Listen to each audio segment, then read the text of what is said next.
காதில் சத்தமிட, குயில்கள் சங்கீத முத்தமிட,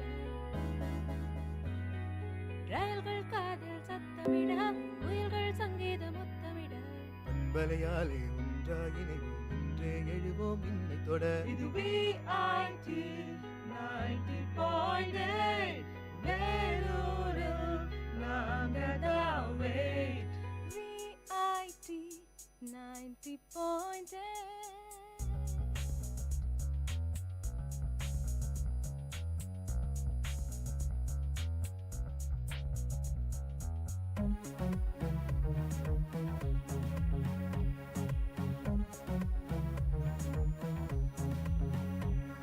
இது VIT 90.8 வேலூரில் நாங்கதான் வெயிட்.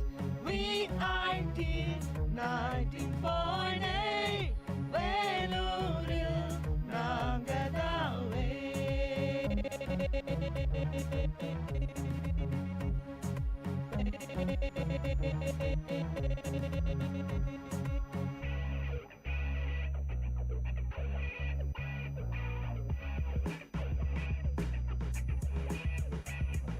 வேலும் உங்களை தாலாட்டும், வெள்ளை பனியும் நீராட்டும், தங்கக் கோயில் சிங்கக்கோட்டை ஊரும் உலகும் பாராட்டும். கல்விச் சாலைகள் ஏராளம், கனரக ஆலைகள் தாராளம், தீரா நோய்கள் ஆரா காயம், தீவேகம் தீராகும்.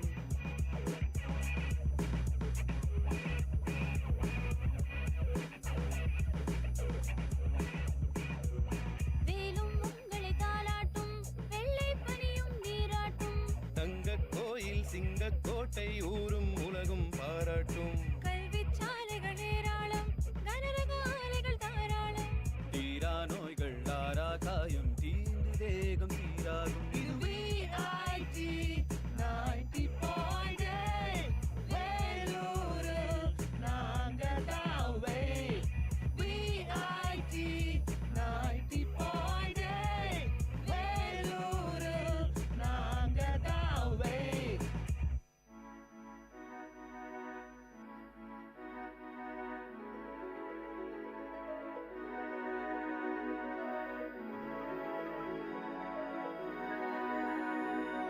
தேசம் இங்கே பலவாகும், பேசும் மொழியே அறிவாகும், ஜாதி மதங்கள் எல்லா உலகம் VIT-யால் உருவாகும். தேசம் இங்கே பலவாகும், பேசும் மொழியே அறிவாகும், ஜாதி மதங்கள் எல்லா உலகம் VIT-யால் உருவாகும். திறமை கொண்ட பட்டாளம் உங்கள் அன்பால் உலகாளும், மக்கள் பணிக்கு துடிக்கும் எங்கள் இதயம் ஒன்றே அடையாளம். இது VIT 90.8 வேலூரில் நாங்கதான் வெயிட். VIT 90.8 வேலூரில் நாங்கதான்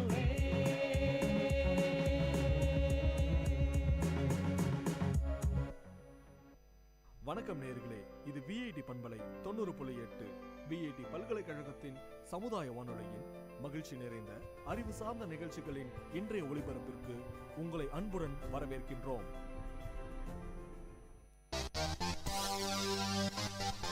உங்கள் VIT பண்பலை 90.8 அன்று இன்று வரலாற்று பதிவுகளில் இருந்து சில துளிகள். அக்டோபர் 3, 1502 ஆண்டு வாஸ்கோடகாமா இரண்டாவது தடவையாக கோழிக்கோடு வந்தார்.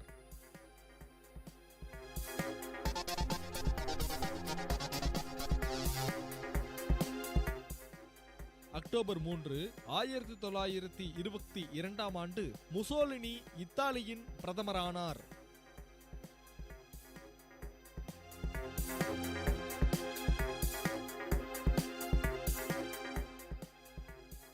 அக்டோபர் 3, 1945 ஆண்டு இந்தியா ஐநாவில் இணைந்தது.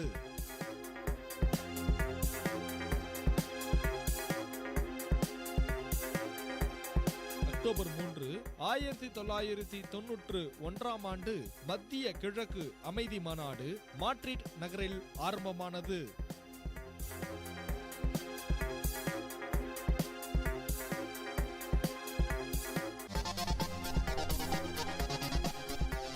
அக்டோபர் 3, 1985 சேலஞ்சர் விண்ணோட்டம் தனது கடைசி வெற்றிகரமான பயணத்தை ஆரம்பித்தது.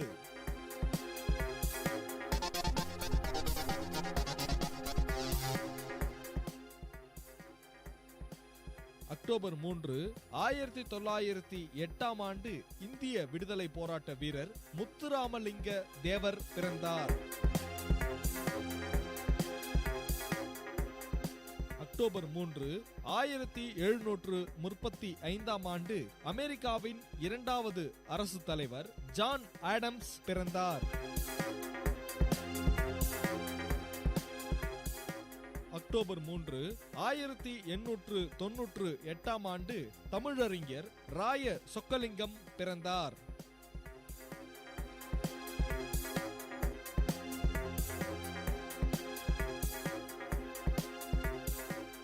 அக்டோபர் 3, 1973 தமிழக அரசியல்வாதி ரா. கிருஷ்ணசாமி மறைந்தார்.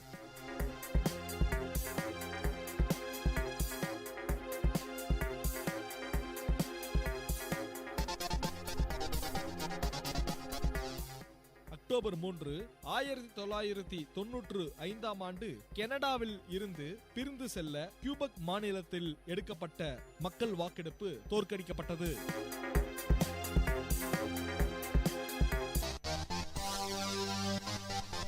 உங்கள் விஐடி பண்பலை 90.8 அன்று இன்று வரலாற்று பதிவுகளிலிருந்து சில துளிகள்.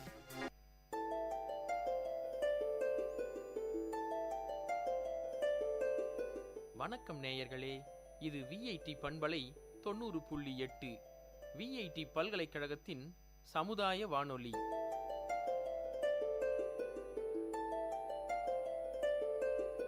இந்த நிகழ்ச்சி தினம் ஒரு திறவுகோல். விடியலின் வேளையில் சிந்தைக்கு கருத்துச் சிதறல்களோடு முனைவர் காத்தமிழ்ச்செல்வன். இன்றைய கருத்துச் சிதறலில் வாழ்க்கை. வாழ்க்கை என்பது நுட்பமான பொருளினை உடையது. வாழ்க்கையை முதலில் புரிந்து கொள்ள வேண்டும். ஒவ்வொரு நிமிடத்திலும் பரிபூரணமாக வாழ்வது வாழ்க்கை. வாழ்க்கையின் ஒவ்வொரு சம்பவமும் மனிதனுக்கு ஒரு அனுபவமாகிறது. மனிதனின் எல்லா செயல்களிலும் சம்பவங்களிலும் வாழ்க்கை இருக்கிறது. உயிரோடு இருப்பதல்ல, உயிர்ப்போடு இருப்பதுதான் வாழ்க்கை என்கிறது ஜென் தத்துவம்.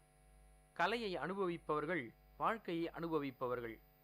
ஆதிக்க வர்க்கத்திற்கும் அடிமை வர்க்கத்திற்கும் நடக்கும் வர்க்க போராட்டம்தான் வாழ்க்கை என்றும் அது போராட்டம் கொண்டது என்பார் காரல் மார்க்ஸ். வாழ்க்கையை பற்றி பேசுகின்ற போது கண்ணதாசன் அவர்களின் ஒரு கவிதை நினைவுக்கு வருகிறது. இறைவனிடம் கண்ணதாசன் கேட்க அதற்கு இறைவனின் பதிலாக அக்கவிதை வரும். இதோ அக்கவிதை. பிறப்பின் வருவது யாதென கேட்டேன், பிறந்து பாரென இறைவன் பணித்தான். அறிவனச் சொல்வது யாதென கேட்டேன், அறிந்து பாரென இறைவன் பணித்தான். மனையால் சுகமெனில் யாதென கேட்டேன், மணந்து பாரென இறைவன் பணித்தான். பிள்ளை என்பது யாதென கேட்டேன், பெற்றுப்பாரென இறைவன் பணித்தான். முதுமை என்பது யாதென கேட்டேன், முதிர்ந்து பாரென இறைவன் பணித்தான். இறப்பின் பின்னது யாதென கேட்டேன், இறந்து பாரென இறைவன் பணித்தான். அனுபவித்தேதான் அறிவது வாழ்வினில் ஆண்டவனே நீ ஏனெனக் கேட்டேன். ஆண்டவன் சற்று அருகி நெருங்கி அனுபவம் என்பதே நான் தான் என்றான். வாழ்க்கை என்பது ஒரு வட்டம். அதில் திட்டம் தீட்டி வாழ வேண்டும். அச்சமின்மை உங்கள் வாழ்க்கைக்கு நல்ல அர்த்தம் கற்பிக்கிறது. தமிழர்கள் வாழ்க்கையை அகம் புறம் என பிரித்து வாழ்ந்தார்கள்.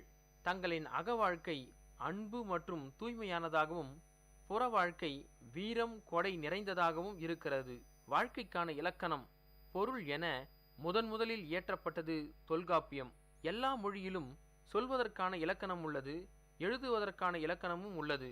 ஆனால் தமிழில் மட்டுமே வாழ்க்கை இப்படித்தான் வாழ வேண்டும் என முதலில் வாழ்க்கைக்கான இலக்கணம் வகுக்கப்பட்டது. வாழ்க்கை என்பது இரவும் பகலும் போல இன்பமும் துன்பமும் நிறைந்தது, போராட்டம் நிறைந்தது. அத்தகைய வாழ்க்கை வாழ்வதற்கே என்பது இன்றைய தினத்தின் திறவுகோள். இன்றைய கருத்து சிதறலில் சிந்தனை துளிகள் உங்களை சிந்திக்க வைத்திருக்கும் என்ற நம்பிக்கையோடு மற்றும் ஒரு தினம் ஒரு திறவுகோள் நிகழ்ச்சியில் சந்திக்கும் வரை உங்களிடமிருந்து விடைபெறுவது முனைவர் க. தமிழ்ச்செல்வன்.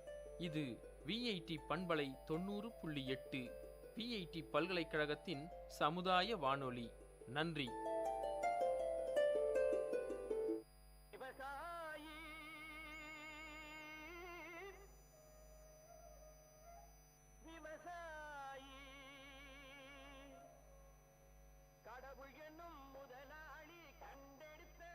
விஐடி வேளாண் துறை மற்றும் விஐடி சமுதாய வானொலி இணைந்து வழங்கும் தினம் ஒரு வேளாண் செய்தி. நீங்கள் கேட்டுக்கொண்டிருப்பது விஐடி பண்பலை 90.8 விஐடியின் சமுதாய வானொலி.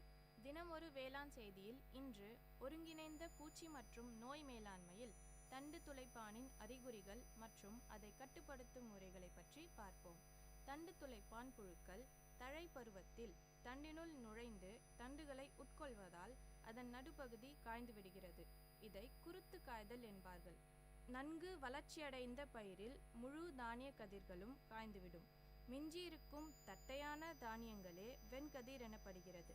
இப்போது அதை கட்டுப்படுத்தும் முறையை கேட்போம். தண்டு துளைப்பானின் பொருளாதார சேதநிலை அளவு 25% குருத்து காய்தல் அல்லது 1 மீட்டருக்கு 2 முட்டை குவியல். அதை அறிந்து கொண்டு 1 ஹெக்டருக்கு 100 மில்லி அசாடிராக்டின் அல்லது 10 கிலோகிராம் கார்டாப் ஹைட்ரோகுளோரைடு அல்லது 150 மில்லி குளோரான் ட்ரானிலிப்ரோல் தெளித்து கட்டுப்படுத்தலாம். மீண்டும் தினம் ஒரு வேளாண் செய்தியோடு நாளை சந்திப்போம். நன்றி. விவசாயி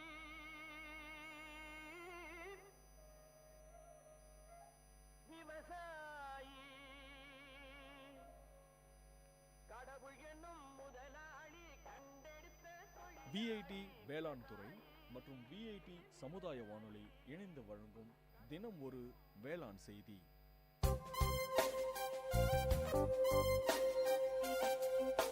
மண் வாசனை உங்கள் விஐடி பண்பலை 90.8 வேளாண்மை சார்ந்த தொழில்நுட்பம், பசுமை படரும் விவசாய தொழில்கள், பண்ணை முறைகள் என மானுடம் காக்கும் உழவு சார்ந்த நிகழ்ச்சி.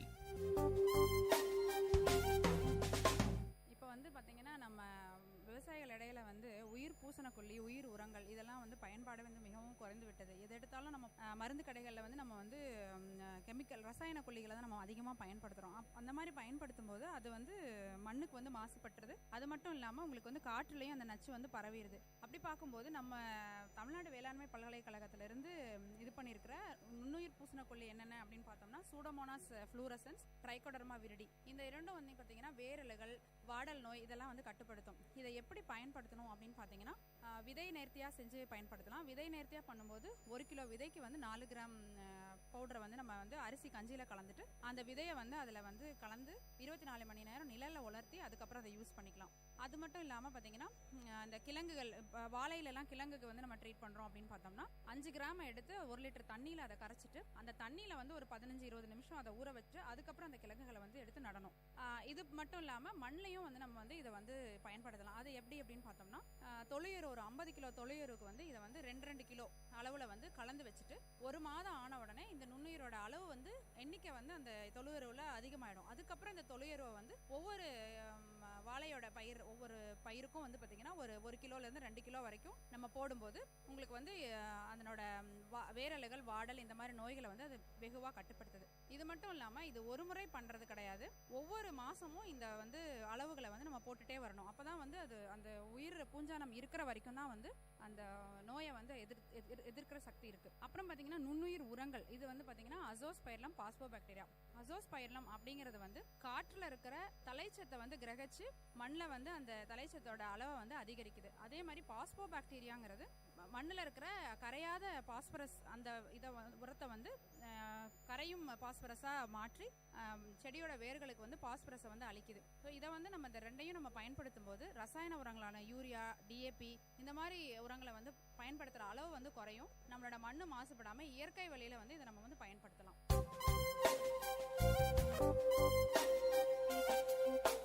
நேயர்கள் இதுவரை கேட்டது மண் வாசனை உங்கள் விஐடி பண்பலை 90.8. வேளாண்மை சார்ந்த தொழில்நுட்பம், பசுமை படரும் விவசாய தொழில்கள், பண்ணை முறைகள் என மானுடம் காக்கும் உழவு சார்ந்த நிகழ்ச்சி.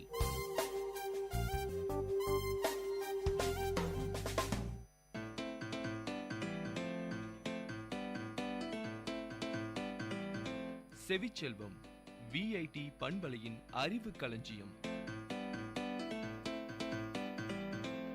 அகரம் முதல் ஆகாயம் வரை, தூரிகை முதல் தொழில்நுட்பம் வரை, அறிவுசார் தரவுகளின் பெட்டகம் செவிச்செல்வம்.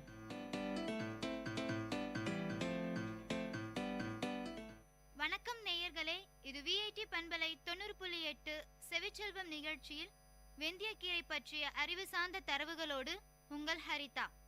கீரை வகைகளில் பல வகை உண்டு. ஆனால் வெந்தயக்கீரையில் உள்ள சத்துக்கள் மிகவும் மருத்துவ குணம் கொண்டதாக இருக்கிறது. அக்காலத்தில் உடலில் ஏற்படும் வயிற்றுக் கோளாறுகள் மற்றும் செரிமான மண்டலத்தில் ஏற்படும் கோளாறுகளுக்கு வெந்தயக்கீரை பெரிதும் உதவுகின்றது. கீரையில் பொதுவாக புரதம், இரும்பு சத்து மற்றும் பல வகை விட்டமின்கள் அடங்கியிருக்கிறது. இதனால் தான் அனைத்து கீரை வகைகளும் நம் உடலிற்கு பெரிதும் உதவுகின்றது.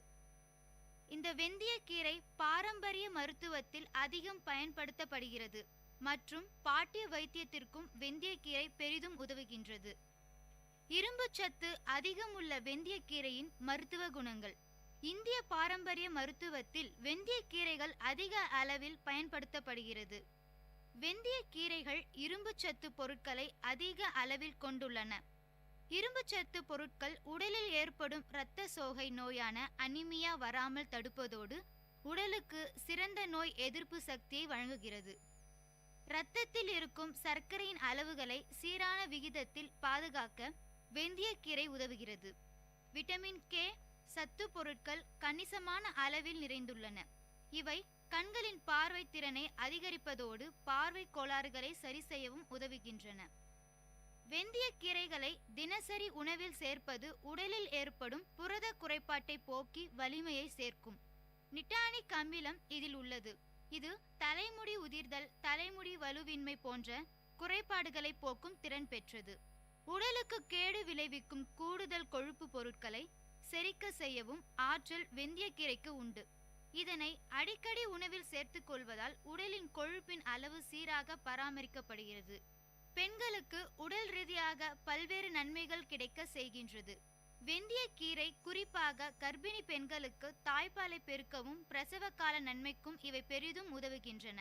பொட்டாசியம், சோடியம் போன்ற சத்து பொருட்கள் குறிப்பிட்ட அளவுகளில் இருப்பதால் மாரடைப்பு ஏற்படாமல் தடுக்கிறது. வெந்தயக்கீரைகள் உணவு செரிமானத்தில் பெரும் பங்கு வகிக்கின்றன. உட்கொள்ளும் உணவினை சீராக செரிக்க செய்யவும் குடலில் தங்கியுள்ள ஆக்சிஜன் நச்சுக்களை வெளியேற்றவும் இவை பயன்படுகின்றன. கீரையில் உள்ள புரத பொருட்களான சஃபோஃபின், மிக்கேலேஜ் போன்றவை பெருங்குடல் புற்றுநோய் வராமல் தடுக்க வல்லது. வெந்தயம் வயிற்று போக்கை குணப்படுத்தும், தீப்புண்ணை ஆற்றும், மதுமேகம் குணமாகும், உடல் கட்டிகள் பழுத்து உடைய செய்யும், வலி போக்கும், சர்க்கரை வியாதியை குறைக்கும். 10 கிராம் வெந்தயத்தை நெய்யில் வறுத்து சிறிதளவு சோம்பும் உப்பும் சேர்த்து மோரில் கரைத்து கொடுக்க வயிற்றுப்போக்கு தீரும். 5 கிராம் வெந்தயத்தை நன்கு வேக வைத்து குழைத்து சிறிது தேன் கலந்து கொடுத்து வர தாய்ப்பால் பெருகும். தீப்பட்ட இடங்களில் தடவ எரிச்சல் தணிந்து ஆறும். இரவு சிறிது வெந்தயத்தை ஒரு டம்ளர் தண்ணீரில் ஊற வைத்து அதிகாலை வெறும் வயிற்றில் தண்ணீர் மட்டும் குடிக்க நீரிழிவு நோய் சிறிது சிறிதாக வீரியம் குறையும். தொடர்ந்து வெந்தயத்தை சாப்பிட்டால் உடலிற்கு மிகவும் நல்லது. முகத்தில் பரு வந்தால் வெந்தயத்தை நன்கு அரைத்து முகத்தில் பூசினால் எரிச்சல் குறையும், பருக்கள் குணமடையும். இத்தனை சத்துக்கள் நிறைந்த வெந்தய கீரையை நாம் நாள்தோறும் உண்ணும் உணவில் சேர்த்து கொண்டால் நோயின்றி வாழலாம். நேயர்களே, இதுவரை நீங்கள் கேட்டது செவிச்செல்வம் நிகழ்ச்சியில் வெந்தயக்கீரை பற்றிய அறிவு சார்ந்த தரவுகள். வழங்கியவர் உங்கள் Haritha.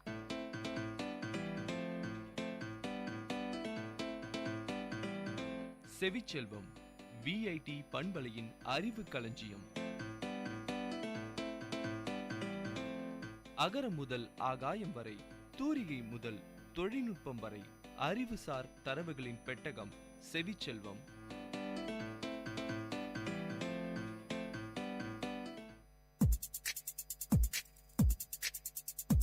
Ladies and gentlemen, guys and girls, this is Data Chunks on VIT Community Radio 90.8 FM.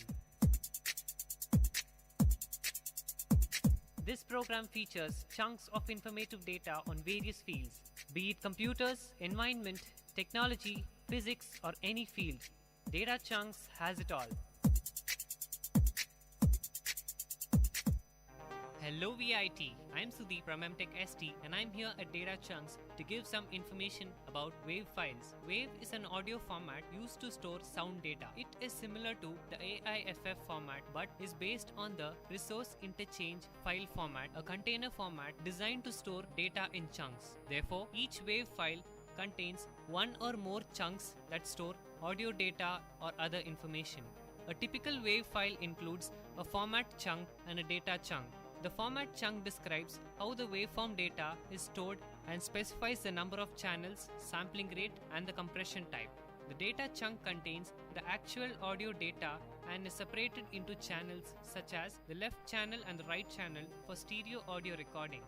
Optional chunks include the silent chunk, which defines silent parts of the audio, and the wavelist chunk specifies the location of silent sections.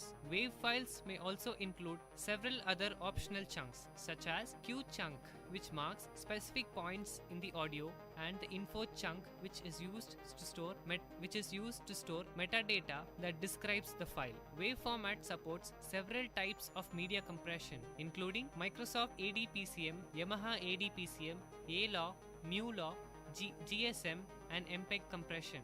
However, most WAV files store data in an uncompressed TCM format. For example, most Windows programs that rip audio from CDs export the data as uncompressed WAV files. These files maintains the original CD quality audio, which includes 2 audio channels, a sample size of 16 bits, and a sample rate of 44.1 kHz. This is identical to the uncompressed AIFF files exported by most Macintosh audio ripping utilities. Since the WAV and AIFF formats are so similar, most audio programs can read and write both formats. The common file extensions for WAV format files are .wav and .wave. You've heard about WAV files at Data Chunks with me, Sudeep. Ladies and gentlemen, guys and girls, this is Data Chunks on VIT Community Radio 90.8 FM. See you next time with another interesting, informative chunk of data on Data Chunks.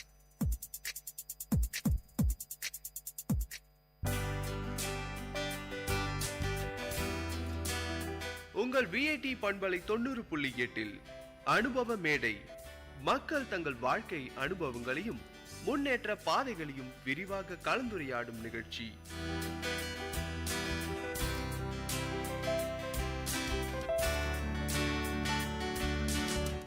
வணக்கம் நேயர்களே, இது VIT பண்பலை 90.8 VIT பல்கலைக்கழகத்தின் சமுதாய வானொலி. இந்த நிகழ்ச்சி அனுபவ மேடை நிகழ்ச்சியில ஒவ்வொரு முறையும் ஒரு சமுதாய மக்கள் கிட்ட தான் பேசிட்டு இருக்கோம். அவங்க துறை சார்ந்த விஷயங்களை தான் நம்ம இந்த நிகழ்ச்சியில நம்ம கூட பகிர்ந்துக்கிறாங்க. அவங்களோட வாழ்க்கையில அந்த சுவாரஸ்யமான விஷயங்களை நம்ம கூட ஷேர் பண்ணிக்கிறாங்க. இன்னைக்கு நம்ம நிகழ்ச்சியில நம்ம கூட பேச போறது யாருன்னு பாத்தீங்கன்னா Giridharan, founder of third hand NGO.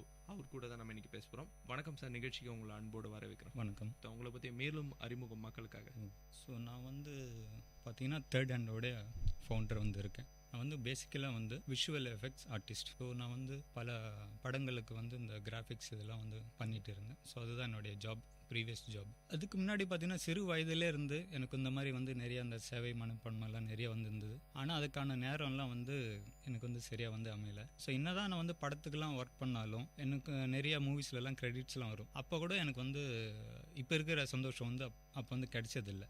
So ஒரு காலகட்டத்தில் பார்த்தீங்கன்னா என்னுடைய வேலையை நான் ராஜினாமா பண்ணிவிட்டு முழு ஈடாக அந்த சமூக சேவையில் ஈடுபட்டுட்டேன். ஸோ அப்போ வேலையை விட்டுட்டு முதல் முறையாக வரப்போ பார்த்தீங்கன்னா நான் ஹியூமனிடேரியன் கிளவுன்ஸ் அப்படின்னு ஒரு NGO. ஸோ அந்த ஹியூமனிடேரியன் கிளவுன்ஸ் நாங்கள் என்ன பண்ணுவோம் அப்படின்னு பார்த்தீங்கன்னா வேலூரில் இருக்கிற இந்த முதியோர் இல்லங்கள், ஹாஸ்பிட்டல்ஸ், அப்புறம் பார்த்திங்கன்னா ஆர்ஃபனேஜஸ். இங்கெல்லாம் பார்த்திங்கன்னா ரொம்ப டிப்ரெஸ்டாக இருப்பாங்க, லோன்லியாக இருப்பாங்க, ஏதோ அவங்கள வந்து ஒதுக்கி வச்ச மாதிரி அவங்க வந்து ஃபீல் பண்ணுவாங்க. ஸோ நாங்கள் போய்ட்டு என்ன பண்ணுவோன்னா அவங்களோட இன்ட்ராக்ட் பண்ணுவோம், 1-to-1 இன்ட்ராக்ட் பண்ணி அவங்கள வந்து ரொம்ப ஃபீலை வந்து சந்தோஷமாக இருக்க வைப்போம். அந்த மாதிரி ஆக்டிவிட்டிலாம் பண்ணி அது பண்ணிகிட்டு இருந்தேன். சரி சார், நீங்கள் என்ன படிச்சிருக்கீங்க சார்? நான் வந்து MSc computer science. MSc computer science எங்கே சார் படிச்சு? நான் வந்து லோயலா காலேஜ், சென்னை. சென்னையில். நேட்டிவ் பிளேஸ் வந்து Vellore. Native place Vellore. Okay sir, இப்போ வந்து இந்த தேர்ட் ஹேண்ட் என்ஜிஓ இதனுடைய முக்கியமான ஆப்ஜெக்டிவ்ஸ்னா, இதனுடைய முக்கியமான என்ன மாதிரியான ஆக்டிவிட்டீஸ் வந்து பண்ணிட்டு இருக்கீங்க, அதை பற்றி கொஞ்சம் சொல்ல முடியுமா? தேர்ட் ஹேண்டில் வந்து பார்த்திங்கன்னா மெயினாக வந்து இந்த ஹோம்லெஸ் பீப்புளுக்காக ஒர்க் அவுட் பண்ணிகிட்டு இருக்கோம். ஏன் ஹோம்லெஸ் பீப்புள் அப்படின்னு பார்த்தீங்கன்னா, ஏன்னா அவங்களுக்காக உதவி பண்ணுறதுக்கு யாரும் முன் வர்றதில்லை. ஸோ அதுதான் வந்து நாம் இறங்கி வந்து அவங்களுக்கு உதவி பண்ணலாம் வந்து இது பண்ணிகிட்ருக்கோம். ஸோ மெயினாக வந்து நாங்கள் வந்து ஃபுட்டு, ஸோ ஒரு மனுஷனுக்கு வந்து அண்டவசிய தேவையில்லைன்னா பார்த்திங்கன்னா ஃபுட்டு, ஸோ அதை வந்து மெயினாக வந்து கொடுக்கணும்னு சொல்லிட்டு தான் எங்களுடைய வந்து மோட்டிவ். அதுதான் பண்ணிகிட்டு இருக்கோம் தேர்ட் ஹேண்டு. வேலூரில் பார்த்திங்கன்னா 1000 ஹோம்லெஸ் பீப்புளுக்கு மேலே இருக்காங்க. ஸோ இந்த 1000 வந்து பார்த்திங்கன்னா கொஞ்சம் பேர் வந்து ரொம்ப வயசானவங்களாக இருப்பாங்க, கொஞ்சம் பேர் வந்து மென்டலி டிசேபிள், அதுக்கப்புறம் வந்து பார்த்திங்கன்னா சில பேர் வந்து நோயால் வந்து பாதிக்கப்பட்டிருக்காங்க.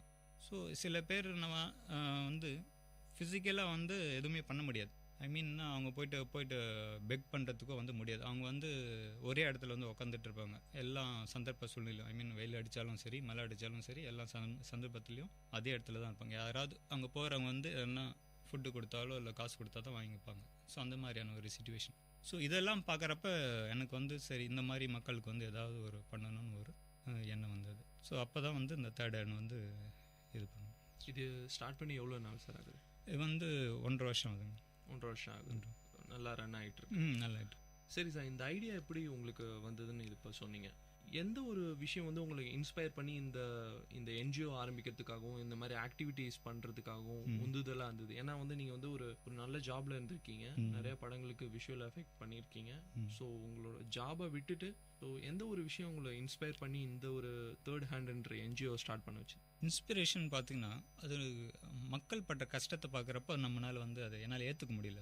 ஸோ நம்ம ஏதாவது பண்ணி ஆகணும். ஸோ இன்றைக்கி பண்ணலாம் நாளைக்கு பண்ணலான்றப்போ நம்மக்கிட்ட நிறைய பணம் வரட்டும் பண்ணலான்றப்போ காலம் தான் கடந்து போயிட்டு இருக்கும். ஸோ இது வந்து நம்ம உடனடியாக பண்ணி ஆகணும்னு சொல்லிட்டு தான் என்னுடைய வேலைகள்லாம் வந்து விட்டுட்டு வந்து பண்ண ஆரம்பித்தேன். இப்போ நான் வந்து எங்களுக்கு வந்து பண்ணணும்னு அந்த ஒரு எண்ணம் வந்த பிறகு அது நான் வந்து முழுமையாக எப்படி பண்ண முடியும்? ஒன்று, நான் வந்து ரியலாக வந்து நான் வந்து அவங்களுடைய பெயினை வந்து நான் வந்து ஃபீல் பண்ணணும். அதே சமயம் அப்படி அவங்க பெயினை வந்து நான் வந்து ஃபீல் பண்ணால் தான் என்னால் வந்து முழு மூச்சாக வந்து இதில் வந்து ஈடுபட முடியும். ஸோ அதனால் நான் வந்து என்ன பண்ணேன் பார்த்தீங்கன்னா, நான் வந்து ஒரு 50 நாள் வந்து நான் வெறும் ஒரு நாளைக்கு 3 பிரெட்டு மட்டும் சாப்பிட்டு நான் வந்து இது இருந்தேன். நான் எதுக்காக இது பார்த்தீங்கன்னா, அப்போ தான் என்னுடைய அந்த வறுமையோட கொடுமை வந்து என்னன்னு வந்து தெரியணும். அந்த வறுமையில் இருக்கிற நேரத்தில் வந்து ஃபிசிக்கலாக நம்மளுக்கு என்ன சேஞ்சஸ் வரும், மென்டலி நம்ம என்னென்ன திங்க் பண்ணுவோம் அப்படின்னு வந்து இது பண்ணலாம். ஏன்னா பசியில் இருக்கிறப்ப தான் வந்து சில தீயங்கள் எண்ணங்களும் வரும், நல்ல எண்ணமும் வந்து வரும். அதனால தான் வந்து சில கிரைமும் வந்து நிறைய நடக்குது நாட்டில் வந்து. ஸோ அதனால் இந்த 50 நாள் வந்து பார்த்திங்கன்னா நான் வெறும் ஒரு நாளைக்கு வந்து 3 பிரெட்டு மட்டும் சாப்பிட்டு இது வந்தேன். இதில் ஒரு விஷயம் என்னென்னா, இதில் வந்து நான் வந்து எக்ஸ்பீரியன்ஸ் பண்ணிக்கிட்டேன். ஸோ என்னென்ன ஒரு சேஞ்சஸ் நமக்குள்ளே வருது. அதே சமயம் வந்து பார்த்திங்கன்னா இவங்களுக்கு இந்த மக்களுக்கு வந்து உணவு கொடுக்குற அளவுக்கு நான் வந்து வசதியான ஆள் வந்து கிடையாது. ஸோ அதே சமயம் வந்து நான் வந்து பணம் வந்து சேமிக்கணும். அதனால் இந்த 50 நாட்களில் வந்து என்னோடய செலவு பார்த்திங்கன்னா ரொம்ப குறைவு, ஒன்றுமே கிடையாது. ஸோ இந்த 50 நாளில் நான் வச்ச பணத்தெல்லாம் வந்து நான் என்ன பண்ணேன் பார்த்திங்கன்னா, முதல்ல ஒரு 25 பேருக்கு வந்து சாப்பாடு கொடுக்க ஆரம்பித்தேன். வாரத்துக்கு வந்து 25 பேர் சாப்பாடு கொடுக்க ஆரம்பித்தேன். இன்றைக்கி வந்து பார்த்திங்கன்னா அந்த 25 பேர்லேருந்து இன்றைக்கி வந்து வாரத்துக்கு வந்து பார்த்திங்கன்னா 300லேருந்து 400 பேருக்கு வந்து சாப்பாடு கொடுத்துட்டு இருக்கோம். இது எப்படி நடந்தது பார்த்திங்கன்னா, ஸ்டூடெண்ட்டோடைய சப்போர்ட்டுனால வந்து நடந்துட்டு.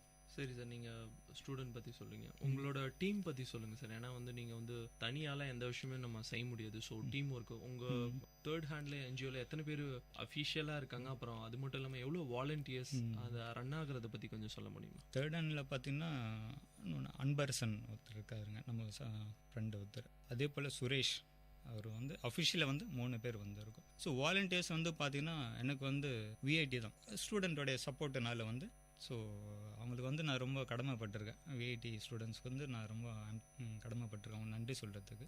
நிறைய ஸ்டூடெண்ட்ஸுக்கு வந்து நிறைய விஷயங்கள் பண்ணணும்னு ஆசை, அது எங்கே ஆரம்பிக்கிறது எப்படி ஆரம்பிக்கிறதுன்னு தான் வந்து தெரியாமல் இருக்கிறாங்க. பட் எல்லாருக்குள்ளும் ஒரு நல்ல எண்ணங்கள் வந்து ஓடிட்டு தான் இருக்குது. எண்ணங்கள் ஓடிட்டு இருக்கிறவங்கள வந்து நம்ம வந்து பயன்படுத்தி சரி சார், இப்போ வந்து எனக்கு வந்து ஒரு என்னோட பர்த்டே வருது, இப்போ வந்து இல்லை என்னோட எங்கள் வீட்டில் ஏதாவது ஒரு நல்ல நிகழ்ச்சி நடக்குது, இல்லை சில பேர் வெட்டிங் ஆனிவர்சரி செலிப்ரேட் பண்ணாங்க, எப்படி வந்து நான் இனிஷியேட்டிவ் பண்ணி எப்படி எனக்கு உணவு கொடுக்கணும்னு ஆசைப்பட்றேன் ஹோம்லெஸ் பீப்புளுக்கு. ஸோ என்ன மாதிரியான விஷயம் பண்ணி கனெக்ட் பண்ணுவோம், அந்த கனெக்ஷன்ஸ் பற்றி கொஞ்சம் சொல்லுங்கள் சார். ஸோ ஒன்ஸ் நீங்கள் வந்து அந்த மாதிரி எங்கள் வீட்டில் இந்த மாதிரி சில ஃபங்க்ஷன் வருது அப்படின்னா நீங்கள் முன்கூட்டி எங்களுக்கு வந்து தகவல் கொடுத்தீங்கன்னா, இது வந்து நாங்கள் வந்து யாரையும் வந்து கட்டாயப்படுத்துறதில்ல, நீங்கள் எத்தனை பேர் கொடுக்கணும், மினிமம் எத்தனை இவ்வளோ பேருக்கு வேணும், அந்த இதெல்லாம் கிடையாது. அவங்களால எவ்வளோ பேருக்கு முடியுமோ அந்த அளவுக்கு வந்து கொடுக்கலாம். அந்த மாதிரி நீங்கள் வந்து எங்ககிட்ட வந்து தகவல் கொடுக்குறப்போ நாங்கள் வந்து அதுக்கு தகுந்த மாதிரி வந்து ஏற்பாடு பண்ணுவோம்.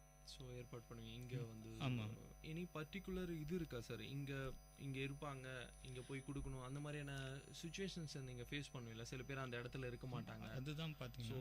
ஸோ எப்பயுமே ஒரே இடத்துல அங்கே ஸ்டேபிளாக இருக்க மாட்டாங்க, ஸோ சில இடத்துல மாறி போகலாம். ஸோ எப்படி நீங்களா போகிற வழியில் இருக்கிற எல்லாருக்கும் கொடுத்துருவீங்களா, இல்லை பர்டிகுலராக அந்த பேஸில் இருப்பாங்க நான் போய் கொடுத்துடலாம், அந்த மாதிரியான விஷயம் பண்ணுவீங்க? சில நேரங்களில் பார்த்தீங்கன்னா பர்டிகுலர் இருப்பாங்க, அதே நேரத்துலையும் பார்த்தீங்கன்னா அதே நேரத்தில் அவங்க இருப்பாங்கன்னு சொல்ல முடியாது. சில டைம் வந்து இந்த வெயிலுக்காக எங்கன்னா மேலே தேடி போயிருக்கலாம், அந்த மாதிரி ஒன்று இது இருக்குது. நாங்கள் வந்து ஒருத்தரும் தேடி தான் போய் கொடுத்துட்டு இருக்கோம். ஆனால் எங்களுக்குள்ள தெரியும் இந்தந்த இடத்துல ஒரு மேக்ஸிமம் இவ்வளோ பேர் இருக்காங்க அப்படின்னு சொல்லிட்டு இருக்கோம். ஸோ அதை தவிர்த்து ஃபண்ட்ஸ் ஏதாவது நீங்கள் கலெக்ட் பண்ணுறீங்களா? இப்போ ஸ்டூடெண்ட்ஸ் வராங்க, அவங்க பர்த்டேவோ இல்லை ஏதோ ஒரு விஷயம் செய்யணும்னு சொல்லிட்டு அவங்க இத்தனை பேருக்கு கொடுக்கலாம், அத்தனை பேருக்கு கொடுக்கலான்னு அவங்க வராங்க. ஸோ வேற எந்த மூலியமாக உங்களுக்கு ஃபண்ட்ஸ் கிடைச்சா அந்த யூட்டிலைசேஷன் ஏதாவது பண்ணிட்டு இருக்கீங்க? ஃபண்ட்ஸ் சப்போர்ட் வந்து பார்த்தீங்கன்னா இது வரைக்கும் எங்களுக்கு யாரும் பண்ணதில்லை. ஸோ மெயினாக வந்து எங்களுடைய ஓன் ஃபண்ட்ஸ் ப்ளஸ் வந்து ஸ்டூடெண்ட் கான்ட்ரிபியூஷன், ஸோ அவங்களுடைய கான்ட்ரிபியூஷன், ஸோ அவங்க மூலியமாக தான் அவங்க மூலியமாக தான். சரி சார், இப்போ பார்த்தீங்கன்னா வந்து நிறைய பேருக்கு வந்து 3 வேளை சாப்பிட்றதுக்கு சாப்பாடே கிடைக்கிறது கிடையாது. 2 வேளை சாப்பிட்றாங்க, நிறைய பேர் 1 வேளை சாப்பிட்றாங்க, நிறைய பேர் அன்றைக்கி முழுமையாக சாப்பிடாம இருக்கிறதுக்கான வாய்ப்புகள் கூட இருக்குது. ஸோ அப்படி இருக்கும்போது இப்போ அந்த ஃபுட் வேஸ்டேஜ் வந்து யங்ஸ்டர்ஸ் கிட்ட வந்து கொஞ்சம் அதிகமாக இருக்கா, இல்லை எப்படி இருக்குன்னு நீங்கள் ஃபீல் பண்ணுறீங்க? இப்போ கம்மியாக சாப்பிட்றாங்களா, ஒழுங்காக தனக்கு என்ன வேணும்னு வாங்கி சாப்பிட்றாங்களா, இல்லை வந்து அதிகமாக ஃபுட் வேஸ்ட் பண்ணுறாங்களா, இல்லை ஃபுட் வேஸ்டேஜ் அதிகமாக இருக்குன்னு நீங்கள் நினைக்கிறேன் உங்கள் point of view? Food wastage வந்து பார்த்திங்கன்னா இப்போ அதிகமாகவே இருக்குது.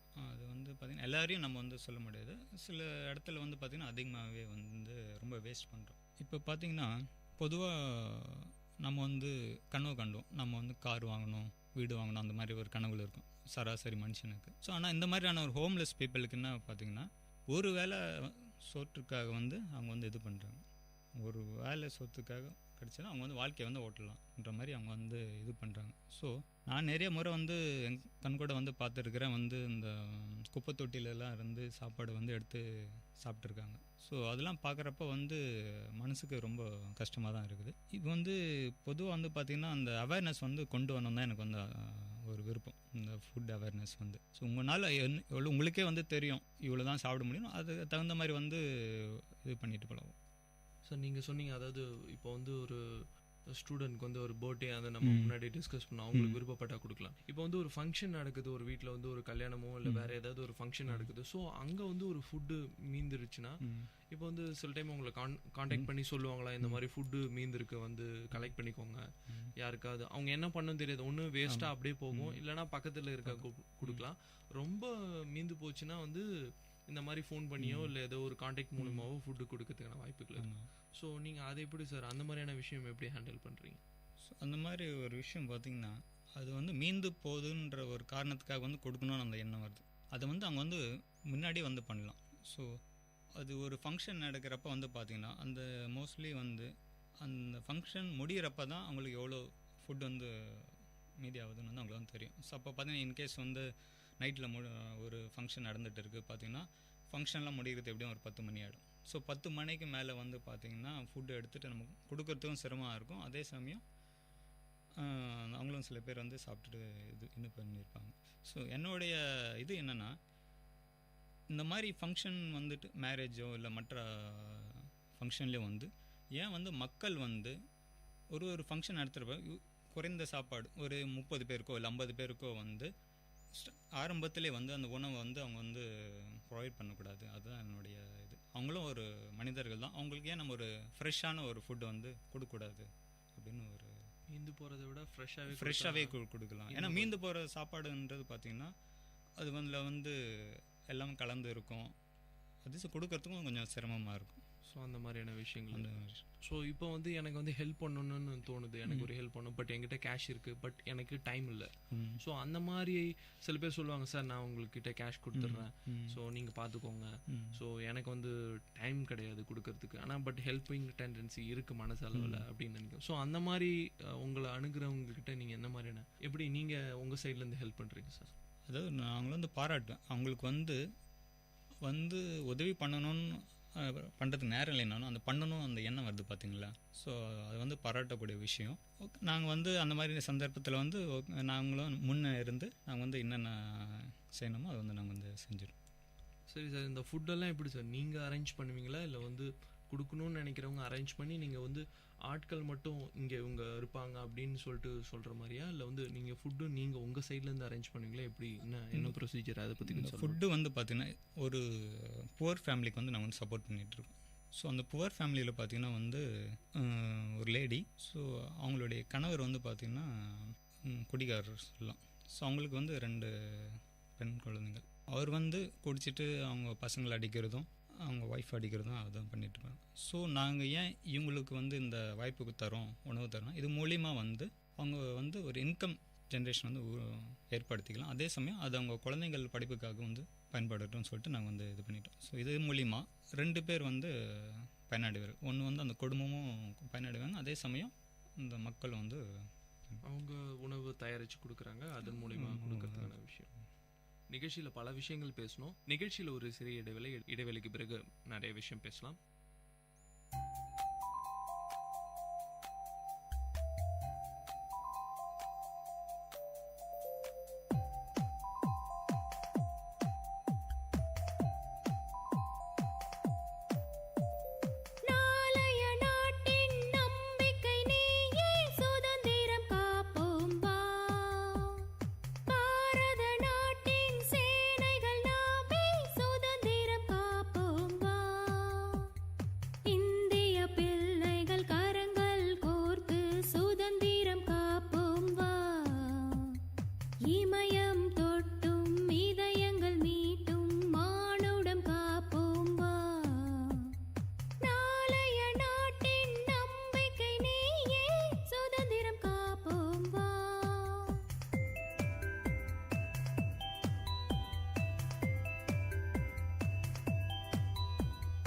கேட்ட பாடலின் இசை முருகானந்தம்.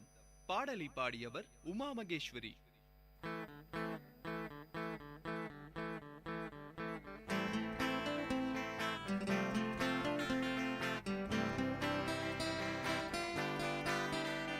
உங்கள் இல்லம் நுழைந்திடும், உங்கள் செவிகளை தீண்டிடும், உங்கள் மனதினை வருடவே பண்பலையாய் மலருதே. உங்கள் இல்லம் நுழைந்திடும், உங்கள் செவிகளை தீண்டிடும், உங்கள் மனதினை வருடவே பண்பலையாய் மலருதே. VIT 90.8 வேலூரில் நாங்க Tambe. VIT 90.8. Ladies and gentlemen, you're listening to VIT Community Radio 90.8 FM. Engage, evolve, empower.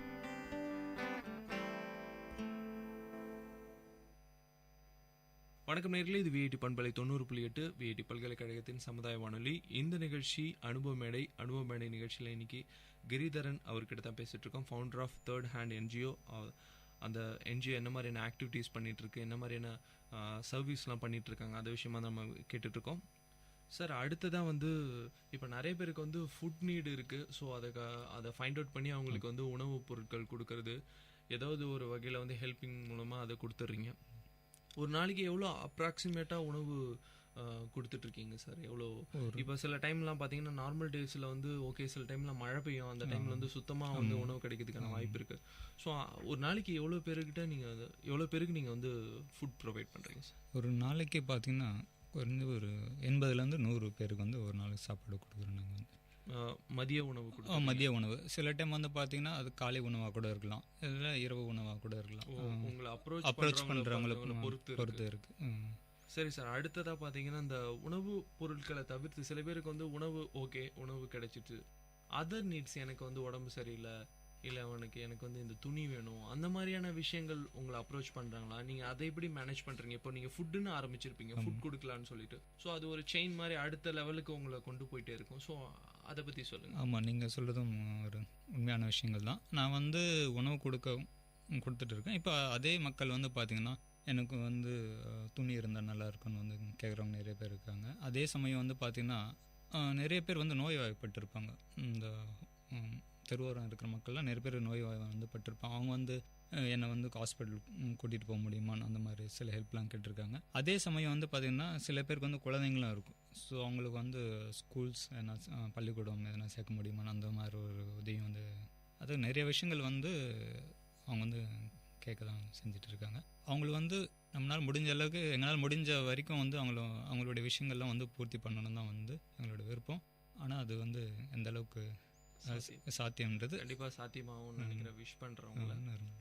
அடுத்ததாக ஒரு கேள்வி சார், இப்போ இருக்கிற யங்ஸ்டர்ஸ்க்கு வந்து நிறையா வந்து என்ன சொல்கிறது, அவங்க ரொம்ப செல்ஃபிஷாக இருக்காங்க, அவங்களோட வேலையை மட்டும்தான் பார்க்குறாங்க. ஸோ வந்து அடுத்தவங்களுக்கு எதாவது ஹெல்ப் பண்ணணும்னு நினைக்கிறது இல்லை. நிறைய ஹெல்ப் பண்ணுறவங்களுக்கு எல்லாரும் அப்படி கிடையாது. ஸோ பொதுவாகவே எல்லாருமே யூத்துன்னு இல்லை, பொதுவாகவே நம்ம எல்லாருமே ஒரு செல்ஃப். ஸோ அது சில பேர் கம்மியாக இருக்கும், சில பேருக்கு ஹெல்பிங் டெண்டன்சி அவங்களுக்கு அதிகமாக இருக்குது, ஹெல்ப் பண்ணணும்னு தோணுவாங்க.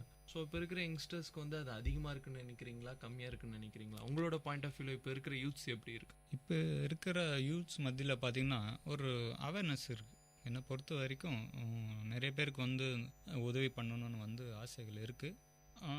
சில பேர் வந்து எப்படி அதை ஆரம்பிக்கிறது, யாரை வந்து அணுகிறது வந்து நிறைய பேர் வந்து தெரியாமல் வந்து ஆரம்பிக்காமல் இருக்கிறாங்க. அதுதான் வேறு, அவங்களுக்கு வந்து வழிகாட்டுதல் வந்து யாரும் இல்லை. ஆனால் அவங்களுக்குள்ள நிறைய எண்ணங்கள்லாம் அந்த மாதிரி செய்யணும் அப்படின்னு வந்து நிறைய எண்ணங்கள்லாம் இருக்குது. ஸோ இப்போ என்னை வந்து பொறுத்த வரைக்கும் பார்த்திங்கன்னா தேர்ட் ஹேண்டை பொறுத்த வரைக்கும் பார்த்திங்கன்னா எங்களுக்கு வந்து நிறைய வாலண்டியர்ஸ் வந்து பார்த்திங்கன்னா ஸ்டூடெண்ட்ஸ் தான், முழுக்க வந்து ஸ்டூடெண்ட்ஸ் தான். ஸோ அவங்களோட இன்வால்மெண்ட்டு வந்து பார்த்திங்கன்னா பெரிய ஒரு ஆச்சரியத்தை வந்து எங்களுக்கே வந்து கொடுக்குது.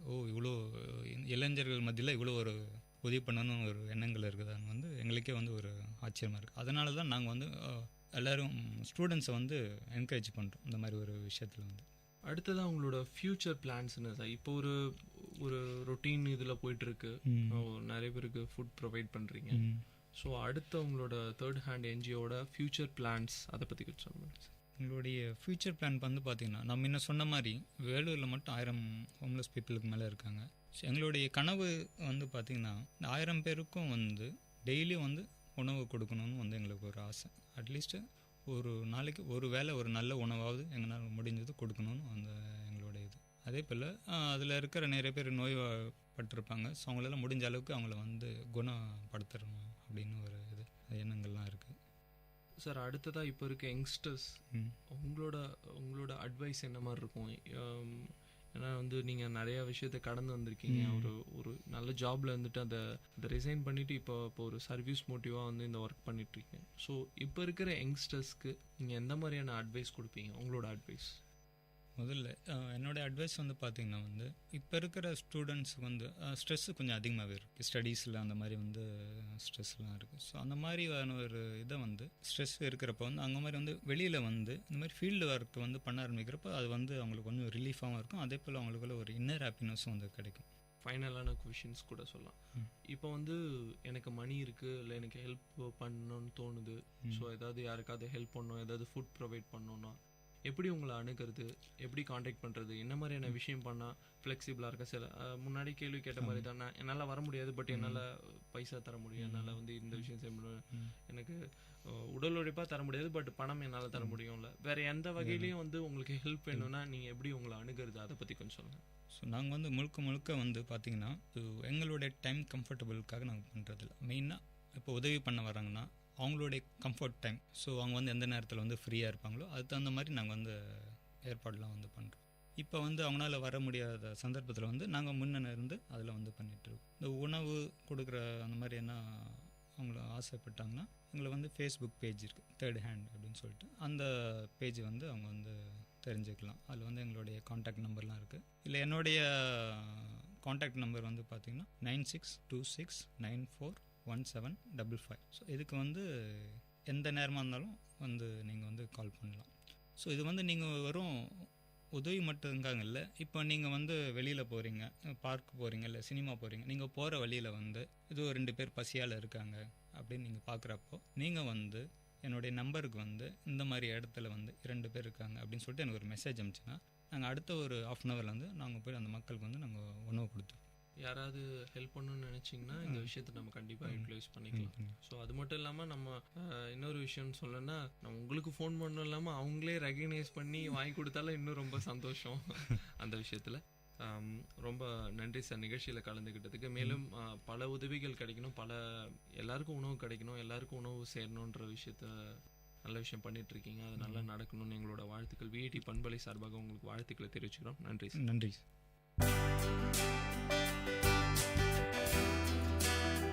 நேர்கள் இதுவரை கேட்டது அனுபவ மேடை. மக்கள் தங்கள் வாழ்க்கை அனுபவங்களையும் முன்னேற்ற பாதைகளையும் விரிவாக கலந்துரையாடும் நிகழ்ச்சி. உங்கள் விஐடி பண்பலை 90.8 விஐடி பல்கலைக்கழகத்தின் சமுதாய வானொலி.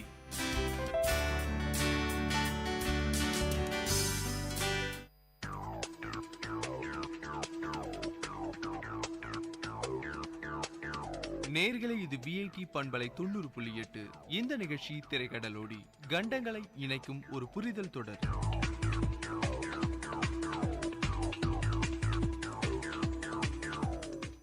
வணக்கம் நேர்களே, நீங்கள் கேட்டுக்கொண்டிருப்பது விஐடி பண்பலை 90.8. இந்த நிகழ்ச்சி திரைக்கடலோடி உங்கள் அரியரனுடன்.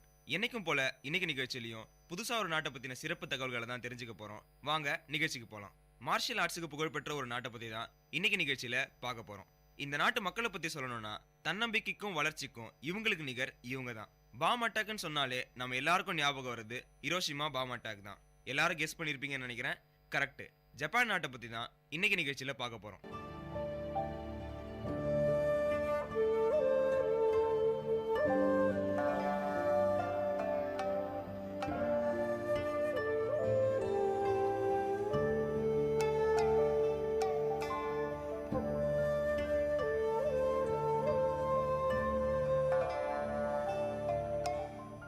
முதல்ல ஜப்பான் நாட்டோட பொதுவான தகவல்களை பார்க்கலாம்.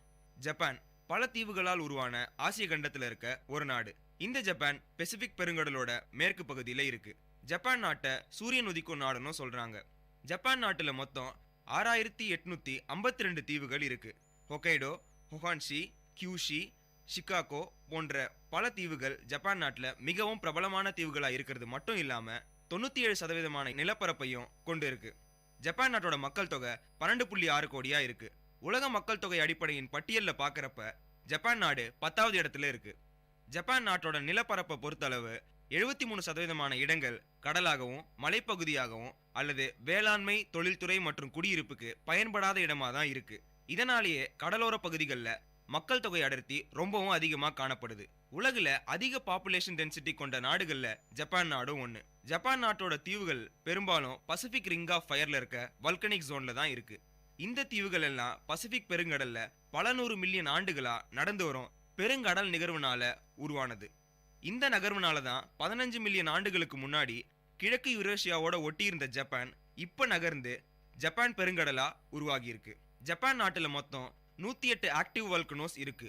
ஒவ்வொரு நூற்றாண்டுலையும் பல தடவை சுனாமி போன்ற பேரழிவு தரும் நிலநடுக்கங்கள் இந்த எரிமலைகள்ல தான் உருவாகுது. வரலாற்றுல பாக்குறப்ப 1923ஆம் ஆண்டு டோக்கியோல நடந்த நிலநடுக்கத்தினால 1,40,000 பேர் இறந்திருக்காங்க. 1955ஆம் ஆண்டு பெருமான்சின் நிலநடுக்கமும் 2011ஆம் ஆண்டு மார்ச் மாசம் 11ஆம் தேதி ஏற்பட்ட 9.0 அளவிலான நிலநடுக்கமும் அண்மை காலத்துல நடந்த நிலநடுக்கங்கள். 2011ஆம் ஆண்டு இடம்பெற்ற நிலநடுக்கத்தின் போது பெரிய சுனாமி எதுவும் ஏற்படல. 2012ஆம் ஆண்டு மே மாசம் 24ஆம் தேதி 6.1 அளவுல நிலநடுக்கம் வடகிழக்கு கடலோர பகுதிகளில் ஜப்பானை தாக்கியது. எனினும் சுனாமி எதுவும் ஏற்படல. ஜப்பான் நாட்டோட தேசிய மொழி ஜாப்பனீஸ். இந்த ஜாப்பனீஸ் மொழி ஜப்பான் நாட்டை சேர்ந்தவங்க மட்டும் இல்லாம ஜப்பான் நாட்டிலிருந்து குடியேறிய 130 மில்லியன் மக்களால பேசப்பட்டு வருது. ஜாப்பனீஸ் லாங்குவேஜ்ல இந்த மொழியை நிஹோன்கோ அப்படின்னு சொல்றாங்க. இந்த ஜாப்பனீஸ் மொழி சமூக ஏற்றத்தாழ்வுகளை குறிப்பதற்காக சிக்கலான மரியாதை சொற்களை கொண்ட ஒரு மொழி. நம்ம தமிழ் மொழி போலவே ஜாப்பனீஸ் மொழியிலையும் ஒரு ஒட்டுச்சேர்க்கை சொற்கள் இருக்கு. ஜாப்பனீஸ் மொழியோட மொத்த ஒலிகள் குறைவாக இருந்தாலும் தனக்கே உரித்தான வட்டார ஓசையை கொண்ட ஒரு மொழி தான் இந்த ஜாப்பனீஸ். ஜாப்பனீஸ் மொழியில அயல் மொழிகள்ல இருந்து பெறப்பட்ட கடன் சொற்களின் தாக்கம் ரொம்பவும் அதிகமா காணப்படுது. முக்கியமா பார்த்தா 1500 வருடங்களா சீன மொழியில இருந்து அதிக சொற்கள் பெறப்பட்டிருக்கு. அதாவது சீன மொழியை அடிப்படையா கொண்டு நிறைய சொற்கள் ஜாப்பனீஸ் லாங்குவேஜ்ல உருவாக்கப்பட்டிருக்கு. என்ன நேர்களே, ஜப்பான் நாட்டோட பொதுவான தகவல்களையும் மொழி சிறப்பையும் பார்த்து டயர்டாகி இருப்பீங்க. பசி எடுத்திருக்கோம், வாங்க சாப்பிட போலாம்.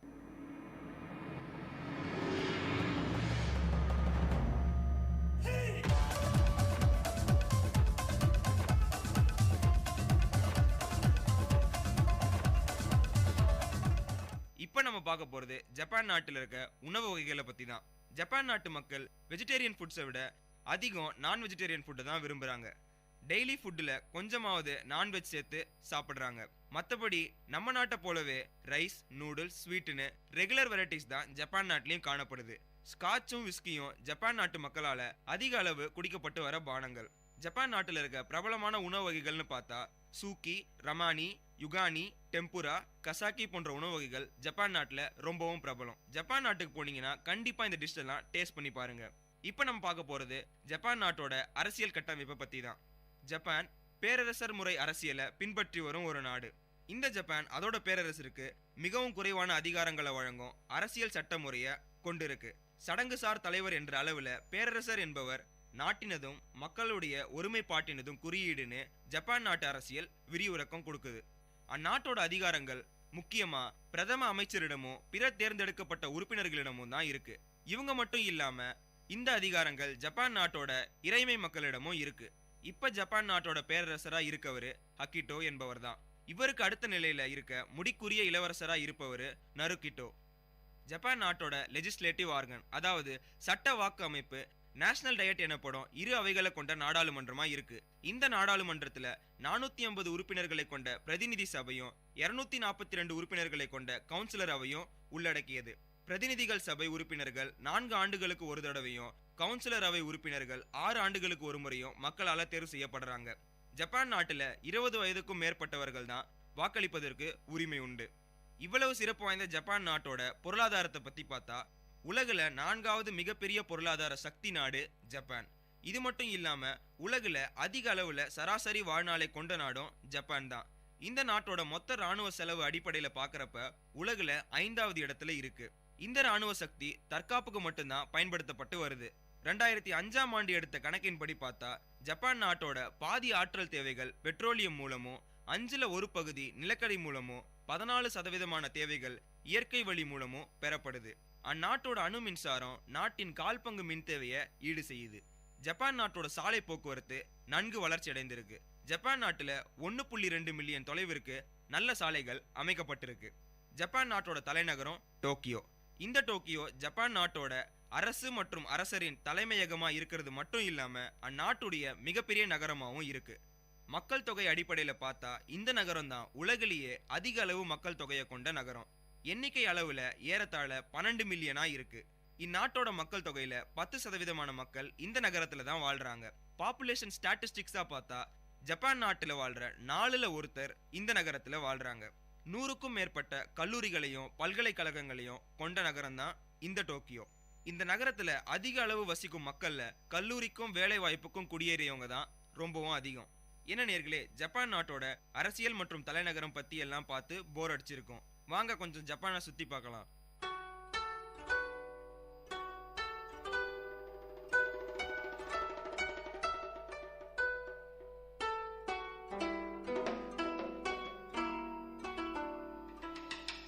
இப்ப நம்ம பார்க்க போறது ஜப்பான் நாட்டுல இருக்க சுற்றுலா தலங்களை பத்தி தான். முதல்ல நம்ம பார்க்க போற இடம் ஹிரோஷிமா பீஸ் மெமோரியல். ஜாப்பனீஸ் லாங்குவேஜ்ல இந்த ஹிரோஷிமா சமாதான நினைவகத்தோட பெயர் கென்பாக்குட்டோம்.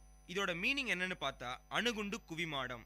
இந்த மெமோரியல் ஜப்பான் நாட்டோட ஹிரோஷிமா நகரத்துல இருக்கு. இந்த பில்டிங் ஜப்பான் நாட்டோட அணுகுண்டு தாக்குதல்ல நேரடியா பாதிக்கப்பட்ட கட்டிடம். தாக்குதலுக்கு அப்புறம் எஞ்சிருந்த ஒரே கட்டிடமும் இதுதான். கட்டிடத்தோட பிற சுவர்கள் பாதிக்கப்பட்டிருந்தாலும் அதோட குவிமாடம் மட்டும் அப்படியே இருந்துச்சு. தாக்குதலுக்கு அப்புறம் இந்த நகரத்தை புதுப்பிக்கிறப்போ இந்த கட்டிடத்தை மட்டும் மீண்டும் கட்டாம அணுகுண்டு தாக்குதலின் அவலங்களை நினைவு கூறும் வகையில பராமரிக்க முடிவு செய்யப்பட்டது. ஆகஸ்ட் மாசம் 26ஆம் தேதி 1996ல இந்த கட்டிடம் யுனெஸ்கோவால பராமரிப்பு கட்டிடமா அறிவிக்கப்பட்டது. அடுத்ததா நம்ம பார்க்க போற இடம் கியோமிசு டேரா. கியோமிசு டேரா ஜப்பான் நாட்டோட கியூட்டோ நகரத்தோட கிழக்கு பகுதியில் இருக்க ஒரு புத்திஸ்ட் டெம்பிள்.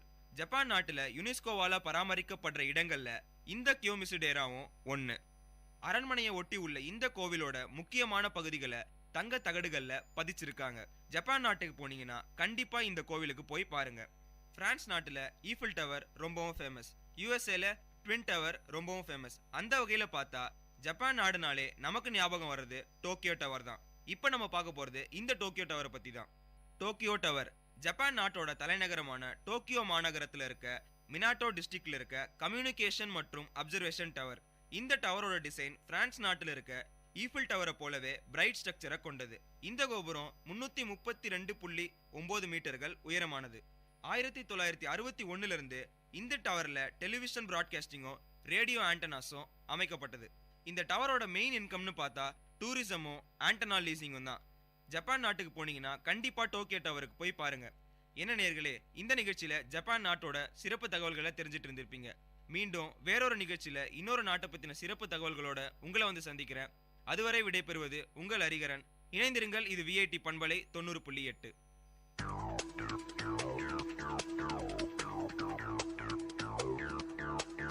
நேர்களை இது விஐடி பண்பலை 90.8. இந்த நிகழ்ச்சி திரைக்கடலோடி கண்டங்களை இணைக்கும் ஒரு புரிதல் தொடர்.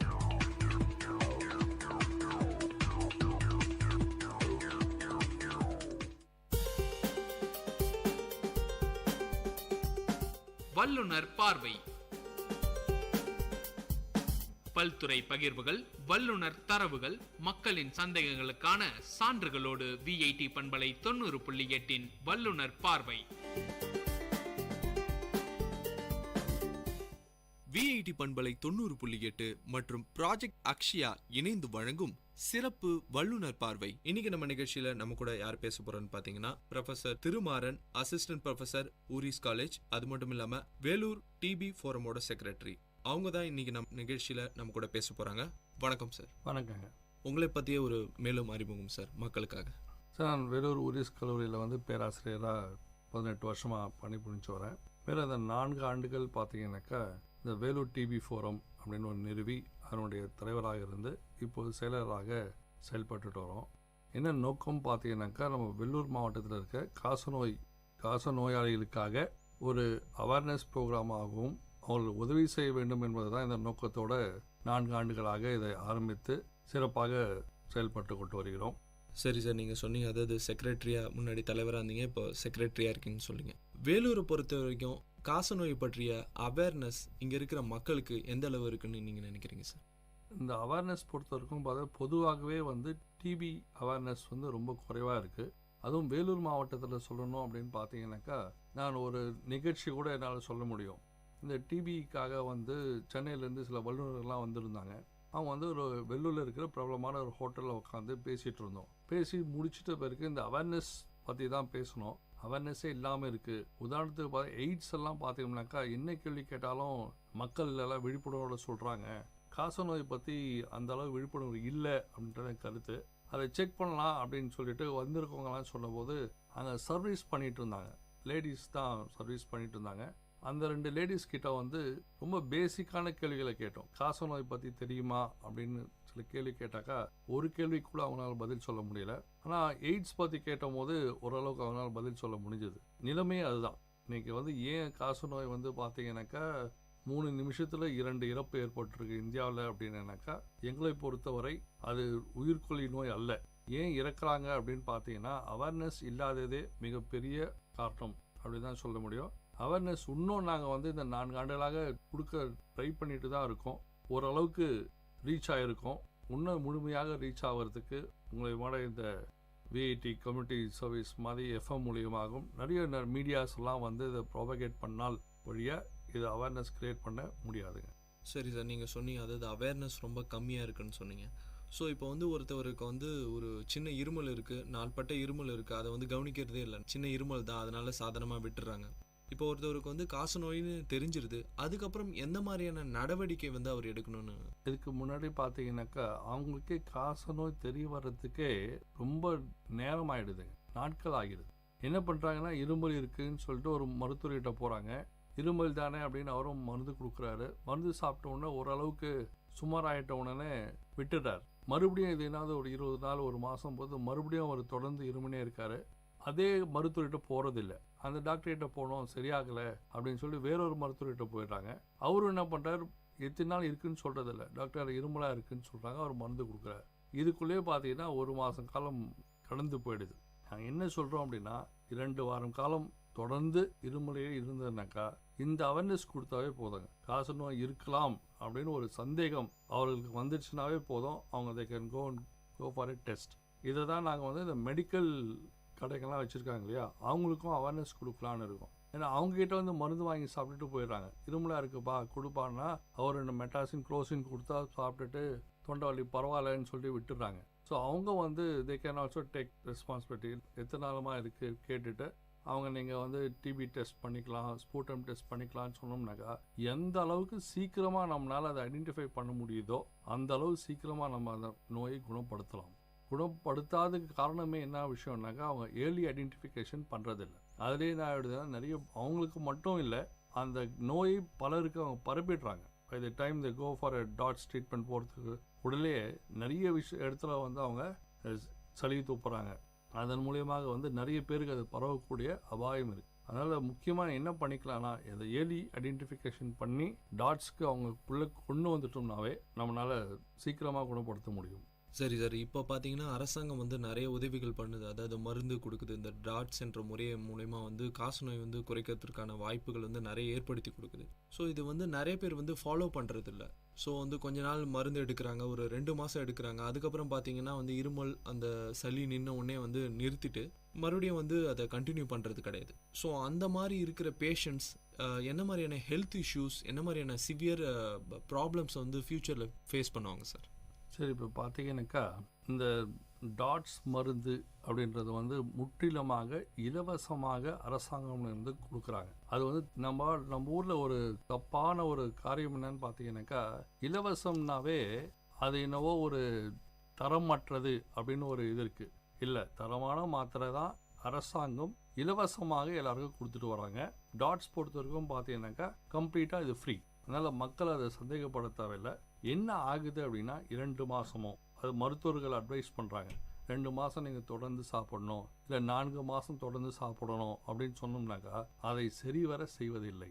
என்னன்னு பார்த்தீங்கன்னாக்கா நிறைய பேர் வந்து டெய்லி வேஜஸாக இருக்காங்க. ஒரு நாளைக்கு அவங்க போயிட்டு வேலைக்கு போகலன்னா காசு வராதுன்ற சூழ்நிலையில் வந்து அவங்க மருத்துவமனைக்கு போகிறதில்ல, டாட் சென்டர் போகிறதில்ல, வேலைக்கு போய்ட்றாங்க. அன்றைக்கி ஸ்கிப் பண்ணுறாங்க. 2, 3, 4 நாள் ஸ்கிப் ஆகிடுச்சுனாக்கா அந்த சைக்கிளே வந்து விட்டு போயிடுது. அதனால் நாங்கள் என்ன சொல்கிறோன்னா தயவுசெய்து இந்த மாத்திரைகளை நிறுத்தாமல் தொடர்ந்து சாப்பிட்டேனாக்கா முற்றிலுமாக குணப்படுத்த முடியும் அப்படின்றத சொல்கிறோம். இதை நாங்கள் இந்த 4 ஆண்டுகளில் பார்த்தீங்கன்னா முதல் 2 ஆண்டுகளில் நிறைய ஃபேஸ் பண்ணிகிட்ருக்கோம்.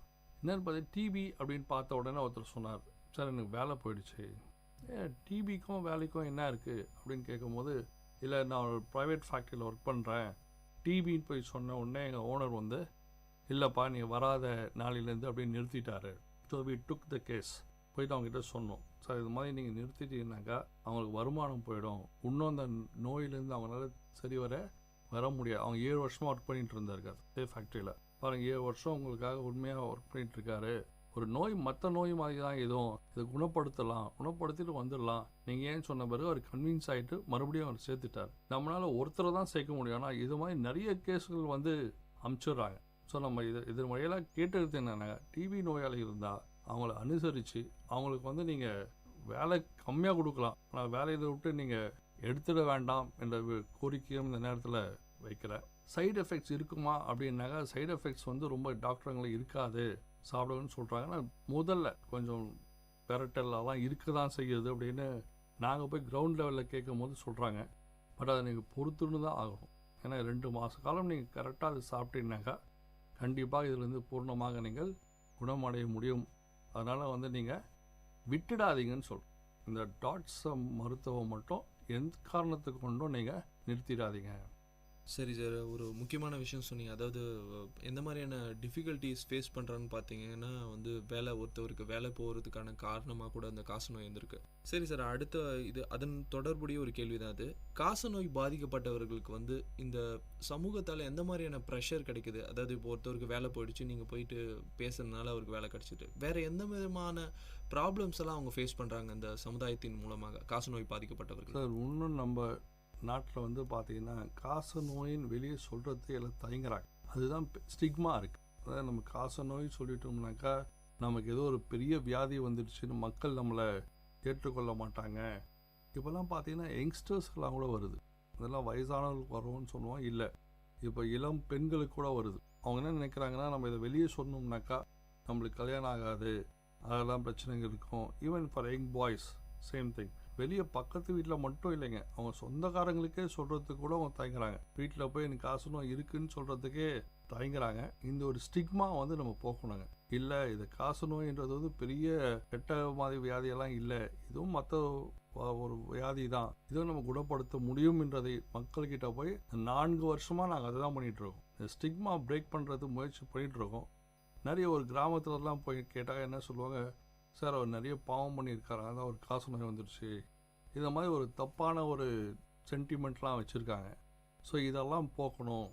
இந்த ஸ்டிக்மா இருக்குது. ஸ்டிக்மா இன்னும் பார்த்தீங்கன்னாக்கா நம்ம வேலூர் மாவட்டத்தில் மட்டும் இல்லைங்க, தமிழ்நாடு ஃபுல்லாகவே இந்த ஸ்டிக்மா வந்து இன்னும் ஸ்ட்ராங்காகவே இருக்குது. சரி சார், நம்ம சொசைட்டி பற்றி பேசணும். சரி, இப்போ ஒரு காசநோய் வந்து அவருடைய காசநோயாளிக்கு வந்து அவருடைய குடும்பத்தின் மூலமாக எந்த அளவு வந்து சப்போர்ட் கொடுக்கணும்? ஏன்னா வந்து இப்போ ஒருத்தவருக்கு வந்துருச்சுன்னா வந்து அது வந்து ஒரு பரவக்கூடிய ஒரு வியாதி, அதை தடுக்க முடியும். பட் கொஞ்சம் சுற்றி இருக்கிறவங்க கொஞ்சம் கேர்ஃபுல்லாக இருக்கணும், கொஞ்சம் வந்து க்ளீனாக இருக்கணும், அந்த மாதிரியான விஷயங்கள்லாம் இருக்குது. ஸோ ஃபேமிலி மூலமாக எந்த அளவு வந்து அந்த காசநோயாளிகளுக்கு வந்து சப்போர்ட் கிடைக்கணும்னு நீங்கள் நினைக்கிறீங்க சார்? சரி, இப்போ என்ன நினைக்கிறாங்கன்னா, காச நோயின்றது வந்து அவருக்கு மட்டும் வந்துடுச்சு, அவரை ஒதுக்கி வச்சுட்டாக்கா நமக்கு பரவாது அப்படிதான் நினைக்கிறாங்க. பட் ஸ்டாட்டிஸ்டிக்ஸ் என்ன சொல்லுதுன்னா, எல்லாருக்குமே அந்த காசு நோய் இருக்கும். 65%, இங்கே பேசிகிட்டு இருக்க 4-5 பேர் கூட 3-4 பேருக்கு அது இருக்கும், நம்ம உடம்புலேயே இருக்கும். அது எப்போ வெளியே வருது அப்படின்னு பார்த்தீங்கன்னாக்கா, எப்போ நம்ம உடம்புல அந்த எதிர்ப்பு சக்தி குறையுதோ அப்போ அது ஆட்டோமேட்டிக்காக வந்து பயங்கரமாக பரவி வயிற்றுக்குள்ளே பரவி அது காச நோயாக வெளியே வருது. அதனால் அது அவங்களுக்கு மட்டும் வந்துடுச்சு, நம்மளுக்கு வராதுன்னு சொல்கிறது யாருக்குமே வந்து இன்றைக்கி நம்மளால் சொல்ல முடியாது. யாருக்குனாலும் வரலாம். முதல்லலாம் இது வந்து ஏழைங்களுக்கு மட்டும் வந்துடுதெல்லாம் சொல்கிறாங்க. இன்றைக்கி அப்படி இல்லை, யாருக்கு போனாலும் எந்த வயதுக்கு போனாலும் இது வரலாம்னும் போது அதனால் நம்ம வந்து ஊக்கப்படுத்தணுங்க அவங்கள. அதாவது மருந்து எடுக்கிறதுக்கு ஊக்கப்படுத்தணும். ஏன்னா மருந்து சாப்பிடும் போது பார்த்திங்கன்னா நிறைய சைடு எஃபெக்ட்ஸ் இருக்குது. அவங்க விட்டுடலாம், மருந்து சாப்பிட வேணாம்னு நினைக்கிறாங்க. ஆஸ் அ ஃபேமிலி மெம்பர்ஸ் நம்ம தான் அவங்களுக்கு வந்து கூட இருந்து, இல்லை நீங்கள் இதை விடாமல் கொஞ்சம் முயற்சி பண்ணி இந்த 4 மாதம் இல்லை 2 மாதம் தொடர்ந்து சாப்பிட்டுட்டிங்கன்னா கண்டிப்பாக உங்களுக்கு பூர்ண குணமாயிடும் சொல்லிட்டு ஒரு மாரல் சப்போர்ட் கொடுத்தீங்கன்னாவே அதுவே ஒரு பெரிய சப்போர்ட்டாக இருக்குங்க. ஆனால் நம்ம நிறைய விஷயம் வீட்டுங்களில் பார்க்கும்போது வந்து அது கொடுக்காம தான் இருக்காங்க. அது கொடுத்தால் கண்டிப்பாக எல்லாருமே வந்து அதை 100% நம்மளால் வந்து பூர்ணமாக குணம் செய்ய முடியும். சரி சார், அடுத்ததாக வந்து நிறைய பேருக்கு வந்து இப்போ வேலை செய்கிறாங்க, ஓகே, வேலை செஞ்சுக்கிட்டே வந்து அந்த டாட்ஸ் மருந்து எடுத்துக்கிட்டு இருக்காங்க, கண்டினியூஸாக வேலைக்கு போகிறாங்க. ஸோ வந்து இப்போ ரொம்ப வயசானவங்க, இந்த எபோவ் 50 இருக்கிறவங்கலாம் வந்து அவங்களோட உடல்நிலை வந்து பயங்கரமாக பாதிப்படைஞ்சிடும், ரொம்ப சோர்வாயிடுவாங்க. மருந்துகள் எடுக்கிறதுனால கொஞ்சம் சில சைடு எஃபெக்ட்லாம் இருக்கிறதுக்கான வாய்ப்புகள் அதிகமாக இருக்குது. ஸோ அப்படி இருக்கிறவங்களுடைய எக்கனாமிக் கண்டிஷன்ஸ் வந்து எந்த அளவில் அவங்களுக்கு வந்து பிரச்சனைகள் கொடுக்கும், அவங்களுக்கு கஷ்டம் தரும்? சார், இப்போ வேலைக்கு போகல அப்படின்னாவே அவங்களுக்கு சம்பளம் வராமல் சூழ்நிலை இருக்குது. இது பெரும்பாலும் பார்த்தீங்கன்னாக்கா பிலோ பாவர்ட்டி லைனில் நிறைய இருக்குது. அதாவது மற்றவங்க இல்லைன்னு சொல்ல முடியாது, கம்பேர் பண்ணும்போது இவங்களுக்கு நிறையவே இருக்குது. அரசாங்கமும் பார்த்தீங்கன்னாக்கா மாதம் 1000 ரூபாய் அப்படின்னு சொல்லிட்டு அவங்களுக்கு ஒரு ஊக்கத்தொகை மாதிரி கொடுக்குறாங்க. இப்போ எங்கள் ஃபோரம் மூலயமா என்ன பண்ணுறோம் அப்படின்னு பார்த்தீங்கன்னாக்கா, ஒரு சத்து வாய்ந்த பொருட்களை நான் கொடுக்குறோம், அவங்களுக்கு இலவசமாக கொடுக்குறோம். அதை டாட் சென்டர்லேயே ப்ரொவைட் பண்ணுறோம். ஒரு பேரிச்சம்பழம், முட்டை, பால், இது மாதிரி அந்தந்த சென்டரில் யாரெல்லாம் கொடுக்குறாங்களோ அவங்களுக்கு வந்து நாங்கள் சப்போர்ட் பண்ணுறோம். இப்போ நம்ம 30 பேருக்கு மேலே இன்றைக்கி அது பெரிய சப்போர்ட்டிவாக தான் இருக்குது. அவங்களுக்கு கேட்டோம்னா சொல்கிறாங்க, சார் 1 மாதம் 2 மாதம் பொறுத்து சார் நீங்கள் இந்த நாங்கள் ஊட்ட மருந்து இந்த ஊட்டச்சத்தெல்லாம் சாப்பிட்றதுனால எங்களுக்கு பரவாயில்ல, உடம்பு 2 முட்டை ஒரு நாளைக்கு கொடுக்குறோம், இலவசமாக கொடுக்குறோம், அதை அவங்க சாப்பிட்றாங்க. அதனால் பார்த்தீங்கன்னாக்கா ரெசிஸ்டன்ஸ் வந்து இன்க்ரீஸ் ஆகுது, பாடி ரெசிஸ்டன்ஸ் இன்க்ரீஸ் ஆகுது. பட் நிறைய எக்கனாமிக் சப்போர்ட் தேவைப்படுது. இவ்வளோ நேரம் ஜென்ரலான பேஷண்ட்ஸ் பற்றி நம்ம பேசிகிட்டு இருந்தோம் சார். வெலூர் டிபி ஃபோரம் வந்து எந்த மாதிரியான ஆக்டிவிட்டீஸ் பண்ணுது, எந்த மாதிரியான அவேர்னஸ் க்ரியேட் பண்ணுது, அதை பற்றி கொஞ்சம் சொல்ல முடியுமா சார்? ஏன்னா வந்து அதாவது சில பேருக்கு வந்து இன்னும் அவேர்னஸ் கிடைக்கல. எய்ட்ஸை பற்றி கூட நிறைய அவேர்னஸ் இருக்குது, பட் இதை பற்றி ஒரு துளி கூட அவேர்னஸ் ரொம்ப கம்மியாக இருக்குது, என்னன்னே தெரியலன்னு சொன்னீங்க. ஸோ உங்களோட டிபி ஃபோரம் எந்த மாதிரியான ஆக்டிவிட்டீஸ் பண்ணுது, எந்த மாதிரியான அவேர்னஸ் வந்து மக்களிடையே க்ரியேட் பண்ணுது, அதை பற்றி சொல்ல முடியுமா? இப்போ பார்த்தீங்கன்னாக்கா இந்த அவேர்னஸ்ன்னு சொன்ன உடனே நாங்கள் இந்த அவேர்னஸ் ப்ரோக்ராம் வந்து நாங்கள் ஸ்கூல்ஸ் தான் கொண்டு போகிறோம். ஏன்னா பிள்ளைகளுக்கு சொன்னோம்னா தான் ஃப்யூச்சர் ஜென்ரேஷனில் தே வில் கெட் அவேர்னஸ் அப்படின்னு சொல்லிட்டு பொதுமக்களை ரீச் பண்ணுறதோட ஸ்டூடெண்ட்ஸை ரீச் பண்ணுறோம். அதுக்கு 2-3 ப்ரோக்ராம்ஸ் நாங்கள் சார்ட் அவுட் பண்ணி கொடுத்துருக்கோம். ஃபார் எக்ஸாம்பிள் வந்து பார்த்தீங்கன்னா இப்போ குடியாத்தம் பகுதியிலலாம் வந்து இந்த ஃப்ரீ ஹேண்ட்கர்ச்சீஃப்ஸ் கொடுக்குறோம் ஸ்கூல் பிள்ளைங்களுக்கு. ஹேண்ட்கர்ச்சீஃப்ஸ் கொடுக்கும் போதே வந்து we give awareness on TB. இது வந்து இருமும் போது இதை வாயை மூடி இருமணும், இந்த கர்ச்சீஃப் யூஸ் பண்ணுங்க, பேசிக் எட்டிகெட்ஸ் கற்றுக் கொடுக்குறோம். வெளியே ஸ்பிட் பண்ணாதீங்க, ரோட்டில் ஸ்பிட் பண்ணாதீங்க அப்படின்னு அவேர்னஸ் பண்ணி கொடுக்குறோம். 2வது என்ன ஆயத்தமாக இருக்கோம்னாக்கா இந்த நோ ஸ்பீட் ஜோன் அப்படின்னு ஸ்கூல்லலாம் வந்து அறிவிச்சிருக்கிறோம். இந்த ஸ்கூலில் நாங்கள் வந்து எச்சில் துப்ப மாட்டோம், உறுதி எடுக்கிறாங்க. எல்லா பிள்ளைகளுக்கும் நாங்கள் உறுதி எடுக்க வைக்கிறோம், வெளியே துப்ப மாட்டோம் அப்படின்னு சொல்லிட்டு. இந்த ஜோனும் வந்து எச்சில் துப்பாத ஜோன் அப்படின்னு அறிக்கையும் விட்டு அங்கே ஒரு டிஸ்பிளேவும் போடுறோம். ஸோ ஸ்கூல்ஸில் இந்த ப்ரோக்ராம் வச்சுருக்கோம். இப்போ பப்ளிக்ஸ்ன்னு சொல்லும் போது பார்த்தீங்கன்னா ஹோர்டிங்ஸ் மூலியமாவோ பேம்ப்ளெட்ஸ் மூலியமாவோ இந்த அவேர்னஸ் அன்றைக்கி க்ரியேட் பண்ணிகிட்ருக்கோம். அந்த வகையில் பார்த்தீங்கன்னா இந்த எஃப்எம் மூலயமா இந்த தகவலை நீங்கள் மக்களிடையே எடுத்து செல்வது ஒரு பெரும் பங்கு வகிக்கும் என்பது எந்தவித ஐயப்பாடும் எங்களுக்கு இல்லை. இப்போ அடுத்ததாக பார்த்தீங்கன்னா உங்களுடைய ஃபோரம் மூலிமா எந்த மாதிரியான ஆக்டிவிட்டீஸ் பண்ணுறீங்கன்னு நான் முன்னாடி கேட்டேன். வாலண்டியர்ஸை எந்த மாதிரி நீங்கள் யூஸ் பண்ணிக்கிறீங்க சார்? உங்ககிட்ட இருக்கிற வாலண்டியர்ஸை எந்த மாதிரி வந்து டிபி பேஷண்ட்டை அணுகுறீங்க, அவங்களுக்கு எந்த மாதிரியான ஹெல்ப்பை வந்து நீங்கள் செஞ்சிட்ருக்கீங்க உங்கள் ஃபோரம் மூலிமா, அதை பற்றி சொல்ல முடியுமா? சரி, எங்கள் ஃபோரமில் பார்த்தீங்கன்னாக்கா ஒரு 4-5 என்ஜிஓ வந்து இதில் எங்களோட பார்ட் ஆஃப் இதாக ஒர்க் பண்ணிகிட்ருக்காங்க. முதல்லேருந்து ஒர்க் பண்ணிகிட்ருக்காங்க. அந்த என்ஜிஓஸில் பார்த்தீங்கன்னா தே ஹேவ் வாலண்டியர்ஸ். அவங்க என்ன பண்ணுறாங்க அப்படின்னு பார்த்தீங்கன்னாக்கா even they going to the remote villages and collecting the sputum சளியில தான் நம்ம டெஸ்ட் பண்ணுவாங்க. அதுக்கு 2-3 வாலண்டியர்ஸ் வச்சுருக்காங்க ஒரு பிளாக்லேயும். அவங்கக்கிட்ட கேட்டோம்னாக்கா அவங்க போய் ஸ்பூட்டம் கலெக்ட் பண்ணின்னு வந்து நம்ம மைக்ரோஸ்கோப் டெஸ்ட் பண்ணிவிட்டு அந்த ரிசல்ட்ஸும் கொண்டு போய் கொடுக்குறாங்க. இது ஒரு என்ஜிஓ பண்ணிகிட்ருக்கு தொடர்ந்து. மற்ற 3 என்ஜிஓஸ் பார்த்தீங்கன்னாக்கா அவங்க மானிட்டர் பண்ணுறதுலேருந்து டாட் சென்டரில் போயிட்டு அவங்க சாப்பிட்றதுலேருந்து தொடர்ந்து சாப்பிட்றாங்களா. நிறைய ப்ராப்ளம் இந்த டிவியில் பார்த்தீங்கன்னாக்கா மாத்திரை சாப்பிடாமல் விட்டுறது தான். ஸோ மொத்தம் அவங்க கம்ப்ளீஷன் பண்ணுறாங்களா அப்படின்னு பார்க்குறதுக்குன்னே வி ஹேவ் வாலண்டியர்ஸ்.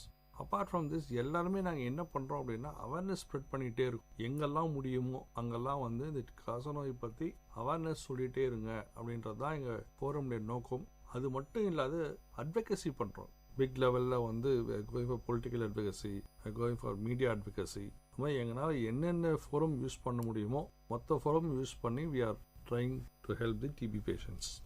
நீங்கள் முன்னாடியே சொன்னீங்க சார், உங்களுடைய ஃபோரம் மூலிமா வந்து பல உதவிகள் வந்து டிபி பேஷண்ட்டுக்கு செஞ்சுட்டு வரீங்கன்னு சொல்லிட்டு இருந்தீங்க. அதாவது வந்து பல நியூட்ரிஷன்ஸ் அவங்களுக்கு கொடுக்கறதாகவும் உதவி 30 பேருக்கு சப்போர்ட் பண்ணிட்டு இருக்கீங்கன்னு சொல்லிட்டு இருந்தீங்க. உங்களுடைய ஃபோரம்க்கு எந்த வகையில் ஃபினான்ஷியல் ஹெல்ப் கிடைக்குது சார்? எதன் மூலிமா வந்து மக்களுக்கு நீங்கள் ஹெல்ப் பண்ணிட்டு இருக்கீங்க? சார், இது எங்களது முழுக்க வந்து கான்ட்ரிபியூஷன் பை அவர் மெம்பர்ஸ். இப்போ பார்த்தீங்கன்னா 40+ மெம்பர்ஸ் இருக்கும் எங்கள் ஃபோரமில்.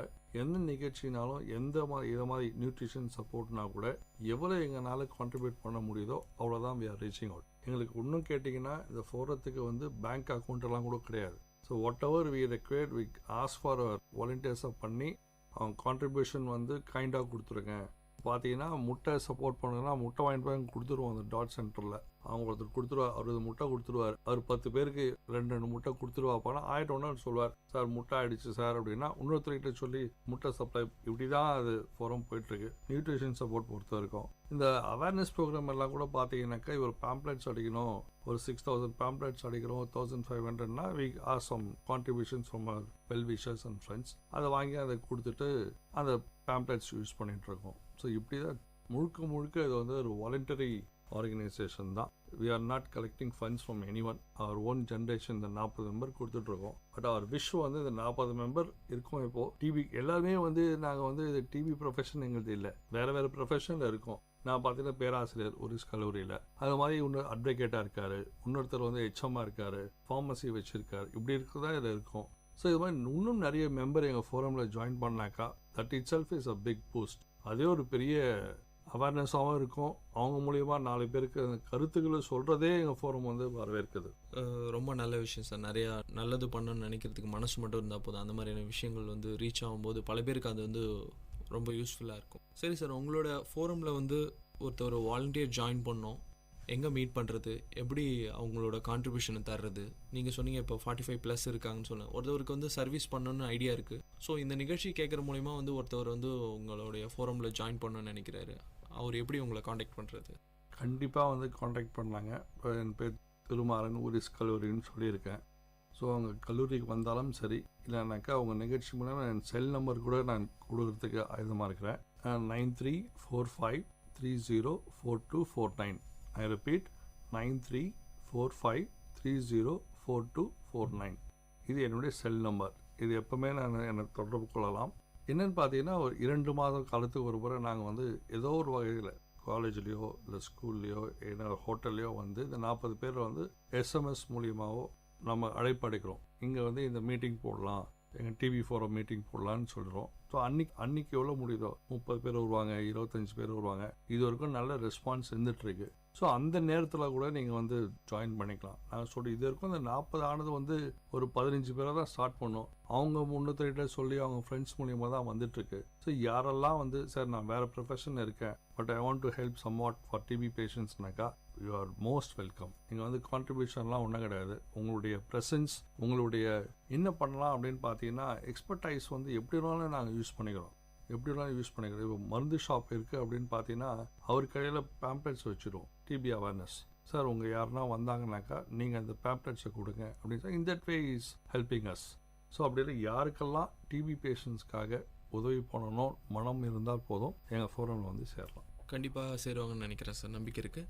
ஸோ அடுத்ததாக பார்த்தீங்கன்னா, உங்கள் ஃபோரம் அதாவது நீங்கள் ஒரு 4 இயர்ஸாக கண்டினியூஸாக நடத்திட்டுருக்கீங்க. ஸோ உங்களுடைய அனுபவத்தில், எக்ஸ்பீரியன்ஸில் ஏதாவது சேலஞ்சிங், என்ன மாதிரியான சேலஞ்சிங் நீங்கள் ஃபேஸ் பண்ணியிருக்கீங்க? ஏதாவது மறக்க முடியாத ஏதாவது நிகழ்வுகள் ஏதாவது இருக்குது? ஏன்னா வந்து பல டிபி பேஷண்ட்ஸ் வந்து டாட் மருந்தை சரியாக ஃபாலோ பண்ணுறது கிடையாது. சிவியரான எக்ஸ்ட்ரீம் லெவலுக்குலாம் போய் டெத் வரைக்குமே கூட சில பேர் ஃபேஸ் பண்ணியிருக்கலாம். கண்டிப்பாங்க. எங்கள் அனுபவத்திலே பார்த்தீங்கன்னா கூட, அதாவது இந்த 4 வருடத்தில் பார்த்தீங்கன்னாக்கா இறப்பெல்லாம் கூட நாங்கள் வந்து சந்திச்சிருக்கிறோம். அதை அப்படின்னு பார்த்தீங்கன்னாக்கா, அவர் சரிவர டாட்ஸ் சாப்பிடலை அப்படின்னாக்கா மறுபடியும் அந்த ஒரு மாதம் சாப்பிட்டு விட்டுட்டார். ஒரு 6 மாத காலத்துக்கு அவர் வந்து உடம்பு நல்லா ஆகிடுற மாதிரி தான் இருக்குது. மறுபடியும் காசு நோய் அவருக்கு வந்துடுது. ஏன்னா முழுசாக அவர் வந்து ட்ரீட்மெண்ட் சாப்பிடாதனால. அப்போ வந்த பிறகு என்ன ஆகுதுனாக்கா, இந்த மருந்து வரைக்கும் எடுபடுறதில்லை. ஏன்னா ரெசிஸ்டன்ஸ் உடம்புல வந்துடுது. So he has to go for higher degree of medicines. அது வாங்கும் போது அது வாங்குறதுக்கு கஷ்டமாக படுறாங்க. ஏன்னா அது வந்து நம்ம காசு கொடுத்து சில நேரத்தை வாங்க முடியாது. இப்போ தான் இலவசமாக அதுவும் கொடுத்துட்ருக்காங்க. அது சைடு எஃபெக்ட்ஸ் நிறைய இருக்குது. அதை பின்பற்றதும் வந்து பெரிய cycle, 6 month cycle he has to follow. இவர்னால 2 மாதமே ஃபாலோ பண்ணாத போது எப்படி 6 மாதம் ஃபாலோ பண்ணுவார்? அது சரியாக விட்டுட்டோம்னா தான் டெத் கேஸ் எல்லாம் வருது. இப்போ XDR டிபி எல்லாம் வருது பார்த்தீங்கன்னாக்கா, இந்த 2 சைக்கிள்லேயும் அவங்களால மருந்து சரிவர ஃபாலோ பண்ணாத இறப்பெல்லாம் ஏற்படுத்துகிற வாய்ப்பு ஏன்னு பார்த்தீங்கன்னா, அந்த மாத்திரைகளை சரியாக சாப்பிடாதனால தான் அதை நாங்கள் ஃபேஸ் பண்ணிகிட்டே இருக்கோம். கிரவுண்ட் லெவலில் போனோம்னாக்கா மாத்திரை சாப்பிடாதனால இறப்பு ஏற்பட்டவங்க நாங்கள் பார்த்துட்ருக்கோம். ஸோ அதுதான் எங்களோட மெயின் நோக்கமே. என்னன்னாக்கா, காசு நோய் என்பது வந்து இறப்பதற்கான நோய் அல்ல. அதனால் சாகவே தேவையில்லை. பட் அப்படி இருந்தும் நம்ம இழந்துட்டுருக்கோம். அதை உடனடியாக தடுக்கணுன்றது தான் எங்கள் நோக்கமாக. சரி சார், உங்களோட டிபி ஃபோரமோட ஃப்யூச்சர் பிளான்ஸ் என்னென்ன? இப்போ வரைக்கும் நிறைய ஆக்டிவிட்டீஸ் பண்ணிகிட்ருக்கீங்க. வாலண்டியர்ஸ் மூலமாக இருக்கலாம், இல்லை அதாவது மணி கான்ட்ரிபியூஷன் மூலமாக வந்து நியூட்ரிஷன் சப்ளை, நிறைய விஷயங்கள் பண்ணிகிட்ருக்கீங்க. உங்களோட ஃப்யூச்சர் பிளான் என்னவாக இருக்கும்? சரிங்க, ஃப்யூச்சர் அப்படின்னு பார்த்தீங்கன்னாக்கா, எங்கள் நோக்கமே வந்து வேலூரை காச நோய் அற்ற வேலூராக மாற்ற வேண்டும் அப்படின்றது தான். ஆனால் காச நோய் இல்லாமல் மாற்ற முடியுமா அப்படின்னாக்கா மாற்றலாம். சுகாதாரமாக வேலூராகவும் மாற்றணும். இப்போ டெவலப்ட் நேஷன்ஸ் எல்லாம் பார்த்தீங்கன்னா டிபியே கிடையாது. டெவலப்ட் நேஷன்ஸில் வந்து டிபியை வந்து இல்லாமல் இருக்குது. ஏன் வந்து அண்டர் டெவலப்பிங் நேஷன்ஸ்லும் டெவலப்ட் நேஷன்ஸில் மட்டும் இவ்வளோ கேசஸ் இருக்குது, இவ்வளோ டெத்தும் ஏற்பட்டிருக்கு அப்படின்னு பார்த்தீங்கன்னா, அதனுடைய என்விரான்மெண்டல் ப்ராப்ளமும் பெரிதாக வருது. ஏன்னா சுத்தம் இல்லை அப்படின்னு வருது. ஸோ சுகாதார வேலூராக ஆக்கணும்னாக்கா நல்ல ஹெல்த்தி வேலூராகவும் மாறும். இப்போ ஸ்மார்ட் சிட்டியெல்லாம் ஆகிட்டு வருதுன்னு சொல்கிறோம். ஸ்மார்ட் சிட்டின்னு சொல்லிக்கலாம், பட் நம்ம ஸ்மார்ட்டாக இல்லைனாக்கா அது ஸ்மார்ட் சிட்டிக்கு இல்லை. ஸோ ஸ்மார்ட் சிட்டின்றதே வந்து பார்த்தீங்கன்னாக்கா, இங்கே இருக்கிற மக்கள் ஹெல்த்தியாக இருக்கணும். ஸோ ஹெல்த்தியாக இருக்கணும் அப்படின்னு சொல்லும் போதே பார்த்தீங்கன்னாக்கா, they should be very clean also. So நம்ம சுகாதாரத்தை நல்ல சுற்றுப்புறலை நம்ம சுகாதாரத்தை சுத்தமாக வச்சுனாவே சுத்த வேலூர் சுகாதார வேலூர் என்பது தான் எங்களுடைய லட்சியமாக இருக்குது. அதை தொடர்ந்து நாங்கள் செயல்பட்டே தான் வந்துட்டுருக்கோம். நல்ல கியூரான டிபி சர்வைவர் இன்னைக்கு நம்ம நிகழ்ச்சியில தொலைபேசி வழியா இணைஞ்சிருக்காரு. அவர் கூட தான் நம்ம இன்னைக்கு பேச போறோம். வணக்கம் சார். வணக்கம். உங்களை பத்திய மேலும் அறிமுகம் சார். என்னுடைய பேர் ராஜேந்திரன். நான் நூரிஸ் காலேஜில் லைப்ரரி ரெஸ்டாரண்ட்டாக ஒர்க் பண்ணிட்டு இருக்கிறேன். வசந்தபுரம் வெள்ளூர் இந்திரா நகரில் நான் இருக்கேன். எனக்கு வந்து 3 பிள்ளைங்க, 3 பேர் படிக்கிறாங்க. எங்கள் ஒய்ஃபும் ஒர்க் பண்ணுறாங்க. பெரியவர் வந்து +2 படிக்கிறாரு, சின்னவர் வந்து 10th படிக்கிறாரு, இன்னொருத்தர் வந்து 8th படிக்கிறாரு. சரி சார், நீங்க ஒரு டிபி சர்வைவர், அதாவது வந்து காச நோயால பாதிப்படைஞ்சு இப்போ வந்து பூரண குணமடைஞ்சிருக்கீங்க. ஸோ எப்போ நீங்க அதை கண்டுபிடிச்சிங்க உங்களுக்கு காச நோய் இருக்கிறது? எனக்கு 2007 வந்து அடிக்கடி ஜுரம் எல்லாம் வந்துட்டு இருந்ததுங்க. நான் போவேன், நார்மலாக போவேன், ஹாஸ்பிட்டல் போவேன், செக் பண்ணுவாங்க, ஊசி போடுவாங்க, ஒரு சரியாயிடும். மறுபடியும் ஒரு 6 month 3 month அப்படி கரெக்டாக இருக்கும். அதுக்கப்புறம் இது அப்படியே இருக்கும்.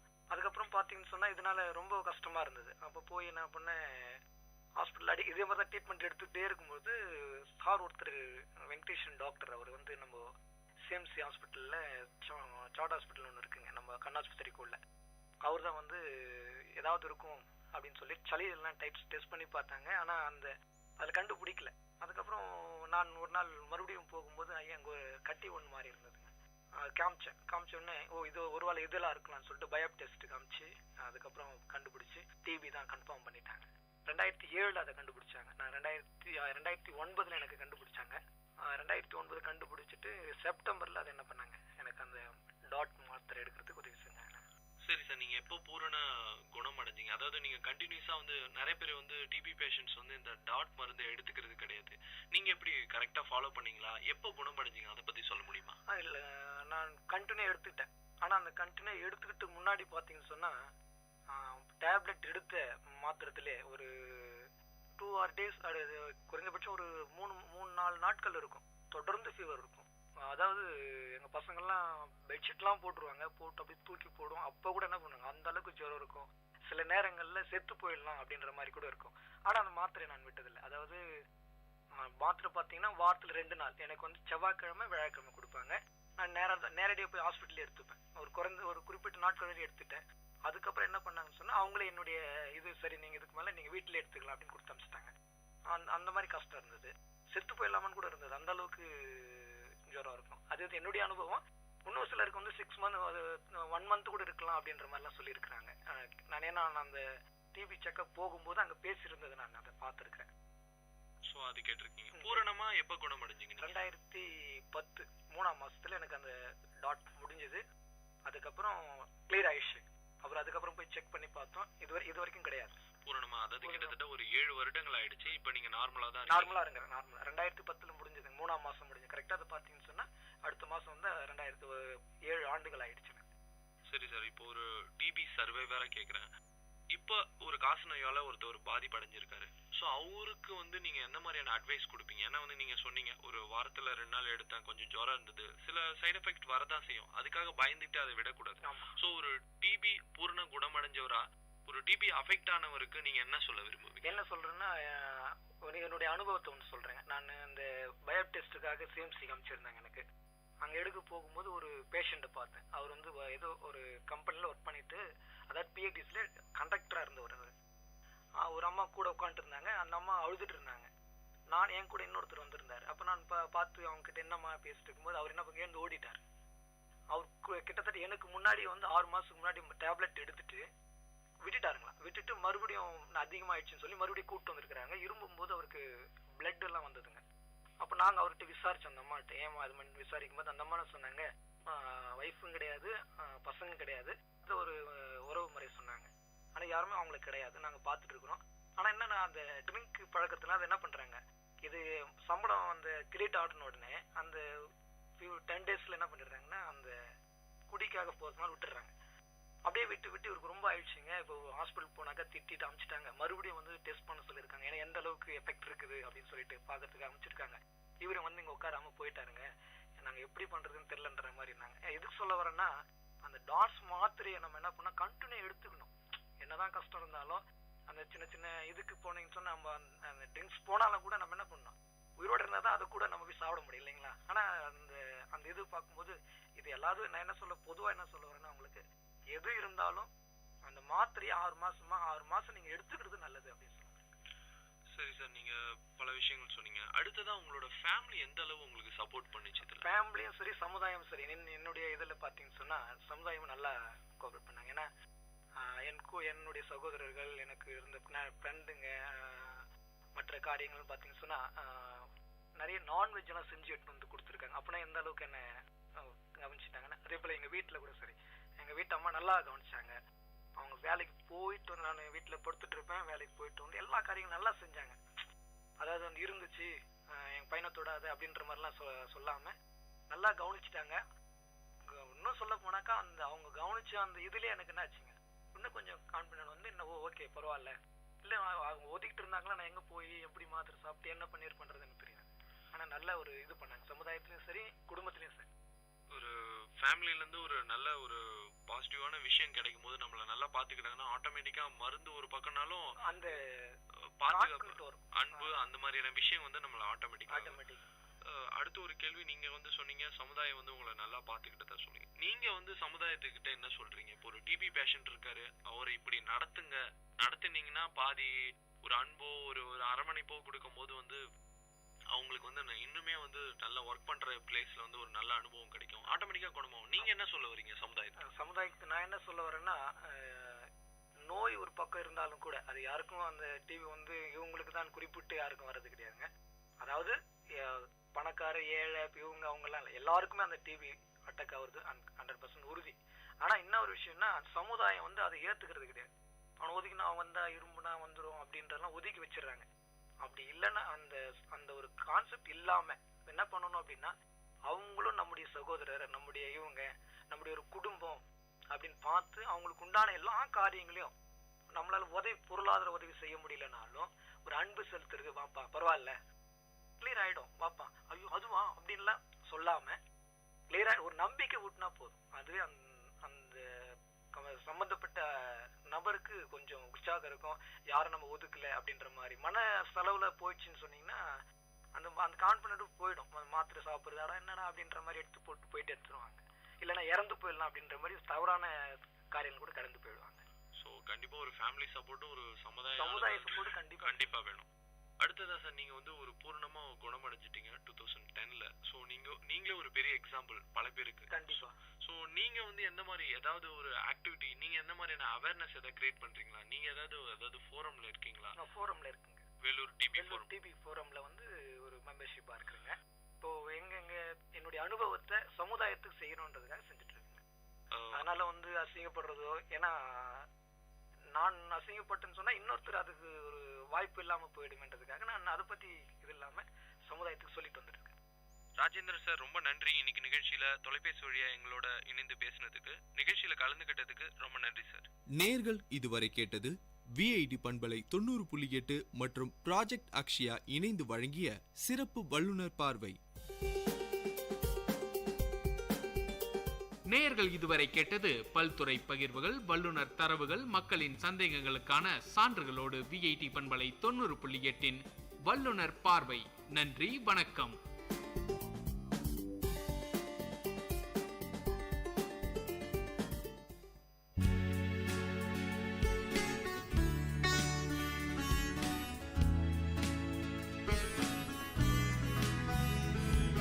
விஐடி பண்பலை 90.8 விஐடி பல்கலைக்கழகத்தின் சமுதாய வானொலியில் இது மருத்துவ நேரம்.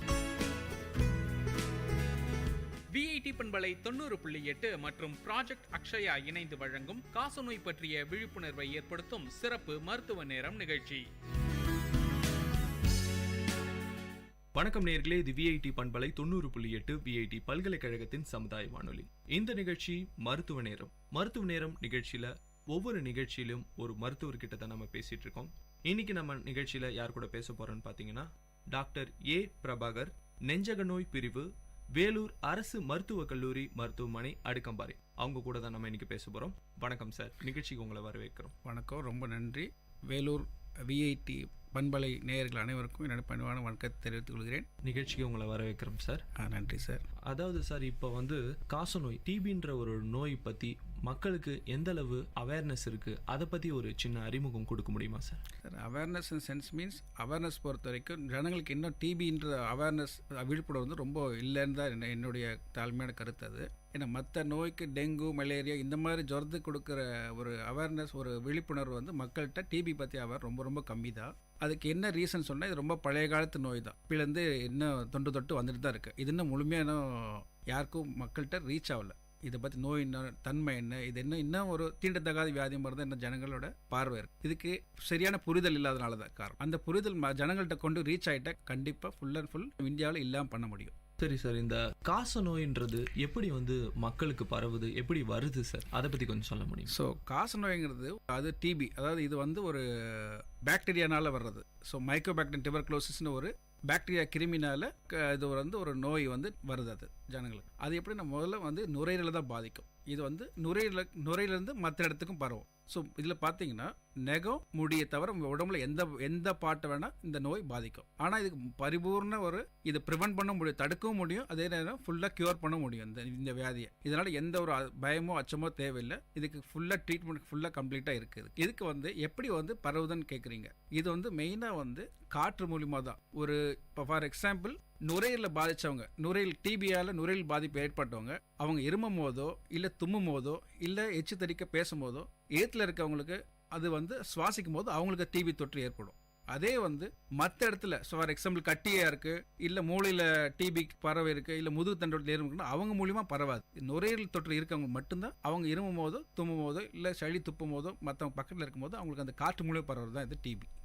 முக்கியமாக வந்து இது காற்று மூலியமா பரவுறதுக்கான வாய்ப்புகள் வந்து அதிகமாக இருக்கு. நீங்கள் கண்டிப்பாக இது 100% இது காற்று மூலியம் மட்டும்தான் பரவுது. சரி சார், இப்போ வந்து ஒருத்தவருக்கு வந்து காசநோய் வந்திருக்கு, அவர் எப்படி வந்து அந்த அறிகுறிகளை கண்டுபிடிக்கிறது, தனக்கு இருக்கிறதுன்னு எப்படி அவர் தெரிஞ்சுக்கிறது, அதை பற்றி கொஞ்சம் சொல்ல முடியும்? ஸோ இது காசநோய் பற்றி அறிகுறிகள் என்னென்னா, இது வந்து நான் இப்போ பேச போகிறது நுரையீரல் சம்மந்தப்பட்டது. நுரையீரல் டிபி வந்தால் என்னென்ன அறிகுறிகள் இருக்குது. நுரையீரல் தாண்டி வேற மற்ற ஒரு form of TB extra pulmonary சொல்லுவாங்க. நுரையில் மட்டும் பாதிச்சுன்னா அது பேர் பல்மனரி டிபி. நுரையில் தாண்டி எங்கே பாதிச்சு வந்தாலும் அது பேர் எக்ஸ்ட்ரா பல்மனரி டிவின்னு சொல்லுவாங்க. அது நுரையில் டிபியிலான வந்தவங்களுக்கு என்னென்ன சிம்டம்ஸ் இருக்குன்னா, தொடர் இருமல், அது 2 வாரங்களுக்கு மேல் தொடர் இருமல், சளியோ சேர்ந்தோ சளி இல்லாமலோ வரலாம், ப்ளஸ் அவங்களுக்கு வந்து சளியோட ரத்தம் கலந்து வரலாம், ப்ளஸ் மாலை நேர ஜுரம், ஈவினிங் டெம்பரேச்சர், அப்புறம் அதிகப்படியான வியர்த்தல், ஈவினிங்கில் வியர்த்தல் வருது, அதுக்கப்புறம் பசியின்மை, தூக்கமின்மை, உடல் எடை குறைதல், இது மாதிரி சில சிம்டம்ஸ், மூச்சு இறைத்தல், இதெல்லாம் வரலாம். இதெல்லாம் வந்துன்னா ஒரு 2 வாரத்துக்கு மேலே இருக்குன்னா இந்த சிம்டம்ஸ் வச்சுட்டு டிபிஆ இருக்க டவுட் பண்ணினா உடனே கவர்மெண்ட் எனி அரசு மருத்துவமனைக்கு போனாலும் அதுக்கு உடனே டெஸ்ட் பண்ணி பார்த்து. ஆமாம் சார், பல பேருக்கு வந்து இப்போ ஒரு சின்ன ஜுரம்னாலும் ஒரு 2 நாள் இருந்ததுன்னா நம்மளுக்கு ஜுரம் தான் வந்திருக்கு, இல்லை ஒரு வாரம் கண்டினியூஸாக இருமலாக வந்தால் ஒன்று சூடாக இருக்கலாம், இல்லை வந்து ஏதாவது நான் வந்து குளுமையான பொருள் சாப்பிட்டுட்டேன் அதனால தான் எனக்கு வந்திருக்குன்னு ரொம்ப கேர்லெஸ்ஸாக இருக்காங்க மக்கள் வந்து. ஸோ இப்போ வந்து இந்த டிபி வராமல் இருக்க எப்படி முன்னெச்சரிக்கை நடவடிக்கைலாம் எடுக்கிறது? நம்ம வந்து ப்ரிவென்ஷன் இஸ் பெட்டர் தென் கியூர்னு சொல்லுவாங்க. அதாவது வருவதற்கு முன்னாடியே பாதுகாக்கிறது வந்து ரொம்ப நல்லதுன்னு சொல்லுவாங்க. ஸோ இந்த டிபி நோய் வராமல் இருக்க நம்ம என்ன மாதிரியான முன்னெச்சரிக்கை நடவடிக்கைகள்லாம் எடுக்கணும்? முதலாவது நம்ம உடல் ஆரோக்கியத்தை பேணி காக்கணும். நம்ம நல்ல ஒரு ஆரோக்கியமான உணவு பழக்கத்தை முதல்ல ஏற்படுத்திக்கணும். 3 வேளை சாப்பாடு நேரம் தவறாமல் கரெக்டாக டைமுக்கு சாப்பிட்றது, நல்ல ஆரோக்கியமான உணவு. அதில் சாப்பிட்றது நல்ல டைம் சாப்பிட்றதோட நல்ல ஒரு ஆரோக்கியமான உணவு எடுத்துக்கணும். நம்ம இம்யூனிட்டி பவர், எதிர்ப்பு சக்தி எப்பயுமே நல்லா வச்சுக்கணும். ஸோ ரொம்ப முக்கியமான பாயிண்ட். அதே போல் ஒரு பப்ளிக் பிளேஸில் ஒரு பஸ்லேயோ இல்லை கூட்ட நெரிசல்லையோ இல்லை எங்கே பார்க்கு பீச் இந்த மாதிரி எங்கே போனாலும் அங்கே வந்து இரும்புறாங்கன்னா கொஞ்சம் அவங்கள வந்து வாயில் துணி வச்சு இரும்ப சொல்லி நம்ம அட்வைஸ் பண்ணலாம். அது மூலிமா டிபி ஸ்ப்ரெட் ஆகுது நம்மளை தடுக்க முடியும். ஸோ நல்ல ஆரோக்கியமான உணவு, நல்ல நேரத்துக்கு சாப்பாடு, நம்ம ஒரு எதிர்ப்பு சக்தி உள்ள உணவுகள் நல்லா சாப்பிட்டுக்கணும். நம்ம எதிர்ப்பு சக்தி நம்ம உடம்புல மெயின்டைன் பண்ணிக்கணும். அதே டைமில் காசநோய் இருக்குது டவுட் பண்ணுறோம், அவங்க வந்து இருமும் போது வாழை துணி வச்சு இரும்ப சொல்லலாம். இது மூலிமா நம்மளுக்கு டிவி வராமல் தடுக்க முடியும்.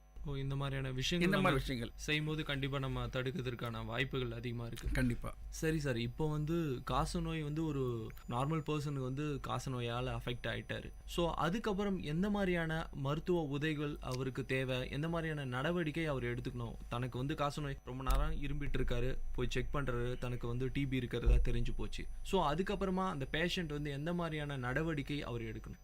முன்னாடி சொன்ன மாதிரி அந்த என்னென்ன சிம்டம்ஸ் அறிகுறிகள் தென்படுதுன்னா உடனே பக்கத்தில் இருக்கிற எல்லா அரசு மருத்துவமனை, அது பிஎஸ்சி பிரைமரி ஹெல்த் சென்டராக இருக்கட்டும், இல்லை டிஸ்ட்ரிக்ட் ஹாஸ்பிட்டல், இல்லை மெடிக்கல் காலேஜ், இந்த மாதிரி எல்லா அரசு சார்ந்த மருத்துவமனை அனைத்துலேயுமே இந்த இலவச சளி டெஸ்ட் எக்ஸ்ரே எல்லாம் எடுக்கப்படும். அவங்க முதல்ல அது அங்கே போய் மருத்துவர்கிட்ட இந்த மாதிரி உங்களுடைய என்னென்ன உங்களுக்கு தொந்தரவு இருக்குன்னு சொன்னாங்கன்னா அவங்க உடனே சளி டெஸ்ட் எழுதி கொடுப்பாங்க. அது சளி டெஸ்ட் பண்ணாலே தெரிஞ்சிடும். சளி டெஸ்ட் பண்ணால் நல்ல எருமிச்சு அவங்களுக்கு நுரையீரல் டிபி இருக்குன்னா கண்டிப்பாக சளி டெஸ்ட் மூலியமாக பரிசோதனை அங்கேயும் இலவசமாக செய்து தரப்படும். சளி டெஸ்ட் 2 நாள் சளி டெஸ்ட் கொடுக்கும். இப்போ காலைல ஒரு 10 மணிக்கு போகிறீங்க, டாக்டர் பார்க்குறீங்கன்னா அப்போ ஒரு சளி டெஸ்ட் கொடுக்கணும். மறுநாள் ஒரு டப்பா கொடுப்பாங்க. அதில் காலையில் சளி டெஸ்ட் வெறும் வயிற்றுல எடுத்து நல்லா இரும்பி நல்லா சளி மொத்தமாக எடுத்து கொடுக்கணும். எடுத்து கொடுக்கும் அடுத்த நாள் 2 சளி டெஸ்ட் பண்ணும்போது உங்களுக்கு டிபி கிருமி இருக்குது அதுலேயே தெரிஞ்சிடும். இருந்ததுன்னா அடுத்தது என்னென்ன தேவையான பரிசோதனை எக்ஸ்ரேலேருந்து உங்களுக்கு மற்ற இதர ரத்த டெஸ்ட்டுகள், சர்க்கரை இருக்கா, மற்ற வியாதிகள் இருக்கா, அந்த டெஸ்ட்லாம் பார்த்துட்டு உங்களுக்கு மருந்து மாத்திரைகளை ஆரம்பிச்சிடுவோம்.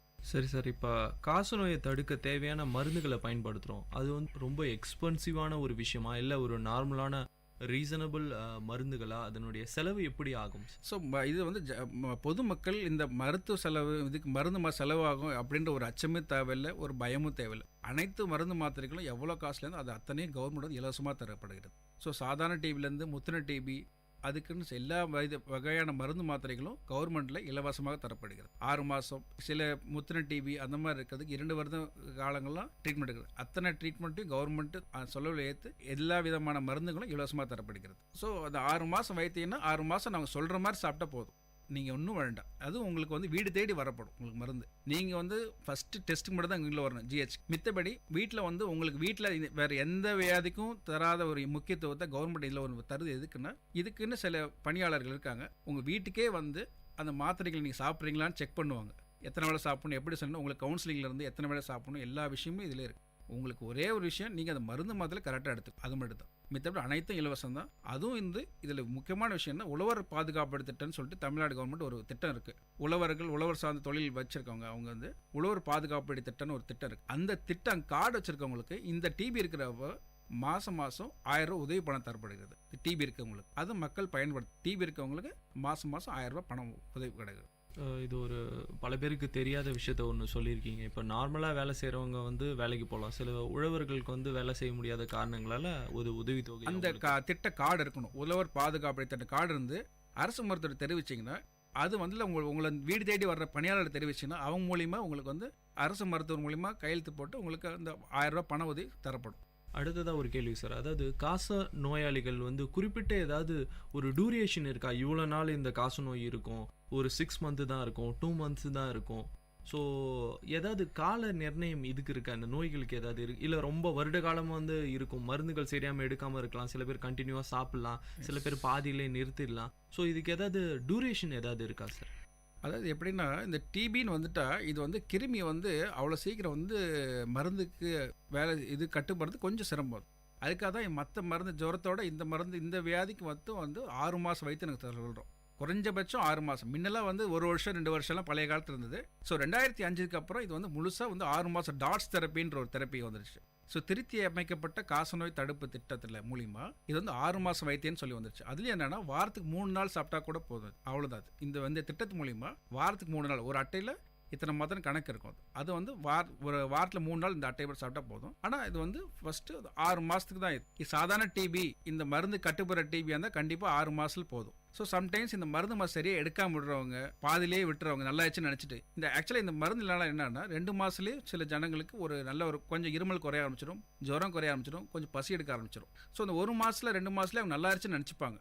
ஒரு மருத்துவர் ஆலோசனை இல்லாமல் அவங்களே சொந்தமாக நிறுத்திடுவாங்க. நான் வேலைக்கு போகணும், அங்கே போகணும், எங்கே போயிட்டேன் அப்படி ஏதோ ஒரு காரணங்கள் சொல்லி, பல காரணங்கள் சொல்லி, குடும்ப கஷ்டம், வேலைக்கு போகணும், சில காரணங்கள் பாதிலே மாத்திரை நிப்பாட்டிடுறாங்க. நிப்பாட்டிட்டா என்ன ஆகுதுன்னா அந்த கிருமி மறுபடியும் வீரியம் அடைஞ்சு அது வேற சாதாரண மருந்து கட்டுப்படாத டிபியாக மாறதுக்கான வாய்ப்புகள் ரொம்ப அதிகம். அப்போ என்ன ஆகுதுன்னா மறுபடியும் திருப்பி டெஸ்ட் பண்ண போகும்போது அது வேற மாதிரி டிபியை மாறி இருக்கிற வாய்ப்புகள் அதிகம். அப்போ என்னன்னா சம்டைம்ஸ் 8 மாதம், சில டைம் என்ன ஆகுதுன்னா இது சாதாரண மருந்து கட்டுப்பட டிபியாக மாறதுக்கு வாய்ப்பு. அது பேர் எம்டிஆர் டிபி சொல்லுவாங்க, மல்டி ட்ரக் ரெசிஸ்டன்ட் டிபி. அந்த மாதிரி வந்ததுன்னா குறைஞ்சபட்சம் 24 மாதம் எடுக்கிற மாதிரி இருக்கும் அந்த மாதிரி டிபி. ஸோ அந்த மாதிரி ஸ்டேஜுக்கு போகாமல் இருக்கணும்னா டாக்டர் பரிந்துரைப்படி அந்த உங்களுக்கு அந்த 6 மாதம்னா 6 மாதம் கரெக்டாக வைத்தியம் பண்ணி சளி டெஸ்ட் 2 மாதத்துக்கு ஒரு தாட்டியோ இல்லை 4 மாதம் நாங்கள் சொல்கிற டைமில் வந்து சளி டெஸ்ட் கொடுத்து எப்படி இருக்கீங்கன்னு பார்த்து அந்த கரெக்டான ஃபாலோஅப்பில் இருந்தீங்கன்னா கண்டிப்பாக இதில் முற்றிலும் சுகம் கிடைக்கும். சரி சார், அடுத்ததாக ஒரு கேள்வி. அதாவது நீங்கள் சொன்னீங்க, அதாவது கொஞ்சம் நம்ம சரியாயிட்டாலே நல்லா பசி எடுக்க ஆரம்பிச்சிட்டாலே வந்து அவங்களே ஃபீல் பண்ணிக்கிறது நம்மளுக்கு குணமாயிடுச்சுன்னு சொல்லிட்டு. அதாவது அடுத்ததாக உணவு பழக்க வழக்கங்கள், ஏதாவது நம்மளுக்கு டிபி இருக்குது, ஸோ இந்த மாதிரியான உணவுகளை தவிர்க்கணும், நம்ம ஒரு மாத்திரை எடுத்துகிட்டு இருக்கோம்,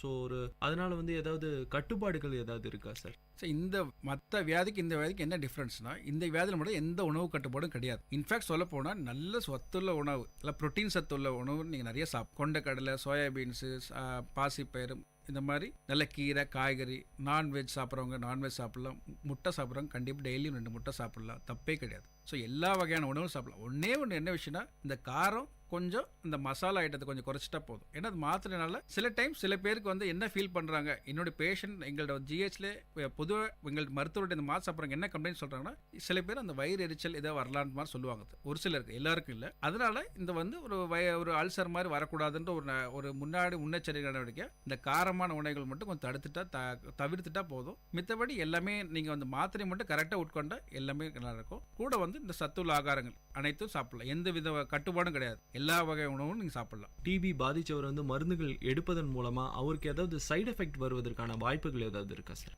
ஸோ இந்த மாதம் முன்னாடி சொன்ன மாதிரி அந்த வயிறு எரிச்சல் இது வரலாம். சில பேர் அந்த ஒரு இனிஷியல் ஆரம்ப காலத்து ஸ்டேஜில் தான் இது ஃபஸ்ட்டு ஒரு 10-15 நாளில் சில பேருக்கு புதுசாக மாத்திரை போடுறவங்களுக்கு சூற கொமட்டுற மாதிரியோ இல்லை ஒரு வயிறு எரிச்சல் வர்ற மாதிரியோ, சில பேருக்கு அந்த மாதிரி ஒரு அசதியாக இருக்க மாதிரி இருக்கும். ஸோ இதெல்லாம் நோயின் தன்மை தான். அது வந்து அதுக்காக தான் அந்த டைம் சாப்பிடாம இத்தனை நாளில் ஒன்றும் சாப்பிடாமல் இருந்து இப்போ கொஞ்சம் மாத்திரை சாப்பிட ஆரம்பிச்சோன்னே அவங்களுக்கு அந்த மாதிரி வயிறு எரிச்சல் இது மாதிரி வரலாம். அதை தடுக்கும் முறைகள் தான் நீங்கள் வந்து இந்த அது மாதிரி இருக்காமல் அந்த மாத்திரான எந்த எக்காரணத்தை கூட டிபி மாத்திரமே நிப்பாட்டிடவே கூடாது. அது பெரிய தவறாயிரும், அது நம்மளுக்கு வினையாக மாறிடும்.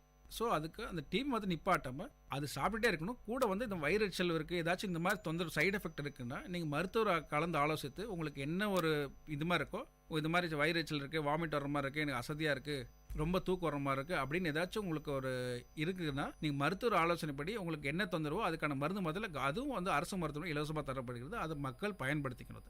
நாம் ஏதாச்சும் தொந்தரவு இருக்குன்னு சொல்லிட்டு நாமளே மருந்து மாத்திரை நிப்பாட்டிட்டு இப்போ ஒரு அங்கே லோக்கலில் ஒரு டாக்டர் பார்த்தேன், அங்கேப்பா இந்த மாத்திரை நிப்பாட்ட சொன்னாங்க, அந்த மாதிரி ஜனங்க வந்து வழி தவறி போயிடக்கூடாது. அந்த மருந்து மாத்திரையில் கரெக்டாக 6 மாதம் சாப்பிடணும். சாப்பிட்டா கண்டிப்பாக இந்த மாதிரி எந்த சைடு எஃபெக்ட்ஸும் வராமல் பார்த்துக்கலாம். அடுத்ததாக அதான் நீங்கள் இப்போ சொன்ன மாதிரி பார்த்தீங்கன்னா வந்து ஒரு கோர்ஸ், அதாவது 6 மந்த்னா கண்டிப்பாக அதை தொடர்ந்து எடுக்கிறதுனால வந்து பூர்ணமாக குணமடைவதற்கான வாய்ப்புகள் அதிகமாக இருக்குது. அதை கண்டிப்பாக மக்கள் வாய்ப்புகளோட கண்டிப்பாக சுகம் உண்டு.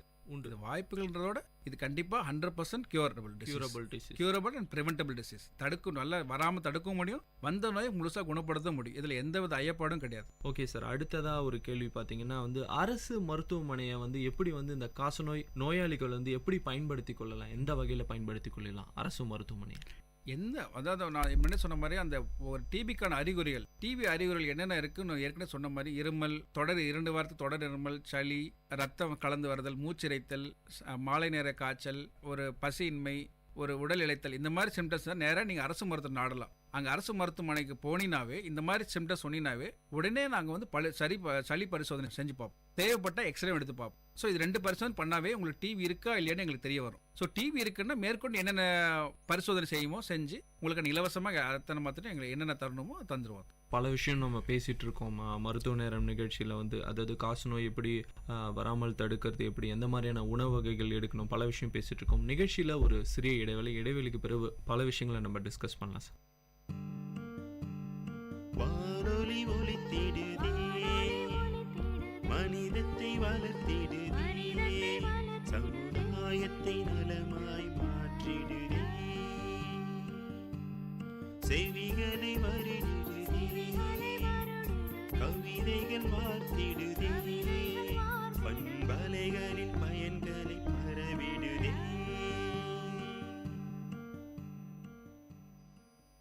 என்ன ரகு, ரொம்ப சந்தோஷமா இருக்க போல? ஆமாண்டா, ரொம்ப நாள் கழிச்சு வீட்டுக்கு போறேன் இல்லையா, அந்த சந்தோஷம் தான். எப்பவும் வீட்டுக்கு போறப்பெல்லாம் கடையே வாங்கிட்டு போவியே, இந்த தடவை எப்படி? இந்த தடவை தான் அம்மாவுக்கு புடவை, தம்பிகளுக்கு ட்ரெஸ், அப்பாவுக்கு வேட்டி சட்டை, ஒஸ்தியான சுருட்டு, பாட்டிக்கு வெத்தலை பாக்கு, வாசனை சுண்ணாம்புன்னு புகையில கூட வாங்கிட்டு போறேன். அட அட்ட பாவி, ஏண்டா உன் குடும்பம் இவ்வளவு நாள் சந்தோஷமா இருந்தது மட்டும் போதுமா உனக்கு? ஏன்டா இப்படி கேக்குற? ஆமா, உங்க அப்பா கேட்டாருன்னு சுருட்டு வாங்கிட்டு போற.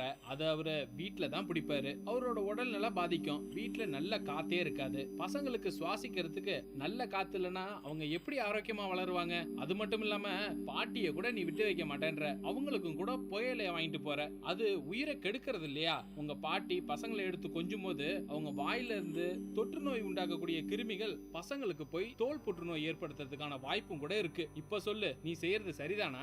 எப்பவோ ஒரு தடவை தான் வாங்கிட்டு போறேன், இதுக்கெல்லாமா நோய் வரும்?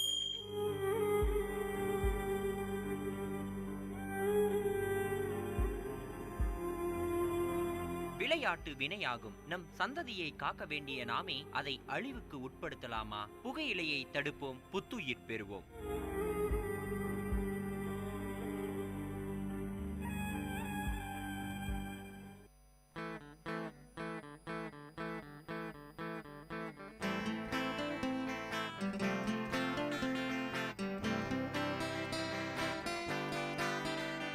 உங்கள் இல்லம் நுழைந்திடும், உங்கள் செவிகளை தீண்டிடும், உங்கள் மனதினை வருடவே பண்பலையாய் மலருதே.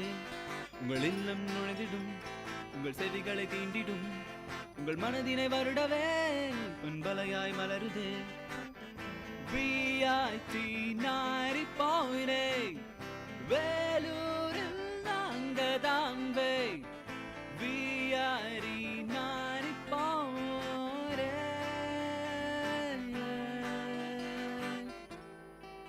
நீங்கள் கேட்டுக்கொண்டிருப்பது விஐடி பண்பலை 90.8 விஐடி பல்கலைக்கழகத்தின் சமுதாய வானொலி.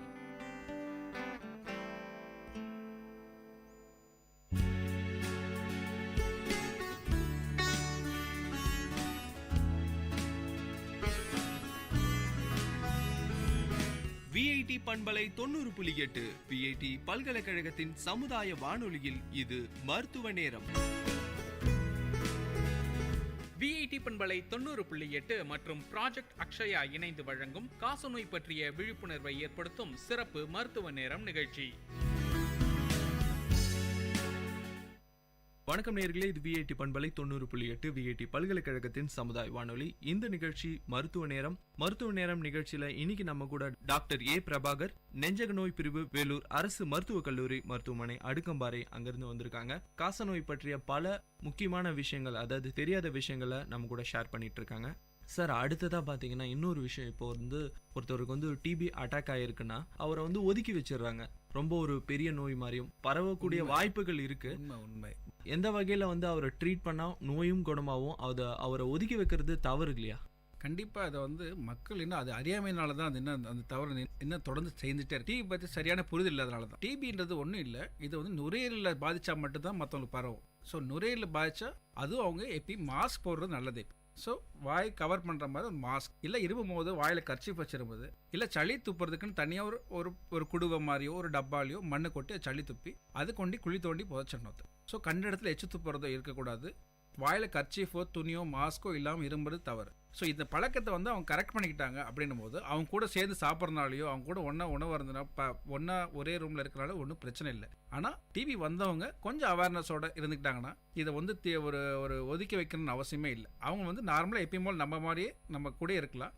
இது மற்ற வியாதி மாதிரியும் மற்ற ஒரு இந்த தீண்டத்தகாத வேறு மாதிரி யாரும் பார்க்க வேண்டாம். இதை வந்து அவங்களுக்கான மாத்திரைகள் ஒழுங்காக எடுத்துக்கணும், உணவு பழக்கம் நல்ல முறையாக செஞ்சுக்கணும். அவங்கள ஒதுக்கி வச்சு அவங்க மன அழுத்தத்தை ஏற்படுத்தக்கூடாது. அதே அவங்களுக்கு பெரிய ஒரு ட்ராபேக்காக அமைஞ்சிடும். ஸோ அவங்கள வந்து அதே வந்து அவங்களுக்கு சரியாக சாப்பிடாம ஒரு டிப்ரெஷன் போகிறதுக்கான வாய்ப்புகள் இருக்குது. ஸோ அவங்கள வந்து முறையாக கவனிச்சிக்கணும். நம்ம கூட சகஜமாக பழக வைக்கலாம். ஆனால் ஒன்றே ஒன்று, இருமல் சளி இருக்கவங்க வாயில் துணி வச்சிரும்புறது ஒரு நல்ல ஒரு பழக்கம். அது நோய் வந்து வந்தது அவரோட போய் சரியாயிடணும். அது மற்றவங்களுக்கு பரப்பி மற்றவங்களும் வராமல் பார்த்து. ஸோ அதனால் ஒரு வீட்டில் ஒன்றா இருக்கிறனால தப்பு கிடையாது. ஆனால் இருமும் போது மட்டும் வாயில் துணி வச்சுக்கணும், மாஸ்க் போட்டுக்கணும். இதுதான் அவங்களோட பண்ண வேண்டியது. சரி சார், அடுத்ததான் வந்து இப்போ ஒருத்தவருக்கு வந்து டிபி பாதிச்சிருச்சு, அவங்க ஃபேமிலியில் இருக்கிறவங்க எந்த மாதிரியான நடவடிக்கைகள் எடுக்கணும்? கண்டிப்பாக இது நல்ல ஒரு கேள்வி. இது வந்து என்னென்னா, ஒருத்தர் டிபி அஃபெக்டாக இருக்குது, நுரையீரலில் பாதிச்சிருக்கு, அவருக்கு சளியில் கிருமி இருக்குது அப்படின்னு தெரிய வந்துச்சுன்னா குடும்பத்தில் எத்தனை இருக்காங்களோ அத்தனை பேரும் வந்து ஸ்க்ரீனிங் டெஸ்ட்னு ஒன்று இருக்குது. எந்த அரசு மருத்துவமனைக்கு போனாலும் இந்த மாதிரி வந்து டிபி இருக்குன்னு சொன்னால் அவங்களே அவங்களை கேட்பாங்க. ஃபஸ்ட்டு நீங்கள் கேட்கணுன்றத பட் அவங்களே ஃபஸ்ட்டு உங்களுக்கு கேட்பாங்க. அப்படியே அவங்க கேட்க மறந்துருந்தாலும் நீங்கள் வந்து உங்களுக்கு இந்த மாதிரி டிபி இருக்குது, நீங்கள் எல்லாருக்கும் டவுட்டாக இருக்குது, எல்லாரும் டெஸ்ட் பண்ணி பாருங்க. ஏன்னா இது காற்றுல பரவுற வியாதி தானே. அதனால் வந்து நீங்கள் வந்து முறையான ஒரு சில பரிசோதனை செஞ்சு உங்களுக்கு டிபி இருக்கா இல்லையா, அதாவது கிருமி தொற்று வேறு, அதனால டிசீஸ் வேறு, அதாவது இன்ஃபெக்ஷன் வேறு, டிசீஸ் வேறு, தொற்று வேறு, நோய் வேறு. ஸோ தொற்று இருக்கும் அத்தனை பேரும் மாத்திரை சாப்பிடணும்னு அவசியம் இல்லை. அதே வேளை நோய் வந்து அத்தனை பேர் மாத்திரை சாப்பிட்றது அவசியம். ஸோ தொற்று டிசீஸ் என்ன இருக்குன்றதை வந்து டெஸ்ட் பண்ணி பார்த்தா தெரியும். அதுக்கு வந்து மேண்டோ டெஸ்ட்னு ஒரு டெஸ்ட் இருக்குது. தோலில் ஒரு மருந்து செலுத்தி அது 2 நாளிலோ இல்லை 3 நாளிலையோ 42 72 மணி நேரத்துக்குள்ளே அதை வச்சு கண்டுபிடிக்க முடியும் இது உங்களுக்கு தொற்று இருக்கா இல்லையான்னு. சொல்லி இன்னொரு விஷயம், உங்களுக்கு இருமல் இருக்குது, சளி இருக்குது அப்படின்னா உங்களுக்கு தேவையான சளி பரிசோதனையும் எக்ஸ்ரே பரிசோதனையும் அடுத்து கவர்மெண்ட் மருத்துவமனையில் உங்களுக்கு செய்து தரப்படும், இலவசமாக செய்து தரப்படும். அது வந்து டெஸ்ட் பண்ணி பார்த்து அதில் முக்கியமான விஷயம் என்னென்னா, அதில் வந்து யாருக்காச்சும் இப்போ ஃபார் எக்ஸாம்பிள் இப்போ குழந்தை 6 வயசு கீழே இருக்க குழந்தைங்க, வீட்டில் டிபி இருக்கவங்களுக்கு 6 வயசுக்குள்ள எந்த குழந்தை இருந்தாலும் அந்த குழந்தைக்கு ஒரு பார்த்து நோய் இல்லைன்னு கன்ஃபார்மாக தெரிஞ்சிச்சுன்னா நாம் வந்து தடுப்பு நோய் இல்லை ஆனால் தொற்று இருக்கிறதுக்கு வாய்ப்பு இருக்குது. ஏன்னா அந்த அவங்களுக்கு வந்து எதிர்ப்பு ரொம்ப கம்மியாக இருக்கும் 6 வயசுல இருக்க குழந்தைங்க. அதனால் அவங்களுக்கு 6 மாதத்துக்கு ஐஎன்ஹெச்னு ஒரு மாத்திரை இருக்குது, ஐசனேசன் மாத்திரை வந்து அவங்க டெய்லி தரணும் ஒரு 6 மாதத்துக்கு. அது வந்து 6 வயசு கீழே இருக்க குழந்தை கம்பல்சரி தந்தாலும் வீட்டில் யாருக்க டிபி இருந்தாலும். நோய் இருந்ததுன்னா முறையான சிகிச்சை, அதே 6 மாத சிகிச்சை, அது வேறு மாதிரி. இப்போ இவங்களுக்கு எல்லாம் டிபி வந்தவங்க எல்லாம் என்ன மருந்து தருமோ அது தருவோம். இது தடுப்பு மாத்திரை வேறு, நோய்க்கான மாத்திரை வேறு. சரி சார், அடுத்ததாக வந்து பெண்கள், அதாவது இப்போ ஒருத்தவருக்கு வந்து டிபியில் அஃபெக்ட் ஆகிட்டாங்க, அதாவது கர்ப்பமாக இருக்காங்க அவங்க, ஸோ அதுக்கப்புறம் வந்து குழந்தை பிறந்துடுது, இந்த பால் கொடுக்குற நேரமாக இருக்கலாம், அவங்க வந்து குழந்தைக்கு பால் கொடுக்குறவங்களா இருக்கலாம். ஸோ அந்த மாதிரி டைமில் வந்து இந்த டிபி மருந்துகள் எடுப்பதன் மூலமாக ஏதாவது பின்விளைவுகள் குழந்தைகள் சந்திக்க நேரிடுமா, இல்லை வந்து கர்ப்பமாக இருக்கும்போது குழந்தைகளை அதை அஃபெக்ட், பல சந்தேகங்கள் வந்து பெண்களுக்கு இருக்குது, அதை பற்றி கொஞ்சம் சொல்ல உண்மை. இது நல்ல கேள்வி. இது நிறைய பேருக்கு இருக்கிற டவுட். இது இன்னும் ஸ்டில் வந்து நிறைய படித்தவர்கள் மத்தியிலும் சரி, படிக்காத எல்லாருக்கும் இருக்கிற மெயினான டவுட்டு. ஏன்னா சின்ன மாத்திரை கூட மாசமாக இருக்கும் போதோ இல்லை குழந்தைக்கு பால் கொடுக்கும்போது தரலாமான்னு 1000 தாட்டி யோசிப்பாங்க. எத்தனை தான் மருத்துவம் சொன்னாலும் ஜனங்களுக்கு அந்த அவேர்னஸ் இன்னும் கம்மியாக தான் இருக்குது. அது எல்லா படித்தவர்கள் மத்தியும் படிக்காத எல்லாருக்குமே. அது முக்கியமான விஷயம் என்னென்னா, ப்ரெக்னென்சி டைமில் ஒரு டிபி ஒருத்தங்க அஃபெக்ட் ஆகுதுன்னா தாராளமாக மருந்து சாப்பிட்லாம். அது வந்து குழந்தைக்கு போகாமல் தடுக்க முடியும். அந்த நாங்கள் தர்ற மருந்து கவர்மெண்ட்லேயோ இந்த டிபிக்கான மருந்து வந்து அந்த ஒரு ஊசி தவிர்த்து மித்தபடி மாத்திரைக்கு நாங்கள் தர்ற மாத்திரை சரியான முறையில் போட்டுக்கிட்டாங்கன்னா அவங்களுக்கு வந்து குழந்தைக்கு பரவுகிற வாய்ப்பே இல்லை. மாசமாக இருக்க தாய்மார்களும் சரி, குழந்தைக்கு பால் கொடுக்குற தாய்மார்களும் சரி, இந்த மாத்திரை தாராளமாக எடுத்துக்கலாம். இதில் வந்து இதனால் குழந்தைக்கு பாதிப்போ இல்லை தாய்மாருக்கு அவங்களுக்கு பாதிப்போ ஒன்றுமே கிடையாது. இதனால் 2 பேருக்குமே நல்ல சுகம் கிடைக்கும், குழந்தையும் ஆரோக்கியமாக பிறக்கும். ஸோ எந்த ஒரு சந்தேகமும் வேண்டாம், தாராளமாக நீங்கள் நாங்கள் தர்ற மருந்து கரெக்டாக எடுத்துக்கலாம், டாட்ஸ் மருந்து. ஓகே, அப்போ ஒரு சந்தேகமே வேண்டாம். இனிமேல் வந்து நம்ம வந்து கர்ப்பமாக இருக்கோமோ இல்லை வந்து குழந்தை பிறந்துருச்சு, இப்போ நம்ம மருந்து சாப்பிடலாமான்ற சந்தேகமே வேண்டாம். கண்டிப்பாக. அடுத்ததாக சார், உங்களோட பணியில் நீங்கள் பல நோயாளிக்கு வந்து சிகிச்சை அளிச்சிருப்பீங்க. உங்களோட பேஷண்ட்ஸ் யாராவது பூர்ணமாக வந்து டிபியிலேருந்து குணமடைஞ்சு இன்னைக்கு நார்மலான லைஃப்பில் வாழ்கிறாங்களா, எப்படி, அதை பற்றி கொஞ்சம் சொல்ல முடியுமா? அந்த எக்ஸ்பீரியன்ஸை ஷேர் பண்ணிக்க முடியும் சார். இதில் வந்து என்னென்னா, நான் ஏற்கனவே சொன்ன மாதிரி இது ப்ரிவென்டபிள் அண்ட் ட்ரீட்டபிள். அதாவது இதில் என்ன அர்த்தம்னா, கண்டிப்பாக இதை வந்து தடுக்க முடியும், வந்த நோயை முழுசாக குணப்படுத்த முடியும் அப்படின்னு சொல்கிறப்போ இந்த கேள்விக்கான பதில் வந்து எல்லாருக்குமே குணம் உண்டு. இது சரியாக மருந்து மாத்திரை எடுக்காமல் போனவங்க இல்லை ஒரு சாதாரண மருந்து கட்டுப்படா டிபி வந்தவங்களால தான் நாள்பட்ட தொந்தரவுலேருந்து அதுவும் விடுபடுறாங்க. இதில் வந்து ஃபுல்லாக வந்து ட்ரீட்டபிள் டிசீஸ்னால இது வந்து ஃபுல்லாக குணப்படுத்தவங்களால கண்டிப்பாக எல்லாம் நல்லா இருக்காங்க. நிறைய பேர் வந்து பார்த்துட்டு சொல்லிட்டு போயிருக்காங்க, ஃபோன் பண்ணி பேசுவாங்க, நேரில் சொல்லிட்டு போவாங்க, அவங்க யாருக்காவது பக்கத்தில் இருக்காங்க அவங்க சொல்கிறாங்க. ஸோ கண்டிப்பாக இது வந்து நிறைய பேர், எத்தனையோ லட்சம் பேர் வந்து இதனால் பயனடைஞ்சிருக்காங்க. இந்த டாட்ஸ் இந்த தெரப்பினால் இது 6 மாதம் வைத்தியத்தினால பல பேர் பரிபூர்ணமாக சுரம அடைஞ்சிருவாங்க. இதில் இப்போ இருக்கிற காலகட்டத்தில் வந்து தொழில்நுட்பங்கள் நிறையா வளர்ந்துருச்சு சார். ஸோ இப்போ இந்த டிபி சிகிச்சைக்காக ஏதாவது புதிய தொழில்நுட்பங்கள் வந்திருக்கா, ரொம்ப எளிமையான விஷயங்கள், பரிசோதனை முறைகள் ஏதாவது வந்திருக்கா சார் இப்போ காலகட்டம்? உண்மை. இது வந்து இப்போ நான் சொல்ல வேண்டிய விஷயந்தான். இது எப்படின்னா, இப்போ வந்து ஜீன் எக்ஸ்பர்ட்னு ஒரு சளி பரிசோதனை டெஸ்ட் உண்டு. இப்போ ஜீன் எக்ஸ்பர்ட் தான் CBNAT சொல்லுவாங்க, CBNAAT இந்த டெஸ்ட் இருக்குது. இது அனைத்து அரசு மருத்துவமனைகளிலும் இப்போ வர ஆரம்பிச்சிச்சு, ஒவ்வொரு டிஸ்ட்ரிக்ட்டுக்குமே இருக்குது. இப்போ இது ஒன்றும் இல்லை. இது வந்து என்னென்னா, இப்போ சளி டெஸ்ட் கொடுத்தீங்கன்னா அடுத்து 2 மணி நேரத்துலேயே உங்களுக்கு சாதாரண டிபி இருக்கா இல்லை முத்திரை டிபியானது உடனே தெரிஞ்சிடும். சாதாரண மருந்து கட்டுப்படுற டிபியா இல்லை கட்டுப்படாத டிபியானு உடனே கண்டுபிடிச்சிட முடியும். இது பேர் வந்து ஜீன் எக்ஸ்பர்ட்னு ஒரு டெஸ்ட் இருக்குது. இப்போ இது வந்து இப்போ எல்லா அரசு மருத்துவமனையிலும் அரசு வந்து இதை வந்து கொண்டு வந்திருக்காங்க. இந்த பரிசோதனை முறை கண்டிப்பாக ஜனங்க அனைவரும் பயன்படுத்திக்கணும்.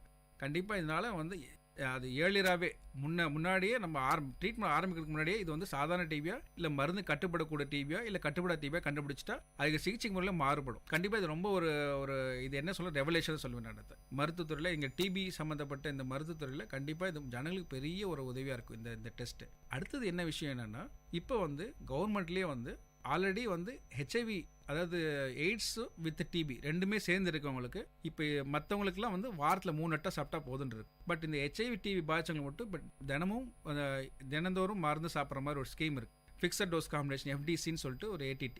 ஸோ இந்த டிபி மாத்திரை தினமும் சாப்பிட்ற மாதிரி ஒரு ஸ்கீம் இருக்குது. இதே தான் இன்னும் கொஞ்ச நாள் இன்னும் ரீசெண்டாக இன்னும் கொஞ்ச நாளிலேயே வந்து அந்த மற்ற சாதாரண டிபிக்கும் டெய்லி சாப்பிட்ற மாதிரி வரப்போகுது. அதுக்கான பரிசோதனை முயற்சியை எல்லாம் பண்ணிகிட்டு இருக்காங்க. அதேமாதிரி இன்னும் கொஞ்ச நாளையில் அது வந்து இப்போ அந்த வாரத்தில் 3 அட்டை சாப்பிட்றதும் வந்து டெய்லி சாப்பிட்ற மாதிரி இருக்கும். அப்படி சாப்பிடும் போது இன்னும் சைட் எஃபெக்ட்ஸ் குறையிறதுக்கான வாய்ப்பு இருக்குது. இன்னும் ஜனங்க வந்து அதை இன்னும் அதை பயன்படுத்தி இன்னும் சீக்கிரம் நல்லா சுகமாகிறதுக்கு வாய்ப்பு இல்லைன்னு அதிகம். சரி சார், அதாவது ஒவ்வொரு ஆண்டுமே வந்து வேர்ல்டு டிபி டே செலிப்ரேட் பண்ணிட்டு வராங்க March 24. ஸோ ஒவ்வொரு ஆண்டும் வந்து ஒரு கருப்பொருள் இருக்கும், அதாவது தீம் இருக்கும். இந்த வருஷத்துக்கான தீம் என்னன்னு சார்? ஸோ யுனைட் டு ஹை அண்ட் டிபின்றது இந்த வருஷத்தை கருப்பொருள். அதாவது நம்ம அனைவரும் சேர்ந்து டிபி ஒழிப்போம் தான்.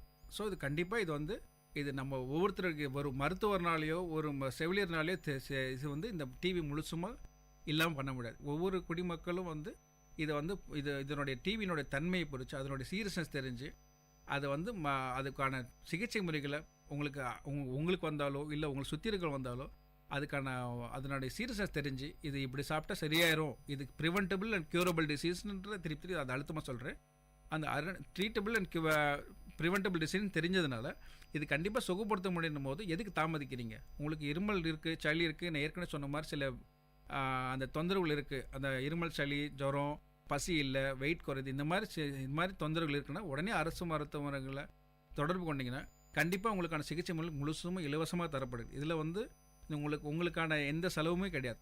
இது வந்து அனைத்து முற்றிலும் இலவசமாக தரப்படுறதுனால ஜனங்க வந்து இதை பயன்படுத்திக்கிறதுனால பல நன்மை இருக்காது. அதனால் உங்களுக்கு வர நோய் உங்கள் வீட்டில் இருக்க யாருக்கும் பாதிக்காது. நீங்களுமே சீக்கிரம் குணமடைஞ்சு நீங்கள் உங்களுடைய அன்றாட பணிகளை செய்ய முடியும். நீங்கள் வேலைக்கு போகிறவங்களா இருந்தாலும் பண்ண முடியும். ஸோ இது வந்து ஒவ்வொருத்தருடைய ஒத்துழைப்புனால தான் செய்ய முடியுது. ஸோ ஜனங்க வந்து கண்டிப்பாக இது பயன்படுது. ஓகே சார், இன்றைக்கி மருத்துவ நேர நிகழ்ச்சியில் பல விஷயங்கள் சொன்னீங்க. அதாவது காசநோய் ஒருத்தவருக்கு வந்துருச்சுன்னா எந்த மாதிரியான மருந்துகள் எடுத்துக்கணும், எந்த மாதிரியான ப்ரிவென்ஷன் பண்ணணும். அதாவது ஒருத்தவருக்கு நோய் வந்துருச்சுன்னா அவருக்கு மருந்து மட்டும் இல்லை, ஒரு அன்பும் ரொம்ப முக்கியம். அந்த ஃபேமிலியில் அவரை ஒதுக்கி வைக்காம கண்டிப்பாக அந்த மாதிரியான விஷயங்கள் செய்யும்போது 6 மாதன்றது 5 மாதத்தில் கூட குணமாகிறதுக்கான வாய்ப்புகள் இருக்குது. ஒருத்தவர் வந்து பாசிட்டிவாக திங்க் பண்ணும்போது நம்மளுக்கு வந்து ஃபேமிலியில் சப்போர்ட் இருக்குது. அந்த மாதிரியான விஷயங்கள் செய்யும்போது சீக்கிரமாக ஒரு நோய் குணமாகிறதுக்கு வாய்ப்புகள் அதிகமாக இருக்குது. ஸோ எவ்வளோக்கு எவ்வளோ அவேர்னஸாக வந்து மற்றவங்களுக்கு பரவாமல் இன்கேஸ் நம்மளுக்கு வந்திருக்கு, ஸோ நம்ம இருமும்போது வந்து வாயில் துணி வச்சு இருமணும், மற்றவங்களுக்கு பரவ விடக்கூடாது. ஸோ அந்த மாதிரியான அவேர்னஸ்கள் செய்யும்போது வந்து இது பரவதற்கான வாய்ப்புகள் ரொம்ப கம்மியாக இருக்கும். இன்றைக்கி மருத்துவ நேரம் நிகழ்ச்சியில் கலந்துக்கிட்டு பல விஷயங்கள் மக்களுக்காக சொன்னீங்க. அது பயனுள்ள விஷயமா இருந்தது. நிகழ்ச்சிக்கு நீங்கள் வந்ததுக்கு பண்பலை சார்பாக உங்களுக்கு நன்றியும் வாழ்த்துக்களையும் தெரிவிச்சுக்கிறேன் சார். நன்றி, வணக்கம்.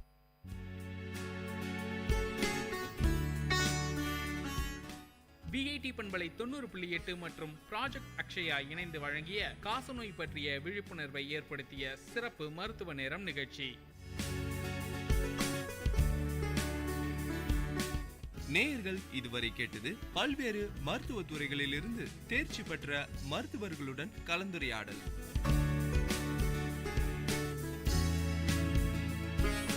மருத்துவ நேரம் VIT பண்பலை 90.8. நன்றி, வணக்கம்.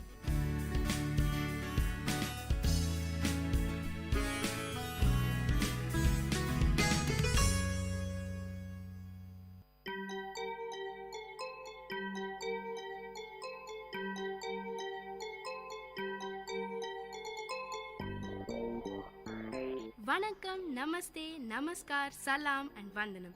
நீங்கள் கேட்டுக்கொண்டிருப்பது VIT பண்பலை 90.8. இது VIT பல்கலைக்கழகத்தின் சமுதாய வானொலி. உங்க எல்லோரையும் புதுமை பெண்கள் நிகழ்ச்சிக்கு வரவேற்கிறேன். நான் உங்க அட்டானா. இந்த நிகழ்ச்சியில எவ்வளோ கடினமான சூழ்நிலையும் தனக்குன்னு ஒரு பாதையை அமைச்சுக்கிட்டு அதுல அவங்க பயணத்தை தொடர்ந்து அதுல வெற்றியும் அடைந்த பெண்களை பத்தி தான் நான் உங்களுக்கு சொல்ல போறேன்.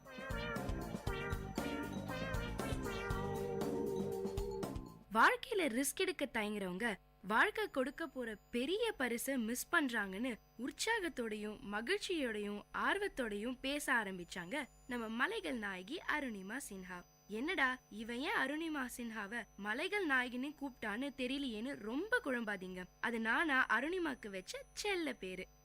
இவங்க உலகத்திலேயே ஏற ரொம்ப கடினமான மலைகள்ல ஏறி சாதனை செஞ்சிருக்காங்க. எவரெஸ்ட், கிளிமஞ்சாரோ இந்த மாதிரி பல மலைகள், கரடு முரடான பாறைகள், விஷ செடி கொடி, தன் பசிய போக்க தீவிரமா அலைஞ்சுகிட்டு இருக்க மிருகங்கள், உரைய வைக்கும் குளிர்னு தன்னை ஒரு பாதுகாப்பான கூட்டுக்குள்ள வச்சுக்கிட்டு இருக்கிற மலைகள்ல ஏறது அவ்வளோ சுலபமான காரியம் கிடையாதுங்க. எங்க நான் கிளிமஞ்சாரோன்னு சொன்னதும் உங்களுக்கு எந்திரன் படத்துல நம்ம சூப்பர் ஸ்டார் ரஜினிகாந்த் நடிச்ச பாட்டு தானே ஞாபகத்துக்கு வந்திருக்கும். ரொம்ப ஃபீல் பண்ணாதீங்க. எனக்கும் அருணிமா சொன்னதும் ஞாபகத்துக்கு வந்தது அதான். நம்ம எல்லாரும் ஒரு சாதாரணமான எண்ணங்கள் கொண்ட மனிதர்கள் தான். ஆனா அந்த எண்ணங்களுக்கு எவ்வளோ முக்கியத்துவம் கொடுக்கறோம், அதை அடைய எவ்வளோ முயற்சி பண்றோங்கிறது தான் சாதனையாளர்களா மாறுறோம். அந்த மாதிரி தன் எண்ணங்களை மதிச்சு அதை அடைய அயராம உழைச்சு சாதிச்சிருக்கவங்க தான் நம்ம அருணிமா சின்ஹா. எவரெஸ்ட் சிகரத்திலையும் எல்ஃப்ரஸ் சிகரத்திலையும் கிளிமஞ்சாரோவிலும் செயற்கைக்கால் பதித்த முதல் பெண் நம்ம அருணிமா சின்ஹா. செயற்கைக்கால்னு உங்களுக்கு கேட்டிருந்தா எஸ், பிறவில சராசரி பெண்ணா பிறந்த அருணிமா விதியின் கொடுமையால காலை இழந்தவங்க. விதி இவங்க வாழ்க்கையில சதி மட்டும் பண்ணாம இருந்திருந்தா இவங்க இந்தியாவுக்காக விளையாடி பல கோப்பைகளையும் பதக்கங்களையும் பேரும் புகழும் இந்தியாவுக்கு வாங்கி கொடுத்து உலக அளவில் பிரபலமாகியிருப்பாங்க. நல்ல வேளை நான் என் காலை மட்டும்தான் இழந்தேன், நம்பிக்கை இல்லைன்னு நம்ம அருணிமா பேச ஆரம்பிச்சதும் அவங்களோட அந்த உற்சாகம் நம்ம எல்லாருக்குமே தொத்திக்குதுங்க. சாதாரண பெண்ணா இந்த உலகத்தை சுத்தி வந்துகிட்டு இருந்த உங்க காலை கட்டி போட்டது என்னன்னு கேட்டதும் கடந்த கால நினைவுக்குள்ள நம்மள கூட்டிட்டு போனாங்க அருணிமா. தடதடக்கும் ரயில் சத்தத்துடன் வருது அவங்க பிளாஷ்பேக். இவங்க அப்பா ஹரேந்திர சின்ஹா ஆர்மில இருந்தவர், அம்மா ஞானபாலா சின்ஹா ஹெல்த் சூப்பர்வைசரா இருந்தவங்க. நம்ம அருணிமாக்கு ஸ்போர்ட்ஸ்ல சின்ன வயசுல இருந்தே இன்ட்ரெஸ்ட் உண்டாம். இதுக்கு காரணம் அவங்க அப்பா ஹரேந்திர சின்ஹா தானா. தன்னுடைய சின்ன வயசுல இருந்தே நாட்டு மேல அதிக பற்று கொண்ட ஒரு பெண்ணாம். இருக்காத பின்ன அப்பா மிலிட்டரியில வேலை செஞ்சாருன்னா தன்னால முடிஞ்ச பேரையும் புகழையும் நம்ம தாய்நாட்டுக்கு வாங்கி கொடுக்கணும்னு இவங்க ஆசைப்பட்டாங்க. சரி, நமக்கு ஸ்போர்ட்ஸ்ல தானே இன்ட்ரெஸ்ட், அது மூலியமாவே நம்ம ஆசையை நிறைவேற்றலாம்னு நினைச்சாங்களாம். சர்வதேச அளவுல வாலிபால் போட்டிகள்ல ஜெயிச்சு இந்தியாவுக்கு பேர் சேர்க்கணும்ங்கிறதா இவங்களுக்கு நினைவு தெரிஞ்ச நாள்ல இருந்து ஆசையாம், கனவாவும் இருந்துச்சாம். தன்னுடைய ஆசைய சொல்லி முடிச்சதும் நம்மளால அதை செய்ய முடியலையேன்னு அவங்களுக்குள்ளேயே வந்த கோபம், ஆத்திரம், துக்கம் எல்லாமே அவங்க கண்ணுல தெரிஞ்சுதுங்க. தன்னுடைய கனவை சுக்குநூறா அழிச்ச அந்த கதைய சொன்னாங்க. லக்னோல இருந்து டெல்லிக்கு போற பத்மாவதி எக்ஸ்பிரஸ்ல போயிட்டு இருந்தாங்களாம். சரி, எவ்வளவு நேரம் தான் உட்கார்ந்துகிட்டே இருக்கிறது, ரொம்ப டயர்டா இருக்கு, முகத்தை கழுவிட்டு வரலாம்னு போனாங்களாம். அங்க இருந்த 4 பேர் எதிர்பார்க்காத சமயத்துல திடீர்னு அருணிமா கழுத்துல இருந்த செயினையும் அவங்க கையில வச்சிருந்த ஹேண்ட்பேக்கையும் பறிக்க முயற்சி பண்ணாங்களாம். அருணிமா தன்னை காப்பாத்திக்க பலமா கத்திருக்காங்க. என்னடா இந்த பொண்ணு கத்தியே நம்மள மாட்டி விட்டுருவா போலன்ற பயத்துல அவங்க அருணிமாவை வயித்துல உதைச்சு ட்ரெயினுக்கு வெளியே தள்ளி விட்டுட்டாங்களாம். அடுத்த ட்ராக்ல போய் விழுந்துட்டாங்களாம். இவங்களோட கெட்ட நேரம் அந்த ட்ராக்லயும் இவங்களை நோக்கி வேகமா ஒரு ட்ரெயின் வந்துகிட்டு இருந்துதாம். அத பார்த்துட்டு தான் உயிரை எப்படியாவது காப்பாத்திக்கணும்னு எழுந்திருக்க முயற்சி செஞ்சாங்களாம். ஆனா அவங்க வயத்துல உதித்த பலமான அடியால இவங்களால எந்திரிக்க முடியலையாம். அதுக்குள்ள ட்ரெயின் அருணிமா கால்ல ஏறிடுச்சு. இன்னொரு கால் எலும்போ 3 துண்டா உடைஞ்சிருச்சாம். இது மட்டும் இல்ல, இடுப்பு எலும்பையும் பெரிய டேமேஜ். தன் வாழ்க்கையின் இருட்டுக்குள்ள, அதாங்க அன்கான்சியஸ் ஸ்டேட்குள்ள போயிட்டாங்களாம். யாரோ அருணிமாவோட இந்த நிலைய பார்த்துட்டு ஹாஸ்பிட்டல்ல சேர்த்திருக்காங்க. அருணிமா உயிரை காப்பாத்தணும்னா அவங்க காலை எடுக்கிறத தவிர வேற வழியே இல்லைன்னு சொல்லிட்டாங்களாம் டாக்டர்ஸ். தன்னுடைய பொண்ணோட உயிர் தான் முக்கியம்னு அருணிமாவோட காலை எடுக்க அவங்க அப்பாவும் அம்மாவும் சம்மதிச்சாங்களாம். ஆபரேஷன் பண்ணி அவங்க கால் எடுத்துட்டாங்களாம். காலை இழந்து ஹாஸ்பிட்டல்ல மாச கணக்கா படுத்த படுக்கையா இருந்ததை விட தன் கனவெல்லாம் செதஞ்சிருச்சேன்னு ஃபீல் பண்ணதுதான் அதிகமாம். உண்மையான ஊனம் காலையோ இல்ல கையையோ இழக்கிறப்ப இல்ல, தன்னுடைய கனவுகள் அழிஞ்சு போறதுதான்னு சொல்றாங்க நம்ம அருணிமா. ஹாஸ்பிட்டல்ல இருந்த போது கூட மனசு முழுக்க வாழ்க்கை இப்படியே முடங்கிடக் கூடாது, இதுல இருந்து எப்படியாவது மீண்டு வந்து நிச்சயமா பெருசா எதையாவது சாதிக்கணுங்கிற இவங்க எண்ணம் எப்பவுமே ஓடிக்கிட்டே இருந்துதாம். இந்த மாதிரி ஒரு சூழல்ல எந்த எண்ணங்கள் உங்களை எதையாவது சாதிச்சே ஆகணுங்கிற உங்க வெறிய ஏத்துச்சுன்னு கேட்டப்போ அவங்க சொன்ன பதில் எங்க எல்லாரையுமே ஒரு நிமிஷம் வியப்புல ஆழ்த்திருச்சுங்க. நம்ம கிரிக்கெட் பிளேயர் யுவராஜ் சிங் தான் அருணிமாவோட இன்ஸ்பிரேஷனா. கேன்சர்ல இருந்து மீண்டு மறுபடியும் கிரிக்கெட் ஆட வந்த அவரை போலவே என்னாலையும் சாதிக்க முடியும்னு நம்பினாங்களாம். ஆனா எந்த துறையில சாதிக்க முடியும்னு ஒவ்வொரு நாளும் ஒவ்வொரு நொடியும் சிந்திச்சாங்களாம். காலையில எழுந்ததும் சாப்பிடும் போதும் ஏன் தூங்கும் போதும் கூட இதே யோசனையா தான் போயிட்டு இருந்ததாம். இன்னைக்கு வரைக்கும் எவரெஸ்ட் சிகரத்துல ஏறணுங்கிற ஆசை எப்படிதான் வந்ததுன்னே தெரியலையாம் அருணிமாக்கு. பல நேரம் யோசிச்சதுக்கு அப்புறம் தான் ஆசைய அம்மாட்ட சொன்னாங்களாம். இத கேட்ட அவங்க அம்மா பயங்கரமா திட்டினாங்களாம்.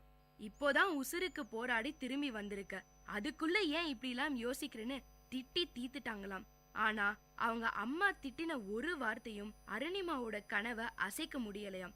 மாறா ச எத்தனை நாள் தான் இப்படி இறப்புக்காக பயந்து பயந்து வாழறது, இறப்புக்கு நான் பயத்தை உருவாக்குறேன், இன்னொரு தடவை அது என்ன பயமுறுத்த கூடாதுன்னு யோசிச்சாங்களாம். ட்ரீட்மெண்ட் முடிஞ்சதும் அருணிமாக்கு செயற்கை கால் பொருத்தினாங்களாம். எவரெஸ்ட் ஏறி சாதனை படைச்ச முதல் இந்திய பெண்ணான பச்சேந்திரி பால் மேடமை சந்திச்சாங்களாம். அவங்க அருணிமாவோட அந்த நிலைய பார்த்து வருத்தத்துல மூழ்கலையாம். மாறா அருணிமா இந்த மாதிரி நடந்தது ஏதோ உனக்கு கடவுள் எடுத்திருக்கா.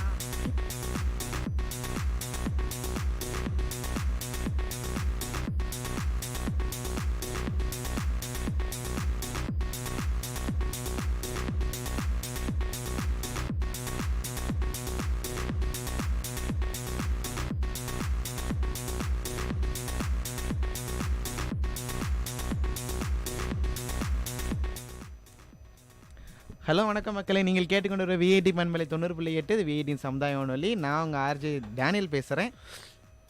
நீங்கள் நம்மளோட வந்து நமக்கு பார்த்தீங்கன்னா நம்மளோட ஆர்ஜி தமிழ் இருக்கார். தமிழ் எப்படி இருக்கீங்க?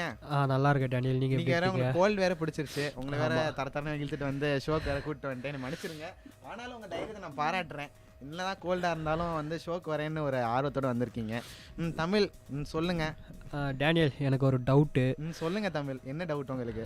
முட்டையிலிருந்து கோழி வந்ததா இல்லை கோயிலிருந்து முட்டை வந்ததா? என்ன தமிழ் இப்படி சம்மந்தமே இல்லாமல் ஷோக்கு இதுக்குலாம் பேசிகிட்டு இருக்கீங்களே? இல்லை டேனியல், அதுக்கு இன்னைக்கு சம்மந்தம் இருக்குது. ஆமாம், நீங்கள் கரெக்டாக சொன்னீங்க. அதாவது கோழிலேருந்து முட்டை வந்துச்சா முட்டையிலேருந்து கோழி வந்துச்சா அப்படின்னு சொன்னீங்க. பார்த்தீங்கன்னா ரெண்டுக்குமே ஒரே பதில் தான். அது மாதிரி தான் பார்த்தீங்கன்னா இன்றைக்கி நம்ம ஷோலையும் பேச போகிறது பார்த்தீங்கன்னா வந்து ரெண்டு ஒரு மலைகளை பற்றி பேச போகிறோம். அதாவது ஊட்டியை பற்றியும் கொடைக்கானலை பற்றி பேச போகிறோம். ஆனால் வந்து ஊட்டியை பற்றி நம்ம ஏற்கனவே வந்து ஒரு சீரியஸில் வந்து பண்ணி முடிச்சாச்சு. கொடைக்கானலை பற்றி பேச போகிறோம். கொடைக்கானல் எங்கே இருக்குது தமிழ்? கொடைக்கானல் எங்கே இருக்கா? ஆமாம், கொடைக்கானல் எங்கே இருக்குன்னா அதாவது கல்லு கல்லு கல்லு கல்லு திண்டுக்கல் திண்டுக்கல்னு ஒரு பாட்டு கூட வரும். அதாவது திண்டுக்கல்ல தான் இருக்குது. நீங்கள் கேட்டுக்கொண்ட ஷோ ஊர் சுத்தலாம் வாங்க எபிசோட் 12 பேச போகிறது திண்டுக்கல்லை பற்றி பேச போகிறோம். தமிழ் நீங்கள் திண்டுக்கல் போயிருக்கீங்களா? ஒரே தடவை போயிருக்கோம் டேனியல். ஒரு தடவை போயிருக்கீங்களா? ஓகே. உங்களுக்கு ஒரு குட் நியூஸ் சொல்லணும். என்னென்னா வந்து திண்டுக்கல் வந்து வேறு எங்கேயும் இல்லை. இன்றைக்கி வந்து நம்ம கெஸ்ட்டு யாரும் கூப்பிட்டு வரல. வேறு யார் கெஸ்ட்டுன்னு பார்த்து நான் தான் நீ கெஸ்ட்டு.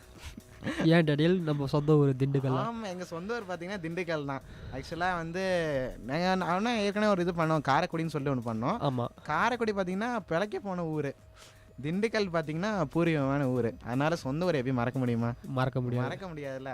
அது மாதிரி தான் நீங்கள் ஷோ நல்லா சுவாரஸ்யமாக இன்ட்ரெஸ்டிங்காக அடிப்படியாக சும்மா தாராளமாக போகுது. ஃபஸ்ட்டு பார்த்தீங்கன்னா திண்டுக்கல் அப்படின்னு சொன்னோன்னே பார்த்தீங்கன்னா திண்டுக்கல் எப்படி வந்து உருவாச்சு, பேர்காரணம் எப்படி உருவாச்சு அப்படின்னு பார்த்தீங்கன்னா திண்டு ப்ளஸ் கல். அதாவது திண்டுன்னா பார்த்தீங்கன்னா நீங்கள் திண்டு அதாவது மலையெல்லாம் பார்த்தீங்கன்னா எல்லாம் உயரமாக ஹைட்டாக இருக்கும். திண்டுனா மலை குன்றுகள் வந்து பேர் தான் வந்து திண்டு அப்படின்னு சொல்லுவாங்க. ஆக்சுவலாக எப்படி அந்த பேர் வந்துச்சு பார்த்தீங்கன்னா வந்து திண்டுக்கலுக்கு நடுவில் பார்த்தீங்கன்னா ஒரு சின்ன ஒரு கல், அந்த கல் பார்த்தீங்கன்னா திமிழ் மாதிரி திண்டு மாதிரி இருந்திருக்கு. ஓகேவா? அது வந்து கல்லால் ஆன வந்து ஊர் அப்படின்னு சொல்லுவாங்க. அதாவது திண்டு ப்ளஸ் கல், கற்கள் அதிகமான உள்ள ஊர். கற்கள்லே வந்து படுத்து உறங்கின ஊர் அப்படின்னு கூட சொல்லலாம், இல்லை கல் ஊருன்னு கூட சொல்லலாம். ஏன்னா அங்கே பார்த்தீங்கன்னா வந்து எல்லாமே கல்லாலாம் இருக்கும், அதிகமான மலைகள் அதிகமாக இருக்குது. அங்கேயே பார்த்தீங்கன்னா ஏராளமான மலைகள் தெரிஞ்ச கொடைக்கானலில் ஆரம்பித்து சிறுமலை கேள்விப்பட்டிருக்கீங்களா? சிறுமலை நான் கேள்விப்பட்டேன். ஆமாம், அது வந்து ஒரு கதை சொல்லுவாங்க. ஆக்சுவலாக அந்த ஹனுமான் வந்து அந்த மலையை தூக்கிட்டு போகும்போது ஒரு துண்டு வந்து கீழே விழுந்துருச்சான், அதான் வந்து சிறுமலை அப்படின்னு சொல்லுவாங்க. அதான் வந்து இது. அப்புறம் திண்டுக்கல் அப்படின்னு சொன்னாலும் நான் ஃபஸ்ட்டு ஞாபகம் வருது சாப்பாடு வகையில் பார்த்தீங்கன்னா திண்டுக்கல் பிரியாணி. நம்ம திண்டுக்கல் பிரியாணி பற்றி அடுத்து பேசுவோம். அதுக்கு முன்னாடி பார்த்தீங்கன்னா திண்டுக்கல் பூட்டு கேள்விப்பட்டிருக்கீங்க? திண்டுக்கல் பூட்டு எந்த திருடாலையும் உடைக்க முடியாதுன்னு சொல்லுவாங்க. ஆமாம், அப்படி கரெக்டாக சொன்னீங்க. அதாவது இப்போ வந்து தொழில் வந்து கம்மியாயிருச்சு. அதுலேயே வந்து வகையான பூட்டுலாம் இருக்கான். அதில் வந்து ஒரு வகையான பூட்டு வந்து நான் கேள்விப்பட்டிருக்கேன். ஆக்சுவலாக என்னென்னா நம்ம தப்பாக ஏதாச்சும் ஒரு சாவியை வந்து உள்ளே திணிச்சிட்டோன்னா அது திரும்பி எடுக்கவே வராதான். அப்படியே உள்ளே மாட்டிக்குமா. அப்படி ஒரு பூட்டு இருக்குது. அப்புறமேல் பார்த்தீங்கன்னா பூட்டிலே வந்து நிறைய வகைகள் இருக்குது. அதாவது நீங்கள் வந்து எல்லா சைடும் வந்து சாவி போட்டு திருகுனா தான் அந்த பூட்டு வந்து எடுக்கிற மாதிரி அப்படியே வகையான பூட்டு இருக்குது. அதாவது என்னென்னா திருடை வந்து திருட போகிற வீட்டில் பார்த்து திண்டுக்கல் பூட்டை பார்த்துட்டு என்னடா அதே இந்த பூட்டை உடைக்கிற நான் செவரை உடைச்சிட்டு போய் உள்ளே போய் திருடிடுவேண்டா அப்படின்னு சொல்லுவானா. அவ்வளோ ஸ்ட்ராங்காக இருக்குமா அந்த திண்டுக்கல் பூட்டு அப்படி சொல்லுவாங்க. அவ்வளோ வந்து விஷயங்கள் இருக்குது. திண்டுக்கல் அப்படின்னு சொன்னாலே பார்த்தீங்கன்னா நிறைய ஹிஸ்டாரிக்கல் பிளேஸ்ன்னு சொல்லலாம், இல்லைனா வந்து மலைகளால் சூழ்ந்த பகுதி அப்படின்னு சொல்லலாம். அப்புறமேலே திண்டுக்கல்லில் பார்த்தீங்கன்னா ஒரு ஊர் இருக்குது, என்ன பார்த்தீங்கன்னா வெத்தலைக்கு வந்து ரொம்ப ஃபேமஸானது. அதுமாதிரி வெத்தலை குண்டுனா அது மாதிரி வந்து வத்தலை குண்டுன்னு மாறிடுச்சு. வெத்தலை நிறைய இருக்குமாங்க. அது ஆக்சுவலாக அப்படி கிடையாது. ஆக்சுவலாக என்னென்னா வந்து அந்த வெத்தலை குண்டு அப்படின்ற ஊரில் பார்த்திங்கன்னா வெத்தலை வந்து அதிகமாக வந்து ப்ரொடியூஸ் பண்ணுற ஊர் தான். ஆனால் என்னென்னா வந்து ஆங்கிலேயர்கள் வந்து அவங்க இங்கே இருக்கும்போது அவங்களுக்கு வந்து வெத்தலைன்னு சொல்லி வாயில் வந்து சொல்ல வரல. அதனால் வந்து இங்கே 1947 வந்து வெளியே போகும்போது வந்து வெத்தலைன்னு சொல்லாமல் வத்தலைன்னு சொல்லி எழுதி போயிட்டாங்க. வத்தலை ஆக்சுவலாக அது பேர் வந்து வெத்தலை குண்டுன்னு தான் வந்திருக்கணும். அவங்க வந்து அந்த ஆங்கிலேயர்கள் வந்து அவங்க இங்கிலீஷ் பேசுகிற பீப்புள் தானே, அவங்களுக்கு வந்து தமிழ் ஒழுங்காக வராதனால அவங்க வந்து வத்தலை குண்டு அப்படின்னு சொல்லி எழுதி வச்சுட்டு போயிட்டாங்க. ஒரு சின்ன வார்த்தை தான், அதுக்கே எவ்வளோ பெரிய வித்தியாசம். ஆமாம், வந்து அதாவது அந்த காலத்தில் வந்து ஆங்கிலேயர்கள் வைக்க தானே சட்டமாக இருந்துச்சு. அவங்க வாயில் என்ன தோணுச்சோ அதான் பேசுவாங்க, அது மாதிரி இருக்கும். அப்புறம் பார்த்தீங்கன்னா வந்து கோபால்பட்டி பார்த்தீங்கன்னா எதுக்கு ஃபேமஸ்னால் வந்து மாம்பழ பரோட்டா கேள்விப்பட்டிருக்கீங்களா தமிழ்? மாம்பழ பரோட்டா மாம்பழம் சாப்பிட்ருக்கோம்ப்பா, பரோட்டா சாப்பிட்ருக்கோம்ப்பா. ரெண்டு சேர்த்து வச்சு என்னப்பா ஒரு வித்தியாசமும் ஒரு இது இருக்குது. ஆனால் எங்கள் ஊருக்காரன் செஞ்சு சாப்பிட்றேன், என்ன பண்ணுறது, அவ்வளோ டேஸ்ட்டாக இருக்கும். மாம்பழ பரோட்டா அப்படின்னு சொல்லியிருப்பாங்க. மல்லிகைப்பூ, அங்கே எப்படி மதுரைக்கு வந்து மல்லிகை ஃபேமஸோ அதே மாதிரி திண்டுக்கல்லையும் வந்து மல்லிகைப்பூலாம் வந்து அதிகமாக வந்து விளையும். முக்கால்வாசி இடம் பார்த்தீங்கன்னா விவசாய இடம் தான். பார்த்தீங்கன்னா நல்லா பச்சை பசேன்னு இருக்கும், க்ரீனரியாக இருக்கும். நான் கூட சிறுமலைக்கு ஒரு 2-3 தடவை வந்து போயிட்டு வந்திருக்கேன். நல்லா அருமையான இடம். இப்போ நீங்கள் வந்து கொடைக்கானலுக்கு தான் போக முடியல அப்படின்னு சொல்லிட்டு இருந்தீங்கன்னா நீங்கள் வந்து இது மாதிரி சிறுமலைக்கு வந்து போயிட்டு வரலாம். ஏன்னா அது வந்து ஒரு பெஸ்ட்டு டூரிஸ்ட் ஸ்பாட்டுன்னு கூட சொல்லலாம். நான் கூட ஒரு 4 தடவை போயிருக்கேன், எங்கள் அப்பாவோட தான் போயிருக்கேன். பார்த்தீங்கன்னா அங்கேயே வந்து உள்ளே என்னெல்லாம் இருக்குது, லேக் இருக்குது, உள்ளே வந்து மைதானங்கள்.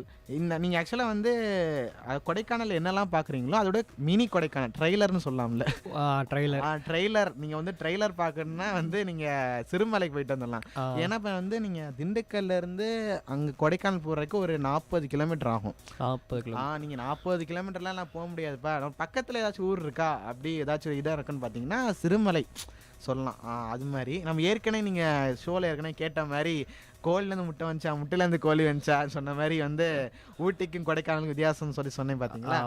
அதாவது நீங்கள் ஊட்டியில் என்னெல்லாம் பார்க்குறீங்களோ அது அப்படியே கொடைக்கானல் என்னெல்லாம் இருக்கோ அது அப்படியே ஊட்டியில் இருக்கும். நமக்கே வந்து கன்ஃபியூஷன் ஆகும், நம்ம ஊட்டியில் இருக்கோமா கொடைக்கானலில் இருக்கோமா. அது மாதிரி ஒரு கூலான பிளேஸ். நீங்கள் கொடைக்கானல் போயிருக்கீங்களா தமிழ்? கொடைக்கானல் போனதில்லை, திண்டுக்கல் மட்டும் போயிருக்கேன். திண்டுக்கல் போயிருக்கீங்களா? உங்களுக்கு திண்டுக்கல்லில் வந்து எந்த இடத்துக்கு போயிருக்கீங்க? இல்லை வந்து அப்படியே பஸ் ஸ்டாண்ட் மட்டும் பார்த்துட்டு போயிட்டீங்களா?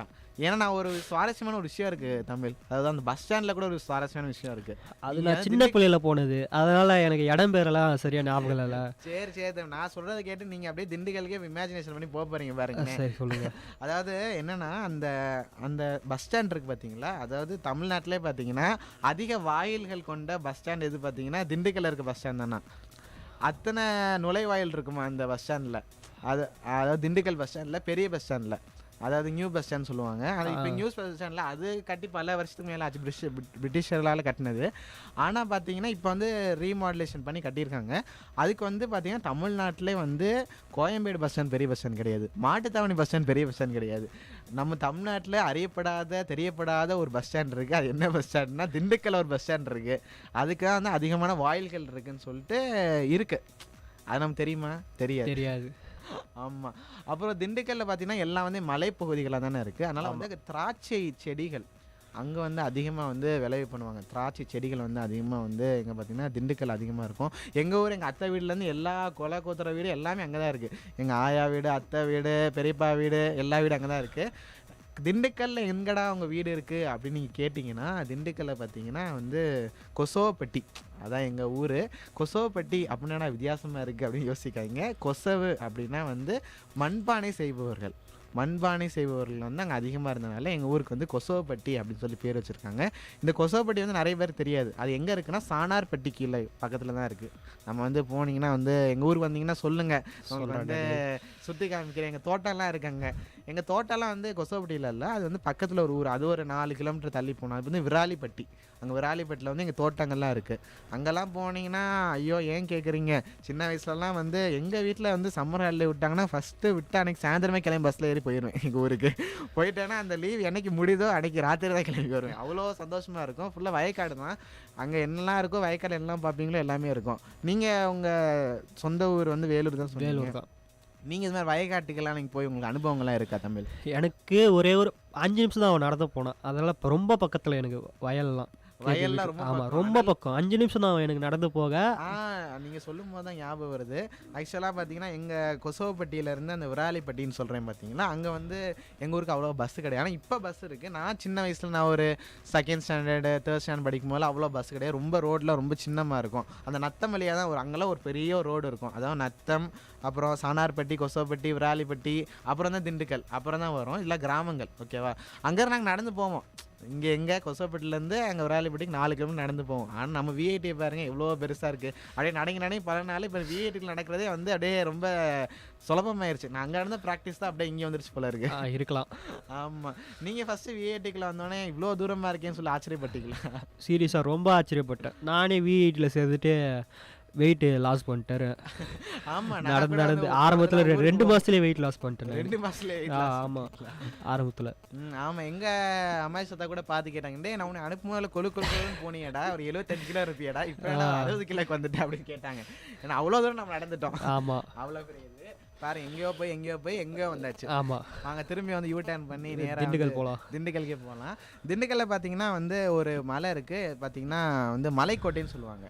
மலைக்கோட்டை பார்த்திங்கன்னா வந்து தமிழ்நாட்டில் நிறைய மலைக்கோட்டை இருக்குது. திருச்சியில் ஒரு மலைக்கோட்டை இருக்குது, அப்புறம் திண்டுக்கல் ஒரு மலைக்கோட்டை இருக்குது, புதுக்கோட்டையில் ஒரு மலைக்கோட்டை இருக்குது. அது பேரே பாருங்கள், புதுக்கோட்டை. கோட்டைன்னு முடியுது பார்த்தீங்களா.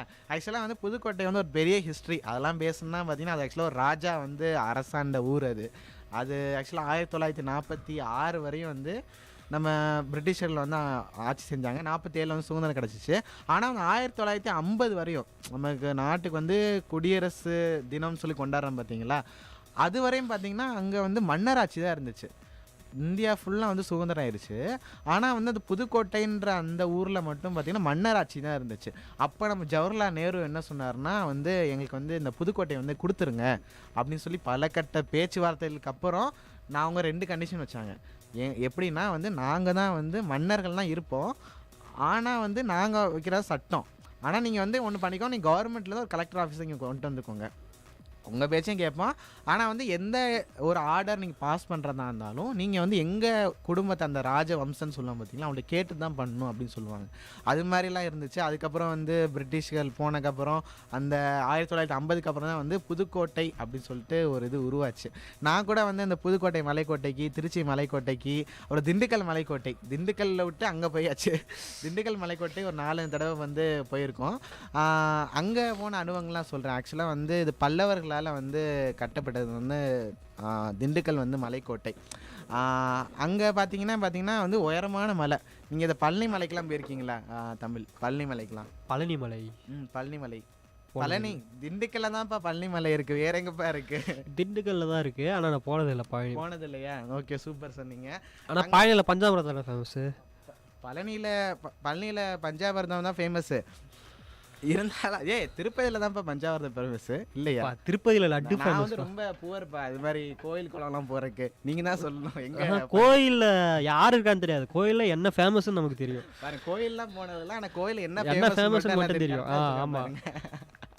அண்ணா நீ அடுத்த தடவை வந்து பழனிக்கு போகும்போது எனக்கு வந்து கொஞ்சம் பஞ்சாமிரதம் வந்து வாங்கிட்டு வரேன். ஏதோ இந்த டிசம்பர் மாதம் போகலாம்.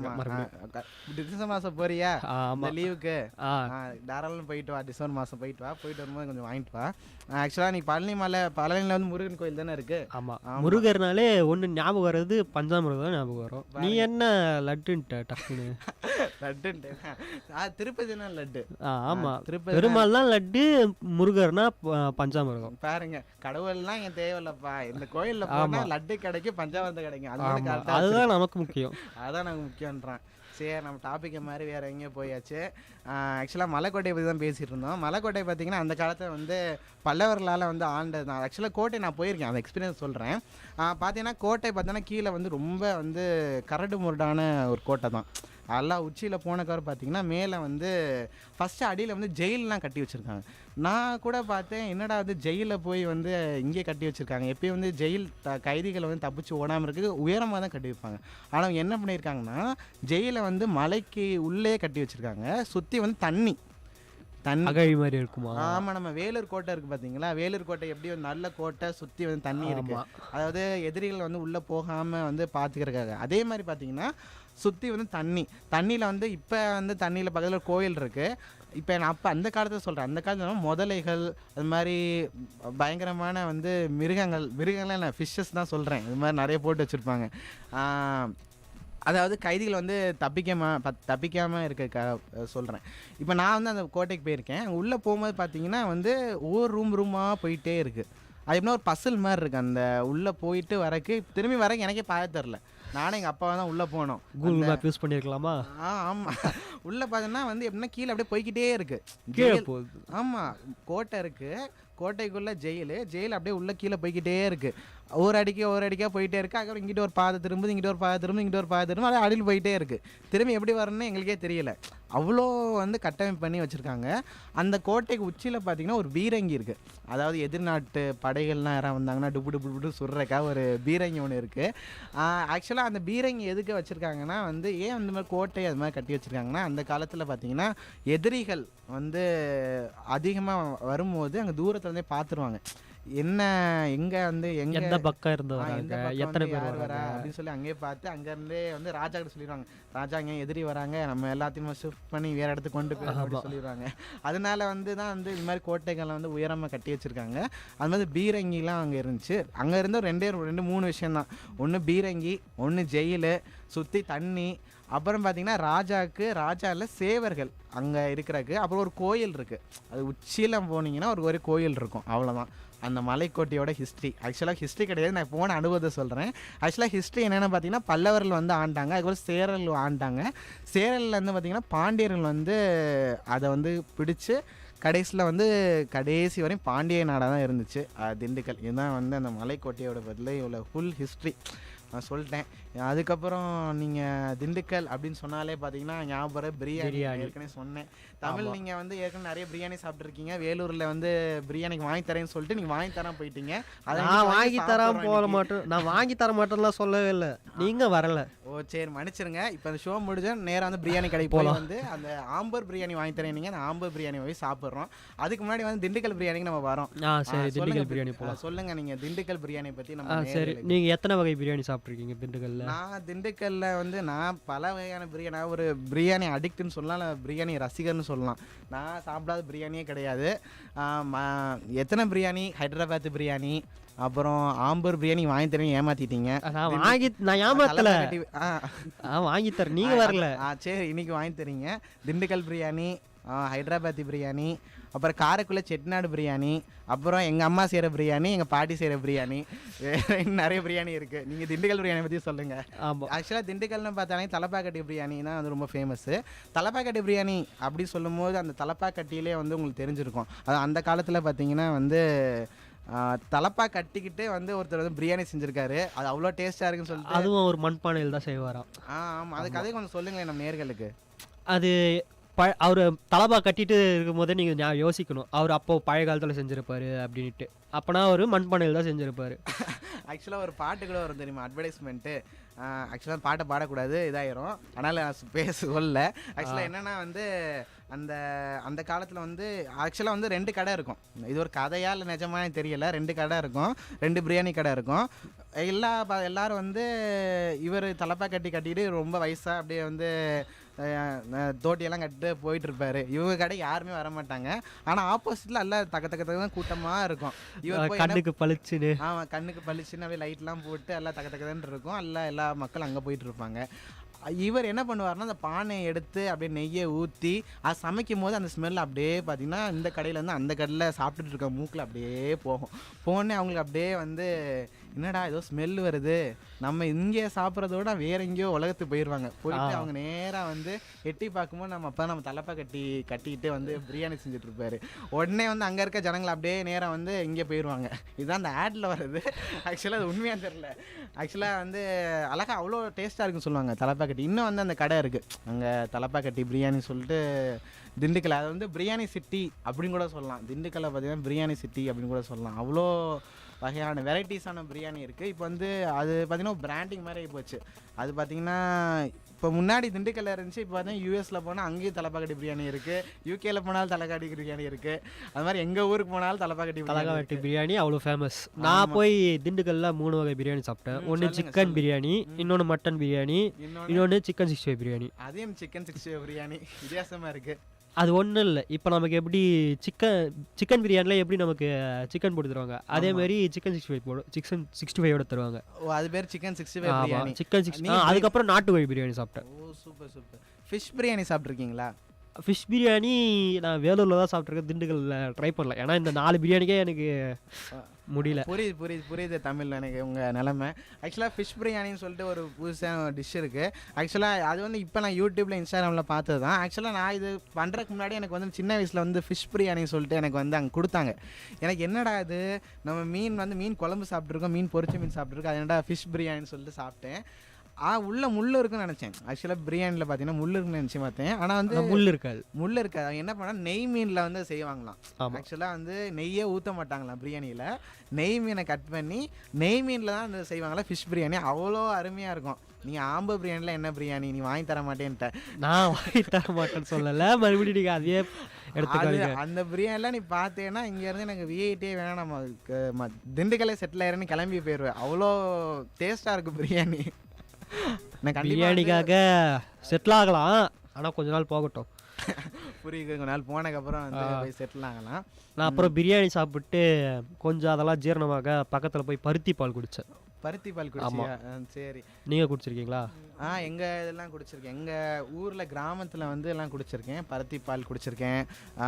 மாட்டுப்பால்னால் எல்லாம் குடிக்கணுங்கல்ல. எருமைப்பால் குடிச்சிருக்கியா? எருமைப்பால் இல்லை, எங்கள் வீட்டில் குடிச்சிருக்கேன்டா. எருமைப்பால் குடிச்சிருக்கேன்டா. எருமைப்பால். ஆட்டுப்பால் குடிச்சிருக்கியா? அது காந்தி குடிப்பாது தானே, நீங்களுமா குடிச்சிருக்கீங்க? ஆமாடா. எங்கள் ஊர்லலாம் பார்த்தீங்கன்னா நீங்கள் பாலை வந்து எப்படி குடிப்பீங்க, எல்லாத்தையும் காய்ச்சி தான் குடிப்பீங்க. நான் அப்படிலாம் கிடையாது, கறந்தோடனே அப்படியே குடிச்சிடும். கறந்தோடனே குடிப்பீங்களா? ஆமாம், நான் எங்கள் ஊரில் அப்படி தான் குடிப்போம். நான் நிறைய தடவை குடிச்சிருக்கேன். அதுக்கப்புறம் பட்டாவஸ்தி எனக்கு தான் தெரியும். அப்படி சொல்லுங்க. அங்கே இருக்கவங்களுக்கு செட் ஆயிரும், நீங்கள் அப்படி சொல்லுங்க. நமக்கு வந்து அதெல்லாம் செட் ஆகாது. ஸோ அதெல்லாம் இருக்குது. அப்புறம் திண்டுக்கல் இன்னும் பார்த்தீங்கன்னா உங்களுக்கு எத்தனை தோசை தெரியும்? தோசை வகையில் எத்தனை வகை தெரியும் உங்களுக்கு? தெரிஞ்சதெல்லாம் ஒரே ஒரு தோசை, நம்ம பிளெயின் தோசை, ஆனியன் தோசை, மசால் தோசை, பொடி தோசை. இருங்க ஒரு வகை தான் தெரியும், இத்தனை வகை சொல்றீங்க. அது ஒரு வகையில அப்படியே ஃப்ளோவில் வந்துருச்சுப்பா. சொல்லுங்க. ஆனால் திண்டுக்கல்லில் ஒரு இடத்துல மட்டும் 100 வகை தோசை தராங்க. 100 வகை? எந்த, எனக்கு தெரியாமையா? ஆமாம், சொல்லுங்க. எந்த தோசை பாண்டுன்னு ஒரு கடை இருக்குது, அங்கே போய் நான் சாப்பிட்டேன். அந்த கடையில் மட்டும் 100 வகை தோசை தராங்க. 100 வகை தோசை தராங்களா? கண்டிப்பாக தமிழ் இன்னைக்கே வந்து இன்னைக்கு இல்லை, இன்னைக்கு எப்படி சொன்னேன், நீங்கள் வேற இன்னைக்கே கிளம்பினா என்னத்துக்காரது. ஆக்சுவலாக வந்து லீவ்லாம் முடிஞ்சதுக்கப்புறம் கண்டிப்பாக 100 வகை தோசை அட்ரஸ் வந்து ஷோ முடிஞ்சதுக்கப்புறம் தாங்க, நம்ம நேராக போய் வந்து சாப்பிட்றோம் அந்த 100 வகை தோசையை. 100 வகை தோசை இல்லை, ஆமாம், 100 வகையான தோசை. ஆமாம், நான் ஒன்றா சொல்கிறேன், நீ 100 வகை தோசைன்னு சொன்னேன். சரி ஓகே, 100 வகையான தோசையை வந்து கேட்டு ஒன்றா வாங்கி சாப்பிட்றோம். ஆனால் பில் வந்து நீ தான் கட்டுற. சரியா? பில் அது உங்க ஊரு தான், நீங்க தான் பில் கட்டணும். ரெஃபர் பண்ற, நான் ரெஃபர் பண்ணேன். ஆனா அது உங்க சொந்த ஊரு, நீங்க தான் பில் பே பண்ணணும். நான் பில் கட்ட முடியும். இப்போ நீ தான் ரெஃபர் பண்ற, நீ தான் வந்து பில். இது வந்து நீங்க ஆம்பூர்லயே எனக்கு பிரியாணி வாங்கி தரல, வேலூர்லயே பிரியாணி வாங்கி தரல, அங்கேயே. சரி இருங்க. ஆம்பூர்ல நான் பிரியாணி வாங்கி கொடுத்துறேன், ஏன்னா வேலூர் என் சொந்த ஊர். சரியா? திண்டுக்கல் உங்க சொந்த ஊர் அப்படின்னீங்களா, அதனால திண்டுக்கல் போனா நீங்க தான் பே பண்ணணும். அது முடியாதுப்பா, நீ தான்ப்பா அட்ரஸ் சொல்லியிருக்க, நீ தான் வாங்கி தரணும். இந்த டிஸ்கஷன் நம்ம வந்து அப்புறமே அதுக்கு ஃபர்ஸ்ட் நம்ம இங்கேருந்து அங்கே போனோம், அது நடக்குதான்னு பார்த்துட்டு அப்புறம் நம்ம பஞ்சாயத்து அங்கே போய் வச்சுக்கலாம். கடையில் போய் பஞ்சாயத்து அங்கே வச்சுக்கலாம். நேரில் கேட்டுக்கோங்க. நம்ம தமிழ் செல்வம் சொல்லியிருக்காப்புல நமக்கு வந்து தோசை கூட விட எனக்கு பிரியாணி வந்து வாங்கி தந்தார் ஆம்பூரில். சரியா? ஓகே. அதான் பிரியாணி சிட்டி அப்படின்னு சொன்னாலே வந்து திண்டுக்கல் தான் சொல்லுவாங்க. அப்புறமேல வந்து இளவரசி, தென்னாட்டு இளவரசி கேள்விப்பட்டிருக்கியா? நீ ரொம்ப தப்பா ரொம்ப இமேஜினேஷன் போக தென்னாடி இளவரசி ஒன்றும் இல்லை, கொடைக்கானல் தான் சொல்றேன். ஓ ஆமா, காஷ்மீரின் இளவரசி. இளவரசின்னு தென்னாட்டு நான் காஷ்மீர்னு குயின் சொல்லுவோம். எலிசபெத் மாதிரி யாருன்னா இருப்பாங்களோ அப்படின்னு டேய், டேய், நினைச்சேன்ப்பா. டேய், ரொம்ப இமேஜினேஷன் போக, குயின் எலிசபெத் எல்லாம் நீ கிடையாது. சொன்ன உடனே நான் அங்கதான்ப்பா போனேன்.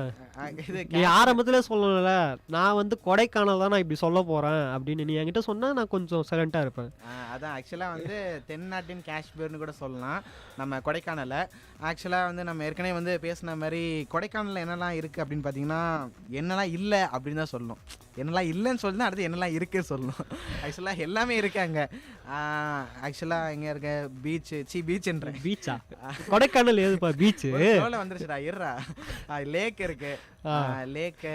அப்புறமேலு அங்கே பார்த்தீங்கன்னா மிலிட்ரி கேம்ப் ஒன்று இருக்குன்னு சொல்லி கேள்விப்பட்டிருக்கேன். அதாவது மிலிட்ரி ட்ரைனிங்லாம் வந்து ஆக்சுவலாக அங்கே தான் வந்து அதிகமாக கொடுப்பாங்களா. டீ எஸ்டேட், டீ ஃபேமஸான இடம் பார்த்தீங்கன்னா ஊட்டி டீ. அடுத்த டீ எங்கே பார்த்தீங்கன்னா கொடைக்கானல். கொடைக்கானல் ஆக்சுவலாக ரெண்டுலேயுமே ஒரே தான், வெத்தலை இதாக தான் இருக்கும். அவ்வளோ டீ ஃபேமஸ்ஸு.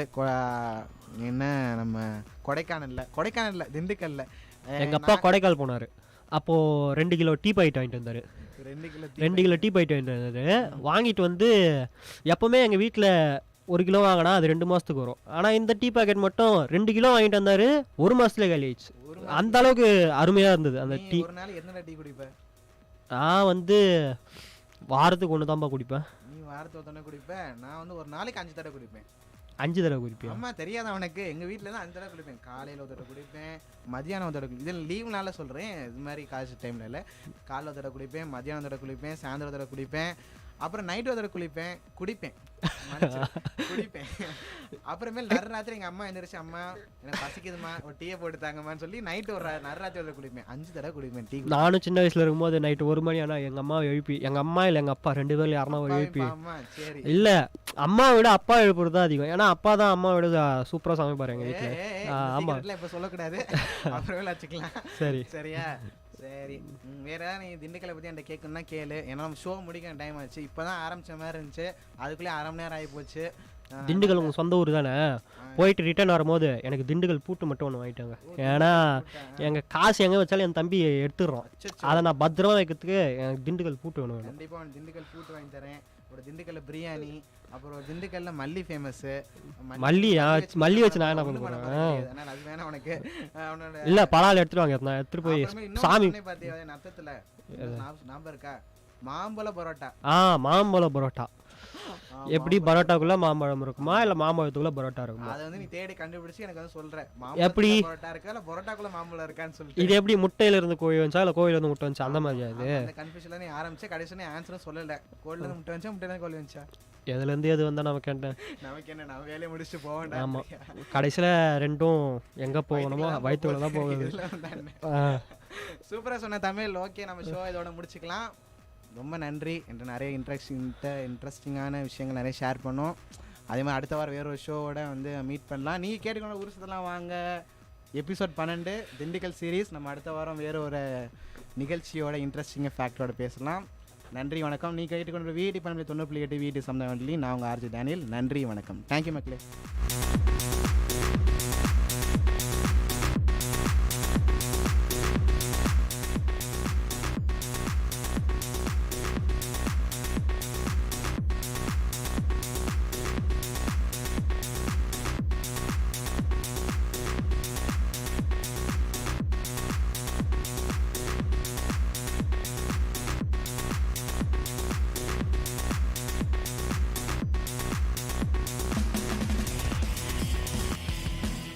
உங்கள் விஐடி பண்பலை 90.8 வழங்கும் கருத்துக்களம்.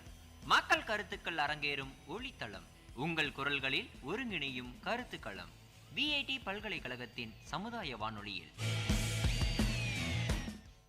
வணக்கம் நேர்களே, இது விஐடி பண்பலை 90.8 விஐடி பல்கலைக்கழகத்தின் சமுதாய வானொலி. இந்த நிகழ்ச்சி கருத்துக்களம். நம்ம இன்னைக்கு டிகேஎம் காலேஜ்ல இருக்கிறோம். நம்ம முன்னாடி ஒரு மாணவி இருக்கிறாங்க. இன்னைக்கு வந்து நம்ம நிகழ்ச்சியில் என்ன பத்தி பேச போறோம்னா, மழை நீரை எப்படி வந்து நம்ம சேமிக்கலாம் அப்படின்றத பத்தி தான் நம்ம பேச போறோம். வணக்கம், உங்க பேர் சொல்லுங்க. வணக்கம், செந்தமிழ் செல்வி.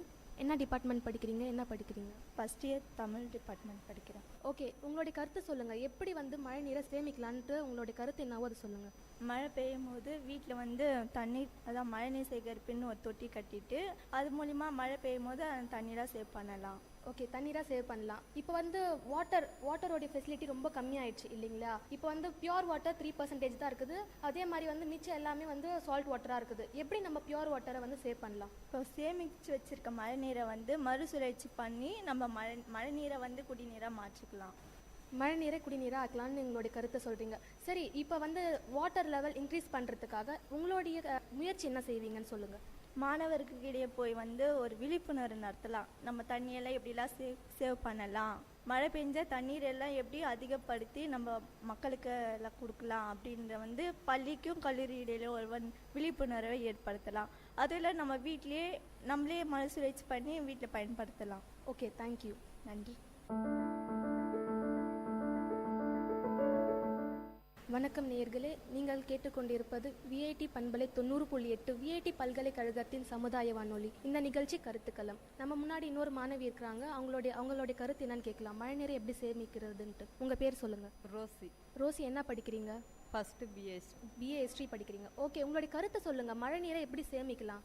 மழை நீர் வந்து வேஸ்ட் பண்ணக்கூடாது. அதாச்சும் நம்ம வீட்டுக்கு யூஸ் பண்ணுறோன்னா கொஞ்சம் தண்ணி யூஸ் பண்ணிட்டு மீதி இருக்கிற தண்ணி வந்து பூச்செடிங்களுக்கு, அதான் மரம் செடியெல்லாம் பின்னாடி நட்டு வச்சிருக்கலாம், அதுக்கு வந்து யூஸ் பண்ணனா அது மூலம் வந்து நம்மளுக்கு நிறைய பலன் கிடைக்கும். அதனால மழை தண்ணி வந்து அவ்வளோ வேஸ்ட் ஆகாது. வீட்டுக்கு செலவு பண்ணுற தண்ணியும் மிச்சமாகும். அதாச்சும் காரு, அதுக்கப்புறம் வண்டி அதெல்லாம் கழுவுறோம்ல, அந்த தண்ணியெலாம் பூச்செடிக்கு விட்டோன்னா அது மூலம் மரங்கள்லாம் வளருதில்ல, அதனால மழையும் நம்மளுக்கு கிடைக்கும். அது மரத்துல இருந்து வர காய்கனிகளும் நம்மளுக்கு பயன்படும். ரொம்ப நல்லா சொன்னீங்க. நம்ம தேவையில்லாத தண்ணியை வந்து நல்ல முறையில் பயன்படுத்தலாம். மரங்களுக்கோ இல்லை காருக்கோ யூஸ் பண்ணலாம் அப்படின்னு சொல்கிறீங்க. ஓகே, நீங்கள் இப்போ மழை காலமாக இருக்குது, தண்ணி நம்ம வந்து எப்படி வந்து அதிகரிக்கலாம்? இது வந்து சின்ன கிளாஸில் நம்ம படித்த ஒரு விஷயந்தான். ஒரு பள்ளம் நோண்டி அதில் வந்து கற்கள்லாம் போட்டு தண்ணி வந்து சேகரித்து வைக்கலான்னு. அது மூலம் வந்து நம்ம போர் போட்டோன்னா நம்மளுக்கு தேவையான அளவு தண்ணி கிடைக்கலாம். வெள்ளோடைய தண்ணி வந்து இன்க்ரீஸ் ஆகும்னு சொல்கிறீங்க. ஓகே, நீங்கள் உங்களுடைய முயற்சி என்ன பண்ணுவீங்க? தண்ணியோடைய லெவல் அதிகமாகிறதுக்காக உங்களுடைய முயற்சி என்னன்னு சொல்லுங்கள். அப்படின்னு பார்த்தா இந்த ஜென்ரேஷனில் வந்து அளவுக்கு அதிகமாக வந்து பேப்பர்லாம் யூஸ் பண்ணுறல, நம்ம பாலித்தீன் பேப்பர். அதனால் வந்து அந்த பாலித்தீன் பேப்பர் வந்து மண்ணு மேலே விழுந்துச்சுன்னா மழை தண்ணி வந்து உள்ளே போகாமல் தடுக்குது. அதனால் வந்து நீர்மட்டம் வந்து அதிகரிக்காமல், அதான் மழை தண்ணி உள்ளே போகாமல் தண்ணி வராமல் இருக்குது. அதனால் நிறைய விஷயம், அதாவது தண்ணி வந்து சேகரிக்க முடியாமல் போயிடுது. அது வந்து இந்த ஜென்ரேஷனில் வந்து அளவுக்கு அதிகமாக அந்த பேப்பரை யூஸ் பண்ணக்கூடாதுன்னு சொல்லிட்டு மக்கள் மூலம் வந்து ஒரு விழிப்புணர்வு. அது முதல்ல லேடிஸ் நம்ம தான் இது பண்ணணும். ஏன்னா அளவுக்கு அதிகமாக நிறைய விஷயத்துக்கு லேடிஸ் வந்து யூஸ் பண்ணுறது வந்து அந்த பேப்பர் தான். காய்கறியை வாங்குறதா இருக்கட்டும், பூ வாங்குறதா இருக்கட்டும், நிறைய விஷயத்துக்கு ஆஸ் யூஷுவலாக லேடிஸ் தான் யூஸ் பண்ணுறோம். நம்ம முதல்ல குறைக்கணும், அப்புறம் தான் மற்றவங்களுக்கு அந்த விஷயத்த சொல்ல முடியும். ரொம்ப அழகாக சொன்னீங்க. தேங்க்யூ. தேங்க்யூ. வணக்கம் நேயர்களே, நீங்கள் கேட்டுக்கொண்டிருப்பது விஐடி பண்பலை 90.8 விஐடி பல்கலைக்கழகத்தின் சமுதாய வானொலி. இந்த நிகழ்ச்சி கருத்துக்களம். நம்ம முன்னாடி இன்னொரு மாணவி இருக்கிறாங்க, அவங்க கிட்ட கேட்கலாம். வணக்கம். வணக்கம். உங்கள் பேர் சொல்லுங்கள். என் பேர் Srimathi Dharshini. 3rd BSc nutrition TKM காலேஜில் படிக்கிறேன். சரி, உங்களுடைய கருத்து சொல்லுங்கள். இப்போ நிறைய தண்ணி வந்து ரொம்பவே கம்மியாயிட்டு போகிறது இல்லைங்களா? இப்போ அந்த வேலி முள்களை வந்து எடுக்க சொல்லி கவர்மெண்ட் வந்து ஆர்டர் பண்ணிக்கிறாங்க. நீங்கள் என்ன நினைக்கிறீங்க அதை பற்றி? அது ஒரு நல்ல விஷயம் தான் நான் நினைக்கிறேன். நம்ம கவர்மெண்ட் வந்து ஒரு நல்ல செயலுக்காக தான் அதை ஏற்படுத்தியிருக்காங்க. அது மட்டும் இல்லாமல் நம்ம வாழ்க்கையில் சாப்பாடு இல்லாமல் கூட இருந்துடலாம், ஆனால் ஒரு நாள் கூட கொஞ்ச நேரம் கூட தண்ணி இல்லாமல் நம்மளால இருக்க முடியாது. நம்ம வீட்டில் நம்ம வந்து அதிகமாக பயன்படுத்துகிற இடம் பார்த்திங்கன்னா சமையலறை. அந்த இடத்துல நம்ம வந்து சாப்பாடு, அப்புறம் இந்த காய்கறிகள் கழுவுறதுக்கு, அதுக்கெலாம் நம்ம வந்து நிறைய தண்ணி யூஸ் பண்ணுவாங்க. நிறைய பேர் வந்து 3-4 வாட்டி கூட யூஸ் பண்ணிட்டு வேஸ்ட்டாக கீழே ஊற்றுவாங்க. அப்படிலாம் இல்லாமல் நம்ம அந்த வேஸ்ட்டாக இருக்கிற தண்ணியை நம்ம பூச்செடிங்களுக்கெலாம் ஊற்றினா அந்த செடியும் நல்லா வளரும். அது மூலயமா நம்மளுக்கு மழை தண்ணியும் கிடைக்கும். அந்த தண்ணியும் நம்ம சேமித்து வச்சுக்கலாம். அப்புறம் ரீசைக்கிள் பண்ணி வேறு எதுக்குன்னா வேஸ்டேஜ், இப்போ வாஷ் பண்ணுறதுக்கு, சைக்கிள் வாஷ் பண்ணுறதுக்கு, அது மாதிரி கூட நம்ம தண்ணி யூஸ் பண்ணிக்கலாம். ரொம்ப நல்லா சொன்னீங்க. இப்போ வந்து உங்களுடைய முயற்சி என்ன? தண்ணி வந்து எப்படி நம்ம சேமிக்கலாம்னு சொல்லுங்கள். இப்போ வந்து நிறைய பேர் வீட்டில் டாப்லாம் அப்படியே ஓப்பன் பண்ணிவிட்டு அப்படியே தண்ணி யூஸ் பண்ணிகிட்ருப்பாங்க. அது மாதிரி நம்ம இல்லாமல் தண்ணியை வந்து ஒரு வாளியில் பிடிச்சி வச்சு நம்ம யூஸ் பண்ணோன்னா தண்ணியோட சேமிப்பும் அதிகமாக இருக்கும். அப்புறமா வந்து குறைவாக நம்ம செலவு பண்ணலாம். அது மாதிரி நம்ம நிறைய விஷயத்தில் செய்யலாம். நிலத்தடி நீரை எப்படி வந்து நம்ம வந்து இன்க்ரீஸ் பண்ணலான்னு சொல்லுங்கள் கொஞ்சம். நிறைய பேர் வீட்டிலலாம் இப்போ வந்து நிறைய போர்லாம் போட்டுடுறாங்க. போர்லாம் போட்டு நிலத்தடி நீரை வந்து எடுத்துக்கிறாங்க. அது மாதிரிலாம் இல்லாமல் நம்ம வர தண்ணியே நம்ம மிச்சப்படுத்தி வச்சு யூஸ் பண்ணாலே நம்மளுக்கு நம்ம வாழ்க்கையில வந்து நிறைய நாளைக்கு வந்து நம்ம தண்ணி யூஸ் பண்ணலாம். இது மாதிரி நம்ம யூஸ் பண்ணுறதுனால நம்மளுக்கு மட்டும் நிறைய கிடச்சிடும், மற்றவங்களுக்கும் தண்ணி இல்லாமல் கஷ்டப்படுறாங்க. இதனால் இப்போ இருக்கிற சூழ்நிலையில் விவசாயிங்க வந்து ரொம்ப கஷ்டப்படுறாங்க. தண்ணி இல்லாமல் நிறைய பேர் நிறைய விஷயத்தினால பாதிக்கப்படுறாங்க. உங்களுடைய கருத்து என்னன்னா தண்ணி வந்து சிக்கனமாக சேமிக்குங்க. ஓகே, நன்றி, தேங்க்யூ. வணக்கம் நேயர்களே, விஐடி பண்பலை 90.8 விஐடி பல்கலைக்கழகத்தின் சமுதாய வானொலி. இன்றைய நிகழ்ச்சி கலத்துக்கலாம். நான் உங்கள் அன்பு தோழி உமா. இந்த நிகழ்ச்சியோட தலைப்பு என்னன்னு பார்த்தீங்கன்னா, நிலத்தடி நீரை நம்ம எப்படி சேமிக்கின்றதை பற்றி தான் நம்ம கேட்டுட்டு இருக்கோம். நம்மளோட ஒரு மாணவி இணைஞ்சிருக்காங்க, அவங்க கிட்டே கேட்போம். வணக்கம். வணக்கம், உங்கள் பேர்? ஹேமலதா. நிலத்தடி நீர் வந்து நம்ம சேமிக்கணும். எப்படி சேமிக்கணும்னா, நம்ம நிலத்தடி நீரை வந்து நிறைய இழுக்கிறது வந்து கருவேல மரம் தான். கருவேல மரத்தை நம்ம அழிச்சாலே நிலத்தடி நீர்லாம் நம்ம சேமிக்கலாம். ஏன்னா கருவேல மரம் வந்து நிறைய தண்ணீரை இழுக்கும். ஆனால் அது வேஸ்ட், அந்த மரம் இருக்கிறது வேஸ்ட்டு. ஆனால் அந்த தண்ணி மொத்தத்தையும் அது உறிஞ்சிரும். அது இல்லாமல் பண்ணால் நம்மளுக்கு நிலத்தடி நீர் நிறைய கிடைக்கும். அதனால நம்ம விவசாயம் அதெல்லாம் நிறையவே பண்ணலாம். தண்ணீரை நிறைய சேமிக்கலாம். அதை வச்சு தண்ணீரை நல்லா யூஸ் பண்ணலாம். நீங்கள் சொல்கிறீங்க நிலத்தடி நீரை சேமிக்கணும்னா கருவேல மரம் அகற்றணும்னு சொல்லியிருக்காங்க. அதுக்காக நீங்கள் எதாவது ஸ்டெப் எடுத்துருக்கீங்களா? மை ட்ரீம் வெள்ளூர் கிளப்பில் அந்த கருவேல மரத்தை நாங்கள்லாம் போய் அகற்றி இருக்கோம். நன்றி, ரொம்ப நன்றி. உங்களோட கருத்தை பயன்படுத்தி ரொம்ப நன்றி. தேங்க்யூ. வணக்கம், விஐடி பண்பலை 90.8 விஐடி பல்கலைக்கழகத்தின் சமுதாய வானொலி. இன்றைய நிகழ்ச்சி கருத்துக்களம். நான் உங்கள் அன்பு தோழியுமா. இன்றைய நிகழ்ச்சியோட தலைப்பு என்னென்னு பார்த்தீங்கன்னா, நிலத்தடி நீரை எப்படி சேமிக்கின்றதை பற்றி தான் தலைப்பு. நம்மளோட ஒரு மாணவி இணைஞ்சிருக்காங்க, அவங்க கிட்ட கேட்போம். வணக்கம். வணக்கம், உங்கள் பேர்? என் பேர் வி கார்த்திகா. நான் பிபிஏ செகண்ட் இயர் படிக்கிறேன் ஃப்ரம் டிகேஎம் காலேஜ். நீரின்றி அமையாது உலகினில் யார் யாருக்கும் வானின்றி அமையாது ஒழுக்கு, வள்ளுவர் பெருந்தகை. இந்த வள்ளுவர் குரலுக்கு ஏற்ற மாதிரி இப்போ எத்தனை பேர் நம்ம வந்து நீரை பாதுகாத்துட்டு இருக்கோம். என் அன்பு தோழி சொன்ன மாதிரி சீமை கருவேல மரங்கள் அது வந்து இருக்கிறதுனால நிலத்தோட நீர் மட்டம் குறையிறது மட்டும் இல்லாமல் ஒரு குருவி கூட கூடு கட்ட முடியாத நிலைமை. சுற்றி இருக்கிறவங்களுடைய வந்து உடம்புல இருக்கிற நீர் பசையும் எண்ணெய் பசையும் அது வந்து உறிஞ்சிடுது. அது மட்டும் இல்லாமல் அந்த ஒரு இடத்துல சீமை கருவேல மரம் இருந்ததுன்னா அதை சுற்றி ஒரு மாடு கட்டினாலோ ஏதாவது மனுஷன் நின்னா கூட அவன் உடம்புல இருக்கிற எண்ணெய் பசையும் நீர் சத்தும் போயிடுது. அது மட்டும் இல்லாம ஒரு மாடை கட்டினா அந்த மாடு வந்து கருத்தரிக்கிறதே கிடையாது. அப்படியும் அதை மீறி கருத்தரிச்சா பிறக்கிற அந்த சிசு வந்து ஊனமுற்றதா பிறக்குது. இவ்வளவு பிரச்சனை இருக்கிற அந்த சீமை கருவேல மரத்தை வந்து நம்ம எல்லாம் ஒழிக்கணும். அது எப்படி ஒழிக்கலாம்? இப்ப நம்ம கிட்ட வந்து எல்லார்கிட்டயுமே ஒரு லேண்ட் இருக்கும். அதை பாத்தீங்கன்னா அங்க இருக்கிற சீமை கருவேல மரங்கள் அழிச்சாலே போதும். ஒருத்தர் வந்து 5 ஏக்கர் 10 ஏக்கர் வச்சுட்டு இருக்கவங்க எல்லாம் கூட இருக்காங்க. அவங்க அதை வந்து நம்ம வந்து சரியா பாதுகாக்கிறது கிடையாது. நம்ம இடத்துல இருந்துட்டு போட்டோம், அது ஏதோ ஒரு யூஸுக்கு நினைச்சிருக்கோம். அது வந்து ஃபர்ஸ்ட் எப்படி இந்தியாக்குள்ள வந்தது? அந்நிய நாடுகள் வந்து நம்ம இந்தியா விட்டு போகும்போது மழை வரக்கூடாது, நாட்டோட வளம் கெடணுன்றதுக்காக யூஸ் பண்ண விதை தான் அதெல்லாம். அதை நம்ம வந்து அழிக்கணும். அது சீரான முறையில நம்ம பாதுகாத்தாலே முதல்ல பெரிய மழைநீர் சிக்கனத்தை வந்து நம்ம வந்து ஏற்படுத்துற மாதிரி ஒரு இடத்துல இருக்கிற மழை நீரை வந்து அந்த இடத்துல அந்த முள் மரம் இருந்ததுன்னா இருக்கிற சுத்தி இருக்கிற ஃபுல்லா நீரையே உறிஞ்சிட்டதுக்கு அப்புறம் அந்த இடத்துல எப்படி நம்ம எவ்வளவுதான் வாட்டர் சேவ் பண்ணாலும், இவங்க சொல்ற மாதிரி என் தோழிகள்லாம் சொன்ன மாதிரி டேப்பை மூடி வச்சாலும் சரி, எது பண்ணாலும் ஒரு இடத்துல வந்து இப்ப நான் வரும்போதே வெள்ளூர் வரும்போதே நான் ஆர்னில இருந்து வரேன், வெள்ளூர் வரும்போதே நான் ஒரு 100கணக்கான மரம் பார்த்திருப்பேன். அப்ப அந்த இடத்துல இருக்கிற மரம் அந்த சுத்தி இருக்கிற தண்ணி எல்லாம் எங்க போகுது? அப்ப எப்படி நம்ம வெள்ளூர்ல தண்ணி பஞ்சத்துக்கு தீக்கிறது? முதல்ல கருவேலை மரங்களை அழிக்கணும். ரொம்ப அழகா சொன்னீங்க. அந்த கருவேலை மரத்தால் மனிதனுக்கும் பாதிப்பு இருக்கு, அதை தவிர விலங்குகளுக்கும் பாதிப்பு இருக்குன்னு சொல்லி அதை அகத்தினாலே போதும் அப்படின்னு நீங்க சொல்றீங்க. இதுக்கான உங்களோட ஸ்டெப் ஏதாச்சும் இருக்கா?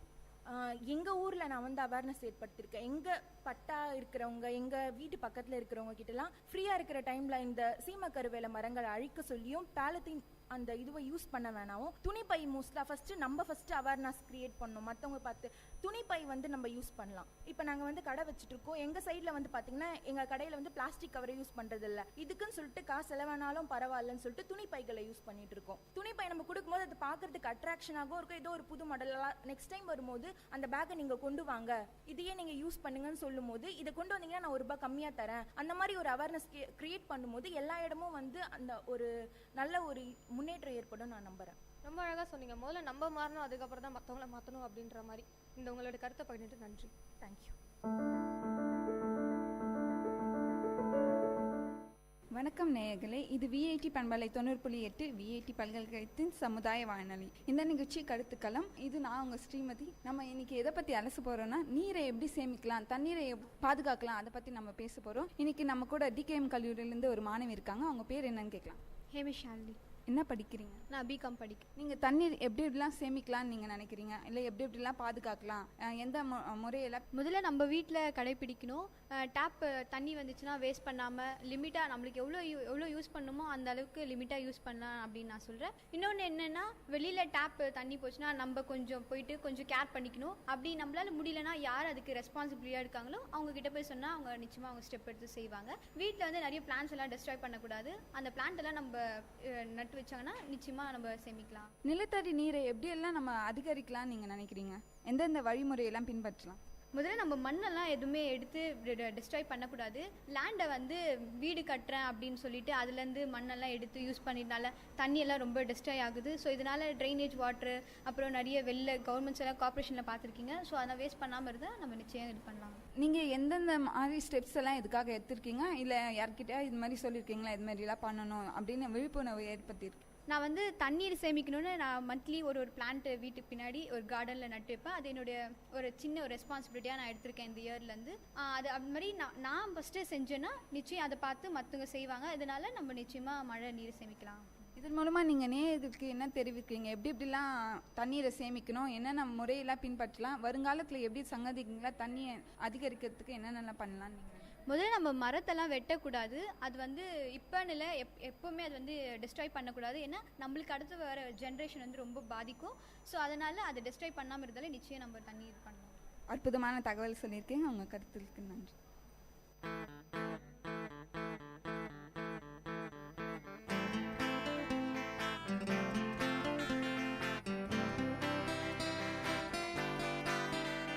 உங்கள் இல்லம் நுழைந்திடும், உங்கள் செவிகளை தீண்டிடும், உங்கள் மனதினை வருடவே பண்பலையாய் மலருதே. உங்கள் இல்லம் நுழைந்திடும், உங்கள் செவிகளை தீண்டிடும், உங்கள் மனதினை வருடவே பண்பலையாய் மலருதே. VIT 90.8 வேலூரில் நாங்கதாம்பே. VIT 90.8.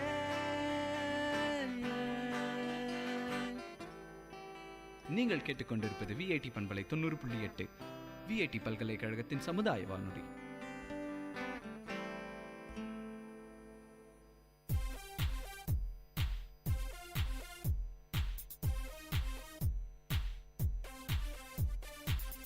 Hey Mintu, do you know anything about waste sorting? Now, is that any of your new eco-conservation ideas? Exactly, you know me so well. Yeah. Tell me, what is it? Actually, this is very simple. Just sort waste into biodegradable and non-biodegradable waste bins, and this way you can do some waste management. That sounds cool. Go green!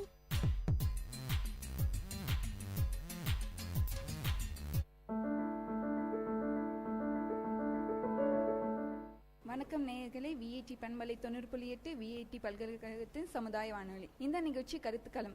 இது நான் உங்கள் ஸ்ரீமதி. இன்னைக்கு நம்ம நீரை எப்படியெல்லாம் சேமிக்கலாம் அதை பற்றி வழிமுறைகளை தான் பற்றி பேச போகிறோம். இன்னைக்கு நம்ம நேயர்கள் டிகேஎம் கல்லூரியிலேருந்து அவங்க கிட்டே பேசலாம். வணக்கம், உங்கள் பேர் சொல்லுங்கள். வணக்கம், என் பேர் உதயகுமாரி. டிகேஎம் கல்லூரியில் BA English literature final year படிச்சுட்டு இருக்கேன். நீங்கள் உங்கள் கருத்தை சொல்லுங்கள். நீரை எப்படி சேமிக்கலாம், எந்தெந்த வழிமுறையெல்லாம் பின்பற்றலாம் அப்படின்னு நீங்கள் நினைக்கிறீங்க? கண்டிப்பாக இந்த கருத்தை சொல்கிறதுக்கு நான் நிஜமாவே கடமைப்பட்டிருக்கேன். ஏன்னா வேலூர்னாவே வெயில்னு சொல்லிட்டு இருப்போம். அது வெயில் மட்டுமே அப்படின்னு சொல்லிட முடியாது. எல்லாத்துக்குமே ஃபேமஸ்னு சொல்றதை விட தண்ணி பஞ்சம் நிறையவே இருந்துட்டு இருக்கு. முக்கியமான இது எடுத்துக்கிட்டீங்கன்னா, தனிப்பட்ட மனிதனா வீட்டுல எல்லாருமே வந்து நேரம் இருக்கிறது கிடையாது. நேரம்னா வாளியில புடிச்சு தண்ணியை யூஸ் பண்றதுக்குலாம் எனக்கு நேரம் இல்லை அப்படின்னு சொல்லிட்டு போற யங்ஸ்டர்ஸ் இருக்காங்க. ஸோ அப்படிப்பட்ட இடங்களை நம்ம என்ன பண்ணலாம்? டாப்ஸ் யூஸ் பண்ணுவாங்க இல்லையா, ஷவர் யூஸ் பண்ணுவாங்க. அந்த ஷவரோட அந்த அளவு குறைச்சிட்டோம் அப்படின்னா அவங்க கரெக்ட் டைமுக்கு குளிச்சுட்டு வெளியில வரதுக்கு கரெக்டா இருக்கும். தண்ணி வீணாவது தடுக்கலாம். அது மட்டும் இல்லாம தானியங்கி குழாய்களை யூஸ் பண்ணலாம், பயன்படுத்தலாம். இந்த மாதிரி பயன்படுத்துறதுனால இப்போ வந்து ஒரு 500 மில்லிலிட்டர் தண்ணி நம்ம பயன்படுத்துறோம் நார்மலா கை கழுவும் போது அப்படின்னா, தானியங்கி குழாய்களை பயன்படுத்தும் போது 80 மில்லிலிட்டர் தான் வீணாவது. அதுக்கப்புறம் இன்னொரு விஷயம் என்ன சொல்றோம் அப்படின்னா, இப்போ நம்ம வந்து சமையல் அறையில நிறைய தண்ணி பயன்படுத்துறோம், முக்கியமா இந்த வாஷ் பேஷன்ல. அப்புறமா காய்கறி கட் பண்ணும்போது நிறைய தண்ணி யூஸ் பண்றோம். அந்த மாதிரியான தண்ணிகளை கண்டிப்பா குடிக்க திரும்ப பயன்படுத்த முடியாது. அந்த தண்ணியை நேரா எங்க அனுப்பலாம் அப்படின்னு பாத்தீங்கன்னா செடிகளுக்கு அனுப்பலாம். இப்போ எல்லாருக்குமே வந்து செடிகளுக்கு தண்ணி ஊத்துறோம் ஊற்றணும், வீணாகாம இருந்தால் நிலத்தடி நீர் பாதுகாப்பாக இருக்கும்னு சொல்கிறாங்க. ஆனால் தண்ணி ஊற்றுறதுக்கும் சில நேரங்கள் இருக்குது. எப்படின்னா வெயில் காலங்களில் தண்ணி ஊற்றும் போது அந்த நீர் எல்லாமே ஆவியாகி வேஸ்ட்டாக போயிடுது. ஸோ நிலத்தடி நீரை சேமிக்க முடியாது. குளிர்ச்சியான நிலை இருக்கும்போது, தட்பவெப்ப நிலை இருக்கும்போது, அந்த மாதிரி நேரங்களில் செடிகளுக்கு தண்ணி ஊற்றும் போதோ தண்ணி வந்து நிலத்தடியில் பாதுகாக்கப்படுது. ஸோ இதுதான் என்னோட கருத்து. உலக தண்ணீர் தினம் கொண்டாடணும், ஆனால் அந்த அளவுக்கு நாம தண்ணீரை சேமித்து வச்சிருக்குமான்னு தெரியல. அதனால ஒவ்வொரு தனி மனிதனும் அவங்களால முடிஞ்ச கடமைகளை செய்யணும் அப்படின்றதான் என்னோட கருத்து. நன்றி. நன்றி. வணக்கம் நேயர்களே, இது விஐடி பண்பலை 90.8. இது விஐடி பல்கலைக்கழகத்தின் சமுதாய வானொலி. இந்த நிகழ்ச்சி கருத்துக்களம். இன்னைக்கு நம்ம எந்த டாபிக் பற்றி பேச போகிறோம்னா, எவ்வளோ மழை நீர் பெய்தாலும் நிலத்தடி நீர் மட்டும் அதிகரிக்க மாட்டிருக்கு. என்ன காரணம் நம்ம இன்னைக்கு பேச போகலாம். இன்னைக்கு நம்ம டிகே மகளிர் கல்லூரியில் இருக்கோம். நம்மளோட ஒரு மாணவி இருக்காங்க, வாங்க பேசலாம். வணக்கம். என்னுடைய பேர் ஜெனிட்டா. நான் செகண்ட் பிஎஸ்சி ஜுவாலஜி படிக்கிறேன்.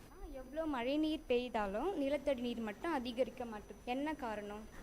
ஏரி குளங்களெல்லாம் நம்ம வந்து ஒழுங்கான முறையில் பாதுகாத்தோம் அப்படின்னாலே அது வந்து நிறைய தண்ணி சேகரிக்கிறதுக்கு வரி வருது. ஏரியிலேருந்து அதிக அளவு மணல் அள்ளுறது மூலமாக அது வந்து அதிக அளவு பள்ளமாகுது. அது வந்து ஒருவாக தூர்வார முடியறதில்ல. அதனால இந்த காரணங்களால் தண்ணி வந்து அதிக அளவு ஏரி குளங்களில் தேங்கிறது கிடையாது. இதனாலவே ஆக்சுவலி நிறைய தண்ணி வந்து வீணாகுது. அதனாலவே பாதுகாக்க முடியறது கிடையாது. ஏரி குளம் பாதுகாத்தா நிலத்தடி நீர் அதிகரிக்கும்னு சொல்கிறீங்க, கரெக்ட் தான். இப்போ நிறைய பில்டிங் எல்லாம் கட்டியிருக்காங்க, அதனால தண்ணி வந்து உள்ளே போக மாட்டிருக்கு. ஏன்னா சிமெண்ட் ரோட் தான் போடுறாங்க. சிமெண்ட் ரோட் போடுறதுனால நிலத்தடி நீர் உள்ளே போக மாட்டிருக்கு. இதுக்கு நீங்கள் என்ன சொல்கிறீங்க? என்ன ஸ்டெப் எடுக்கலாம்? ஸ்டெப் எடுக்கிறது மட்டும் என்ன சொல்கிறதுன்னு சொல்ல முடியாது. ஆனால் வந்து நம்ம வந்து சிமெண்ட் ரோட் போடுறதுக்கு பதிலாக நார்மலாக ஒரு ரோட் போடுறோம் அப்படின்னா தண்ணி வந்து நிலத்துக்கு போய் அது வந்து நிலத்தடி நீராக நம்ம யூஸ் பண்ண முடியும் அப்படின்ற மட்டும்தான். அந்த மாதிரி வழி ஏற்படுத்திட்டு அது மாதிரி சிமெண்ட் ரோட் போட்டோம் அப்படின்னா அது வந்து நம்ம வந்து பாதுகாக்கலாம் நிலத்தடி நீரை. வணக்கம் நேயர்களே, இது விஐடி பண்பலை 90.8. இது விஐடி பல்கலைக்கழகத்தின் சமுதாய வானொலி. இது கருத்துக்களம். நம்ம எங்கே இருக்கோம்னா, எவ்வளோ மழை நீர் இருந்தாலும் நிலத்தடி நீர் மட்டும் அதிகரிக்க மாட்டேங்குது, என்ன ரீசன் அப்படின்ட்டு ஒரு சில பேரை கேட்க போகிறோம். வணக்கம், உங்கள் பேர்? என் பேர் எஸ் சத்யபிரியா.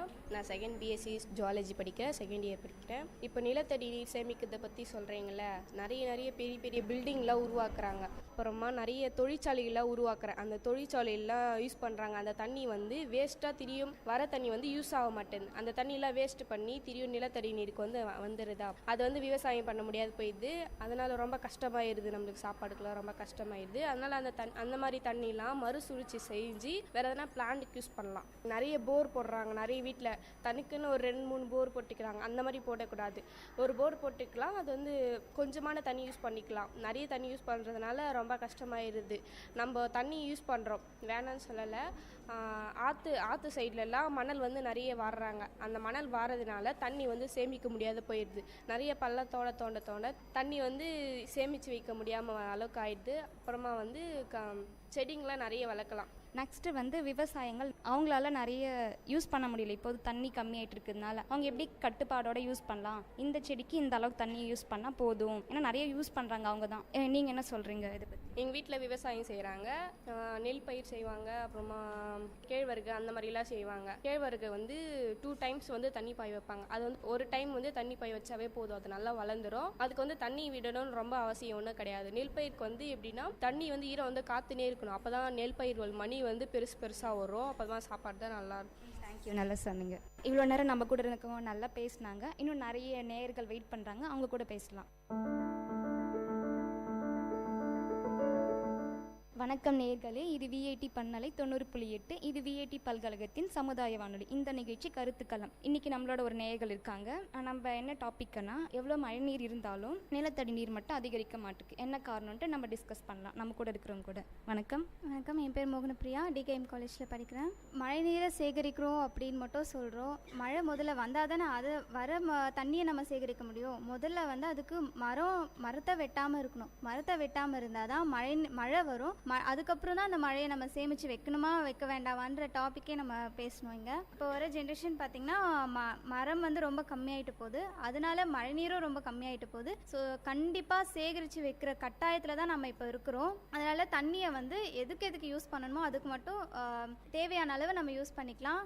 இப்போ செடிக்கெல்லாம் தண்ணி ஊற்றுறோன்னா, இப்போது நம்ம ட்ரெஸ்லாம் வாஷ் பண்ணுற அந்த வேஸ்ட் வாட்டர்ஸ்லாம் கூட நம்ம செடிக்கெலாம் தோட்டத்துக்கெலாம் யூஸ் பண்ணிக்கலாம். அதுக்காக பியூர் வாட்டர் தான் நம்ம யூஸ் யூஸ் பண்ணணும் அப்படின்லாம் அவசியம் கிடையாது. ஸோ நம்ம தேவையான அளவுக்கு நம்ம வாட்டர் வந்து சேவ் பண்ணலாம். அப்புறம் இந்த மழைநீர் சேகரிப்பு அந்த திட்டத்தெல்லாம் நம்ம கொண்டு வந்து இன்னும் நல்லா அதை டெவலப் பண்ணி தண்ணியை வந்து நல்லா சேகரிக்கலாம். அதுக்கப்புறம் இப்போ வந்து குடி தண்ணீரை கூட வாட்டர் பாட்டிலில் நம்ம விற்கிற நிலைமை ஆயிடுச்சு இப்போ இந்த ஜென்ரேஷனில். ஸோ அந்த நிலைமை மாறணும்னா மழைநீரை சேகரிக்கணும். அதுக்கு முன்னாடி மரத்தை வெட்டாமல் இருக்கணும். உங்களால் முடிஞ்ச அளவுக்கு மரத்தை நல்லா நட்டு வைங்க.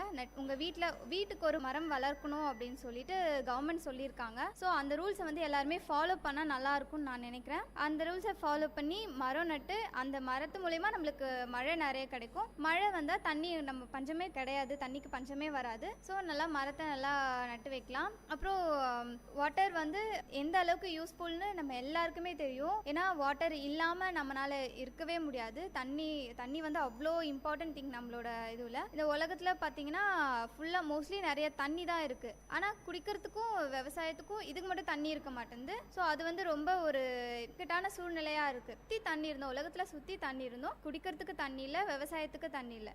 இதுக்கான ரீசன் வந்து என்ன பார்த்தீங்கன்னா மழைநீர் வராமல் இருக்குது. நெக்ஸ்ட்டு நம்ம தண்ணியை வந்து சேவ் பண்ணாமல் இருக்கும். ஸோ தண்ணியை சேவ் பண்ணி மரத்தெல்லாம் நல்லா நட்டு மழைநீர் வர அளவுக்கு நம்ம வந்து நம்ம சூழ்நிலையை நம்ம மாற்றிக்கிட்டா இன்னும் நல்லாயிருக்கும். மழையும் நம்மளுக்கு நல்லா வரும், தண்ணியும் நம்மளுக்கு நல்லா கிடைக்கும். வறட்சின்ற ஒரு இதுவே இருக்காது நம்ம உலகத்தில். ஸோ மழைநீரை வந்து சேகரிக்க என்னோட கருத்து இதுதான். சூப்பராக சொன்னீங்க. நீங்கள் மக்களுக்கு என்ன சொல்ல வரீங்க? விழிப்புணர்வு எப்படியெல்லாம் ஏற்படுத்தலாம் மழைநீர் சேகரிப்பை பற்றி? இப்போ வந்து நிறைய ஸ்கூல் காலேஜஸ்லாம் நிறைய அவேர்னஸ் கொண்டு வராங்க. மழைநீரை எப்படி சேகரிக்கணும், அப்புறம் மரம் நடணும் அப்படின்ற நிறைய அவேர்னஸ் கொண்டு வராங்க. ஸோ அதெல்லாம் நல்லது தான். அதை இன்னும் நல்லா டெவலப் பண்ணணும். எல்லா ஸ்கூல்ஸ் எல்லா காலேஜஸும் இந்த இன்ஃபர்மேஷனை வந்து சொசைட்டிக்கு தெரியப்படுத்தணும் அப்படின்னு நான் நினைக்கிறேன். நல்லா சொன்னீங்க, நல்ல பாயிண்ட் எல்லாம் சொல்லியிருக்கீங்க. மக்கள் இதை பயன்படுத்துவாங்கன்னு நம்புகிறேன். தேங்க்யூ. நன்றி. வணக்கம் நேயர்களே, இது விஐடி பண்பலை 90.8. இது விஐடி பல்கலைக்கழகத்தின் சமுதாய வானொலி. இந்த நிகழ்ச்சி கருத்துக்களம். வணக்கம். நம்ம எங்கே இருக்கிறோன்னா டிகேஏ மகளிர் கல்லூரியில் இருக்கிறோம். நம்மளோட ஒரு மாணவி இருக்காங்க, பேசலாம் வாங்க. வணக்கம். வணக்கம். என் name Srimathi Dharshini, 3rd BSc nutrition. நான் ராணிப்பேட்டிலேருந்து வரேன். நான் இப்போ என்ன சொல்ல வரேன்னா, காலேஜ் நிறைய இடத்துல வந்து நிறைய அவேர்னஸ் கொடுக்குறாங்க. அது மாதிரி நம்ம வீட்டில் இருக்கவங்களுக்கு கூட அவேர்னஸ் கொடுக்கலாம். நம்மளால வெளியே போய் மற்றவங்களுக்கு சொல்ல முடியலனாலும் நம்ம வீட்லேயே வந்து சின்ன குழந்தைங்களா இருப்பாங்க. அவங்களுக்கு வந்து தண்ணியோட இம்பார்ட்டன்ட்னா என்னன்னு தெரியாது. அது நம்ம வருங்காலத்தில் கிடைக்குமா அப்படின்னு தெரியாம இதுக்கு மேலே நம்ம யூஸ் பண்ணுவோமா இந்த தண்ணி, அது மாதிரிலாம் தெரியாமல் வீணாக்கிட்டு இருக்காங்க. அவங்கள்ட்ட போய் நம்ம சொல்லலாம், இது மாதிரிலாம் வீணாக்கக்கூடாது அப்படின்னு சொல்லி அவங்கள்ட்ட சின்ன வயசுலேருந்தே நம்ம வளர்த்தோம்னா அவங்க வந்து பெரிய வயசில் வந்து அவங்க கஷ்டப்பட தேவையில்லை. நம்ம வீட்டு சுற்றுப்புறத்தில் இருக்கவங்களுக்கும் நம்மளால முடிஞ்சதை வந்து சொன்னால் அவங்க தெரிஞ்சுப்பாங்க. இது மாதிரிலாம் நாட்டில் நடந்துட்டு இருக்கு. வயசான பாட்டி தாத்தா அவங்களுக்குலாம் வந்து தெரியாது இவ்வளோ கஷ்டம்லாம் இங்கே நடந்துட்டுருக்குன்னு. அவங்கள்ட்டலாம் போய் நம்ம ஒரு கதை சொல்கிற மாதிரி, இது மாதிரிலாம் நடக்குது பாட்டி, நீங்கள் தண்ணியை வந்து வீணாக்காதீங்க, அப்புறம் குழந்தைகிட்ட சின்ன குழந்தைகிட்ட கதை சொல்கிற மாதிரிலாம் சொன்னால் அவங்க கேட்டுப்பாங்க. நம்ம பெரியவங்க என்ன பண்ணுறோமோ அதை தான் வந்து சின்ன குழந்தைங்களும் திரும்ப பண்ணுவாங்க. அவங்க எதிர்க்க நம்மளும் வந்து தண்ணியை கரெக்டாக சேமிச்சோன்னா அவங்களும் அதை புரிஞ்சுட்டு நல்லபடியாக யூஸ் பண்ணுவாங்க. நல்லா சொன்னீங்க. நீங்கள் என்ன சொல்ல விரும்புகிறீங்க மழைநீர் சேகரிப்பை பற்றி? எப்படியெல்லாம் சேகரிக்கலாம், இந்த மாதிரி சேகரித்தா நிலத்தடி நீர் அதிகரிக்கும் அப்படின்னு நீங்கள் என்ன சொல்ல வரீங்க? வீணாக்காமல் நம்ம சேகரிக்கணும். கிடைக்கிற தண்ணியை வந்து சிக்கனமாக பயன்படுத்தணும். அனாவசியமாக யூஸ் பண்ணக்கூடாது. தேங்க்யூ. வணக்கம் நேயர்களே, இது விஐடி பண்பலை 90.8 விஐடி பல்கலைக்கழகத்தின் சமுதாய வானொலி. இந்த நிகழ்ச்சி கருத்துக்களம். வணக்கம். நம்ம பேச போற டாபிக் வந்து தண்ணீர் சேகரிப்பு. நம்ம கூட ஒரு மாணவி இருக்காங்க, அவங்க கூட பேசலாம். வணக்கம். வணக்கம். நீங்க எங்கிருந்து வரீங்க? நான் டிகே மகளிர் பெண்கள் கல்லூரி. உங்க பேரு? உமா மகேஸ்வரி. தண்ணீரெல்லாம் எப்படி சேமிக்கலாம், நிலத்தடி நீரெல்லாம் எப்படி சேமிக்கலான்றத பத்தி கொஞ்சம். நம்ம முதல்ல வந்து தண்ணியை நிறைய வேஸ்ட் பண்ணாமல் இருந்தாலே நம்ம நிறைய தண்ணி சேமிக்கலாம். அது எப்படின்னு பார்த்தீங்கன்னா ரீசைக்கிள் பின் அப்படின்ட்டு ஒரு டாபிக் இருக்குது. அது நிறைய பேருக்கு தெரியுமா தெரியாதுங்கிறது கூட தெரியாது. நம்ம யூஸ் பண்ணுற தண்ணியை மறுசுழற்சி செஞ்சு மறுபடியும் நம்ம அதை யூஸ் பண்ணோம்னா தண்ணியை வந்து நம்ம ரொம்ப குறைக்கலாம். ஏன்னா இப்போ நம்ம யூஸ் பண்ண தண்ணியை ரீசைக்கிள்ன்ற அப்படி ஒரு டாப்பிக்கில் நம்ம மறுபடியும் அதை க்ளீன் பண்ணி நாமளே அதை யூஸ் பண்ணோம்னா அடுத்த வர ஜென்ரேஷனுக்கு நம்ம தண்ணி சேமித்து வைக்கலாம். அதுவும் இல்லாமல் அவங்களும் நிலத்தடி நீரை சேமிக்கிறதுக்காக அப்படின்றதுக்காக கற்றுப்பாங்க. அதுக்கப்புறம் பார்த்தீங்கன்னா விவசாயிகள் வந்து ரொம்ப தண்ணி இல்லாமல் கஷ்டப்படுறாங்க. விவசாயிகள் பார்த்தீங்கன்னா இந்த நம்ம நாட்டில் வந்து நிறைய விஷயமே அவங்களுக்கு தெரியாமல் இது வரைக்கும் இருக்குது. நம்ம இந்த மாதிரி இடத்துல அவேர்னஸ் கிரியேட் பண்ணால் அவங்களும் நிறைய விஷயம் தெரிஞ்சுப்பாங்க. அவங்களும் தண்ணி எப்படி சேமித்து நம்ம சிக்கனமாக எப்படி நம்ம விவசாயம் பண்ணுறதே தெரிஞ்சுப்பாங்க. முதல்ல அவங்க கிட்ட இருந்து நம்ம அவேர்னஸ் கிரியேட் பண்ணணும்னு ஆசை. நீங்கள் அது மாதிரி ஏதாவது பண்ணியிருக்கீங்களா? நான் வந்து நிலத்தடி நீரை சேமிக்கிறதுக்காக எங்கள் வீட்டில் ஒரு சின்னதாக ஒரு தொட்டி மாதிரி கட்டி வச்சிருப்போம். நான் ஒரு அவேர்னஸ் மூலமாக தெரிஞ்சுக்கிட்டு நான் எங்கள் வீட்டில் சொல்லி அதை வந்து நான் ரெடி பண்ணி கட்டி அந்த மாதிரி தான் நிலத்தடி நீரை சேமித்து வச்சுட்ருக்கோம். நன்றி.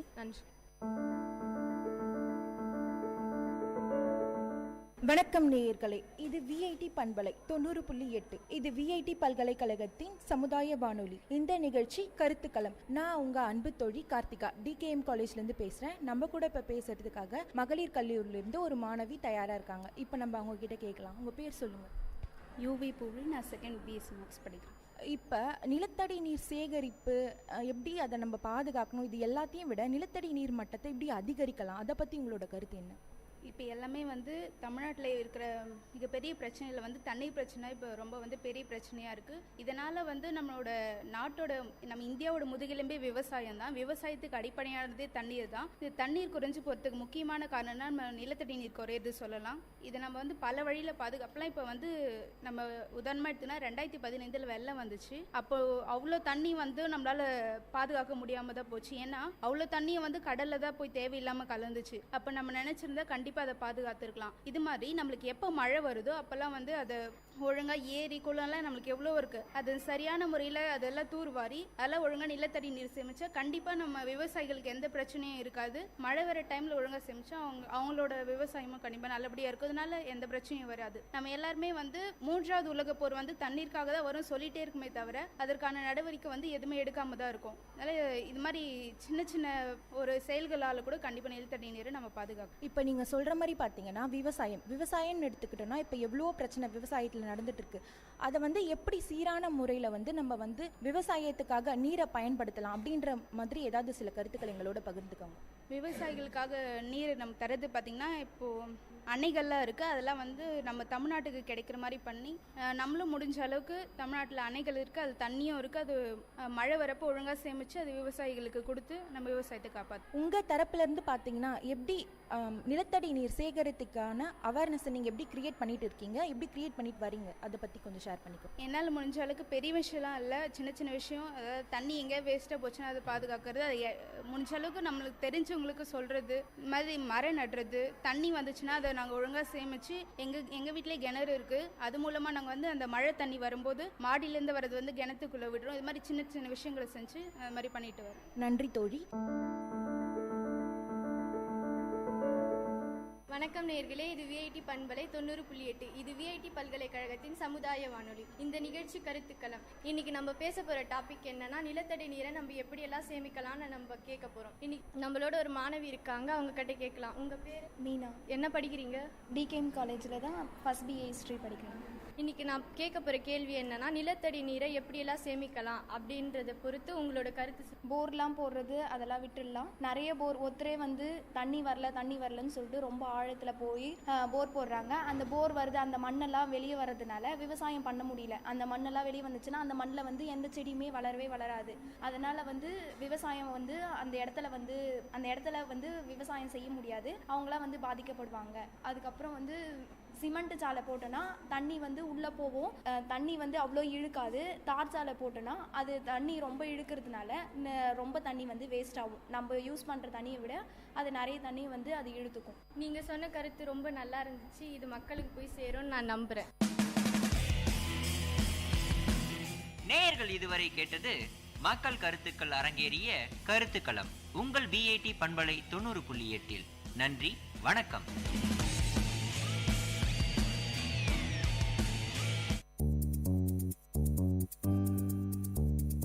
மழலைகளின் மொழிகளோடும் மாணவர்களின் திறன்களோடும் வாராவாரம் ஆர்ப்பாட்டம், பள்ளி பிள்ளைகளின் கொண்டாட்டம். உங்கள் விஐடி பண்பலை 90.8 பள்ளிக்கூடம் வேலூர் நகரின் பள்ளிகளில் இருந்து மாணவர்களின் பல்சுவை நிகழ்ச்சி.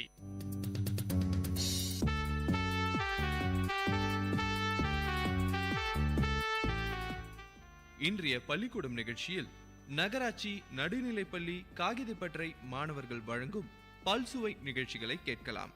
நிகழ்ச்சியின் தொடக்கமாக பாரதியார் பாடல் பாட வருகிறார் பவித்ரா.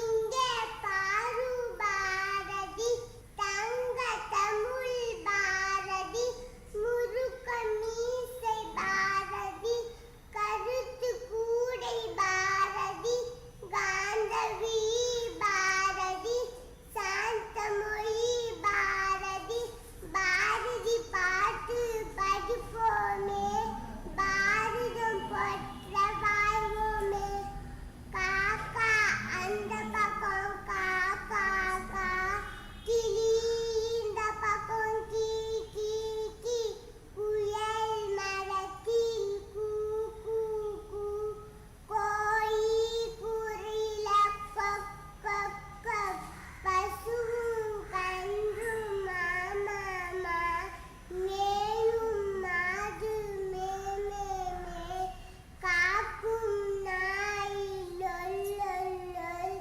டம் டம் டும் டும் கச்சேரி நடக்குது பாரு ஊருக்குள்ள காகம் பறந்து திரிந்திடும் கூடு கட்டி வாழ்ந்துடும் மாடு வெளியில் மேய்ந்திடும் தொழும் தண்ணி தங்கிடும் நாய் வீட்டை காத்திடும் வீட்டு வெளியில் படுத்திடும்.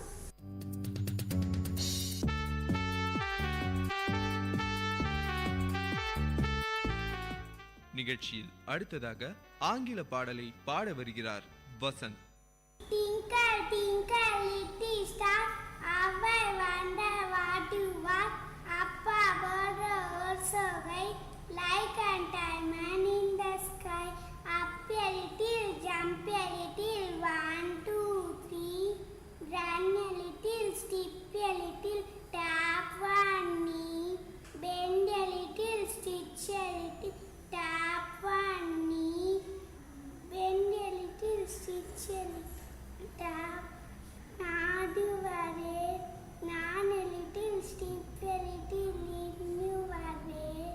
Chubby cheese, Timpachi, Rosie, Teeth, Kolia, very fat, eyes are blue, lovely too.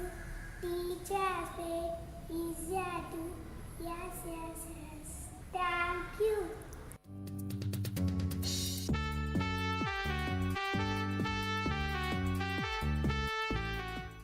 நிகழ்ச்சியில் அடுத்ததாக உரை நிகழ்த்த வருகிறார் Sridhar. My ambition is become a scientist because I like Dr. APJ Abdul Kalam. I want to talk about Dr. APJ Abdul Kalam. My role model was Dr. APJ Abdul Kalam. He was born in Rameswaram. He is from poor family. He studied in government school. He has written many books about science. He was a great scientist.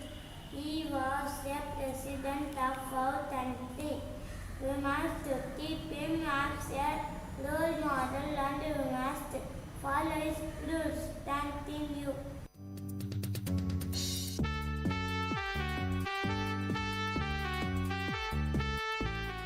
நிகழ்ச்சியில் அடுத்ததாக விடுகதை கூற வருகிறார்கள் வர்ஷினி மற்றும் லீலாவதி. கை ஒன்று பிடிக்க முடியாது, கால் ஒன்று நடக்க முடியாது, அது என்ன? நாற்காலி. படுத்து உறங்காத மிருகம், பந்தயத்தில் ஓட்டம் அதிகம், அது என்ன? குதிரை. சீப்புண்டு தலை வார முடியாது, பூ ஒன்று மாலை கட்ட உதவாது, அது என்ன? வாழைப்பூ வாழைச்சி. ஒற்றை காது உதியவன், ஒல்லியான மனிதன், ஓடி ஓடி இணைப்பான், அவன் யார்? ஊசி.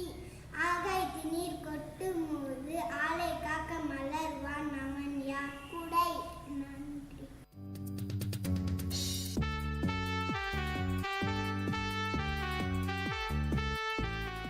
நிகழ்ச்சியில் அடுத்ததாக ஆங்கில உரை நிகழ்த்த வருகிறார் Lakshya. I am a postman. I bring letters. I go to each house to deliver letters. I work from morning till evening. People wait for me. Thank you. நேயர்கள் கேட்டுக்கொண்டிருப்பது பள்ளிக்கூடம் உங்கள் விஐடி பண்பலை 90.8 வேலூர் நகரின் பள்ளிகளில் இருந்து மாணவர்களின் பல்சுவை நிகழ்ச்சி.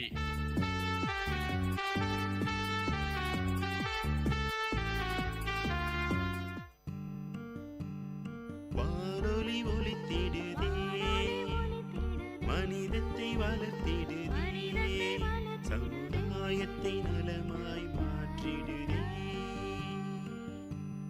செவிகளை வருடிடுதே, கவிதைகள் வார்த்திடுதே, பண்பலைகளின் பயன்களை பரவிடுதே.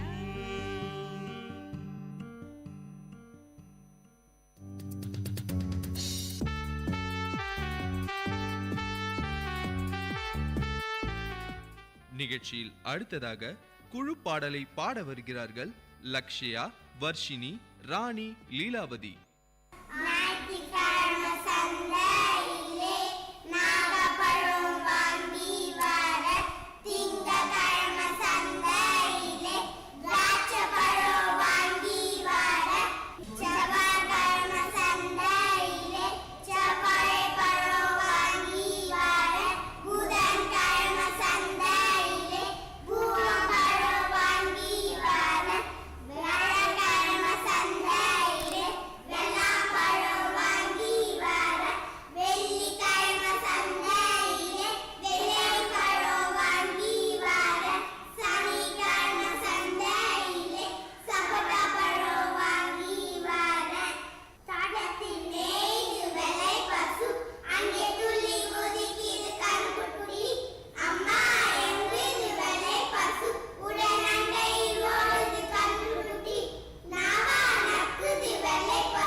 நிகழ்ச்சியில் அடுத்ததாக அறம் செய்ய விரும்பு என்ற உரையாடலை வழங்க இருக்கிறார்கள் வரலட்சுமி, ஹேமலதா, சேகர், ராணி.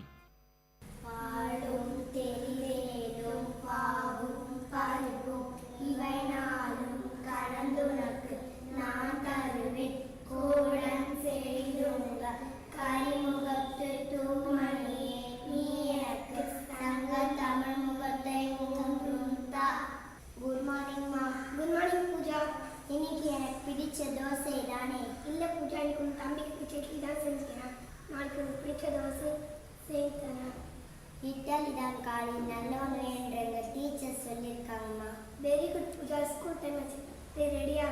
சரிம்மா, நான் ரெடி ஆகிட்டேன். பூஜா ஸ்கூல் போகணும். இந்த பால் பாயத்துக்கு போய் பிள்ளையார் கோயில் அப்படியே போகும். எதுக்குமா? அபிஷேகத்துக்கா? ஆமாம் பூஜா, என் குழந்தைங்க 2 பேர் நல்லா இருக்கும், அதுக்கு தான். அம்மாம்மா 2 நாளாக சாப்பிட விரும்ப எனக்கு கண்ணு தெரியுமா இருந்தால் கொடுங்கம்மா. இந்த நான் கோயிலுக்கு வர பாலம் கிட்ட கொடுத்துட்டேன். Tick tick. யாரு? நான் தான் பூஜா, ஸ்கூல்லேருந்து வந்துட்டேன். பூஜா ஸ்கூல்லேருந்து வந்துட்டியா? வந்துட்டேன். நான் பால் பாக்கெட் கொடுத்தேன், எனக்கு பிள்ளைய எடுத்து கொடுத்துட்டியா பூஜா? இல்லைம்மா, நான் ஒரு பையன் கண்ணு தெரியாது இருந்தேன், அதனால அவனுக்கு கொடுத்துட்டேன். நல்லது பூஜா, கண்ணு தெரியாமல் கொடுத்தா கடல் கொடுத்துமா. நீ அதான் செஞ்சல, அதான் உன் பையன் ஆழம் சரியா இது பண்ணிக்கிறாங்க. நீ அதான் செஞ்சு. இது மட்டும் இல்லை, எனக்கு இன்னும் நிறைய தெரியும், சொல்கிறீங்க. அறம் செய்ய விரும்பு, ஆழ்வது சினம், இயல்வது கரவில், ஈவது விளக்கில், உடையது விளம்பில், ஊக்கமது கைவிடு, என்னெழுத்து இகழு, எழுப்பது இகழ்ச்சி, ஐயம் விட்டு ஊர், ஒப்புரவு ஒழுகு, ஓடுவது மொழியில், அவ்வியம் பேசு. வெரி குட், நல்லா சொல்லி. கை கால் கழிட்டு வா, காப்பி குடிக்க.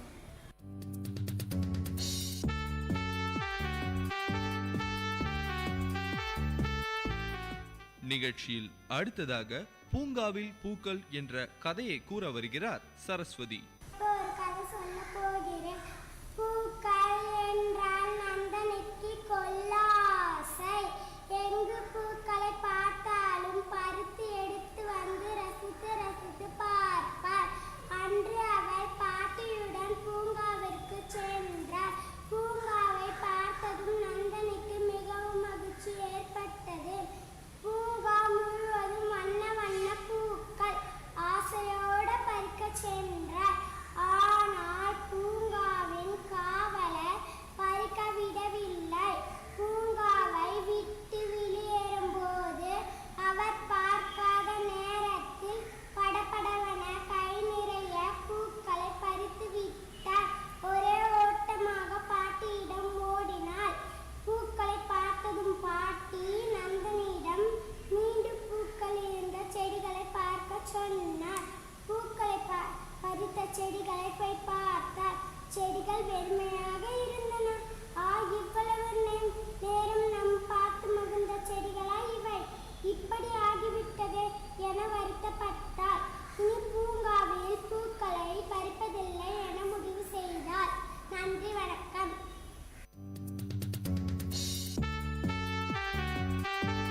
நிகழ்ச்சியில் அடுத்ததாக சூரிய குடும்பத்தை பற்றி விளக்க வருகிறார்கள் தமிழரசன், துர்காதேவி, பிரேமலதா, சங்கரி, ஜே சரண்யா, டி சரண்யா, சுஷ்மிதா, லியா, ரகுராம். நான் இல்லை என்றால் உலகில் உள்ள யாவரும் வாழ முடியாது. உலகில் உள்ள அனைவருக்கும் வெப்பம் வெளிச்சம் தரும். நான் தான் சூரியன். என்னை சுற்றி 8 கோள்கள் உள்ளன. எங்களை சூரிய குடும்பம் என்று கூறுவார்கள். என்னுடைய ஈர்ப்பு விசை காரணமாக கோள்கள் அதன் சுற்றுப்பாதையில் நிலையாக சுற்றுகின்றன. 8 கோள்களும் தங்களை பற்றி உங்களுக்கு கூறுவார்கள். நான் தான் முதல் கோள். என் பெயர் புதன். சூரிய குடும்பத்தின் மிக சிறிய கோள் நான். சூரியனுக்கும் மிக அருகில் உள்ள முதல் கோளும் நான். சூரியனை அதிவேகமாக சுற்றி வரும் கோளும் நான் தான். நான் சூரியனை ஒரு முறை சுற்றி வர 88 நாள்கள் ஆகிறது. வெள்ளி சூரிய குடும்பத்தின் 2வது கோள் நான். என் பெயர் வெள்ளி. சூரியனை கிழக்கிலிருந்து மேற்காக சுற்றி வருவேன். பூமிக்கு மிக அருகில் இருப்பேன். குறிப்பிட்ட மாதங்களில் அதிகாலையிலும் குறிப்பிட்ட மாதங்களில் மாலை நேரத்திலும் கீழ்வானில் பிரகாசமாக தெரிவேன். என்னை விடிவெள்ளி என்றும் மாலை நட்சத்திரம் என்றும் அழைப்பார்கள். நிலாவிற்கு அடுத்தபடியாக நான் தான் பிரகாசமாக தெரிவேன். பூமி உயிரினங்கள் வாழ்வதற்கு இடமளிக்கும் 3வது கோள் நான் தான். என் பெயர் பூமி. என்னுடைய மொத்த மேற்பரப்பில் 71%, நீரும் 29%, நிலமும் காணப்படுகிறது. நான் சூரியனிடமிருந்து அதிக தொலைவில் இல்லாமலும் மிக அருகில் இல்லாமலும் அமைந்துள்ளேன். சரியான தொலைவில் அமைந்துள்ளேன். நான் உயிரினங்கள் வாழ்வதற்கு ஏற்ற நிலம், நீர், காற்று மற்றும் சரியான வெப்பநிலை ஆகியவற்றை அளிக்கின்றேன். ஆகையால் என்னை உயிர்கோளம் என்று அழைக்கிறார்கள். நான் தான் செவ்வாய். சூரிய குடும்பத்தின் 4வது கோள். என் பெயர் செவ்வாய். இரும்பு தாதுக்களும் புழுதி படலமும் படர்ந்து சிவப்பு நிறம். நான் காட்சி அடைப்பேன். எனவே என்னை சிவப்பு கோளம் என்று அழைப்பார்கள். வியாழன் சூரிய குடும்பத்தின் மிகப்பெரிய 5வது கோள் நான். என் பெயர் வியாழன். என்னுடைய மேல்புறம் சிவப்பு, பழுப்பு, மஞ்சள், வெள்ளை நிற அடர்ந்த மேகங்கள் சூழ்ந்துள்ளன. இந்த மேகங்கள் நாள்தோறும் தங்களுடைய நிறத்தை மாற்றிக் கொள்கின்றன. நான் சூரியனை ஒருமுறை சுற்றி வர 12 ஆண்டுகள் ஆகின்றது. நான் தான் சனி. நான் சூரியன் குடும்பத்தில் 6வது கோள். என்னுடைய பெயர் சனி. என்னை சுற்றி 7 வளையங்கள் உள்ளன. அவை மிகவும் அழகிய தோற்றம் கொண்டவை. என்னுள் வளையங்கள் இருப்பதை முதலில் கண்டு பிடித்தவர் கலிலியோ கலி என்பவர் ஆவார். யுரேனஸ் என்பது என் பெயர். நான் சூரிய குடும்பத்தின் 7வது கோள். நான் நீளம் கடந்த பச்சை நிறத்தில் காட்சி தருவேன். நான் மற்ற கோள்களைப் போல் தன் அச்சில் சூழாமல் உருண்டு கொண்டே சூரியனை சுற்றி வருவேன். சூரிய குடும்பத்தில் 8வது கோள் நான். என் பெயர் நெப்டியூன். நான் சூரியனில் இருந்து மிக தொலைவில் உள்ளேன். நன்றி. நேயர்கள் கேட்டுக்கொண்டிருப்பது பள்ளிக்கூடம். உங்கள் விஐடி பண்பலை 90.8 வேலூர் நகரின் பள்ளிகளில் இருந்து மாணவர்களின் பல்சுவை நிகழ்ச்சி.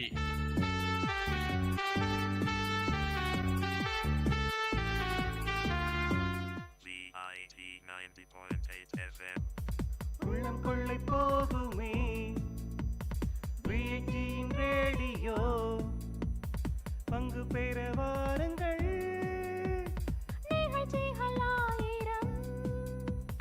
தீரன்களின் சங்கமம். திறமைகள் வெளிப்படும். விஐடியின் ரேடியோ, உங்கள் ரேடியோ.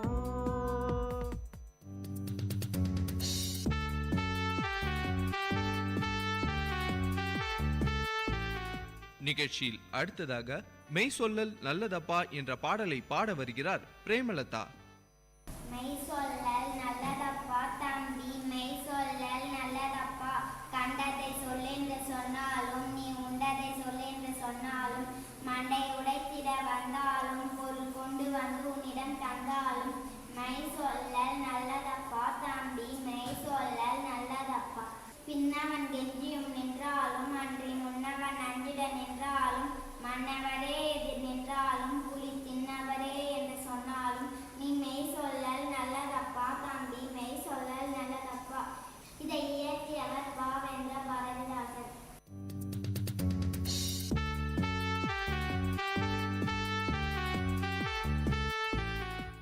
நிகழ்ச்சியில் அடுத்ததாக திருக்குறள் கூற வருகிறார் சுஷ்மிதா.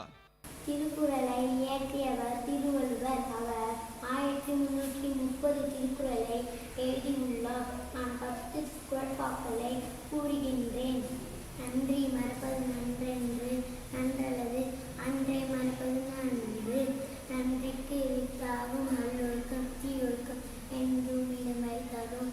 சொல்லுக சொல்லில் பயனுடைய சொல்லில் பயனிலா சொல். தன்னெஞ்சு அறிவது பொய்யற்க பொய்கப்பே தன்னெஞ்சே தன்னை சுடும். தன்னை தான் காக்கும் சினங்காக்க காவாக்க தன்னையே கொள்ளும் சினம். எண்ணி துணிக கருமம் துணிதப்பே எண்ணுவம் என்பது இருக்கு. குணம் நாடி குற்றமும் நாடி ஆற்றும். மிக நாடி மிக்க கொல வெள்ளத்தணிகள் மலர் நீக்க மாந்தர்த்தம் உள்ளத்தணிகள் உயர்வு. முயற்சி திருமணையாக்கும் முயற்சியின்மை இன்மை புகுத்திவிடும். இன்னா செய்தாக்கு நீ செய்யாமல் என்ன பயிற்றது சாய்வு. நன்றி.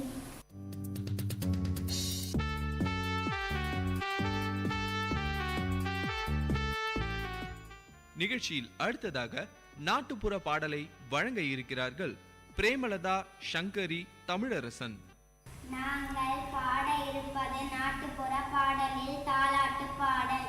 ஆராரோ ஆரிரரோ ஆராரோ ஆரிரரோ ஆராரோ ஆரிரரோ ஆராரோ ஆரிரரோ. திண்ணை வெடிக்கும் கொல்லையிலே கனி தேரோடி போகுதப்பா. மலர் பிஞ்சி கொல்லையிலே கனி மானோடி போகுதப்பா. ஆராரோ ஆரிரரோ ஆராரோ ஆரிரரோ ஆராரோ ஆரிரரோ ஆராரோ ஆரிரரோ. படுத்திருந்த மெத்தையிலே கண்ணை படுத்ததுமே நீ உறங்கு. சிட்டு குருவி பாடி வர கண்ணை சின்னராசா நீ உறங்கு.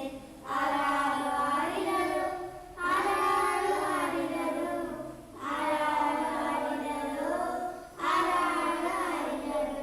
பச்சைக்கிளி பக்கத்திலே கண்ணை பாலும் கிண்ணத்திலே பாலும் பரவரையாம் கண்ணை பாலவனே உன்னுறங்கு.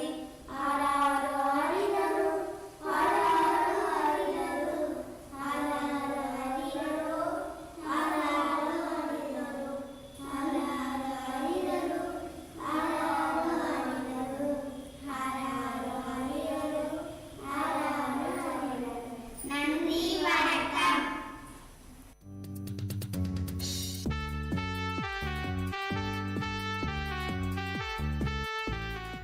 நிகழ்ச்சியில் அடுத்ததாக பாரதியார் பாடல் பாட வருகிறார்கள் ராதிகா, ஷாலினி, பூர்ணிமா, மகாலட்சுமி, கிருத்திகா, செல்வி, பிரியா, பூங்கொடி. சிந்து நதியின் இசை நிலவினிலே சேரன நாட்டிலம் பெண்களுடனே சுந்தர தெலுங்கில் பாட்டிசைத்து தோழிகளோட்டி விளையாடி வருவோம். சிந்து நதியின் இசை நிலவினிலே சேரன நாட்டிலம் பெண்களுடனே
நிகழ்ச்சியில் அடுத்ததாக உரை நிகழ்த்த வருகிறார் சுசீந்திரன். உங்களுக்கு தெரியுமா, கண்ணை மூடாத உயிரினம் மீன். பல்லி எப்போதும் நீர் அருந்துவது இல்லை. திரவுப்பூச்சி என்பது கரப்பான் பூச்சி. நீண்ட தூரம் இடம் பெறக்கூடிய பூச்சி வண்ணத்து பூச்சி. பெண் கொசு மனித ரத்தத்தையும் ஆண் கொசு தாவர சாற்றையும் குடிக்கிறது. நம் உடலின் எலும்புகள் கால்சியம் பாஸ்பரஸால் ஆனது. நம் உடலில் தொடை எலும்பு மிகவும் நீளமானது. நம் காதின் உள்ளே உள்ள ஸ்டோபஸ் என்ற எலும்பு மிகச்சிறியது. புலியின் காதுகள் எல்லா திசையிலும் திரும்பும் திறனுடையது. நாயின் கேட்கும் திறன் நம்மை விட 40 மடங்கு அதிகம். எலிக்கும் கேட்கும் திறன் நம்மை விட 90 மடங்கு அதிகம். 18 அடி தொலைவில் உள்ள பொருளையும் தன் காதின் மூலம் வௌவால் அறியும். நாயின் முகத்தல் திறன் மனிதனை விட 1,00,000 மடங்கு அதிகம். வனத்து பூச்சி கால்கள் மூலம் சுவையை உணரும். பூனை முகத்தில் உள்ள மீசை மூலமாக தொடுதல் உணர்வை அறிகிறது. பசையையும் கஞ்சியையும் உணவாக உட்கொள்ளும் பூச்சி எழுத்தாணி பூச்சி. நன்றி.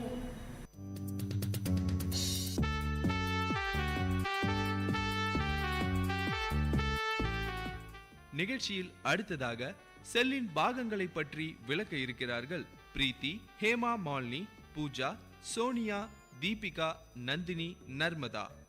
Welcome to our cell. Please come inside and visit our parts. Hi, I am the plasma membrane.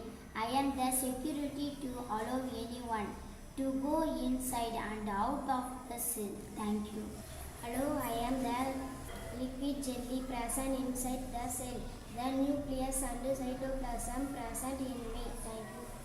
I am cytoplasm. I contain the cell components and fat particles I made with protein and carbohydrate. Thank you. I am the nucleus. I am the important part of the cell. I am the controlling unit of the cell. I am spherical in shape. I transfer the genetic properties from one generation to another generation. Thank you. Namaskar. I am mitochondria. I am responsible for cell respiration. I am the powerhouse of cell because I convert the food into energy. Golgi bodies. Hi, we are always in groups. We are cylindrical in shape. We produce lysosome. Hello, I am endoplasmic reticulum. We move materials from one place to another place inside the cell. Thank you. I am ribosome. I appear as points. We are the protein factory of cell. Thank you. Hi, I am lysosome. We are the police for the cell. We kill the microbes which affect the cell. We are called suicide bats of cell. Thank you. Hello, I am centrosome. I present only in animal cell. I produce new cells. Wait, I am the last but not least. We have like light blue bubbles. Our work is to save energy, water. We keep equal pressures inside the cell. Are you aware of the parts of the cell? Thank you. Welcome.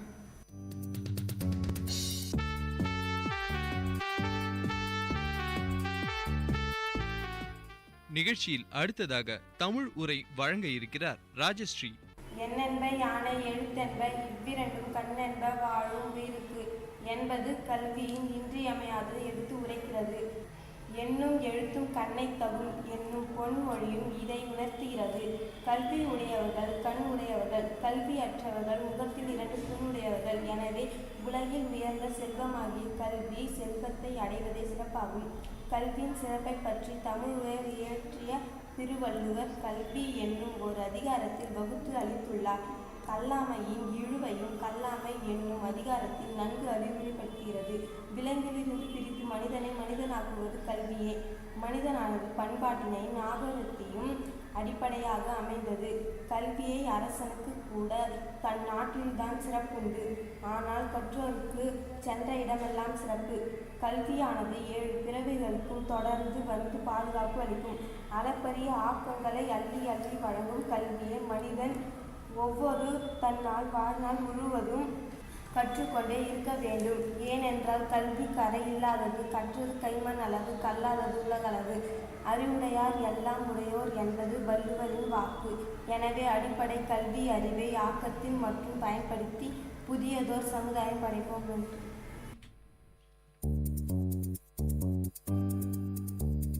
நேயர்கள் இதுவரை கேட்டது உங்கள் VIT பண்பலை 90.8 பள்ளிக்கூடம் வேலூர் நகரின் பள்ளிகளில் இருந்து மாணவர்களின் பல்சுவை நிகழ்ச்சி.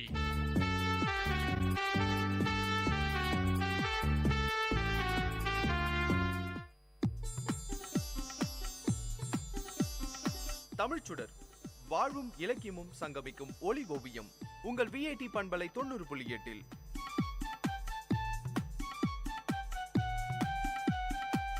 இன்றைய தமிழ் ஓவியம் தீட்டுபவர் ஜெயஸ்ருதி. வணக்கம். எல்லாருக்கும் நன்றாம் பணிதல் அவருள்ளம் செல்வர்க்கே செல்வம் தகைத்து.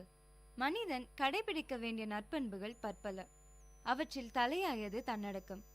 ஈகை குணம், அன்புடைமை இவையெல்லாம் சிறந்தவை. ஆயினும் தன்னடக்கம் இல்லாது போனால் இந்த பண்புகள் சிறக்காது. மனித வாழ்க்கைக்கு சிறந்த அடக்கம் தேவை.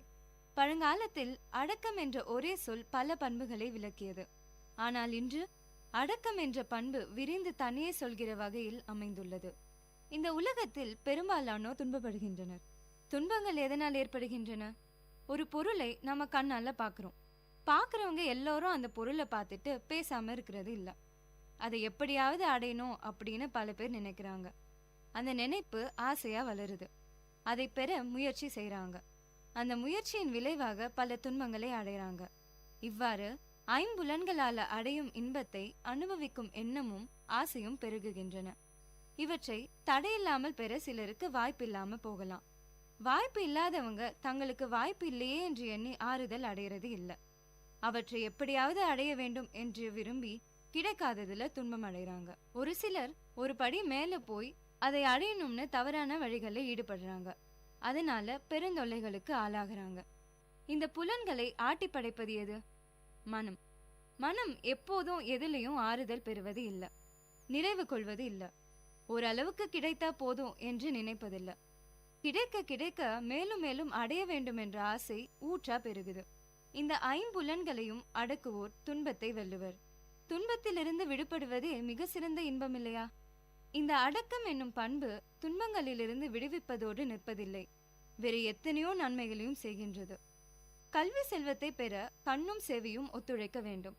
இந்த ஒத்துழைப்பு எப்படி கிடைக்கும்? தானே கிடைக்குமா? இல்லை, அவற்றை அடக்க வேண்டும். இவை தன்னிலை ஒழுக்கம். ஒழுக்கம் இரு வகையானது. ஒன்று தன்னிலை ஒழுக்கம், மற்றொன்று சமூக ஒழுக்கம். இதுல சமூக நல்லொழுக்கங்கள் சமூகத்தை சீரமைக்கும். சூழ்நிலை வாழ்க்கைக்கு இசைந்ததா அமையும். நல்லெண்ணம் வளரும், நம்பிக்கையும் வளரும், என்னைக்கும் அமைதியும் மகிழ்ச்சியும் நிலவும். நாடு பரப்பளவுல பெரியது, பல கோடி மக்கள் வாழ்வது. மக்கள் ஒன்றாக வாழும் இடத்துல நல்லெண்ணம் இன்றியமையாத ஒன்று. அதனால தேசிய ஒழுகலாறுகளை நாம மேற்கொள்ள வேண்டும். நம்முடைய புலன்களை ஆட்டி படைப்பது மனம் என்னும் கருவிதான். இதை எப்படி கட்டுப்படுத்துவது? பயிற்சினால்தான் இதை கட்டுப்படுத்த முடியும். எந்த வேளையில் எதை செய்ய வேண்டுமோ அதை தவறாமல் செய்து முடிக்கும் பழக்கத்தை முதலில் மேற்கொள்ள வேண்டும். அதே போலவே பெருமிதம் என்ற பெரிய நோயிலிருந்து தன்னைத்தானே காத்துக்கொள்ள வேண்டும். ஒரு வகுப்புல 2 மாணவிகள் இருந்தாங்க. இருவருமே நல்லா படிக்கிற மாணவிகள் தான். பள்ளியில நடக்கும் தேர்வுகள்ல நல்ல மதிப்பெண்களையே பெற்று வந்தாங்க. முதல் மதிப்பெண்களையும் இவங்க தான் வாங்கிட்டு வந்தாங்க. அதுல ஒரு மாணவி சில குடும்ப பிரச்சனைகளால சரிவர படிக்க முடியாம போய் தேர்வுகள்ல இன்னொரு மாணவியை விட குறைந்த மதிப்பெண்களை எடுத்துட்டாங்க. இத பார்த்த அந்த மாணவிக்கு தான் தான் எல்லாமே என்ற எண்ணம் தலை தூக்க ஆரம்பிச்சது. மற்றொரு மாணவிய மட்டம் தட்ட ஆரம்பிச்சாங்க இன்னொரு மாணவி. இதுவும் ஒருவித அடக்கமின்மை தானுங்க. என்னதான் நல்லா படிச்சாலும் மதிப்பெண்கள் வாங்கினாலும் மற்றவர்களை துன்புறுத்துவது தவறான ஒரு விஷயம் தானே. மற்றொரு மாணவியோ இதையெல்லாம் பொருட்படுத்தாம நல்லா படிச்சாங்க. இறுதி தேர்வில நல்ல மதிப்பெண்கள் பெற்று மாவட்டத்தில் முதலிடத்தை பிடிச்சாங்க.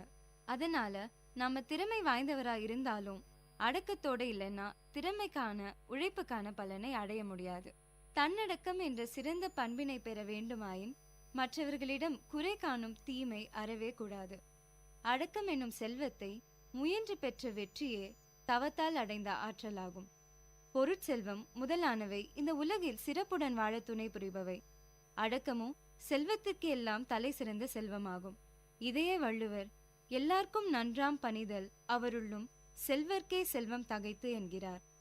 செருக்கு இல்லாமல் அடக்கமாக வாழ்வது எல்லாருக்குமே நல்லதுதான். செல்வங்களுக்கு அது மேலும் சிறந்த ஒரு செல்வமாக விளங்கும் என்கிறார். சிந்தியுங்கள், செயல்படுங்கள். நன்றி.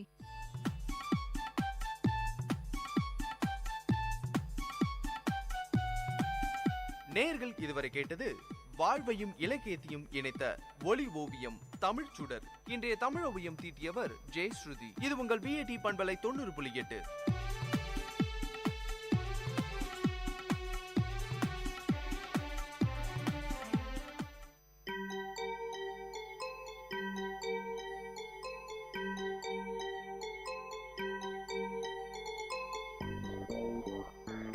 வணக்கம், நமஸ்தே, நமஸ்கார், சலாம் அண்ட் வந்தனம். நீங்கள் கேட்டுக்கொண்டிருப்பது VAT பண்பலை 90.8. இது VAT பல்கலைக்கழகத்தின் சமுதாய வானொலி. உங்க எல்லோரையும் புதுமை பெண்கள் நிகழ்ச்சிக்கு வரவேற்கிறேன். நான் உங்க அட்டானா. இந்த நிகழ்ச்சியில எவ்வளோ கடினமான சூழ்நிலையும் தனக்குன்னு ஒரு பாதையை அமைச்சுக்கிட்டு அதுல அவங்க பயணத்தை தொடர்ந்து அதுல வெற்றியும் அடைந்த பெண்களை பத்தி தான் நான் உங்களுக்கு சொல்ல போறேன்.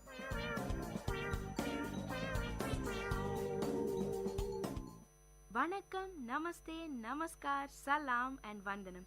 நீங்க கேட்டுக்கிட்டு இருக்கிறது VAT பண்பலை 90.8. இது VAT பல்கலைக்கழகத்தின் சமுதாய வானொலி. இதய துடிப்பு ஒலி கேட்கும் சத்தம் நின்றுவிட்டால் மனிதனின் வாழ்க்கை முடிந்துவிடும்.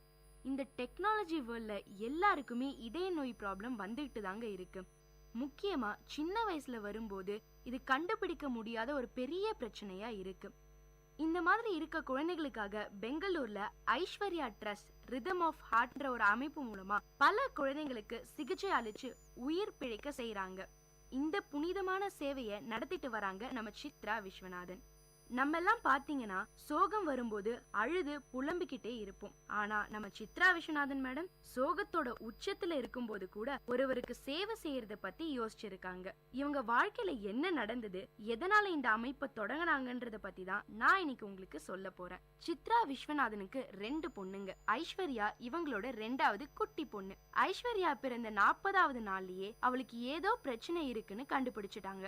ஏன்னா ஐஸ்வர்யா இதயத்துல இருந்து ஏதோ ஒரு வினோதமான சத்தம் வந்துகிட்டே இருந்துதாங்க. என்னடா இது, இந்த மாதிரி வினோதமான சத்தம் வந்துகிட்டே இருக்கே, சரி டெஸ்ட் பண்ணி தான் பாப்போம்னு டிசைட் பண்ணாங்களாம். அப்படி டெஸ்ட் எடுத்து பார்த்ததுல ஐஸ்வர்யாவுக்கு இதயத்துல பெரிய பிரச்சனை இருக்கிறது தெரிஞ்சிருக்கு. ஐஸ்வர்யாவுக்கு முதல் பிறந்த நாள் கொண்டாடின நேரத்துல அவளோட இதயத்துல இருக்கிற நல்ல ரத்தமும் கெட்ட ரத்தமும் கலக்க ஆரம்பிச்சிருக்கு. அதை தடுக்க VB ஷண்ட்னு ஒரு தற்காலிகமான அறுவை சிகிச்சையை செஞ்சிருக்காங்க. அந்த அறுவை சிகிச்சையோட பலன் கொஞ்ச நாள் தாங்க இருந்தது. 3.5 வயசு வரைக்கும் நல்லாதான் இருந்திருக்கு ஐஸ்வர்யா. அப்ப சித்ராவோட ஹஸ்பண்ட் லண்டன்ல வேலை பார்த்துக்கிட்டு இருந்திருக்காரு. திருப்பி நம்ம ஐஸ்வர்யா குட்டிக்கு உடம்பு சரியில்லாம போனதால அவளுக்கு 2வதா வேற ஏதோ ஒரு ஆபரேஷன் பண்ணணும்னு சொல்லியிருக்காங்க டாக்டர்ஸ். அதனால இவங்களும் அந்த ஆபரேஷனுக்கு ஒத்துக்கிட்டாங்க. உலகத்திலேயே ரொம்ப நல்ல ஹாஸ்பிட்டல்ஸ் லண்டன்ல இருக்கிறது தெரிஞ்சுக்கிட்டு அவங்க கணவரும் லண்டன்ல இருந்ததால லண்டன்லயே ஆபரேஷன் பண்ணிருக்காங்க ஐஸ்வர்யாவுக்கு. ஆனா அந்த ஆபரேஷன் முடிஞ்சதும் ஐஸ்வர்யாவுக்கு நிறைய சிக்கல்கள் உடல் அளவுல வர ஆரம்பிச்சிருச்சு. கிட்டத்தட்ட 2 மாசம் ஃபுல்லா ICUல இருந்தாங்களாம். ஐஸ்வர்யாவுக்கு இவங்களால முடிஞ்ச அளவுக்கு ட்ரீட்மெண்ட்ஸை கொடுத்திருக்காங்க. அவளை ரொம்ப நல்லா கவனிச்சுக்கிட்டாங்க சித்ரா. என்னதான் அவங்க ஐஸ்வர்யாவை காப்பாத்தணும்னு போராடினாலும் ஐஸ்வர்யாவை காப்பாத்த முடியல. ஐஸ்வர்யா இல்லாத இந்த உலகத்துல ஒவ்வொரு நாளும் ஒவ்வொரு யுகமா போயிருக்கு நம்ம சித்ரா விஸ்வநாதனுக்கு. அவ்வளவு ரணத்தையும் கஷ்டத்தையும் மனசுக்குள்ள போட்டு புழங்கிக்கிட்டு இருந்தாலும் அவங்க வார்த்தைகளிலையும் செயல்களையும் அந்த கஷ்டம் வெளிப்படவே இல்லை. சங்கு சுட்டாலும் வெண்மை தரும்னு சொல்லுவாங்க. அந்த மாதிரி அவங்களுக்குள்ள எவ்வளவு சோகம் இருந்தாலும் அதை வெளியே காமிக்காம மற்றவங்க வாழ்க்கையில சந்தோஷம் மட்டுமே கொடுத்துக்கிட்டு இருக்காங்க நம்ம சித்ரா. அந்த சந்தோஷமே ஐஸ்வர்யா ட்ரஸ்ட் மூலமா தாங்க கொடுத்துக்கிட்டு வராங்க. ஐஸ்வர்யாவுக்கு கான்ஜினென்டல் ஹார்ட் டிசீஸ்னு சொல்ற ஒரு பிரச்சனை தாங்க இருந்திருக்கு. இந்த பிரச்சனை இந்தியாவுல மட்டும் இல்லைங்க, உலகத்துல இருக்க பல நாடுகள்ல பல குழந்தைங்களுக்கு இது ஒரு பெரிய பிரச்சனையாவே இருக்கு. உலக அளவுல 1000ல் 1 குழந்தைக்கும் இந்தியா அளவுல 100ல் 1 குழந்தைக்கும் இந்த பிரச்சனை இருந்துட்டு வருது. இந்த கான்ஜினென்டல் ஹார்ட் டிசீஸ் என்னன்னு பாத்தீங்கன்னா, குழந்தை தாயோட வயித்துல இருக்கும் போதே அதோட இதயம் சரியா உருவாகாமலோ இல்ல ரத்த குழாய்கள் சரியா இல்லாத நிலை தாங்க ஏற்படுது. நாம இதை கண்டுபிடிக்க அல்ட்ரா சவுண்ட் ஸ்கேன் என்ற ஒரு கருவியை தான் பயன்படுத்துறோம். இதை பயன்படுத்தினா 20 வார கர்ப்பத்திலேயே இந்த பிரச்சனை இருக்கா இல்லையான்னு உறுதிப்படுத்திடலாமா. அப்படி இல்லைனாலும் குழந்தை பிறந்த சில நாட்களிலேயே இதை கண்டுபிடிச்சிடலாம்னு சொல்றாங்க. அதே மாதிரி இந்த பிரச்சனையோட பிறக்கிற குழந்தைங்களுக்கு அறுவை சிகிச்சை இல்லாம கூட குணப்படுத்திடலாமா. ஆனா இந்த சூழ்நிலையும் அறுவை சிகிச்சை தான் செய்யணும்ன்ற பட்சத்துல இருக்க ஏழை குழந்தைகளுக்கு பத்தி யோசிச்சிருக்காங்க நம்ம சித்ரா விஸ்வநாதன். ஒரு நாள் சித்ரா விஸ்வநாதன் அவங்க அப்பா நாகராஜன் கிட்ட பேசிக்கிட்டு இருக்கும்போது இந்த பிரச்சனையை பத்தி சொன்னாங்களாம். உடனே நம்ம சித்ரா விஸ்வநாதனுக்கு ஒரு ட்ரஸ்ட் ஆரம்பிக்கலாம்னு ஒரு ஐடியா வந்திருக்கு. அதை அவங்க அப்பா கிட்ட சொன்னோனையும் அவங்க அப்பா உடனே ஏத்துக்கிட்டாராம். அது மட்டும் இல்லைங்க, அந்த ட்ரஸ்ட் நடத்த மிகவும் உதவி செஞ்சுக்கிட்டு வராரு. இன்னும் கூட அந்த ட்ரஸ்டுக்கு ஒரு முதுகெலும்பாவே இருந்துட்டு வராரு. இந்த கான்ஜினென்டல் ஹார்ட் டிசீஸை பொறுத்த வரைக்கும் அதுக்கான செலவு அந்தந்த குழந்தையோட கண்டிஷனை பொறுத்து தான் இருக்குமா. அப்படி பார்த்தா 1 லட்சம் ரூபாயில இருந்து 4 லட்சம் ரூபாய் வரைக்கும் கூட செலவாகுமாம். இதனாலேயே இந்த மாதிரி குழந்தைங்களுக்கு ஹெல்ப் பண்ணணும்ன்ற நோக்கத்துல தான் இந்த ட்ரஸ்டையே ஆரம்பிச்சிருக்காங்க. கண்டிப்பா இந்த மாதிரியான ட்ரஸ்ட் ஆரம்பிக்கும் போது நமக்கு பணம் ரொம்பவே அவசியம்னு உங்களுக்கே தெரியும். அந்த மாதிரி நம்ம சித்ரா விஸ்வநாதனுக்கும் ஆரம்பத்துல ஒரு பெரிய சவாலா இதை எடுத்துக்கிட்டு பணம் திரட்ட ஆரம்பிச்சிருக்காங்க. அப்ப அவங்களுடைய சொந்தக்காரர்களும் ஃப்ரெண்ட்ஸும் நிறையவே ஹெல்ப் பண்ணிருக்காங்க. அப்புறம் சில கார்ப்பரேட் நிறுவனங்களும் இதுக்காக உதவி செஞ்சிருக்காங்க. அதுக்கப்புறம் அவங்க போட்ட ஃபர்ஸ்ட் பிளான் சிகிச்சைக்காக வர குழந்தைகளுக்கு முதல்ல ஒரு அரசு காப்பீட்டு திட்டத்தை அணுக வழிகாட்டணும்னு நினைச்சாங்க. அதுல கிடைக்கிற தொகை போக மிச்சம் இருக்கிற தொகையை ஆபரேஷனுக்கு அவங்க ட்ரஸ்ட் மூலமா கொடுத்துட்டு வராங்க. இந்த வினோதமான இதய நோயால பாதிக்கப்பட்ட குழந்தைகளை தேடி கண்டுபிடிக்க தமிழ்நாட்டுல உள்ள எல்லா மாவட்டங்கள்லயும் மாதம் ஒரு முறையாவது ஸ்கிரீனிங் கேம்ப் நடத்துவாங்களாம். அப்படி கண்டுபிடிக்கப்பட்ட குழந்தைகளுக்கு தேவையான சிகிச்சைய இந்த ட்ரஸ்ட் மூலமா கொடுத்துட்டு வராங்க. அது மட்டும் இல்லாம சின்ன சின்ன கவர்மெண்ட் ஹாஸ்பிட்டல்ஸ்ல இருந்து கூட குழந்தைகளை டெஸ்டுக்கு அனுப்புறாங்க. இப்ப கூட புதுச்சேரி கவர்மெண்ட் ஹாஸ்பிட்டல்ல பிறந்த குழந்தைகளுக்கான இலவச ஸ்கிரீனிங் டெஸ்ட் பண்ணிக்கிட்டு இருக்காங்களாம். அது மட்டும் இல்லைங்க, சென்னையில சைதாப்பேட்டையிலயும் புளியந்தோப்புலயும் மாநகராட்சி ஹாஸ்பிட்டல்ல இந்த ஸ்கிரீனிங் டெஸ்ட் நடத்திட்டு வராங்க. இந்த மாதிரி பிரச்சனை குழந்தைங்களுக்கு இருக்குன்னு அவங்க பேரண்ட்ஸ்க்கு தெரிய வரும்போது அவங்க எல்லாம் உடனே அதிர்ச்சி ஆயிடுறாங்க. இது மட்டும் இல்லாம இந்த ஆபரேஷன்ஸ்க்கு எவ்வளவு செலவாகுதுன்னு யோசிக்கும் போது ஒரு பெரிய ஸ்ட்ரெஸ்லயே இது அவங்களை கொண்டு போய் விடுது. அதனாலேயே ஐஸ்வர்யா ட்ரஸ்ட்ல இருக்க டாக்டர்ஸ் எல்லாம் பேரண்ட்ஸ் கிட்ட இதயத்தோட படத்தை வரைஞ்சி இதுதான் பிரச்சனைன்னு தெளிவா சொல்றாங்க. அது மட்டும் இல்லாம சிகிச்சைக்கான செலவை அரசு காப்பீட்டு திட்டத்தோட நிதி உதவியும் இவங்க ட்ரஸ்ட் மூலியமா கிடைக்குதுன்னு அவங்களுக்கு தைரியம் சொல்றாங்க. அதே மாதிரி சில குழந்தைங்களுக்கு சிகிச்சைக்கு முன்னாடி வரைக்கும் பேசவும் நடக்கவும் முடியாது.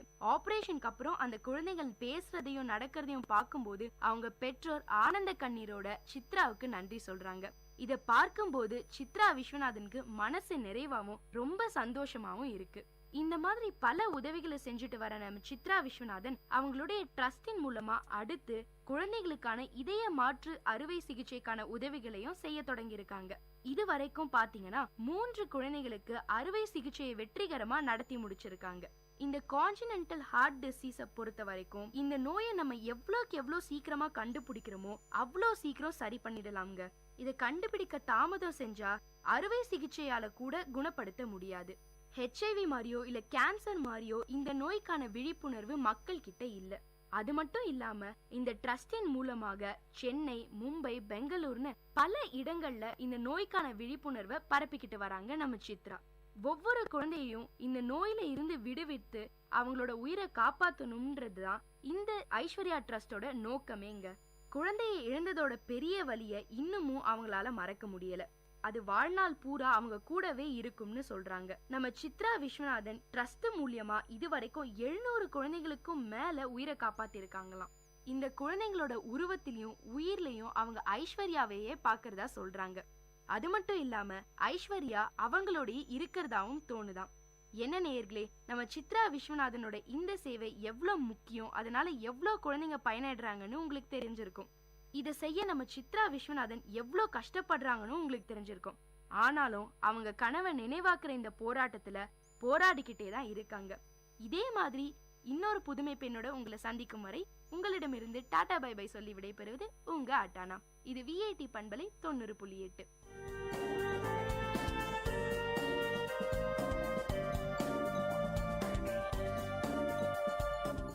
இந்த நிகழ்ச்சி உங்க எல்லாருக்கும் ஒரு பெரிய உற்சாகத்தை தந்திருக்கும்னு நம்புறேன். இதே மாதிரி பல விஷயங்களை தெரிஞ்சுக்கணுமா? அப்போ விஐடி பண்பலை 90.8 கேட்டுக்கிட்டே இருங்க.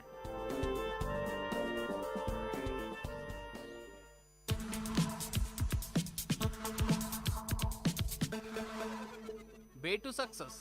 Uncommon scenes, inspiring stories from real life heroes in VIT Community Radio 90.8.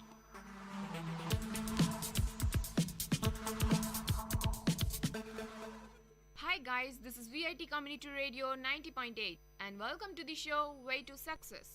I'm your host Pooja. Today I'm going to tell you a story about Swami Vivekananda at Belur Math. As Swami Vivekananda had deep spiritual experiences, but his health declined because of service to the people. It became so bad that he decided to return to Calcutta. He arrived at the monastery on October 18th. His brother monks were very glad to see him, but they felt sorry when they saw him how ill he was. However, Swamiji had talks with the monks and held classes for them. One of Swamiji's wishes began to be fulfilled at this time. He had long wanted to help the women of India, as they had great purity and other good qualities but had little education and were not very active in the world. Swamiji said that they should have education and then they would solve their own problems. So he was very glad when Sister Nivedita began her work. She had come to India to be of service of Indian women and she now started a school for girls. She lived at first with Sri Sarada Devi and a few other lady devotees of Sri Ramakrishna. These ladies knew a great deal about the Hindu religion, the Ramayana, Mahabharata and many other things. Sister Nivedita learned much from them. Swami Vivekananda also continued to help her and he was very much interested in her school. Later, Sister Nivedita rented a separate house. She had to face many difficulties, but she succeeded in starting this school. The school is now a very big one and it has done much to uplift the women of India. Swami Vivekananda wanted to establish the new math at Belur as soon as possible. The land had been purchased earlier and a puja was held in March 1898. Soon after, the work on the building was begun. In December, Swamiji and a few monks moved into the new monastery and soon all the monks began to live there. Swamiji believed that the new math would become very great. It would be a center where all religions and religion's teacher would be honored. The new ideas would spread from there and people would come from all over the world. Swami Saradananda, who had been working in America, came back to India at the call of Swamiji. Swamiji asked him to help organize the new math and this work went on successfully. Much time was spent in spiritual talk and study of the scriptures. Strict rules were followed there. Swamiji also began to train the monks as preachers. He made his disciples give speeches. Early in 1899, he sent two of his disciples to preach at Dhaka, and a little later, he also sent Swami Saradananda and Duryananda to Gujarat. They all had great success in preaching as they followed the words of Swamiji. You're listening to the show Way to Success on VIT Community Radio 90.8 with me, Pooja. Meet you in our next episode with more interesting moment of successes. Dear listeners, you had listened to the show Way to Success. We will meet you with more uncommon stories from real life heroes in VIT Community Radio 90.8.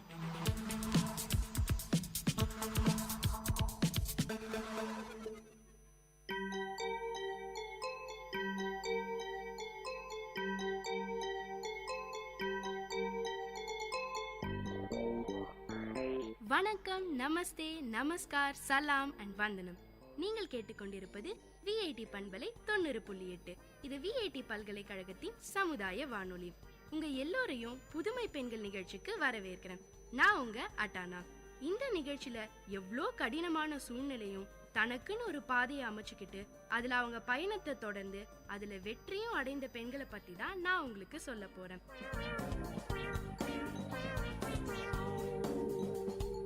நம்மெல்லாம் அடிக்கடி பக்கத்துல உள்ள state பேங்க்கு போயிட்டு வந்துட்டு தாங்க இருக்கும். அங்க எவ்வளோ பெண்கள் வேலை பார்க்கறதையும் பாக்குறோம். ஒரு பெண்ணுக்கு குடும்பம், குழந்தைங்க, வீட்டு சூழ்நிலை, சமுதாயம்னு எந்த வகையில பிரச்சனை வந்தாலும் அதை சமாளிச்சுக்கிட்டு அவ்வளோ பணம் புழங்குற இடத்துல அவங்க கவனத்தை சிதற விடாம வேலைய பாக்குறாங்க. ஆனா உண்மையில அங்க பாக்குற வேலை அவ்வளோ கடினங்க. அந்த கடினமான சூழ்நிலையில கூட ஒரு சின்ன பொறுப்புல இருந்து மிகப்பெரிய பதவியான தலைமை செயலாளரா ஆயிருக்காங்க நம்ம அருந்ததி பட்டாச்சாரியா. ஆமாங்க, நம்ம ஸ்டேட் பேங்க் ஆஃப் இந்தியாவோட தலைமை செயலாளர் அருந்ததி பட்டாச்சாரியா பத்தி தான் நான் இன்னைக்கு உங்களுக்கு சொல்ல போறேன். 1956ஆம் ஆண்டு மார்ச் மாசம் 18ஆம் தேதியில பிரத்யுமான் குமாருக்கும் கல்யாணி முகர்ஜிக்கும் ஒரு அழகான பெண் குழந்தை பிறந்தது. அவங்க தாங்க நம்ம அருந்ததி பட்டாச்சாரியா. இவங்க ஒரு பெங்காலி குடும்பமும் கொல்கத்தாவிலே பல காலமா வசிச்சு வந்த குடும்பங்கள் லிஸ்ட்ல இவங்க குடும்பமும் ஒன்னா. நம்ம அருந்ததி பட்டாச்சாரியாவோட அப்பா பிரத்யுமான் குமார் பிலாய் இரும்பு உருக்காயில, அதாங்க இந்த பிலாய் ஸ்டீல் பிளான்ட்னு சொல்வோமே, அதுல இன்ஜினியரா வேலை பார்த்துக்கிட்டு இருந்தாராம். அவங்க அம்மா கல்யாணி முகர்ஜியோ ஹோமியோபதி டாக்டராம். சரியான படிப்பாளி குடும்பம் அவங்க இவங்களது. இவங்க பிறந்தது வளர்ந்தது எல்லாமே கொல்கத்தாவிலே தானாங்க. சொந்த ஊர்லயே இருக்கிற பாக்கியம் எத்தனை பேருக்கு கிடைச்சிருக்கு. அந்த வகையில நம்ம அருந்ததி பட்டாச்சாரியா மேடம் ரொம்ப கொடுத்து வச்சவங்க. இவங்க பள்ளி படிப்பை சென்ட் சேவியர் ஸ்கூல் கொல்கத்தாவில படிச்சிருக்காங்க. அதுக்கப்புறம் ஜதாப்பூர் யூனிவர்சிட்டில MA ஆங்கில இலக்கியம் படிச்சிருக்காங்க. காலேஜ்ல படிக்கிற காலத்துல எல்லாம் பேங்க்ல வேலைக்கு போகணும்னு எண்ணமே இல்லையாம். இவங்க காலேஜ்ல ஒரு நாள் நண்பர்களோட பேசிக்கிட்டு இருந்தப்போ பேங்க்ல ப்ரொபேஷனரி எக்ஸாம்னு ஒன்னு இருக்குன்னு தெரியுமாம் இவங்களுக்கு. அந்த எக்ஸாம்ல பாஸ் பண்ணிட்டா SBI-க்குள்ள நுழைஞ்சிடலாம்னு பேசிக்கிட்டு இருந்தாங்களாம். சரி, நம்மளும் தான் அந்த எக்ஸாமை எழுதி பாப்போமேன்னு நினைச்சாங்களாம். அவங்களுக்கும் ஸ்டேட் பேங்க் ஒரு பெரிய வங்கி, அதுல வேலை கிடைச்சா நிறைய சம்பளமும் சமூகத்துல ஒரு நல்ல மரியாதையும், அது மட்டும் இல்லாம மக்களுக்கு நேரடியா சேவைகளை செய்ய முடியும்னு தோணினதுனால அருந்ததி மேடமும் அந்த எக்ஸாமை எழுதினாங்களாம். இவங்க அந்த எக்ஸாம்க்கு உண்மையாகவும் கடினமாகவும் உழைச்சு பார்த்து நம்ம லக்கே இவங்க பக்கம் வீசிச்சாங்க. ஆமாங்க, நம்ம அருந்ததி மேடம் எக்ஸாம்ல பாஸ் பண்ணி ப்ரொபேஷனரி ஆபீசரா ஆயிட்டாங்க. இவங்க 1977ஆம் ஆண்டுல முதல்ல SBI-ல ப்ரொபேஷனரி ஆபீசரா காலடி எடுத்து வச்சதும் அலிப்பூர் பிரான்ச் கொல்கட்டால தாங்க. அப்ப அருந்ததி மேடமோட வயசு 22. அன்னைக்கு தொடங்கினவங்க தாங்க 36 வருடமா இதே SBI பேங்க்லயே தான் தொடர்ந்து வேலை செஞ்சுக்கிட்டு வராங்க. 2006ல லக்னோ பிரான்ச்க்கு ஜெனரல் மேனேஜரா ஆகியிருக்காங்க நம்ம அருந்ததி மேடம். ஆனா அந்த பதவியை ஏத்துக்காம வேலையை விட்டுடலாம்னு யோசிச்சாங்களாம். ஏன்னா பிறந்து வளர்ந்தது எல்லாம் கொல்கட்டா, குடும்பம் அமைஞ்சதும் கொல்கட்டால. இப்போ திடீர்னு ஊரை மாத்தினா பொண்ணுக்கு புது ஸ்கூல் தேடணும், அவ புது ஊருக்கு தன்னை பழகிக்கணும், இதெல்லாம் ரொம்ப கஷ்டம்னு நினைச்சு வேலையை விட்டுடலாம்னு யோசிச்சாங்களாம். எப்பவுமே ஒரு பெண் வேலையா குடும்பமானு வரும்போது குடும்பத்துக்கு தாங்க முக்கியத்துவம் கொடுப்பாங்கன்னு சொல்றதுக்கு நம்ம அருந்ததி மேடமும் ஒரு சாட்சி. இந்த ஒரு குழப்பத்தில இருந்து அவங்கள வெளியே கொண்டு வந்த நபர் MS வர்மா தான். 208 வருடமா இயங்கிட்டு வர ஒரு பேங்க்ல ஜெனரல் மேனேஜர் போஸ்ட்னா சும்மாவா? இவ்ளோ தூரம் பயணம் செஞ்சதுக்கு அப்புறம் இந்த நேரத்துல வேலையை விடுறதுங்கிற கேள்வியே உனக்கு வேண்டாம்னு நம்ம அருந்ததி மேடம்க்கு சொல்லியிருக்காரு. அது மட்டும் இல்லைங்க, அந்தந்த நேரத்துல நடக்க வேண்டிய எல்லாமே அதுவா தானா நடக்கும். அதனால எதையும் பத்தி கவலைப்படாம தைரியமா லக்னோக்கு கிளம்புன்னு அட்வைஸும் பண்ணாராம். இத கேட்டதும் நம்ம அருந்ததி மேடம்க்கு புது நம்பிக்கையே வந்துருச்சாம். அவங்களும் போஸ்டிங் ஆர்டரை வாங்கிட்டு சிங்கநடை போட்டு சிகரத்துல ஏறுன்னு லக்னோல போய் ஜெனரல் மேனேஜரா சேர்ந்துட்டாங்களாம். அதுக்கப்புறம் 2010ஆம் ஆண்டு நவம்பர் மாசம் டெபுட்டி மேனேஜிங் டைரக்டரா பதவி இவங்களை தேடி வந்துச்சாம். அப்படியே 2 வருஷம் ஓடிருச்சாம். மறுபடியும் 2 வருஷத்துக்கு அப்புறம் MD and CEO போஸ்ட் கிடைச்சதாம். 2013ஆம் ஆண்டு ஆகஸ்ட் மாசம் ஸ்டேட் பேங்கோட CFO and MD பதவி இவங்களை தேடி வந்துச்சாம். இப்படியே ஒவ்வொரு படியா வாழ்க்கையில முன்னேறி போயிட்டு இருந்த நம்ம அருந்ததி மேடம்க்கு 2 மாசம் கழிச்சு யாருமே நினைச்சு பார்க்காத ஒரு உயர்வான பதவி கிடைச்சுதாம். அவங்க கூடயே 3 ஆண்களும் அதே பதவிக்கு போட்டியா இருந்தாங்க. ஆனா அவங்க எல்லாரோடையும் சரிசமமா போட்டி போட்டு முதல் பெண் தலைமை செயலாளரா SBI-ல வலம் வந்துகிட்டு இருக்காங்க நம்ம அருந்ததி மேடம். நம்ம அருந்ததி மேடம் அந்நிய முதலீடு, நிலம் மீதான கடன், வீட்டு கடனுக்கான எளிதான வட்டி போன்ற பல பயனுள்ள திட்டங்களை SBIல தொடங்கி வச்சிருக்காங்க. இது மட்டும் இல்லைங்க, SBI வங்கியில வேலை பார்க்கிற பெண்கள் அவங்க குழந்தைகளும் வீட்டுல இருக்கிற முதியோரையும் பாத்துக்கிறதுக்காக 2 வருஷம் விடுமுறை திட்டத்தையும் அறிமுகப்படுத்தி இருக்காங்க. இந்த திட்டத்தை கொண்டு வந்ததுக்கான காரணத்தை கேட்டப்போ அவங்க சொன்னது, நம்ம இந்திய நாட்டுல பொதுத்துறை வங்கியில பொறுத்த வரைக்கும் ஜெனரல் மேனேஜர் மாதிரியான பதவிகள்ல பெண்களோட எண்ணிக்கை குறைவா தான் இருக்கு. இதுக்கான காரணங்களை தேடி பார்த்தப்போ பெண்களுக்கு வீட்டு சூழ்நிலைகள் பாரமா இருக்குன்னு தெரிய வந்துதாம். அதனால பெண்களுக்கு இந்த மாதிரியான திட்டம் ரொம்ப அவசியமா இருக்கும்னு நினைச்சு இந்த திட்டத்தை உருவாக்கியிருக்காங்க நம்ம அருந்ததி மேடம். இப்போ சமீபத்துல நடந்த டைம்ஸ் ஆஃப் இந்தியா நடத்திய பேட்டியில மக்களோட பணத்தை இன்னும் எப்படி நிர்வாகம் பண்ணலாம், அதை இன்னும் எப்படி பெருக்கலாம், அது மட்டும் இல்லாம SBIல நிறைய பேரை சேர்த்து இவங்க வழங்குற திட்டங்களை எடுத்து சொல்லி மக்களுக்கு SBI மேலான நம்பிக்கையை இன்னும் வளர்க்கணும்னு யோசிச்சுட்டு இருக்காங்களாம். அதுக்காக பல புது திட்டங்களையும் அமைச்சிட்டு இருக்கேன்னு சொல்லியிருக்காங்க நம்ம அருந்ததி மேடம். நம்ம அருந்ததி பட்டாச்சாரியா மேடம் தாங்க 24வது தலைமைச் செயலாளர். எல்லா ஆண்டும் ஃபோர்ப்ஸ் பத்திரிக்கை இந்தியாவின் முன்னணி பிசினஸ் பெண்கள்ல முதல் 50 பேரை தேர்வு செய்யும். இந்த பட்டியல்ல நம்ம அருந்ததி பட்டாச்சாரியா மேடம் இடம் பிடிச்சிருக்காங்க. இந்த வருஷத்துல பெரிய பிசினஸ் படிப்பெல்லாம் படிக்காம சாதாரணமா இங்கிலீஷ் லிட்டரேச்சர் படிச்சுட்டு இந்த இடத்துக்கு வந்திருக்காங்கன்னு நினைக்கும் போதே ஆச்சரியமா இருக்குங்க. ஒரு சின்ன வேலையில சேர்ந்து ஜெனரல் மேனேஜர் ஆனதுக்கு அப்புறம் வங்கியோட முழு செயல்பாட்டை தெரிஞ்சுக்கிட்டு வங்கியோட லாபத்தை அதிகப்படுத்தினாதான் ஊழியர்களுக்கு சம்பளம் தர முடியும்னு புரிஞ்சுக்கிட்டு வங்கியும் பாதிக்காம பொதுமக்களும் பாதிக்காம தனது சேவையை இவ்ளோ ஆண்டு காலமா செஞ்சுட்டு வர நம்ம அருந்ததி மேடம்க்கு உங்க எல்லார் சார்பாவும் நான் நன்றி சொல்றேன். அவங்க வெற்றிக்கான காரணத்தை கேட்டப்போ எல்லார் வாழ்க்கையிலயும் உயரமான இடம் ஒண்ணு காத்துக்கிட்டு இருக்கும். அதை ரீச் பண்றதுக்கு தொடர்ந்து ட்ரை பண்ணிக்கிட்டே இருக்கணும். அதை தான் நானும் செஞ்சேன்னு நம்ம எல்லாருக்கும் தெளிவா சக்சஸ் டிப்ஸ் கொடுத்திருக்காங்க நம்ம அருந்ததி பட்டாச்சாரியா. இன்னும் பல புதுமையான மக்களுக்கு தேவையான திட்டங்களை கொண்டு வரணும்னு நம்ம அவங்கள வாழ்த்துவோம்.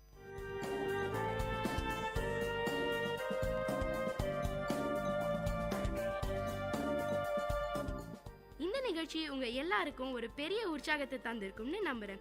இதே மாதிரி பல விஷயங்களை தெரிஞ்சுக்கணுமா? அப்போ VIT பண்பலை 90.8 கேட்டுக்கிட்டே இருங்க.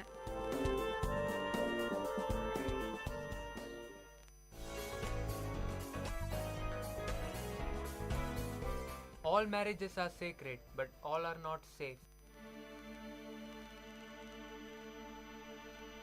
Around 70% of women in India are victims of domestic violence. National Crime Records Bureau reveals that a crime against a woman is committed in every 3 minutes and a dowry death occurs in every 77 minutes. And one case of cruelty committed by either the husband or the relative of the victim occurs in every 9 minutes. According to the UNICEF Global Report on Adolescence 2012, 57% of boys and 53% of girls in India think a husband is justified in hitting or beating his wife. If the numbers we see in domestic violence were applied to terrorism or gang violence, entire country would be up in arms and it would be the leading story every day and night.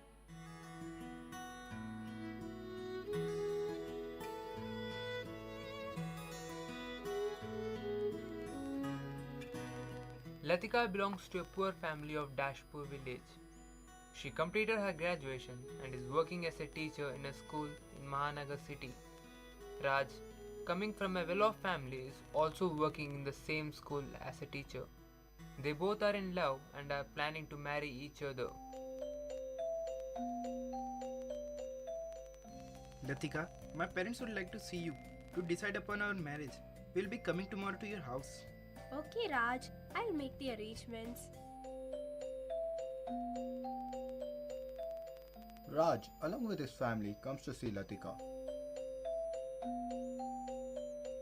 Latika is very well brought up and a simple educated girl. She is the only educated girl from our village. I am happy to give my daughter to you, Raj. We'll take care of her, Papa. I never thought that my son would ever go for a love marriage. Even though we are agreeing for this marriage only because we are sure that you will give your daughter a handsome amount of money so that they can lead a happy married life. All that I have made is for Latika only. I will be happy if she is happy. We will be happy if you give us 1 lakh rupee and a 2-wheeler. I will make sure that you will get it before the marriage. Marriage is over and the scene follows the next very day of marriage. Latika, How's the environment here? I know you will be homesick. No, Maji, I'm happy and I feel like being at home. After 1 month of marriage, Latika? Latika, where's my tea? Wait, Maji, I'm bringing it. Don't you know that I need my tea at 4 in the evening? Maji, sorry, I had to correct some answer sheets. It was a very urgent work. Here is your tea. Already a lot of work is pending. Raj comes back home. Latika, tea. I had just made tea for Maji and I have lots of work to do. Ask your mom to make it for you, please. Latika moves towards the study room. Why should I make tea for you? That's the reason I got you married. Latika is having a lot of work in school. Still, she manages to do all the household chores. If she can't do all this, then ask her to quit the job. Quit the job? At any cost, I won't leave my job. It's 2 years of my hard work that I ended up in this job. I'll somehow manage to do all my duties, but I won't quit the job. पहले घर का काम, फिर बाहर का. Similar things happen for a couple of days. Suddenly, one day the situation turns very tense. Latika, you have to leave the job. Because you are not doing any household work and not taking care of my mom. She has become unhealthy and weak. I want you to quit the job. I did not know that you will also support your mom and go against me, Raj. I did not expect this from you. If you are so insistent, then okay, I'll quit my job. After 2 weeks, the whole family is in a monetary crisis. Latika, see, Raj's salary is not sufficient to run the house. You only asked me to quit the job, na? And now what do you expect me to do? Should I go on the streets and beg? How can you talk to me like this? Is this the way you talk to elders? We are facing crisis only because of you, and you will have to bring the money. What? This is ridiculous. Already my father has given you all his life savings. Now where will I get money from? I don't want to hear all that shit. Manage from anywhere. All I need is 30,000 by the end of this week. No, Maji, please don't do this to me. Already I have quitted the job for you people, for your happiness. My father is already in debt. No excuses. I need the money.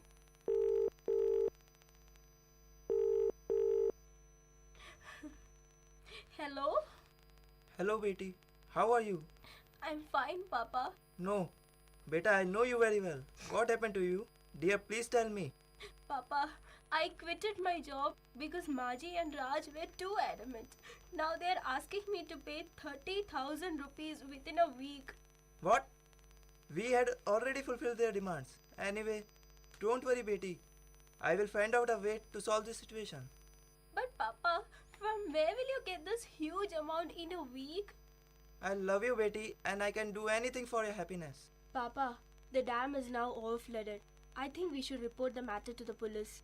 No, Beti, you are now married, and that is your home, and you must do all the things needed to keep it intact. Don't worry about me. I will manage the money somehow. After 1 week, Latika's father visits Raj's house. He somehow manages to pay them 10,000 rupees. Only 10,000? I told you to bring 30,000. Where's the rest of it, Latika? Maji? Latika, wait. Let me say. It is not Latika's fault. Sorry, I got this much money only. And for getting this much money, I have mortgaged my house, my field, everything. Now I don't even have a roof over my head to live. If you can't give 30,000, then take your girl with you. Raj, how can you say this? Your drama won't work here. Now stop crying and get lost. We don't need you here. Get out of my life.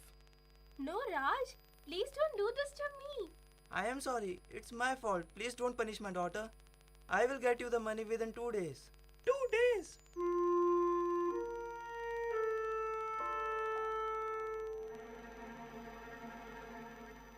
At the dining table. Is this how you make dal? Didn't your mother teach you? How dare you say anything about my mother? आजकल तेरे नखरे बहुत देख रहा हूँ मैं. क्यों और कोई मिल गया है क्या साली?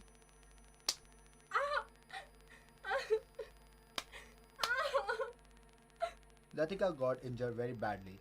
They locked her up in her room. She calls up her father. Hello. Latika, why are you crying, my dear? Please forgive me. I've given you a lot of troubles. And now further I won't. Papa, I'm leaving. Beti! Hello! Police team and girls dart in Raj's house. Mother-in-law opens the door. Raj, police! Police in our house! Stop your melodrama. Where's this girl? We have to search your house. No, she's not in the house. She went to the market. No, he's lying. She is here only. She had called me before. Constable, search the house. Constable breaks Latika's bedroom lock. Latika! Stay away from the crime scene. You both are under arrest.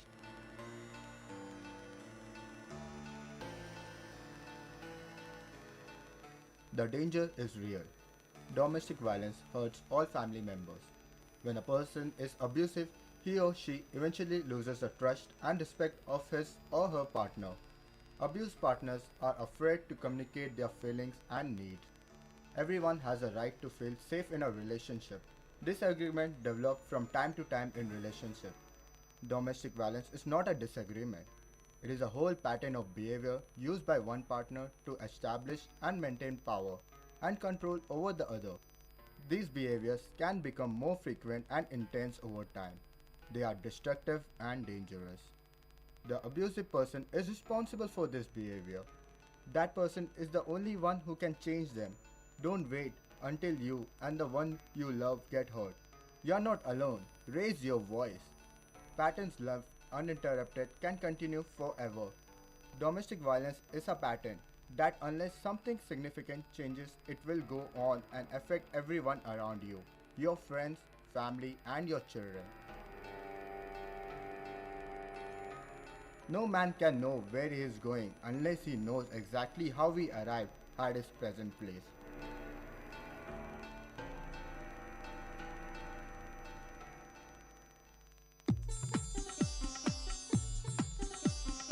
தமிழ்ச்சுடர் வாழ்வும் இலக்கியமும் சங்கமிக்கும் ஒளி ஓவியம் உங்கள் VIT பண்பலை 90.8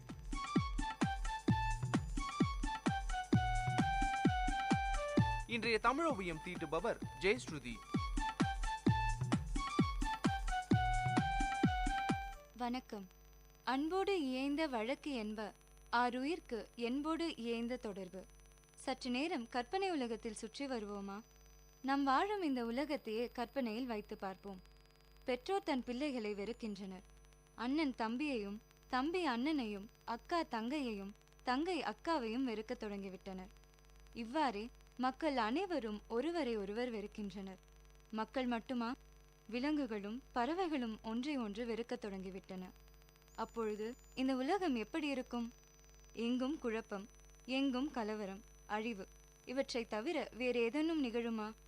எப்படி இருக்க முடியும்? ஒருவரை ஒருவர் வெறுக்க தொடங்கியதுமே அமைதியும் மகிழ்ச்சியும் ஓடி மறைந்து விடுமே. ஆனால் உண்மையில் இந்த உலகத்தில் எல்லா இடங்களிலும் ஒரே சமயத்தில் இந்த நிலைமை இல்லை. இது எதனால்? தங்களுக்கு தெரிந்தோ தெரியாமலோ பெரும்பாலானோர் ஒருவர் மீது ஒருவர் அன்பு செலுத்துகின்றனர். இந்த அன்பென்கின்ற உணர்வு நாட்டிலும் காட்டிலும் நிலவுவதால் தான் இந்த உலகம் அழியாமல் இருக்கின்றது. இன்று உலகின் சில இடங்களில் போரும் பூசலும் குழப்பமும் கொந்தளிப்பும் பகையும் இருக்க காரணம் என்ன? அந்த இடங்களில் அன்புணர்ச்சி குறைந்திருப்பதுதான். அன்புணர்ச்சியின் விளைவாக இந்த உலகத்தில் எத்தனையோ பெரிய பெரிய செயல்கள் நிகழ்ந்திருக்கின்றன.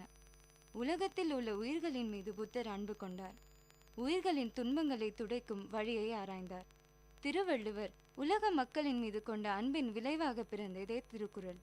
காந்தியடிகள் இந்தியாவின் மீதும் மக்கள் மீதும் கொண்டிருந்த அன்பின் விளைவே அவரை விடுதலை போராட்டத்தில் ஈடுபட செய்தது. அன்புணர்ச்சி இல்லாதவனிடம் இரக்கம் இருக்காது. இரக்கம் இல்லாதவன் விலங்கிலும் கொடியவன். அவன் பிறர் படும் துன்பத்தை உணரமாட்டான். மற்றவர்களுக்கு துன்பம் செய்யவும் தயங்க மாட்டான். அன்புடையவர்களோ தங்களுக்கென எதையுமே வைத்துக்கொள்ள ஆசைப்பட மாட்டார்கள். எல்லாவற்றையும் பிறருக்கே கொடுப்பார்கள். தங்களிடம் உள்ள பொருள்களை மட்டுமல்ல, தங்களது உயிரையும் கூட பிறருக்கு உரியதாக செய்வார்கள். நம் இராணுவ வீரர்கள் நம் மீதும் நம் நாட்டின் மீதும் கொண்டுள்ள அன்பின் வெளிப்பாடுதான் தன் உயிரை தியாகம் செய்தல். இவ்வளவு பெரிய தியாகத்தை செய்ய தூண்டுவது எது? அன்பே. நீங்கள் சாப்பிடும் ஒருவேளை பிட்சாவிற்காக நீங்கள் கொலை செய்யப்படலாம். என்ற கற்பனை வாசகம் நிஜமாகும் சூழ்நிலைகள் இன்றைய சமுதாயத்தில் இருக்கத்தான் செய்கிறது. இன்று இப்படிப்பட்ட ஒரு வளர்ச்சியை நோக்கிதான் இந்த உலகம் பயணித்துக் கொண்டிருக்கிறது. இன்று ஒரு மனிதன் சிரமம் இல்லாமல் எதைத்தான் செய்ய முடிகிறது? ஆக ஒருவேளை உணவிற்கே மனிதன் சிரமப்பட வேண்டியிருக்கிறது. நம்மால் முடிந்தவரை பிறருக்கு உதவி செய்து கொண்டே இருக்க பழக வேண்டும். உதவி என்பது வெறும் பொருள் பணம் கொடுப்பது என்றில்லை. நமது கண் முன்னே ஒருவர் மிகவும் மனமுடைந்து காணப்படுகிறார் என்றால் அவருக்கு ஆதரவாக சற்று கரிசனமாக பேசுவது கூட உதவிதான். நம்முள் எத்தனை பேர் இன்று நம்முடைய அண்டை வீட்டாருடன் இணக்கமாக நட்புடன் இருந்து வருகிறோம்? இன்று ஏன் ஒரே வீட்டில் பல குடும்பங்கள் வாழ்ந்தது மாறி ஒரே வீட்டினுள் தனித்தனி அறைகள் என்ற சுவர்களுக்குள் குடும்பம் சிறைப்பட்டிருக்கிறது? ஒருவருக்கொருவர் முகம் பார்த்து பேசுவதில் கூட முனைப்பிருப்பதில்லை. நம்மால் முடிந்தவரை நம்மை சுற்றி உள்ளவர்களுடன் மிகுந்த அன்புடன் இருக்க பழக வேண்டும். ஏனெனில் நம்மை சுற்றி உள்ளவர்கள் நாம் நன்றாக இருக்க வேண்டும் என்று நினைக்கும் வரை நமக்கு எந்த தீங்கும் வராது என்பது ஒரு பழமொழி. நமது கலாச்சாரத்தின் 2 கண்கள் அன்பும் பண்பும். இவை இரண்டையும் இந்த மண்ணில் பிறந்த ஒவ்வொருவரும் கடைபிடிக்க வேண்டும். பிறரிடத்தில் நாம் காட்டும் அன்பு நமது மனதில் ஒரு நேரடி வித்தியாசத்தை ஏற்படுத்துகிறது.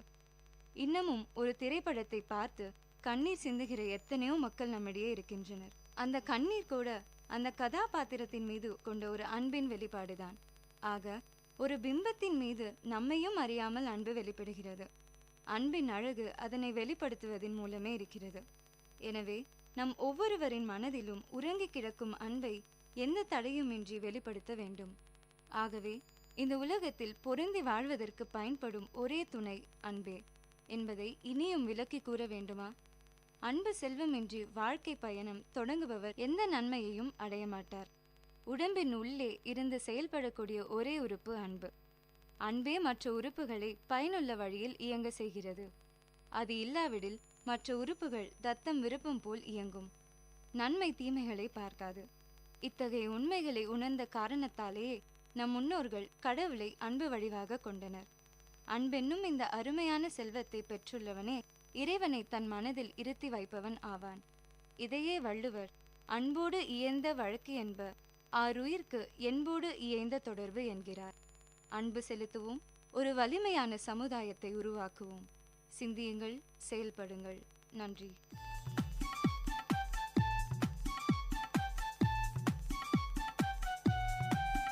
நேயர்கள் இதுவரை கேட்டது வாழ்வையும் இலக்கியத்தையும் இணைத்த ஒளி ஓவியம் தமிழ் சுடர். இன்றைய தமிழ் ஓவியம் தீட்டியவர் ஜெயஸ்ருதி. இது உங்கள் விஐடி பண்பலை 90.8.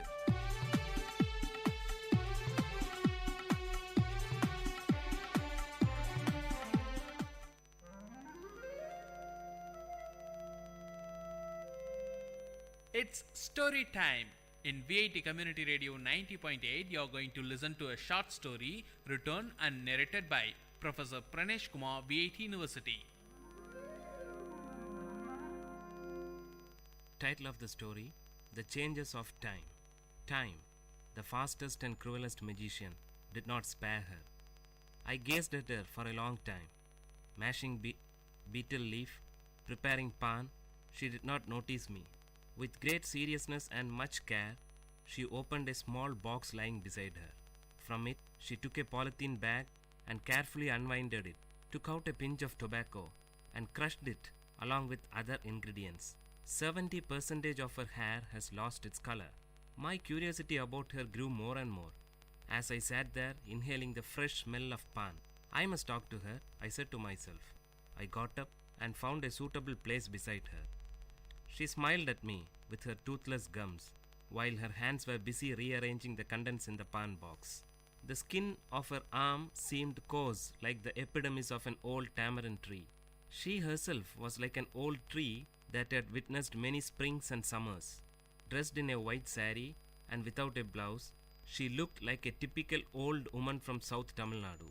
Each time she moved her head, her heavy pampadums, these are nothing but ornaments meant for the ear, moved to and fro rhythmically. She must not have felt the unease, used as she was to those 2 pampadums from her early teens. They were huge pieces of gold ornament, different shapes, cubes, circles, triangles, and horseshoes closely packed with the usual wax stuffing. She could often be seen seated on the veranda of that old house, with tiled roof. Nobody knew her name. People called her member's wife since her husband became a panchayat member. Being the senior most person in the area, people from the surrounding area called her great grandma in respect. She lived with her younger son's family. We both gazed at each other until I broke the ice by asking her about the tattoo on her arms. She had tattooed the picture of a peacock across her biceps. The peacock had lost its vigor as the skin that supported it has withered. For a fraction of a second flashed across my mind the modern tattoos that movie artists and DJs have on them. I asked her the intention behind her tattooing and why a peacock. She opened her mouth carefully, holding her head upwards so that the pan from her mouth did not spill. Son, while we live, we earn many things and lose many things. But we can never take anything to the grave except this tattoo. She stressed that none could snatch it away from her. Saying this, she carefully spat out the pan juice. I was taken aback by the philosophical attitude she had for a simple tattoo. Her immediate and sharp answer was impressive, but her reply to my next question was only a stale smile. It was about her age. Might be she did not know her exact age, or she did not wish to reveal it. I don't know for sure. I did not question her anymore, but she started talking. She murmured the names of Tamil months: Thai, Margari, Pankini, Chittirai. It will rain today, she said to herself. She must have observed the casual smile and expression on my face. She continued, I am sure it usually rains on the final day of Mandakiyat festival.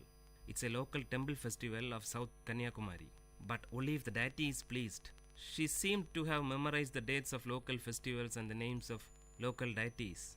Soon she was interrupted by her daughter-in-law approaching her with a tumbler of tea. Placing the tea beside her mother-in-law, she disappeared into the house. Spitting out the remaining pan from her mouth, the great-grandma stared into the tea for a while. With a deep sigh, she lowered her voice to speak again. Today's women are indolent. They don't know the pleasure of working. They enjoy only staring at the television for hours together. When we were young, we never had the time to stare at anything. We took great pleasure in working for the family. During harvest season, my husband and I used to join the workers to make things easy. He worked hard till his end. There was a great pause. We used to work in full swing throughout the season. During the tamarind season, I buried myself in hectic work. Shelling the tamarind was my prime job then. My daughter and younger brother shared the work with me. We used to divide the heap of tamarind among ourselves and were confined to labor even till after midnight until our share of work was totally completed. Piercing out the seed from the ripe tamarind was the next task.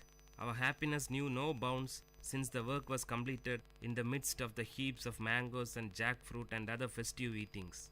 Hearing this from her, I said to myself that she is not aware of the multi-dimensional task that today's women handle. So much for the joys of an uncluttered childhood, she continued. Apart from all this, I had the regular task of preparing palm jaggery from palm juice. Early in the morning before dawn, palm tree climbers would collect palm juice from the small pots tied to the treetop. Those climbers would howl and shriek from the treetop to convey the message that their work was done. As soon as he received the signal, my younger brother would run to collect the juice and bring it home. It would be brought ice cold. I boiled it using dried leaves and finally prepared palm jaggery. During the peak season, we might even get 30 cakes a day. That was our prime source of income. Now all those things have become a matter of past. She sighed nostalgically. When great-grandma narrated these mundane events, I could visualize them in my mind. I said to myself, she is grieving over a lost culture. This culture must have been prevailed some 75 to 80 years back, roughly in the 1930s. Today, her granddaughter is working for a leading multinational IT company in Chennai. The sharp contrast from palm jaggery to an IT company shouts out loud that change is inevitable. Before she could continue, someone called out to me from behind. It was my friend for whom I had been waiting. We usually played cricket with a few others in a large ground behind the great-grandma's house. The match must have begun and I had to join them. I shook my head to her, telling that I had to leave. Her eyes wore a pathetic expression to convey, "Wait, I have more to say," but her lips remained silent. I left her to join my friends, and from a far distance, I turned back to get a glimpse of her. I could hardly see her. She sat there sipping her tea. By that time, it must have gone cold. Currents of thought about the giant running wheel called time and the disability and helplessness of man or any other mighty power to stop or alter it flashed over my inner mind.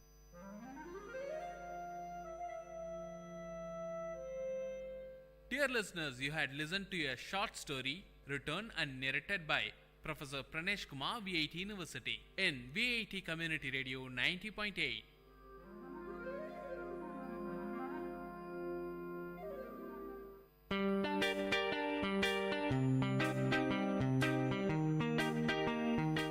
Dear listeners, for the next hour, you are going to listen to the program Team Speak Time in VIT Community Radio 90.8 FM.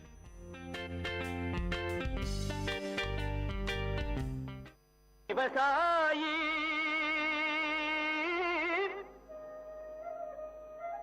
விவசாயி கடவுள் என்னும் முதலாளி கண்டெடுத்த VIT வேளாண் துறை மற்றும் VIT சமுதாய வானொலி இணைந்து வழங்கும் தினம் ஒரு வேளாண் செய்தி. வணக்கம் நேயர்களே, நீங்கள் கேட்டுக்கொண்டிருப்பது VITயின் பண்பலை 90.8 VITயின் சமுதாய வானொலி. நான் உங்கள் குணப்பிரியா, VITயின் வேளாண் துறை மாணவி. இன்றைய தினம் ஒரு வேளாண் செய்தி.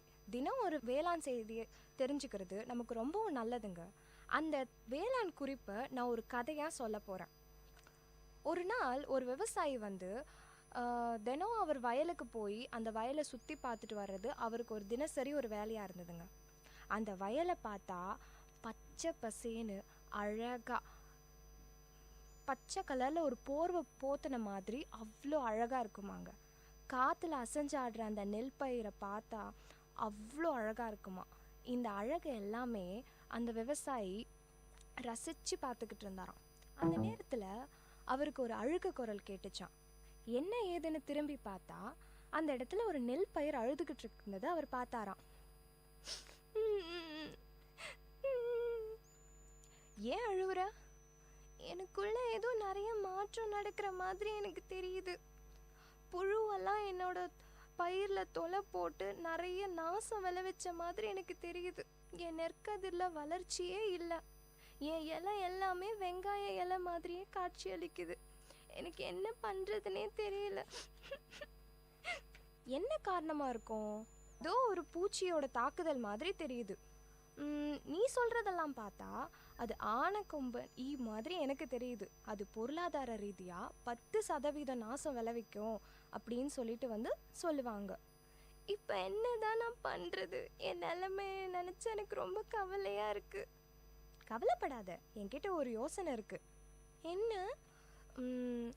இப்போது அந்த பூச்சி வந்துருச்சு. அதை நம்ம அழிக்கிறதுக்கு விளக்கு பொறி வச்சு நம்ம அந்த பூச்சிங்களை கட்டுப்படுத்தலாம். இன்னொன்று இல்லைனா பயிர் விளை வைக்கிறதுக்கு முன்னாடியே தழைச்சத்து உரங்கள் தேவைப்படுற அளவு மட்டும் நம்ம போட்டிருந்தா நம்ம அதை தடுத்துருக்கலாம்.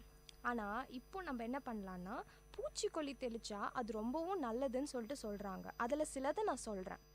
கார்போசல்ஃபான், குளோரோபைரிபாஸ், பிப்ரோனில், தைரமாக்சிம், இதில் ஏதாவது ஒரு பூச்சிக்கொல்லியை நான் உன் மேலே தெளிக்கிறேன். அது பூச்சியோட தாக்குதலை ஓரளவுக்கு குறைக்கிறதுக்கு வாய்ப்பு இருக்குது. சரி, இது இனிமேல் வராமல் இருக்கிறதுக்கு நம்ம என்ன பண்ணலாம்? அதுக்கு இயற்கை வழியை நம்ம முயற்சி செஞ்சு பார்க்குறேன். அதாவது பூச்சி தாக்கக்கூடிய மாற்று வகை பயிர் எல்லாத்தையுமே அழிச்சிட்டோம். மற்றபடி அறுவடை செஞ்சதுக்கப்புறமா நிலத்தை நல்லா உடனடியாக உழணும். அப்போ தான் நமக்கு நிறைய மகசூல் கிடைக்கிறதுக்கு வாய்ப்பு இருக்குது. நன்றி, மிக்க நன்றி. இந்த செய்தி நெற்பயிர் விளைவிக்கும் விவசாயிகளுக்கு உதவியாக இருக்கும்னு நினைக்கிறேன். நான் உங்கள் குணப்பிரியா, VITயின் வேளாண் துறை மாணவி. இது உங்கள் VITயின் பண்பலை 90.8 VITயின் சமுதாய வானொலி. மீண்டும் சந்திக்கலாம் மற்றொரு தினம் ஒரு வேளாண் செய்தி நிகழ்ச்சியில். நன்றி, வணக்கம். விவசாயி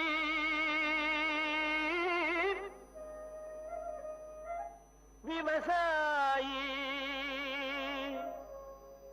கடவுள் என்னும் முதலாளி கண்டெடுத்த VIT வேளாண் துறை மற்றும் VIT சமுதாய வானொலி இணைந்து வழங்கும் தினம் ஒரு வேளாண் செய்தி.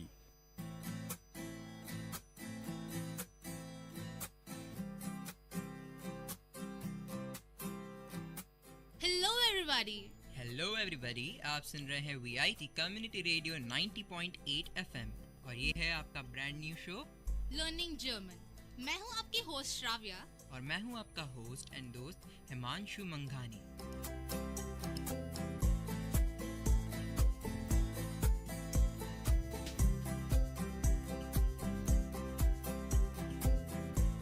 अरे यार ये क्या हो रहा है, हम लोग यहाँ पे जर्मन सीखने आ रहे हैं और हम क्या नॉर्मल भाषा में बात कर रहे हैं। तो ठीक है चलो मैं शुरू करती हूँ। Ich bin Shravya. ओह, तुमने अगर जर्मन में खुद को इंट्रोड्यूस किया है तो मैं भी अपने आप को जर्मन में इंट्रोड्यूस करता हूँ। Ich bin हिमांशु मंघानी और मैं हूँ हिमांशु मंघानी। तो श्राव्या, आज हम क्या करने वाले हैं? भाई हमने तो लास्ट शो में बोला था कि हम बहुत सस्पेंस लाने वाले हैं, तो इस शो तो बहुत थ्रिलिंग होने वाला है। तो आई गेस हम सीधा जाएंगे WH सेंटेंसेस पर। WH क्वेश्चन में ऐसा क्या थ्रिल है? अरे तुम्हें कुछ पूछना है किसी से या कुछ बताना है तो तुम कैसे बताओगे? WH बिना यूज करके बताओ मुझे। WH बिना यूज करे कौन बता सकता है श्राव्या, बट इसमें ऐसा थ्रिलिंग क्या है?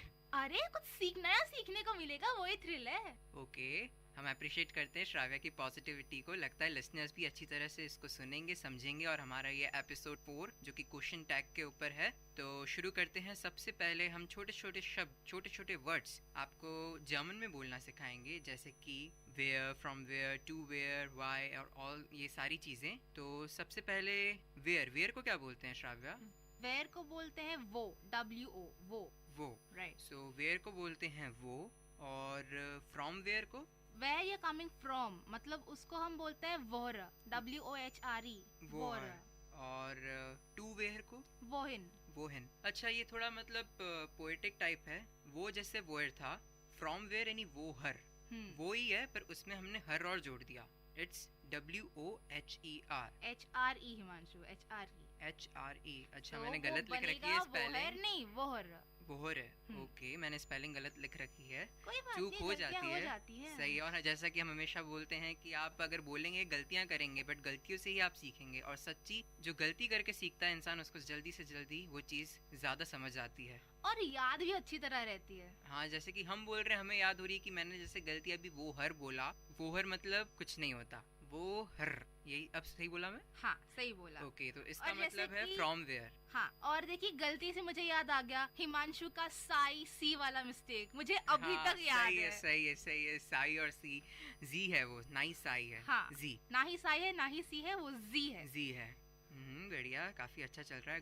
गुड। तो चलिए अभी वेयर टू को हम वोहिन बोलते। वेयर टू को वोहिन, जैसे कि ये पूरा पीरियोडिक है। वेयर यानी वो, फ्रॉम वेयर वोहर, और वोयर इन to where. Right. Okay, cool. 3 शब्द सीख गए, बढ़िया। अरे यार 3 से क्या, हम काफी नहीं है और बहुत कुछ सीखना है हमें। हाँ, जरूर। चलो, अब वॉट को क्या बोलते हैं श्राव्या?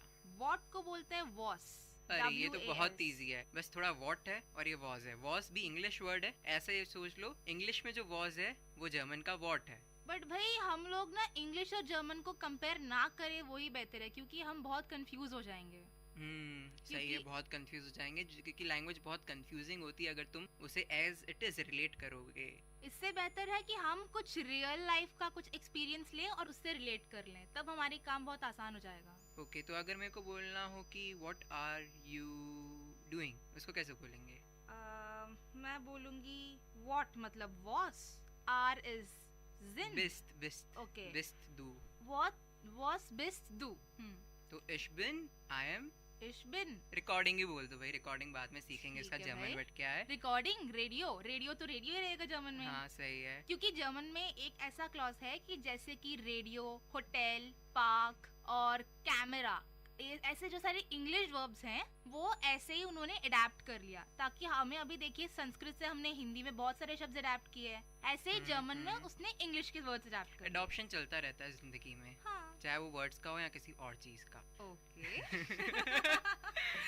ओके, तो फिर एक चलो रेडियो बताया, तो रेडियो एक न्यूट्रल वर्ड है, जैसे कि हमने हमारे पहले एपिसोड में भी बताया था कि न्यूट्रल वर्ड्स के लिए हम देर दी दास में से क्या यूज करेंगे? दास यूज करेंगे। दास। तो हमारा सबसे मेन चीज क्या है? रेडियो। तो हम इसको क्या बोलेंगे? दास radio, the radio, the VIT community radio 90.8 FM। तो इसको बोलेंगे दास VIT कम्युनिटी रेडियो 90.8 FM, जो कि आपका चहीता रेडियो स्टेशन है।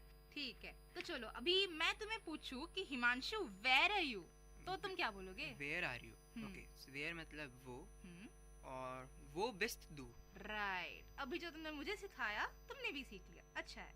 हाँ सही है, एक दूसरे को ही सिखाएंगे तभी सीखेंगे और तभी समझ पाएंगे और तभी इम्प्लीमेंट कर पाएंगे। एग्जैक्टली। और अभी मैं तुम्हें पूछूं कि what are you doing? What are you doing ये मैं तुमसे शायद पूछ चुका हूँ, तो इसलिए what are you doing, what मतलब वॉज, आर मतलब बिस्ट, यू मतलब डू, वॉज बिस्ट डू। Exactly right. तो ठीक है, अभी हम थोड़े और नए वर्ड सीखते हैं, यानी कि WH में हमने एक छोड़ दिया था, वो कि when। अभी बहुत सारे छूटे हुए हैं पर when ओके ठीक है, तो when बोलेंगे हम वॉन बोल, WANN, when मतलब वॉन। Y को क्या बोलेंगे? Y को वॉरम। ओके स्पीक श्राव्य, 2 बार बोल। Y को हम बोलते हैं वॉरन, वॉरम। ओके। Y को मतलब वॉरम।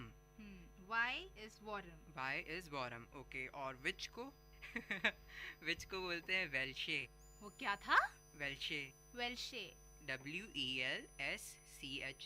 ओके, तो विच बन गया वेल्शे। या विच वेल्शे थोड़ा सा उससे मिलता जुलता है, जैसे विच का वेल्शे। हालांकि बहुत इमेजिनेशन करना मुश्किल है, अगर मैं बोलूँ बिल्कुल इंग्लिश से सेम है, पर थोड़ा कुछ आप प्रेडिक्ट कर सकते हो कि विच मतलब वेल्शे। यार इस सबसे बढ़िया तकनीक है इसको याद करने का, दोस्तों के साथ सीखो। हाँ, जैसा कि मैं और श्राव्य इस समय कर रहे हैं, हम आपस में बोल रहे हैं, बातचीत कर रहे हैं और जितना हो सके हम इन वर्ड्स को यूज कर रहे हैं। तो आशा जब आप सुन रहे होंगे तो आप भी अपने दोस्तों के साथ थोड़ा फन लीजिए, थोड़ा मजा कीजिए, क्योंकि लैंग्वेज एक मजा करने का भी जरिया बन सकता है अगर उसको सीखे सही तरीके से, क्योंकि कुछ तो ऐसी गलतियां हो जाती है। हम तो पहले दिन से बोल रहे हैं कि भाई मजे करो, दोस्तों के साथ सीखो। हाँ, क्योंकि क्लास में तो समझ आने वाला है नहीं, वही बोरिंग लेक्चर्स होंगे, तो क्यों ना साथ में सीख लो। लेक्चर्स होते ही बोरिंग है, but it depends upon you कि तुम उसको कितना इंटरेस्टिंग बनाते हो। हाँ, जैसे कि हम अभी लेक्चर्स ही ले रहे हैं बट थोड़ा इंटरेस्टिंग ले रहे हैं। ये लेक्चर नहीं है, मैं इसको लेक्चर नहीं बोलूंगी। ओके चलो, तुम्हारी जो डेफिनेशन श्राव्या, चलो वापस से मैं तुम्हारा रिवीजन कराता हूँ और हो सकता है शायद लिसनर्स जो सुन रहे हो वो भी रिवीजन करें। तो वॉरम मतलब क्या था? वॉरम मतलब कि वाई। गुड। वेल्शे? वेल्शे इज विच। वो इज वेयर। वोहर? वोहरा इज वेयर फ्रॉम। वोहरन? वोहिन। It's not Wohin, it's Wohin. Okay, Wohin. Wohin is where to. Was? Was मतलब what. और ये मैंने अभी शब्द नहीं बताया है, V को क्या बोलेंगे? WIE. WI को how बोलेंगे? मतलब how का मतलब हो गया WIE, V। इसका एक नॉर्मल सेंटेंस भी है। मैं अभी बोलूँगी how are you? हाँ, V gates। ये एक मतलब टैगलाइन समझ लीजिए। अब मैं अगर अपने रिस्पेक्टफुल पर्सन से बात करूंगा जो मुझसे बड़ा है, तो आई विल नॉट यूज वी गेट्स, मैं नॉर्मली यूज करूंगा कुछ दूसरा शब्द। उसके लिए हम नेक्स्ट एपिसोड में देखेंगे, बट आज के लिए अगर आपको अपने दोस्तों से या आपके जो नॉर्मल एज वाले, आपके जो एज वाले ग्रुप हैं उनसे बात करोगे तो आप क्या बोलोगे हाउ आर यू को श्राव्या? We gets. तो अभी वी गेट्स। अच्छा, मैंने तुमसे क्वेश्चन पूछा, वी गेट्स। I am fine. तो इश बिन गुड। Okay, I am good. I am fine के लिए तभी हमें वर्ब नहीं पता, तो हम आई एम गुड बोलेंगे। तो इश बिन गुड। ओके, मैं और श्राव्य भी व्हाट्सएप पे बात कर रहे थे, तो फाइन का मतलब भी नहीं होता है, बट इसकी स्पेलिंग में थोड़ा डिफरेंस है। FIEN, right? या ग्रेट गुड श्राव्य। अरे नहीं, मैं कल जर्मन ऐसे कुछ वर्ड सीखने की कोशिश कर रही थी, तो मुझे ये सेंटेंस आ गया कि वी हाइस्ट डू। So how are you called? सही है बोला मैं? How are you called? That's nothing but what's your name? What's your name in short? But Huygens का एग्जैक्ट मतलब होता है call. How you called means एक तरह से हाइजन। बट अभी अपन मतलब बेसिक जर्मन सीख रहे हैं, तो अपन इतना टिपिकल नहीं जाएंगे, तो हम बोलते हैं वी हेज डू means how are you called. तो इश बिन हिमांशु, आई एम हिमांशु। और अगर आपको बिल्कुल उसकी टोन में रखना है जिस तरह से आप क्वेश्चन पूछा गया है, तो आप बोलेंगे आई हेज ए हिमांशु। सॉरी इश हेजे हिमांशु। ओके, जैसे कि श्राव्या भी बोल चुकी है, एक मूवी से आता है इश सॉन्ग, बट इतना मूवी नहीं जाना है क्योंकि it's basically community radio. So next हम एक और शब्द है हु को क्या बोलेंगे? हु को हम बोलते हैं वेर। WER। वेर या वर? वेर। पक्का? हाँ। लॉक कर दिया जाए? हाँ। फ्रीज कर दिया जाए? कर दो। अभी तुमने बोला कि हम कम्युनिटी रेडियो में हैं, तो केबीसी क्यों ला रहे हो बीच में? केबीसी अब क्या करे, लोग तभी जुड़ पाएंगे जब उनको उनसे जुड़ी चीज के बारे में थोड़ा बताएंगे, और केबीसी भी उनसे जुड़ी हुई चीज है। तो फ्रीज, लॉक्ड ऐसे शब्द है जो वो कुछ ज्यादा जल्दी सुन पाएंगे, समझ पाएंगे और हमें भी अप्रिशिएट करेंगे। I believe. कंग्रेचुलेशंस, आपने 1 करोड़ जीत लिया। आय हाय छोड़ो ये इंजीनियरिंग, कौन करे अब ये इंजीनियरिंग। 1 करोड़ आ गया, बस छोड़ो इंजीनियरिंग। हाँ मैं बस फैक्ट्री सेट कर लूंगा, अब क्या, फिर कोई जर्मन सीख रहे हैं, जर्मन कंपनी में ही चले जाएंगे। बस मुझे पार्टनर बनाना मत भूलना। जरूर जरूर यार, तुमसे ही तो मैं ज्यादा सीख पाया था जर्मन। चलो ठीक है, वापस आते हैं काम पे। चलो अब तुम मुझसे क्वेश्चन पूछो। ये कुछ शायद 9 वर्ड्स सीखे हैं अपन ने, तो मुझसे पूछो क्या बोलते हैं उनको जर्मन में। अच्छा हिमांशु, अब ये बताओ कि वो को क्या बोलते हैं? वो को इंग्लिश में हम क्या बोलते हैं? वेयर। ओके। From where? वोर। वोर, ओके। To where? वोइन। वोइन, राइट। अभी व्हाट? वॉस। राइट। हु? हु मींस वर, WER। फाइन। इट्स वो वर नहीं, इट्स वेयर। वेर। राइट। वेर। राइट। हाउ? वी गेट्स, ये कैसे भूल सकते हैं, ये तो टैगलाइन है, हाउ आर यू, वी गेट्स। और व्हाई? वाई मींस वॉरम तो व्हेन होता है, वाई मैं भूल गया यार, वापस बताओ। नहीं, वॉरम वाई ही होता है। okay. और वॉन व्हेन होता है। अच्छा तो इसको ऐसे कर सकते हैं, व्हेन पहले W और N है, तो वॉन में भी W और N है लास्ट में, तो इसलिए वॉन इक्वल टू व्हेन, और वॉरम मींस वाई। अब ये बोल दो कि विच का क्या है? वेल्शे। वेरी गुड, वेल्शे। ये कैसे याद रख सकते हैं इसको, वेल्शे? विच पता नहीं, बहुत बार देख लिया तो याद है, तुम बताओ कोई ट्रिक हो तो। ठीक है, अब तक तो कोई ट्रिक याद नहीं है, अगर कुछ याद आ जाएगा तो अगले शो में बता दूंगी। जरूर जरूर। तो चलो अब थोड़े सेंटेंस से पूछ लेते हैं, मैं तुमसे कुछ क्वेश्चन पूछता हूँ और तुम बताओ इसका इंग्लिश में क्या मीनिंग है। ठीक है, स्टार्ट करें। हाँ। वी हेस्ट डू। वी हेस्ट डू, वी का मतलब है हाउ, गेस, so it's nothing but how are you. No, तो वी हेस्ट डू, हाउ आर यू कॉल्ड। अच्छा हाँ, सॉरी भूल गई, हाउ आर यू इज वी गेस। या सो हमने यू ऐड कर दिया, तो वी हेस्ट डू, how are you called. How are you मतलब वी गेट्स, स्पेलिंग इसमें GEHTS है, पर मैंने तुम्हें बोला वी हेस्ट डू। हेस्ट मैंने यूज किया है इस केस में, यानी HEI और फिर डबल S और फिर T। अरे वो हेस्ट नहीं है, वो हाइस्ट है। ओके, तो वी हाइस्ट डू। ओके, सो इट्स वी हाइस्ट डू, माय बैड। Your bad. और तुम मुझे अभी डांट रहे थे। मैं डांट नहीं रहा था यार, मैं तुम्हें समझा रहा था यार, डांटना अलग होता है, मुझे बहुत सुबह डांट पिटी थी। वो क्यों? पता नहीं, लेट हो गया था, टीचर ने बाहर निकाल दिया और फिर बाद में मेरे को बस हर रोज की कहानी है भाई, हर रोज की कहानी हो तो वी हेस्ट डू, इसको मैं चाहूंगा तुम जर्मन में बोलो। ओके, मतलब इसका आंसर जर्मन में बोलो। वी हेस्ट डू मतलब हाउ आर यू कॉल्ड। तो I am called Shravya, so my name is Shravya, तो इश बिन श्राव्या, या फिर इश हाइजे श्राव्या। इश हाइजे श्राव्या। वो वुंस डू, वो वुंस डू इज वो मतलब where, so where are you working, क्योंकि वोन का मतलब है काम करना। नो, अर्बाइटे इज वर्क करना। हाँ, वोन्स मतलब स्टे, वेयर यू स्टे। हाँ भूल गई। जल्दी बताओ श्राव्या, तुम रहती कहाँ, लिसनर्स जानना चाहते हैं। इश वोना इन हैदराबाद। इश वोना इन हैदराबाद। हाँ। अभी तो तुम वेलोर में हो तो ठीक है भाई, मुझे घर जाने का मन कर रहा था, हैदराबाद बोल दिया। ओके, तो इश वोना इन हैदराबाद। अभी मैं पूछती हूँ, रुको। चलो पूछ लो यार, तुम भी क्या याद रखोगी। वॉन कॉम्स डू, वॉन कॉम्स डू, व्हेन यू केम या when you are coming. Okay, ठीक है। तो इश कॉमे बाल्ड, बाल्ड मींस सून, तो I will come soon. Okay, आई कम सून, क्योंकि अभी हम प्रेजेंट टेंस ही बात कर रहे हैं। यहाँ पे लिसनर्स को मैं 2 शब्द और बता दूं। बाल्ड का मतलब है सून, नॉट टकला, सून जल्दी आना, और स्पार्ट का मतलब है लेट। स्पार्ट का मतलब है लेट। स्पेलिंग बोलो। SPA उमलाउट T। उमलाउट क्या होता है? उमलाउट ऐसे होता है कि हम अगर जर्मन में किसी लेटर पे स्ट्रेस करना चाहते हैं तो हम उमलाउट यूज करते हैं। तो वो अभी हम आपको सुनाई में तो एक्सप्लेन नहीं कर सकते, तो आप इसको ऑनलाइन में देख सकते हैं, शायद आपकी कुछ मदद मिल जाए उमलाउट के बारे में। और जैसे कि अगर हेस्ट जो हमने बोला था उसमें डबल S को अपन उमलाउट से रिप्लेस करेंगे तो एक बीटा साइन होता है और उसके ऊपर 2 डॉट्स होते हैं, तो डबल S को रिप्लेस कर लेते हैं बीटा और डबल डॉट से जर्मन में। तो तुम चाहो तो HEI डबल ST बोलो या HEI बीटा T बोलो, इट्स द सेम थिंग। हाँ एग्जैक्टली। तो अभी चलो हम काम पे आते हैं। अब मैं पूछता हूँ अर्बाइटिस डू। अर्बाइटिस डू, अर्बाइट का मतलब है काम करना, सो डू यू वर्क। तो अभी मैं बोलूंगी इश अर्बाइटर radio jockey. Okay, I work radio jockey. हालांकि थोड़ा टूटा फूटा है, हमें हाँ। बोलना चाहिए कि I work as radio jockey. अभी But- एस को जमन में क्या हाँ, बोलोगे? अब इतना रहने दो टाइम के हिसाब से, बस तुम, क्योंकि हम पहले स्टार्टिंग से शो में बोलते हैं कि हम आपको पूरा तो नहीं सिखा पाएंगे, पर इतना सिखा पाएंगे कि अगर आपको कोई जर्मन बंदा आपसे कुछ आगे चल के बात करना चाहता है तो आप फिगर आउट कर लोगे कि वो क्या बोलना चाहता है, या वो फिगर आउट कर लेगा कि आप क्या बताना चाहते हो। अगर आपसे बोलें कि इश अरबाइते रेडियो जॉकी, तो वो सामने वाला समझ जाएगा, ठीक है, मतलब आप रेडियो जॉकी की जैसे काम करते हैं। तो अभी मैं पूछूं कि वास मार्क्स डू, तो मतलब व्हाट यू डू। अब इसका मतलब हुआ व्हाट डू यू डू, क्योंकि मार्क्स तो माखन अपने देखा है कि वो बटर वाला माखन नहीं, माखन जो एग्जैक्ट है, मतलब कि मेक, आप क्या बना रहे हैं या क्या काम कर रहे हैं, मेक या फिर डू, मार्क्स का मतलब होता है। so what do you make और what do you do? Okay, तो मैं बोलूँगा इश हो रे music, so I am making music. हो रे नहीं, तुमने मेरे को गलत को सही कैसे बोल दिया श्राव्या तुमने? हो रे का मतलब ये नहीं होता। हो रे का मतलब है to listen। या good, I am listening to music, इश हो रे म्यूजिक।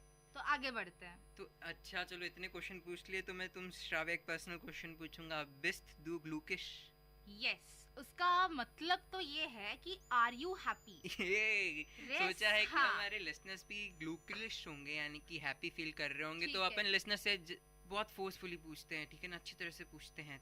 दोनों साथ में बोलेंगे 1 2 3 गो। बिस्त दू ग्लूकिश।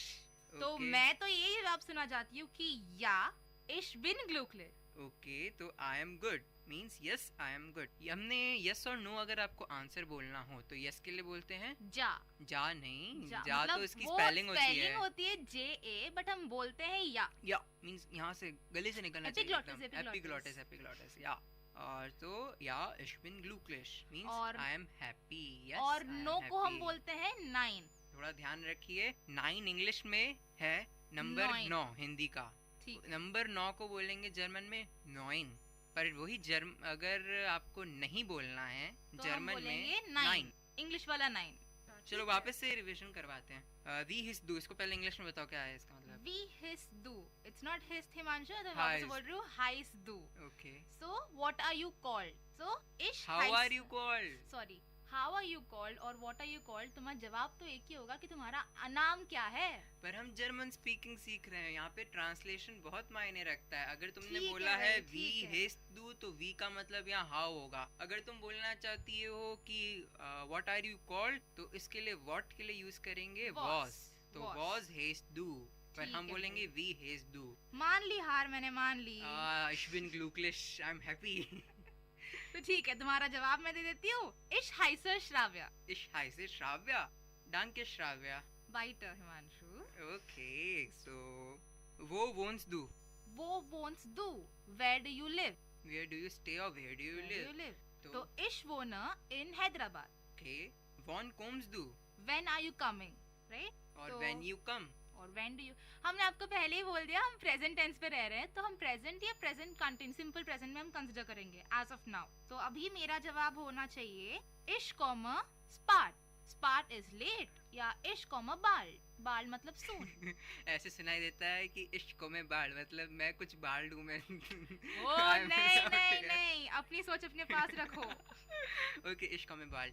एक और मैं बात बताना चाहूँगा लिसनर्स को कि मैं और श्राव्या कल डिस्कस कर रहे थे, जैसे कि व्हाट्सएप जो कि बहुत चीप तरीका है, मतलब अफोर्डेबल तरीका है, तो इसलिए उसने मेरे को बोला, मैंने इसको बोला कि तुम्हें कल आना है रिकॉर्डिंग पे लिए, जो भी रिकॉर्डिंग का टाइम था हमारा, तो श्राव्या मैडम हमको बोली बिस बाल, मतलब सी you soon, C you soon.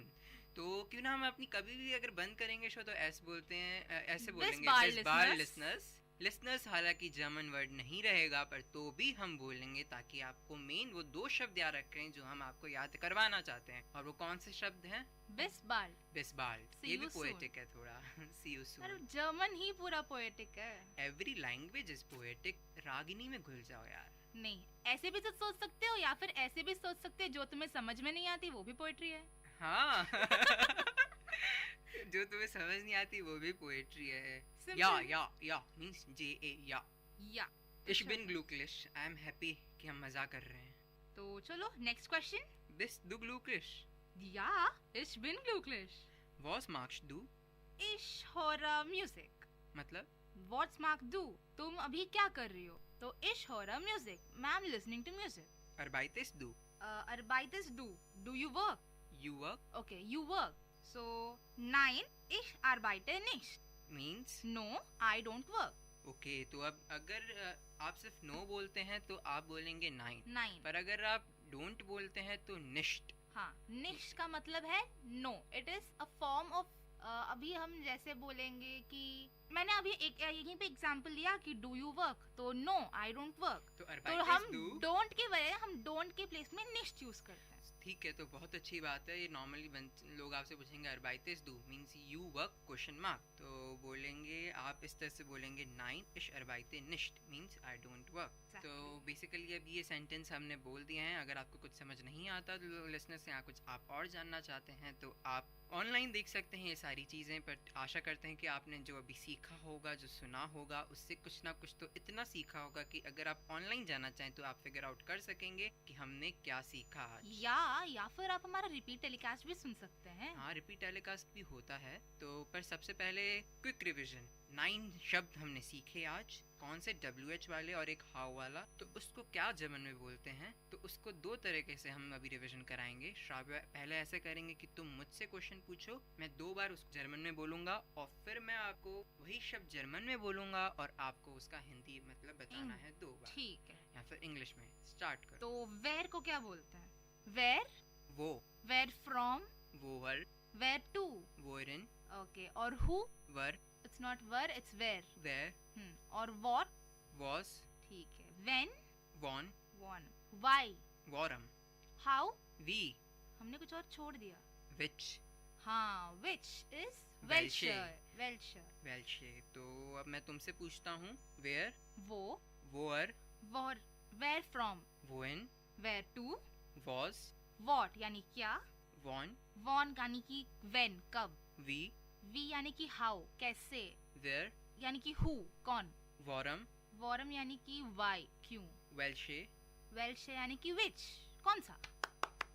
ठीक है भाई. Ich bin glücklich. I am good. कि तुम्हें कुछ तो समझ आया श्राव्या. कुछ तो नहीं, बहुत कुछ समझ आया. हाँ, ये तो पक्का हो गया क्योंकि मैं इतने आंसर्स नहीं दे पाया जितने तुम आंट वॉटन कर सकी. आंट वॉटन मतलब आंसर दे सकी. Ich bin glücklich. गुड. तो चलिए एक बार वापस से हो जाए. अब तो मैं सही तरह से बोल के बताऊंगा. ठीक है, तो शुरू. तुम मुझे ऐसे बोलो, तुम मुझे जर्मन में बोलो, मैं उसका इंग्लिश बोलूंगा क्योंकि जर्मन से English is very easy. Okay, तो इस बात का बताओ. Welche. Which. Warum. When. No. Why. वापस से दोहराती हूँ. Warum. Why. Warum. Why. Why are you forgetting, Himanshu? I am sad. sad का वो हम नेक्स्ट क्लास में बताएंगे. तो अभी वो. Where. Woher. From where. Wohin. To where. Wann. When. Where. Who. Was. What. और क्या बच गया? We. How we get. How are you? ठीक है, आशा करते हैं कि आप सबने भी WH क्वेश्चन सीख लिए हैं. और ठीक है, this ich bin Shravya and ich bin Himanshu मंघानी और मैं हूँ आपका होस्ट एंड दोस्त हिमांशु मंघानी और आप सुन रहे थे हमारा brand new show learning German. और प्लीज सुनते रहिए VIT community radio 90.8 FM.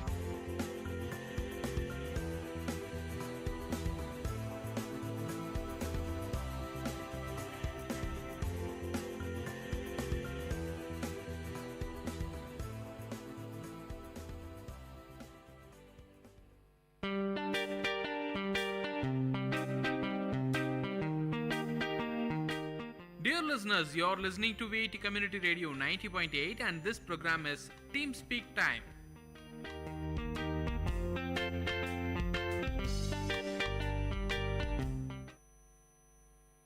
Hello, hi, Namaste VIT.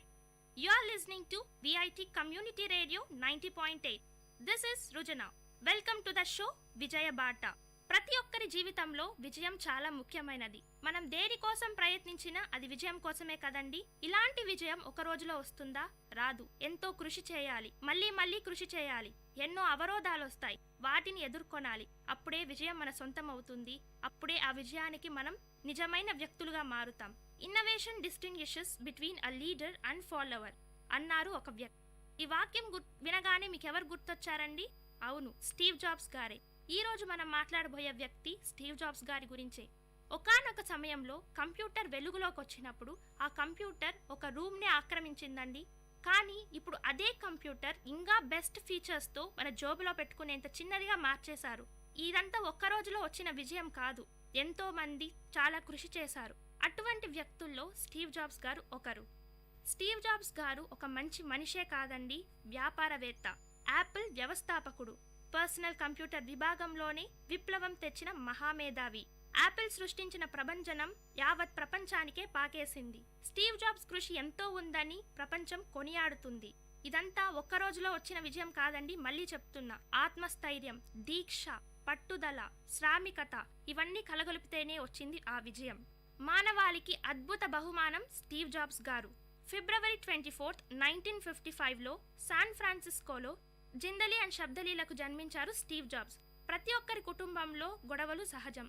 ఇలానే ప్రేమించి పెళ్లాడిన జిందలీ అండ్ శబ్దలీ గార్లకు కూడా గొడవలొచ్చాయి. కానీ ఆ గొడవలు ఎంత దారుణానికి ఒడిగట్టాయంటే వాళ్ళు స్టీవ్ జాబ్స్ గారిని అడాప్షన్కి ఇవ్వడానికి కూడా వెనుకాడలేదు. కానీ శబ్దలీ గారు చదువు అంటే మక్కువ కాబట్టి బాగా చదువుకున్న ఒక కపుల్కి అడాప్షన్కి ఇవ్వాలని నిర్ణయించుకున్నారు. ఈ రోజు మనం చూస్తున్నాం, ఎవరైనా పేరెంట్స్ పిల్లలు వద్దు అంటే డస్ట్బిన్స్ దగ్గర, ప్లాట్ఫామ్స్ దగ్గర వదిలేస్తున్నారు. కానీ ఈ కపుల్ చాలా దూరదృష్టి కలవారు. అందుకే స్టీవ్ జాబ్స్ ని పాల్ అండ్ క్లారా అని బాగా చదువుకున్న వ్యక్తులకు దత్తక్కిచ్చారు.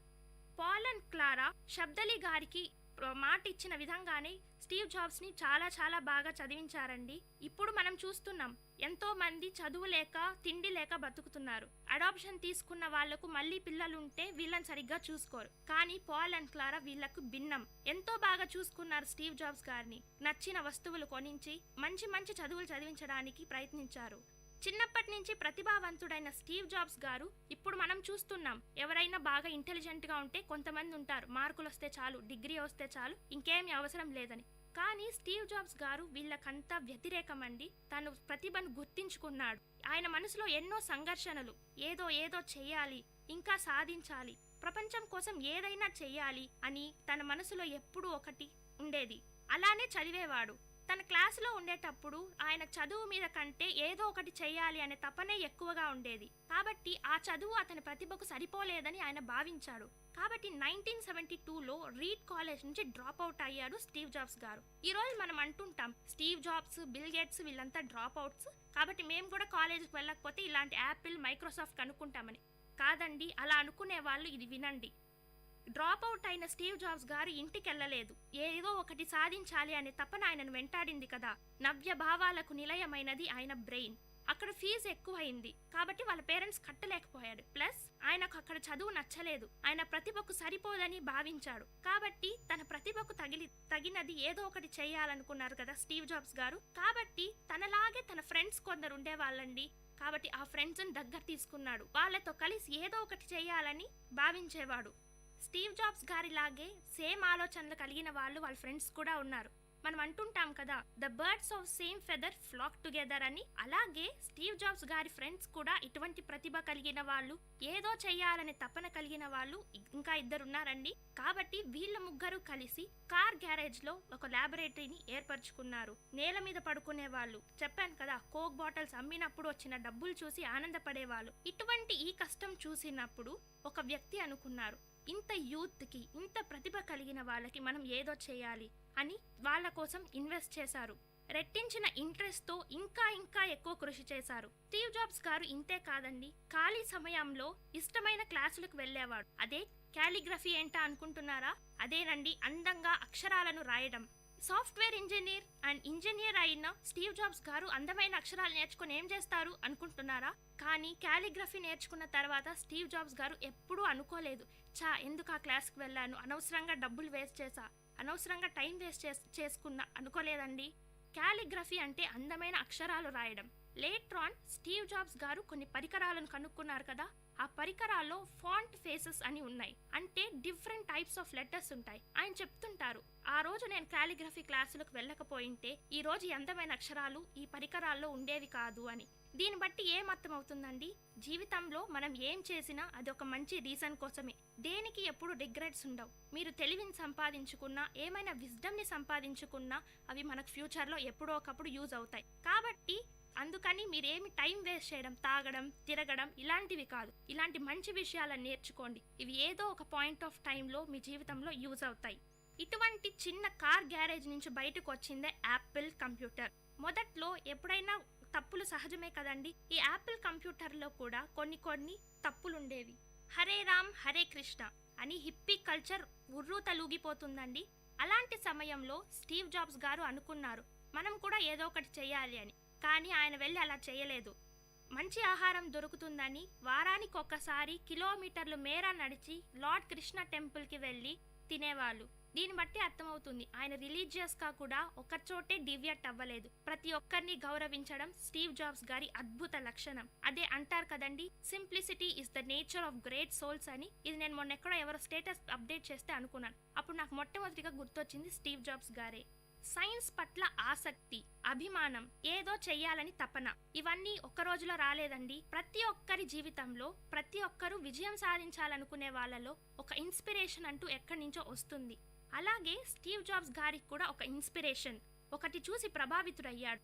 ఏంటా అని ఆలోచిస్తున్నారా? అదేనండి, స్టీవ్ జాబ్స్ గారు చదువుకునేటప్పుడు ఒక శీర్షిక ఉండేది, the last whole earth catalogue అని. ఆ శీర్షికను ఎప్పుడూ చదివేవాళ్ళు స్టీవ్ జాబ్స్. మనలాగా ఆ బుక్ ఈ బుక్ అనవసరమైనవి కాకుండా చాలా సెలెక్టెడ్ గా మంచి పుస్తకాలు చదివేవాడు. అదే అంటారు కదా, books are our best friends అని. అలాగే స్టీవ్ జాబ్స్ గారు కూడా దీన్ని మంచి స్నేహితుడిగా చేసుకున్నాడు. దాంట్లో ఉన్న విషయాలను తనలోకి తీసుకున్నాడు.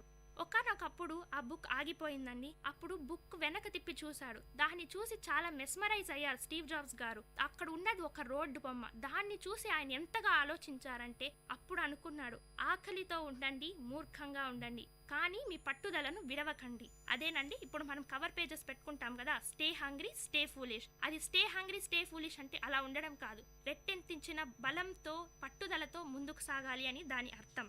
స్టీవ్ జాబ్స్ గారు ఒకసారి ఇండియాకు వచ్చారు. ఇండియా అంటే ఎంత కల్చరల్ గా, ఎంత సైంటిఫిక్ గా ఎంతో ముందుకు ఉంటుందని స్టీవ్ జాబ్స్ గారు భావించారు. ఇక్కడికి వచ్చిన తర్వాత పువర్ పీపుల్ ని చూశాడు. పావర్టీని చూసి చలించిపోయారు స్టీవ్ జాబ్స్. ఇంత హై ఎక్స్పెక్టేషన్స్ ఉన్న ఇండియాలో ఇలా ఉండడం ఏంటి అని చాలా బాధపడ్డాడు. మనసులో ఏదో తపన, సాంకేతిక విజ్ఞానంతో ఇండియాని ఇంకొంచెం పెద్దగా చేయాలి అని అనుకున్నాడు. Every drop of ocean starts with a single drop అన్నారు మదర్ తెరెసా గారు. ఇదే ఈయన జీవితంలో కూడా ఉంది. ప్రపంచాన్ని మొత్తం మార్చలేనేమో, కానీ నా అంత కృషి నేను చేయాలి అనుకున్నారు. ఇలా మనలో ఎంతమంది అనుకుంటున్నామండి? కానీ స్టీవ్ జాబ్స్ గారు అలా అనుకున్నారు. అతనిలో అద్భుత శక్తి జ్వలించింది. దీనికి కారణమే ఆయనను యాపిల్ సీఈఓగా చేసింది. కొన్ని కారణాల వల్ల యాపిల్లో ఉన్న తన ఫ్రెండ్స్ తో కొన్ని కారణాల వల్ల ఆయన బయటకు వచ్చేయాల్సి వచ్చింది. కానీ తను పెంచి పోషించిన యాపిల్ కంపెనీయే అతని బయటికి తరిమేయడంతో స్టీవ్ జాబ్స్ గారు చాలా కుంగిపోయారు. కానీ ఆయన ఎప్పుడు బాధపడలేదు. ఆయనను మాత్రమే తొలగించింది యాపిల్, ఆయన తెలివిని, పట్టుదలను కాదు. అవే ఆయన బలం, అవే ఆయన సంపద.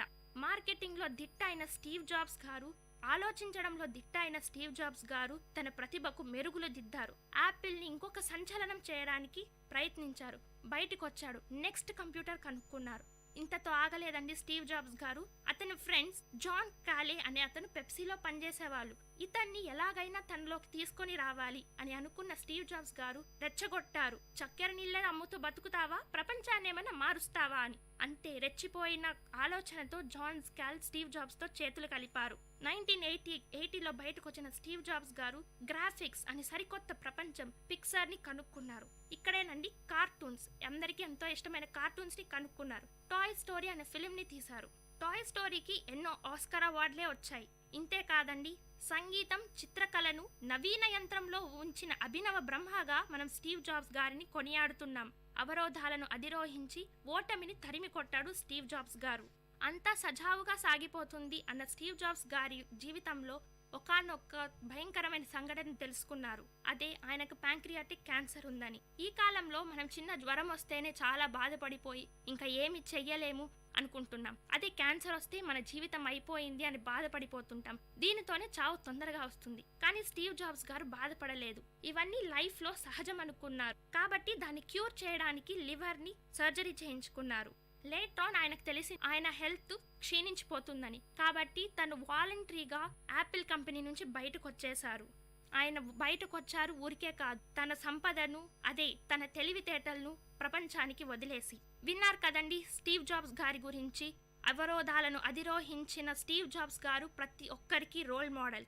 ఇటువంటి స్టీవ్ జాబ్స్ గారి గురించి మనం ఎంతో నేర్చుకోవాలి.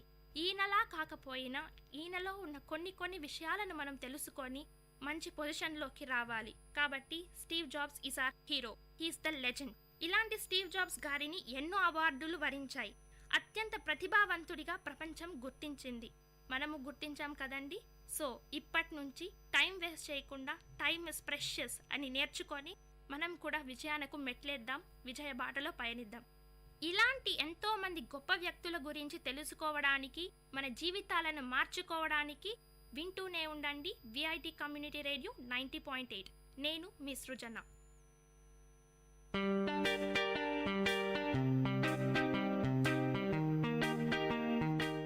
Dear listeners, you're listening to Vit Community Radio 90.8 and this program is Team Speak Time.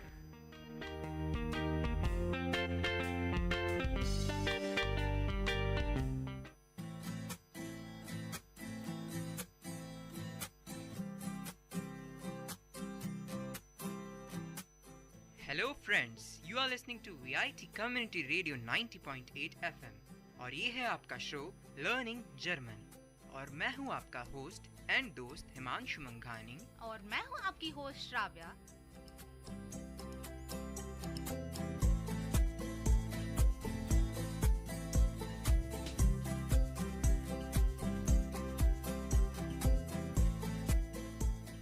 अच्छा ठीक है यार, बहुत हो गया इंग्लिश और हिंदी। चलो I start in German. Hello फ्रेंडे. Dies ist VIT Community Radio 90.8 FM und ihre Zohyorte Learning German. Ich bin Himanshu मंघानी und ich bin Shravya. Okay, तो हमने जो पहले हिंदी और इंग्लिश का मिक्सचर बोला था तो हमने उसको जर्मन में बोला. हमने बोला कि Dies ist VIT Community Radio 90.8 FM मतलब That means this is VIT Community Radio 90.8 FM. और फिर बाद में हमने बोला Here is Zohyor Learning German. So Zohyoren मतलब to learn, to listen. So, you are listening to VIT Learning German show. और ich bin Himanshu मंघानी मतलब मैं हूँ हिमांशु मंघानी. Und ich bin श्राव्या मतलब and this is Shravya. Okay, तो देखिए अब धीरे धीरे हमने इंट्रोडक्शन तो तुम्हें बता ही दिया है. तो आज सबसे पहले हम क्या पढ़ने वाले हैं? सबसे पहले मुझे तो सुबह सुबह ये याद आ गया कि हम होंगे कामयाब. क्यों, ऐसा क्यों? ऐसे ही मतलब विल पावर बढ़ गया बहुत. तो तब मुझे याद आया कि भाई हमने तो अपने लिसनर्स को विल, शैल और ऐसे मॉडल वर्ब्स के बारे में तो बताया ही नहीं. तो ठीक है, आज सोचा हम आज मॉडल वर्ब्स कवर अप कर लेते हैं, यानी कि will, shall, like, would, might, may and all. Okay, तो इसको बोलते हैं मॉडल वर्ब्स. चलो ठीक है, अब धीरे धीरे हम इतना आगे बढ़ चुके हैं तो अब ये इस मॉड पे आ गए हैं कि हम आज ये पढ़ेंगे. तो सबसे पहले रिवीजन करा देते हैं कि लास्ट 2 क्लासेस में हमने क्या किया. हाँ. हमने कुछ 10 रूट वर्ड्स पढ़े थे. तो वो कौन से थे Shravya? 10 root words. Root words जैसे कि मतलब पॉजिटिव प्रोनाउन. अरे हाँ, मेरा का माइन. भूल गए. तो फॉर हम मेरा का बोलेंगे माइन, तुम्हारा, यानी कि जब हम एक बंदे को स्पेसिफाई कर रहे हैं तब हम बोलेंगे दाइन, पर जब हम बहुत सारे लोगों को स्पेसिफाई कर रहे हैं हम यूज करेंगे यूर. Oh cool. तो इसको ऐसे बोल सकते हैं, आई के लिए बोलेंगे माइन और आर के लिए बोलेंगे उनसेर और यू के बोलेंगे यू के लिए बोलेंगे दाइन और यू ऑल के लिए बोलेंगे यूर. हाँ. और फिर बाद में ही और इट के लिए साइन और फिर जी के लिए बोलेंगे ईयर. सारे जी के लिए मतलब फॉर्मल, इनफॉर्मल, जो कुछ भी हो हम ईयर ही यूज करेंगे. हाँ, क्योंकि जी लड़कियों के लिए भी बोलते हैं, रिस्पेक्ट के लिए भी बोलते हैं और दे ऑल के लिए भी बोलते हैं, यानी थर्ड पर्सन प्लूरल के लिए भी बोलते हैं. जी हाँ. और कल हमने आर्टिकल्स भी किए थे, डेफिनेट और इनडेफिनेट आर्टिकल्स के लिए हम कौन सा प्रोनाउन यूज करते हैं। तो द के लिए देर दी दास, मस्कुलिन, फेमिनिन और न्यूट्रल के ऑर्डर था। और फिर ए और एन को बोलेंगे आइन। आइन में ही हम मास्कुलिन और न्यूट्रल के लिए यूज करेंगे आइन, और फेमिनिन और प्लूरल के लिए यूज करेंगे आइना। ठीक है, तो बेसिकली 10 वर्ड्स हो गए। आई के साथ माइन, यू ऑल के साथ योर, और यू सिर्फ सिंगुलर है उसके लिए डाइन, आर के लिए उनसे, ही और इट के लिए सीन, और जाय के लिए नहीं साइन हिमांशु। Okay sign. तुम्हारा ये आई और ई का चक्कर कब चलेगा मुझे नहीं पता। अब पता नहीं, कभी तो सही होगा ही होगा। देखते सही करा देती हूँ, मैं ही सही कराऊंगी तुम्हें। जरूर। और जी के लिए बोलेंगे आयर। हाँ ठीक है, चलो बहुत बढ़िया। तो अब मॉडल वर्ब्स के बोलते सबसे पहले बताओ कि वोलन का मतलब क्या होगा। वोलन मतलब विल। तो अच्छा ठीक है, मैं अभी आपको याद होगा कि हमने पिछले थोड़े बहुत क्लासेस के पहले हमने आपको ये बताया कि हम different kinds of verbs use करते हैं और उसमें डिफरेंट केसेस होते हैं, यानी first person singular, first person plural, ऐसे। तो वापस से हम विल यानी कि वोलन एज इन जर्मन हम ऐसे ही करेंगे। तो अभी मैं इश के लिए बोलूंगी विल, डू के लिए बोलूंगी विल्स्ट, यानी कि विल में एस टी डालो, एर जी और एस उसमें भी बोलूंगी विल। वियर के लिए बोलूंगी वॉलन, यू रूट वर्ड को कोई छेड़खानी नहीं करेंगे, याद रख लेना भाइयों। और ईयर के लिए बोलेंगे वॉल्ट, और फिर जी के लिए बोलेंगे विल। ओके, तो मतलब कुछ इसको ऐसे ही याद करें ना, क्योंकि ये ऑर्डर तो हमेशा सेम ही रहने वाला है। हाँ। क्यों ना इनको याद ही कर लें, क्योंकि इसमें थोड़ा सा चेंज है। क्योंकि हमने बोला था कि जो थर्ड पर्सन सिंगुलर है ही, शी और इट, उसमें टी लगता है। हाँ। ये हटा के, बट इस केस में नहीं है। तो ये वोलन वाला जो वर्ड है, ये मॉडल वर्ब्स को हम आपको एक पैरोडी की तरह याद करा देंगे, क्योंकि आपको ऐसे सोचना नहीं होगा कि फर्स्ट पर्सन सिंगुलर है या सेकंड पर्सन सिंगुलर।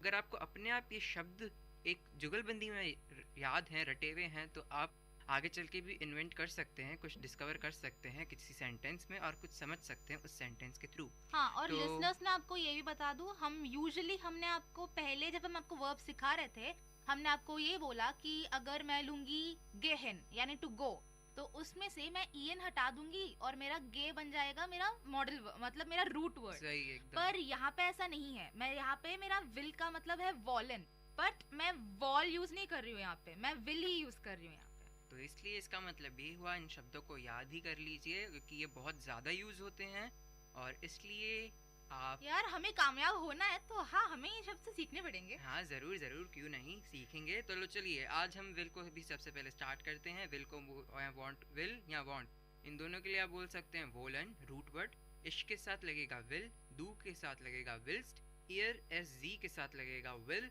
और वेयर जी जाय के साथ लगेगा वोलन, और आयर के साथ लगेगा वोल्ट। तो उस केस में आप आयर के साथ लगेगा यहाँ पे, चलिए ठीक है, वोल्ट। और तो इस केस में यूँ भी देख सकते हैं कि दो चीज़ें अलग है, बाकी वही रूल फॉलो कर रहा है। डू के लिए हम एस टी लगाते हैं तो वो विल्स्ट है ही, और थर्ड पर्सन प्लूरल के लिए जाय होता है, तो इस केस में भी कोई छेड़खानी नहीं है, और ना ही फर्स्ट पर्सन प्लूरल के लिए। और रही बात आयर यू ऑल के लिए, तो टी लगता है, तो इसमें भी टी लगा है।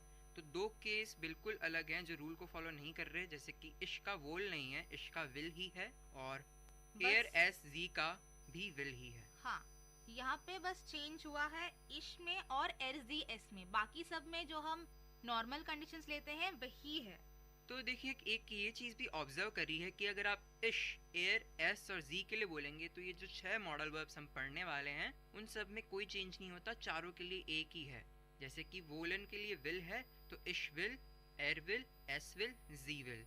और यही अगर आप कोनन बोलेंगे तो उसका कान है, तो इश कान, एयर कान, जी कान, एस कान। ठीक है, कॉनन को तो बगल में रखो, अभी पहले विल का तो क्लैरिफाई कर दो। बट ये प्रिंसिपल अच्छा है काफी, कि मतलब आप उसी ऑर्डर में तो याद कर सकते हैं जो आपके रूल है, पर मेन बेसिकली याद ये रखिए कि आई यानी कि जो फर्स्ट पर्सन सिंगुलर है और जो थर्ड पर्सन सिंगुलर है उनके लिए एक ही यूज होगा। कहने का मतलब, एक बात बोलूं, तुम इतना ग्रामर ना तुम जितना रटोगे उतना ही मुश्किल हो जाएगा, तुम जितना प्रैक्टिस करोगे एग्जाम्पल्स लेके उतना ही तुम्हारे लिए आसान हो जाएगा।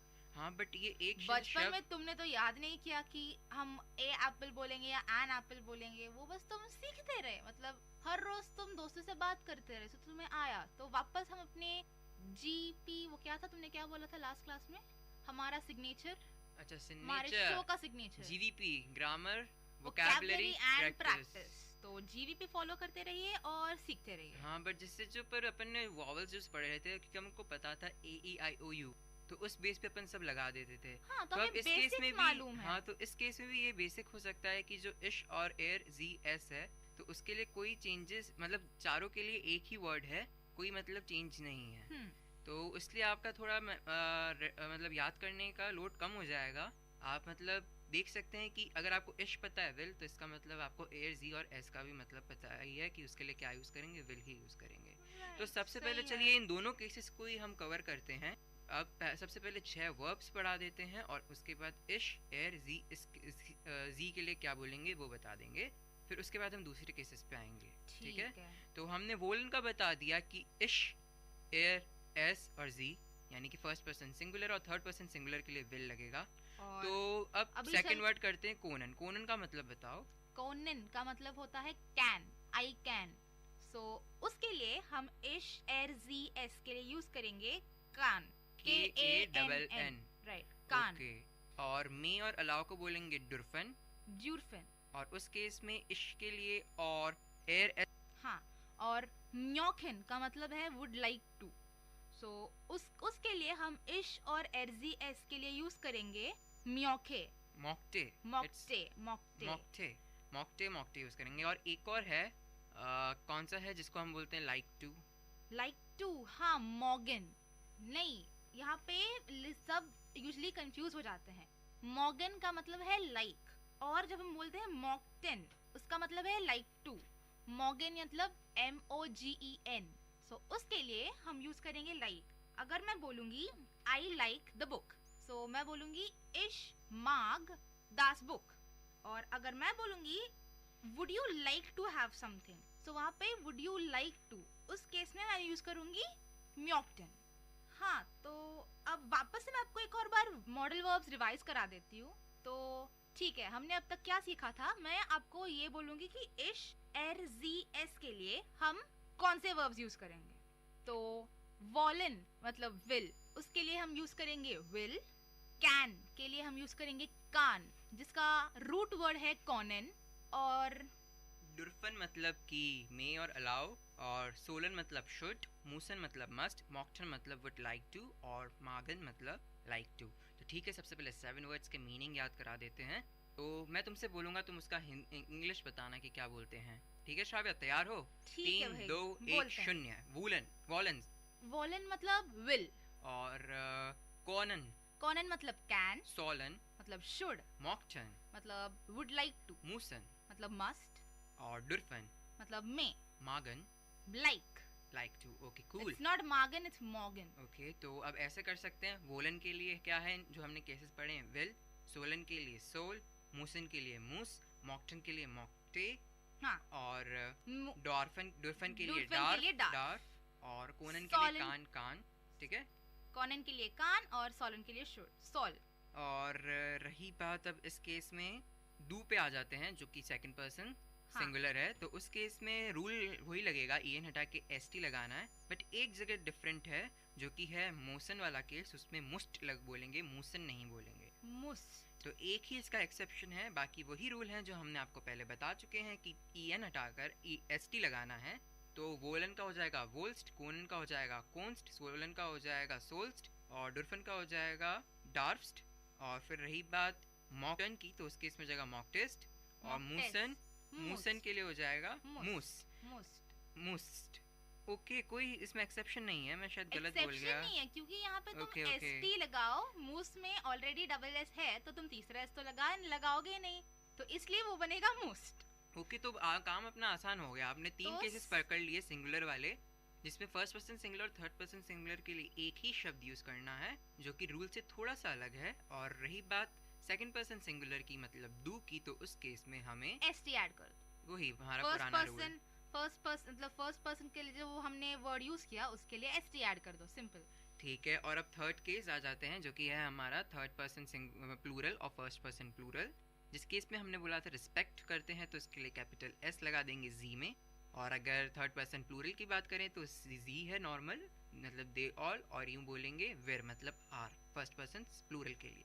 तो इस केस में भी कोई टेंशन नहीं, कोई भी दिक्कत नहीं होगी। तुमने जो पहले के रूल्स पढ़ रखे हैं वही पता होने चाहिए, तो इसमें भी कोई चेंज नहीं है, और बस तुम्हें रूट वर्ड पता होना चाहिए क्या है। तो ठीक है, तो सबसे पहले रूट वर्ड भी बताओ श्राव्या, और उसको क्या बोलेंगे वो भी बताओ श्राव्या, ठीक है? याद रखिए दोस्तों, अभी हम विर और जी को पकड़े बैठे हैं और उसके लिए कोई भी रूट वर्ड में चेंज नहीं है। तो आपके पास एक अच्छा मौका है कि आप रूट वर्ड के मीनिंग्स भी जान सकें, क्योंकि अब जो यूज कर रहे हैं हम रूट वर्ड्स वो एज इट इज वाले रूट वर्ड्स हैं, कोई चेंज नहीं है, क्योंकि ग्रामर कहती है जब एकता है तो कोई चेंज नहीं है, कोई भी तुम्हें बदल नहीं सकता। एकता एंड ऑल, ओके फाइन। तो ठीक है, चलो शुरू करते हैं। अभी मैं शुरू से करती हूँ वॉलन। वॉलन मतलब विल या वांट। सो मैं इश और एस दी एस के लिए यूज करूंगी विल, डू के लिए यूज करूंगी विल्स, विर जी जी यानी कि सारे प्लूरल्स, आर एंड दे ऑल उनके लिए यूज कर, ईयर यानी कि यू ऑल उसके लिए मैं यूज करूंगी वॉल। श्राव्या ये बाद में करेंगे, अभी सिर्फ उस वाले केस को पकड़ो, विर जी और जाए वाले केस को, क्योंकि तुम्हें सिर्फ रूट वर्ड बताना और उसके मीनिंग बताना है। चलो ठीक है श्राव्या, तुम रहने दो, मैं ही स्टार्ट कर लेता हूँ, ठीक है? तो विर जी जी, विर मतलब वी, जी मतलब दे, और जी यानी कि एस जिसमें छोटा है मतलब यू विथ रिस्पेक्ट। अगर मुझे बोलना हो वी विल, यू विल और दे विल, तो मैं बोलूँगा विर वोलन, जी वोलन, जी वोलन। कॉनन के लिए बोलूँगा विर जी जी कोनन, और डुरफन के लिए बोलूँगा जिसका मतलब है मी और अलाउ। कहने का मतलब अगर मैं बोलना चाहूँ वी मे अलाउ तो विर डुरफन। अगर मैं बोलूँ शी मे अलाउ तो मैं बोलूँगा जी डुरफन, मतलब स्मॉल एस आई और ई, जी डुरफन। अगर मैं बोलना चाहूँ दे मे अलाउ तो उसके लिए बोलूँगा जी डुरफन। फ़र्क सिर्फ इतना सा है कि जो छोटा जी था, कहने का मतलब जिसमें छोटा एस था, जिसके लिए हमने बोला था शी, अगर उस छोटे एस में बड़ा एस कर दो यानी कि जी, तो वो हो जाएगा यू विथ रिस्पेक्ट, यानी अगर रिस्पेक्ट देना हो। Very simple. चौथा वर्ड सोलन। जोलन मतलब शुड। अगर मुझे बोलना हो वी शुड तो मैं बोलूँगा विर जोलन। अगर मुझे बोलना हो शी शुड तो मैं बोलूँगा जी जोलन। ठीक है, बहुत इजी है। जो वर्ड था वो रूट वर्ड बिल्कुल चेंज नहीं हुआ, जैसा कि मैं हमेशा बोलता आया हूँ कि एकता में रहो, तो इसलिए कोई चेंज नहीं है। अब आगे बढ़ते हैं। मूसन। श्राव्य तुमने बताया था कि म्यूजन का मतलब होता है मस्ट, तो उस केस में अगर अपन बोलना चाहें वी मस्ट तो अपन बोलेंगे विर मूजन। अगर बोलना चाहें शी मस्ट तो क्या बोलेंगे? अरे भाई बहुत सिंपल है, मतलब जी मूजन। अब आगे बढ़ते हैं। मॉकटन मतलब वुड लाइक टू। अगर बोलें हम वी वुड लाइक टू तो क्या बोलेंगे? हम बोलेंगे विर मॉकटन। अगर हम बोलना चाहें शी वुड लाइक टू तो वो भी बहुत इजी है, सिंपल से बोल दो जी मॉकटन। तो अब तुम अच्छी तरह से समझ गई होगी श्राव्या, और मुझे लगता है हमारे लिसनर्स भी अच्छी तरह से समझ गए होंगे कि अगर विर जी जी वाला केस है, जो कि हम बोलते हैं एकता वाला, रिस्पेक्ट वाला, तो उसमें कोई भी छेड़खानी नहीं है, रूट वर्ड ऐसा का ऐसा ही रहेगा। तो अब मैं वापस से एक क्विक रिकैप दे देता हूँ जो हमारे लिसनर्स के लिए बहुत बहुत बहुत ही अच्छा होगा। कुछ भी मैं गैप नहीं दूंगा, सीधा वर्ड बोलूँगा, उसका मीनिंग बोलूँगा और कॉन्जुगेशन बता दूंगा। ठीक है, तो स्टार्ट करते हैं। 3, 2, 1 स्टार्ट। वोलन मीन्स विल या वांट। इश विल, डू विल्स्ट, एयर एस जी विल, विर जी जी वोलन, इहर वोल्ट। सेकेंड वर्ड कोनन। कोनन मीन्स कैन। इश कान, डू कांस्ट, एयर एस जी कान, विर जी जी कोनन, इह कोंट। अब आगे चलते हैं। थर्ड वर्ड डुरफन, विच मीन्स मे और अलाउ। इश डाफ, डू डाफ्स्ट, एयर एस जी डाफ, विर जी जी डुरफन, इह डुर्फ्ट। अब हम आगे बढ़ते हैं हमारे चौथे शब्द पर, यानी कि फोर्थ वर्ड, जो कि है जोलन। जोलन मीन्स शुड। सो इश जोल, डू जोल्स्ट, एयर एस जी जोल, विर जोलन, इहर जोल्ट। वंडरफुल। फिफ्थ वर्ड जो कि है म्यूजन। म्यूजन का मतलब must. I must ishmuz. You must do must. He, she और it must इसको बोलेंगे zs mus. We must या फिर she must उसको बोलेंगे virzi muzen. You must उसको बोलेंगे इहर मुस्ट. अब आखिरी वर्ड जो कि बहुत सिंपल है, मॉकटन, वुड लाइक टू, तो इसका कॉन्जुगेशन है इश मॉकटे, डू मॉकटिस्ट, एर एस जी मॉकटे, विर जी जी मॉकटन, इर मॉकटेट. तो आशा है कि आपको अब सब समझ आ गया होगा और श्राव्या तुमको भी अच्छी तरह से समझ आ गया होगा कि मॉडल वर्ब्स क्या होते हैं और इनका यूसेज क्या है और इनका कॉन्जुगेशन किस तरह से होता है. 6 रूट वर्ड्स थे जो कि थे woollen, Conan, डुर्फन, Jolen, Musan, मॉकटन. Woollen मतलब विल और वांट, कोनन मतलब कैन, डुर्फन मतलब मे और अलाउ, जोलन मतलब शुड, मूसन मतलब मस्ट, मॉकटन मतलब would like to.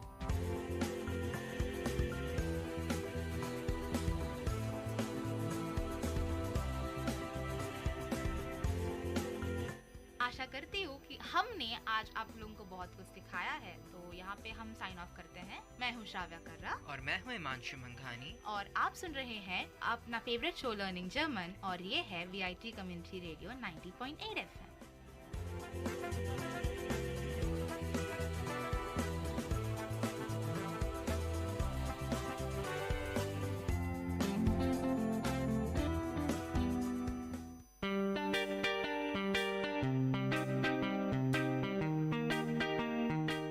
Dear listeners, you're listening to VIT Community Radio 90.8 and this program is Team Speak Time.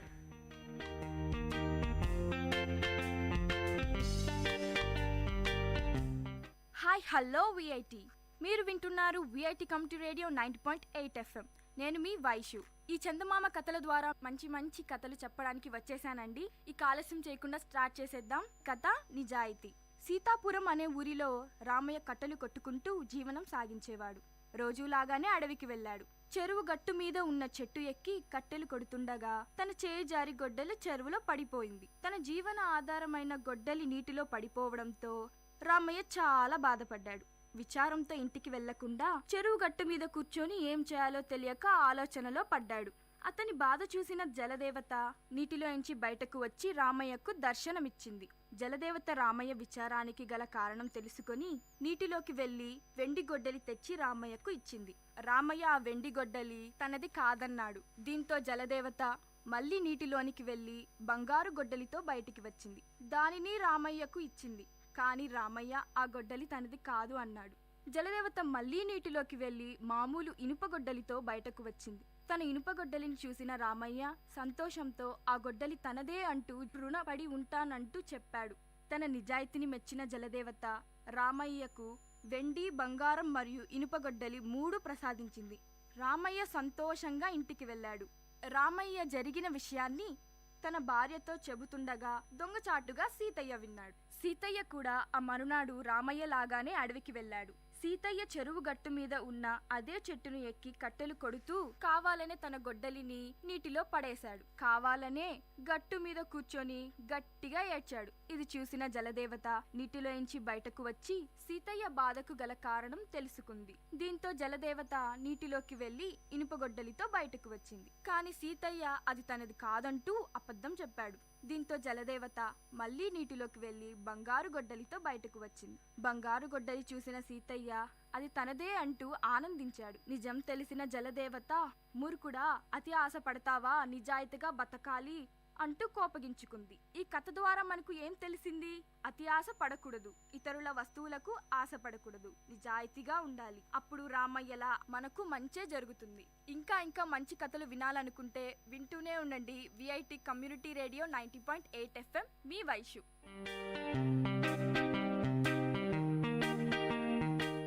Dear listeners, you had listened to the program Team Speak Time in VIT Community Radio 90.8. Thank you for listening.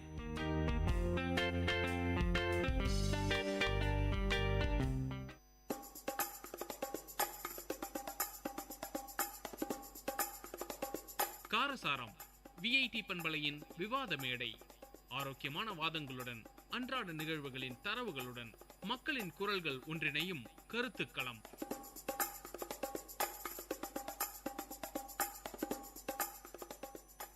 வணக்கம் நேர்களே, இது VIT பண்பலை 90.8 VIT பல்கலைக்கழகத்தின் சமுதாய வானொலி. இந்த நிகழ்ச்சி உங்கள் அபிமான காரசாரம். இன்றைய காரசாரம் நிகழ்ச்சியில் நாம் சமூக வலைத்தளம் நன்மை தருதா அல்லது தீமை தருதா என்பதை பத்தாங்க பேச போறோம். நன்மை தாங்க தருது அப்படின்றத பத்தி பேச வராங்க பாரதி, கார்த்திகா, ஸ்ரீஹரி, மதிஹரன். இல்லைங்க, தீமையை தான் தருது அப்படின்றத பத்தி பேச வராங்க சௌந்தர்யா, ஸ்ரீதர், கௌதம். வாங்க நேர்களே, நிகழ்ச்சிக்குள்ள போலாம். நன்மையை பத்தி பேச வராங்க பாரதி அவர்கள். வணக்கம், என் பேர் பாரதி. நான் ஸ்ருஷ்டி மெட்ரிக் மேல்நிலை பள்ளியிலேருந்து வரேன்.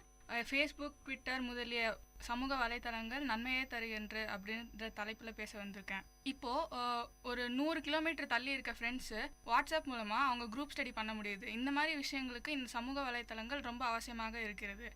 இதனால சமூக வலைத்தளங்கள் நன்மையை தருகிறது அப்படின்னு நான் சொல்றேன். தீமையை பத்தி பேச வராங்க சௌந்தர்யா அவர்கள். வணக்கம், என் பேர் சௌந்தர்யா. நான் சிருஷ்டி மெட்ரிகுலேஷன் ஸ்கூல்லேருந்து வந்திருக்கேன். நான் இப்போ social network like Facebook, WhatsApp, Twitter எல்லாமே நம்மளுக்கு டிஸ்அட்வான்டேஜ் தான் தருதுன்ற டாபிக்லேருந்து பேச வந்திருக்கேன். இப்போ ஃபேஸ்புக், வாட்ஸ்அப்லாம் நம்ம யூஸ் பண்ண ஃபுல் டைம் அதிலே நம்ம செலவழிச்சிடுவோம். நம்மளுக்கு வேற விஷயத்துக்கு போக ஒரு இன்ட்ரெஸ்டே வராது. இப்போ படிக்கணும்னு போனால் உங்களுக்கு ஏதாவது மெசேஜ் வந்திருக்கா, லைக்ஸ் வந்திருக்கா அப்படின்னு தான் உங்களுக்கு போகும். ஸோ உங்களுக்கு அது ஒரு அடிக்ஷன் மாதிரி ஆகிடும். ஃபுல்லாக அடிக்ஷன் ஆக நீங்கள் அதிலே இருந்துருவீங்க. வேறு விஷயம் ஒரு புதுசாக எதுவும் நீங்கள் கற்றுக்கவே மாட்டீங்க. கம்ப்யூட்டர் முன்னாடியோ மொபைல் முன்னாடியோ அப்படியே தான் உட்காந்துருப்பீங்க. அப்புறம் அது கேம்ஸ் விளையாடுறதால உங்களுக்கு ஒரு ஃபிசிக்கல் ஆக்டிவிட்டியே கிடைக்காது. வெளியில் போய் மற்ற குழந்தைங்களோட சேர்ந்து உங்களால் விளையாட முடியாது.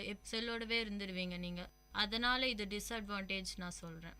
நன்மையை பற்றி பேச வராங்க கார்த்திகா அவர்கள். வணக்கம், என் பேர் கார்த்திகா. நான் ஆம்பூர்லேருந்து வரேன். நான் சோஷியல் நெட்வொர்க்ஸ் அட்வான்டேஜஸாக தான் தருது என்று பேச வந்திருக்கேன். ஏன்னா இப்போது மேபி நம்ம ரிலேட்டிவ் யாராவது அப்ராடில் இருப்பாங்க. அப்ராட்லேருந்து நம்ம இப்போ பேசணுன்னா த்ரூ நெட்வொர்க் மூலியமாக தான் நம்மளால் பேச முடியும். சோஷியல் நெட்வொர்க்ஸ்னால இப்போ வாட்ஸ்அப் ஃப்ரீ காலும் வந்திருக்கு. அதனாலையும் பேச முடிஞ்சால் அவங்களோட சந்தோஷம் அவங்க முகத்தில் எவ்வளோ இருக்குன்னு நம்மளுக்கு தான் தெரியும். சோஷியல் நெட்வொர்க்ஸ் ரொம்ப அட்வான்டேஜாக தான் தருது என்று சொல்கிறேன். தீமையை பற்றி பேச வராங்க ஸ்ரீதர் அவர்கள். வணக்கம், நான் ஸ்ரீதர். சிருஷ்டி மெட்ரிக் மேல்நிலை பள்ளியிலேருந்து பேச வந்திருக்கேன். சமூக வலைத்தளங்கள் அப்படின்றது நமக்கு தீமையே தருது அப்படின்றத பற்றி பேச வந்திருக்கேன். இப்போ ஃபேஸ்புக் போன்ற சமூக வலைத்தளங்கள்லாம் பார்த்தோன்னா தன்னைத்தானே செல்ஃபின்ற பேரில் தன்னைத்தானே ஃபோட்டோ எடுத்து அதை போஸ்ட் பண்ணிக்கிறாங்க. அந்த மாதிரி போஸ்ட் பண்ணுறதால சைபர் கிரைம் போன்ற குற்றங்களில் தன்னறியாமல் அவங்களே போய் மாட்டிக்கிறாங்க. இதில் பெரும்பாலானவங்க பாதிக்கப்பட்டவங்க பார்த்தோன்னா பெண்கள் தான். அதனால் இந்த மாதிரி சமூக வலைத்தளங்கள் நமக்கு தீமையே தருது. நன்மையே அப்படின்ற பேச வராங்க ஸ்ரீஹரி அவர்கள். வணக்கம், என்னுடைய பேர் ஸ்ரீஹரி. நான் பெத்தல் மேல்நிலை பள்ளியிலேருந்து வரேன். நான் ஆன்லைன் ஷாப்பிங் பற்றி சொல்ல விரும்புகிறேன். ஆன்லைன் ஷாப்பிங்னா உங்களுக்கே தெரியுங்க, அது வீட்டில் இருந்த பொருள் எல்லாமே வீட்டில் இருந்து எல்லா பொருளும் வாங்கி யூஸ் பண்ணிக்கலாம். கடையில் போய் நம்ம க்யூவில் நின்று வாங்க பொருள் தேவையில்லை. வழியில் டிராஃபிக் தொல்லை இல்லாமல் ஃப்ரீயாக ஆன்லைன் வழியாமே புக் பண்ணிக்கலாம். அப்புறம் வீட்டு உபயோகப் பொருட்கள் மற்றும் எல்லா பொருட்களும் ஆன்லைன் மூலியமாக புக் பண்ணிக்கலாம். இதனால் நம்மளுக்கு டென்ஷன், உடம்பு, பாடி பெயின் எல்லாமே இல்லாமல் ஃப்ரீயாக நம்ம ஆன்லைன் ஷாப்பிங் மூலியமாக ப்ராடக்ட் எல்லாம் வாங்கிருக்கோம். தீமையை பற்றி பேச வராங்க கௌதமன். வணக்கம், என் பெயர் கௌதமன். நான் வெள்ளூர் VVNKM சீனியர் செகண்டரி ஸ்கூல்லேருந்து வரேன். சமூக வலைத்தளங்கள் தீமையை தருகிறது என்று கூற வருகிறேன். இப்போ பல பேர் கமெண்ட்ஸ், அவங்களோட ஃபோட்டோவை போஸ்ட் பண்ணி அதுக்காக லைக்ஸ்க்காக வெயிட் பண்ணி மற்ற விஷயங்களில் கான்சன்ட்ரேட்டே பண்ணாமல் முழு நேரமும் கம்ப்யூட்டர் முன்னாடியே உட்காந்துட்டு இருக்காங்க. லைக்ஸ் வருதா, லைக்ஸ் 100க்கு மேலே போதா, அதை பற்றியே அதிலே இருக்காங்க. எனவே அது தீமை என்று கூறுகிறேன். நன்மையை பற்றி பேச வராங்க மதிஹரன் அவர்கள். வணக்கம், என் பேர் மதிஹரன். நான் வேலூர் VVNKM சீனியர் செகண்டரி ஸ்கூல்லேருந்து வரேன். நான் சமூக வலைத்தளம் நன்மையை தருகிறது என்ற தலைப்பில் பேச வந்திருக்கேன். இப்போ பார்த்தீங்கன்னா பசங்க எல்லாம் ரொம்ப தூரம் அப்ராட்லாம் போய் படிக்க போகிறாங்க, வேலைக்கு போகிறாங்க. அவங்களுக்கு லீவ் கிடைக்கிறது ரொம்ப கஷ்டம். அவங்க ஏங்கிட்டே இருப்பாங்க, பேரண்ட்ஸை பார்க்க முடியல, சில்ட்ரன்ஸ் பார்க்க முடியலன்னு. அதுக்கெல்லாம் ஒரு தீர்வாக வீடியோ சாட்னு ஒன்று வந்துச்சு. அது ஸ்கைப் அந்த மாதிரி அதிலலாம் யூஸ் பண்ணிக்கலாம். இப்போ வெளியில் வேறு நாட்டிலேருந்து இப்போ வேறு நாட்டிலேருந்து இந்தியாவுக்கு டேரெக்டாக லேப்டாப் மூலமாக டேரெக்டாக அந்த ஸ்கைப் மூலமாக நேருக்கு நேர் பேசிக்கலாம், பார்த்து பேசிக்கலாம் ஒருத்தர் முடிஞ்ச ஒருத்தர். அதனால் அதெல்லாம் ரொம்ப யூஸாக இருக்குது. இப்போ எல்லோரும் VIP படம் தனுஷ் படம் பார்த்துருப்பீங்க. அதில் பார்த்தீங்கன்னா பல பேருக்கு வேலை இல்லாமல் வெட்டியாகவே இருப்பாங்க. தனுஷ் நெட்டில் அது இந்த விஷயத்த அந்த ஒரு இதுக்கு வேலை வேணும் அப்படின்னு போட்டவொடனே அதுக்காக நிறைய பேர் கிளம்பி வருவாங்க. அந்த வேலையை சக்ஸஸாக முடிப்பாங்க. இதனால் பல பேருக்கு எம்ப்ளாய்மெண்ட் கிடைக்கும். உடனே நன்மையே சொல்லு. சௌந்தர்யா அவர்கள் சொன்னாங்க இது மாதிரி டைம் எல்லாம் வேஸ்ட்டு தான் ஆகும். நீங்கள் எதுக்கு டைம் வேஸ்ட் ஆகும்னு நினைக்கிறீங்க? யூடியூப்னு தெரியாதா? யூடியூப்பில் போய் நிறையவே கற்றுக்கலாமே. அது கற்றுக்கினதால நம்ம எவ்வளோ லேர்ன் பண்ணிக்கலாம். இப்போ மேபி டீச்சர்ஸ் யாரும் இல்லைன்னா ரொம்ப புவர் பீப்புள்ஸ் நிறைய பேர் வந்து யூடியூப்னால நிறைய பேர் கற்றுக்கலாம். அப்புறம் ஸ்ரீதர் அவங்க சொன்னாங்க இது மாதிரி செல்ஃபீஸ் எடுக்கிறதுனால ரொம்ப டைம் வேஸ்ட்டுன்னு. அதுவும் நம்ம எவ்வளோ சந்தோஷம் கொடுக்குதுன்னு ஒரு செல்ஃபி எடுத்து பார்த்தா உங்களுக்கு எவ்வளோ தெரியும், அதோட பெனிஃபிட் எவ்வளோ கிடைக்கும்னு உங்களுக்கே தெரியும். அதனால நான் அட்வான்டேஜ் தான் சொல்ல விரும்புகிறேன். கார்த்திகா சொன்னாங்க இதெல்லாம் டைம் வேஸ்ட், நீங்கள் ஏன் நினைக்கிறீங்க எதாவது கற்றுக்கலாம். இதை நீங்கள் நியூஸ் பேப்பர்லையோ இல்லை புக்ஸோ வாங்கி கூட நீங்கள் கற்றுக்கலாம். ஏன் அந்த சோஷியல் நெட்வொர்க் சம்மந்தமான இதுதான் யூஸ் பண்ணணும்னு உங்களுக்கு ஒன்றும் இல்லை. அதுக்கப்புறம் அவங்க சொன்னாங்க ஆன்லைன் ஷாப்பிங் போகலான். இப்போ எப்பயும் வீட்டிலே இருக்கிறவங்க ஆன்லைன் ஷாப்பிங் பண்ணிட்டு வீட்டுக்குள்ளே இருக்கிறதுக்கு அவசியமே இல்லை. சும்மா வெளியில் போய் ஏதாவது ஷாப்பிங் பண்ணால் நம்மளுக்கு ஒரு ரிலாக்ஸேஷனாக இருக்கும். ஸோ இப்படி கூட நம்ம அதை திங்க் பண்ணலாம். சௌந்தர்யா அவர்கள் சொன்னாங்க இது மாதிரி நியூஸ் பேப்பரில் பார்க்கலாம். நியூஸ் பேப்பர் வந்து யூடியூப்பில் சொல்லித்தர மாதிரி வீடியோ சாட்டெல்லாம் ஒன்றும் இல்லைங்களே. நம்மளா நியூஸ் பேப்பரில் பார்த்தா ஜஸ்ட் பார்க்க தான் முடியும். ஆனால் யூடியூப்லலாம் நிறைய கற்றுக்கலாம், வீடியோஸ் எல்லாம் பார்க்க முடியும்ல. இப்படி சில டைம் பார்க்கலாம். ஆனால் மோஸ்ட்டாக எல்லாம் என்ன பண்ணுறாங்க அப்படியே அவங்க அதிலே போய் அடிக்ட் ஆகிட்டு அதுதான் இது வேற ஐடியாவே இல்லை அப்படின்னு நினைக்கிறாங்க. நான் என்ன சொல்ல வரேன்னா அட்வான்டேஜ் நிறைய இருக்குது, நிறையவே கற்றுக்கலாம் யூடியூப்னால. நீங்கள் எது கெட்டதாக போகிறீங்கன்னு நினைக்கிறீங்க? கற்றுக்கலாம்ல. எவ்வளோ கிராஃப்ட்ஸ் இருக்குது, எவ்வளோ ஸ்டிச்சிங் இருக்குது, அதெல்லாம் யூடியூப்பில் எவ்வளோ கற்றுக்கலாம். நீங்கள் எதுக்கு தப்பான வீடியோவே பார்க்கணும்னு நினைக்கிறீங்க? யூடியூப்பில் நீங்கள் இப்போ எடுத்தீங்கன்னா கூட நடுநடுல வர விளம்பரங்கள்லாம் பார்த்தீங்கன்னா தேவையில்லாததே வருது. அப்படி இருக்கிறச்ச அதை பார்க்கறதுக்குனே நம்ம இப்போ இது மனசு அதுக்கே இயங்கும். அப்படி இருக்கிறத நீங்கள் என்ன பண்ணுவீங்க? யூடியூப்பில் வந்து வீடியோ பார்க்குறது ஆட் பார்க்குறதுக்கு இல்லை. ஆடு நீங்கள் க்ளோஸ் பண்ணிவிட்டு வீடியோ பார்க்கலாமே. நீங்கள் எதுக்கு ஆட் பார்க்குறீங்க? தப்பான ஆடு நீங்கள் எதுக்கு பார்க்குறீங்க? வீடியோ பார்க்குறது தானே யூடியூப். விளம்பரத்தை டிசைன் பண்ணுறவங்களுக்கு அந்த மூலம் இருக்கணும்ல. ஆனால் இப்போது என்னென்னா எந்த ஒரு விஷயமா இருந்தாலும் செல்ஃப் கண்ட்ரோல் வேணும். செல்ஃப் கண்ட்ரோல் இல்லைன்னா நம்ம மைண்ட் தப்பாக தான் போகும். ஒருத்தருக்கும் அவங்களோட செல்ஃப் கண்ட்ரோல் தான் அவங்க நல்லவங்களா கெட்டவங்களான்னு முடிவு பண்ணுறது. அதனால் எந்த ஒரு விஷயத்துலையும் செல்ஃப் கண்ட்ரோல் வேணும். அது மாதிரி தான் இந்த ஆட்ஸு அதெல்லாம் நமக்கு தேவையில்லைன்னு நினச்சா நம்ம கண்ட்ரோல்டாக இருக்கலாம். இப்போ புக்கை பற்றி பேசுனாங்க.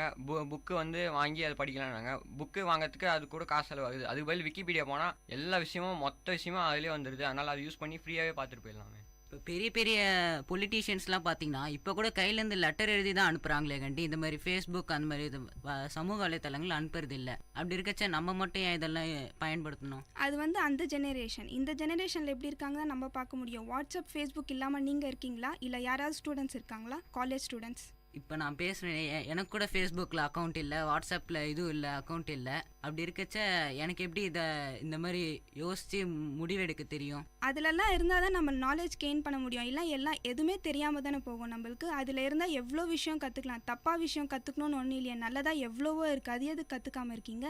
இப்போ ஃபேஸ்புக் ஓப்பன் பண்ணால் நெக்ஸ்ட்டு நம்ம ப்ரொஃபைல் பிக்சர் போடணும் அப்படின்னு சொல்லி செல்ஃபி அந்த மாதிரிலாம் எடுப்போம். ஸோ அதால் அந்த மாதிரி ஆகிட்டு லைக்ஸ் வேணும் அப்படி இப்படின்னு இந்த ஃபோட்டோஸ்லாம் மிஸ்யூஸ் கூட பண்ணுவாங்க. ஸோ இது டேஞ்சரஸ். நீங்கள் வாட்ஸ்அப்பில் ப்ரொஃபைல் பிக் நீங்கள் தான் போடணும்னு ஒன்றும் இல்லையே. எவ்வளோ சீனரிஸ் இருக்குது, எவ்வளோ பேபி ஃபோட்டோஸ் இருக்குது. அதெல்லாம் போடாமல் எதுக்கு உங்கள் ஃபோட்டோ போடுறீங்க? உங்களோட செல்ஃபி தான் மற்றவங்க பார்க்கணுன்னு இருக்குங்களா? வேறு ஏதாவது கூட போடலாம்ல. வாட்ஸ்அப் சேட்டிங்கில் பிளட் டொனேஷன் யாராவது ஒரு பசங்களுக்கு வேணும்னா அதை வாட்ஸ்அப் மெசேஜ்னால தான் சென்ட் பண்ண முடியும். வேறு எந்த மெசேஜ்னாலும் சென்ட் பண்ண முடியாது. இமீடியட் பிளட் வந்து அங்கே தான் போகும். வாட்ஸ்அப்போட மெசேஜஸ் மட்டும்தான் அங்கெல்லாம் கெயின் பண்ண முடியும். So no waste of time. எல்லாம் எல்லாமே கெயின் இருக்குது, அட்வான்டேஜஸ் இருக்குது. நேபாளில் இப்போது சமீபத்தில் நிலநடுக்கம்லாம் நடந்துச்சு. அது சம்மந்தப்பட்ட விஷயம்லாம் 10 நிமிஷத்துக்குள்ள இந்தியா ஃபுல்லாக வாட்ஸ்அப் அந்த மாதிரி சமூக வலைத்தளங்கள் மூலமாக தான் பரவுச்சு. இந்த மாதிரி ஒரு விஷயம் வந்து செய்தித்தாள்களாலோ இல்லாட்டி நியூஸ் சேனல் மூலமாவோ நம்மளுக்கு கிடைக்காது. அதனால சமூக வலைத்தளங்களால் நன்மையும் இருக்கு. ஃபேஸ்புக் பார்த்தீங்கன்னா எல்லாரும் வந்து அவங்களோட ஓன் ஐடி உண்மையான நேம் வச்சு தான் க்ரியேட் பண்ணுறாங்கன்னு இல்லை. சில ப்ராங்க் நேம் கூட வைக்கலாம். சிலர் வேணும்னே வந்து இந்த மாதிரி இந்த பேர் வச்சு வேறு ஃபோட்டோ வச்சு வேணும்னே இந்த மாதிரி ஃப்ரெண்ட் ரெக்வஸ்ட் கொடுப்பாங்க. இவங்க நினச்சிட்டு அவங்களும் சேர்ந்து அக்செப்ட் பண்ணிவிட்டு இந்த மாதிரிலாம் பிரச்சனை வரும். இதெல்லாம் தேவையா? நீங்கள் ஃபேக் ஐடி க்ரியேட் பண்ணணுன்னா நீங்கள் எதுக்கு அது க்ரியேட் பண்ணணும்னு நினைக்கிறீங்க? ஃபஸ்ட்டு உங்களோட நீங்கள் நேர்மையாக இருந்தால் உங்களோட நேம் வச்சு பண்ணலாம்ல. நான் எந்த கிரியேட் பண்ணுறது சொல்கிறேன். இப்போ மற்றவங்க உங்ககிட்ட வந்து நீங்கள் உங்கள் ஃப்ரெண்ட் மாதிரி அவங்க பிக்சர் போட்டு அவங்க அந்த மாதிரி நேம் வச்சு உங்ககிட்ட விளையாடலாம். அந்த மாதிரி நம்ம மிஸ்யூஸ் பண்ணாதான் நம்ம ஃபோட்டோவெல்லாம் போட முடியும். நம்ம ஒழுங்காக இருந்தால் நம்ம எப்படி மிஸ்யூஸ் பண்ண முடியும்? நான் உங்களை பற்றி சொல்லலை, நான் மற்றவங்க உங்ககிட்ட அந்த மாதிரி பண்ணுவாங்க, ஆனால் உங்களுக்கே தெரியாது. அதை பற்றி சொல்கிறேன். நான் எல்லாருமே தான் சொல்கிறேன், ஃபேக் ஐடி க்ரியேட் பண்ணுறது தப்பு தான். I believe in that. ஆனால் ஃபேக் ஐடி தான் க்ரியேட் பண்ணணும்னு எதுக்கு? நீங்கள் நேர்மையாக இருந்தால் உங்களோட ப்ரொஃபைல் வச்சுட்டு நீங்களும் உங்களோட பிக்கை வச்சுட்டு நேர்மையாக இருக்கலாம்ல. இப்போ நீங்கள் சொன்னீங்க ஃபேஸ்புக்கில் ஃபேக் ஐடியன்ஸ்னால் அவங்க வந்து தப்பு பண்ணுறாங்க அப்படின்னு. யார் ஒருத்தர் ஃப்ரெண்ட் ரெக்வெஸ்ட் கொடுத்தாலும் அந்த பேக்ரவுண்டை செக் பண்ணிட்டு அதுக்கப்புறம் நீங்கள் அதை அக்செப்ட் பண்ணலாம்ல. எதுக்கு நீங்கள் தேவையில்லாமல் ஃபேக் ஐடினே சொல்லிட்டு இருக்கீங்க? சில பேர் என்ன பண்ணுறாங்க, அவங்க ஃப்ரெண்ட் வச்சுருக்காங்க, நானும் வச்சுக்கணும்னு சொல்லிட்டு அவங்களுக்கு ஃபுல்லாக அந்த விஷயம் எதுவுமே ஃபுல்லாக எதுவும் தெரியாமல் அவங்க க்ரியேட் பண்ணி இந்த மாதிரி மாட்டிக்கிறாங்க. சில பேர் மாட்டுறாங்க. அதனால நான் சொல்ல வரேன்.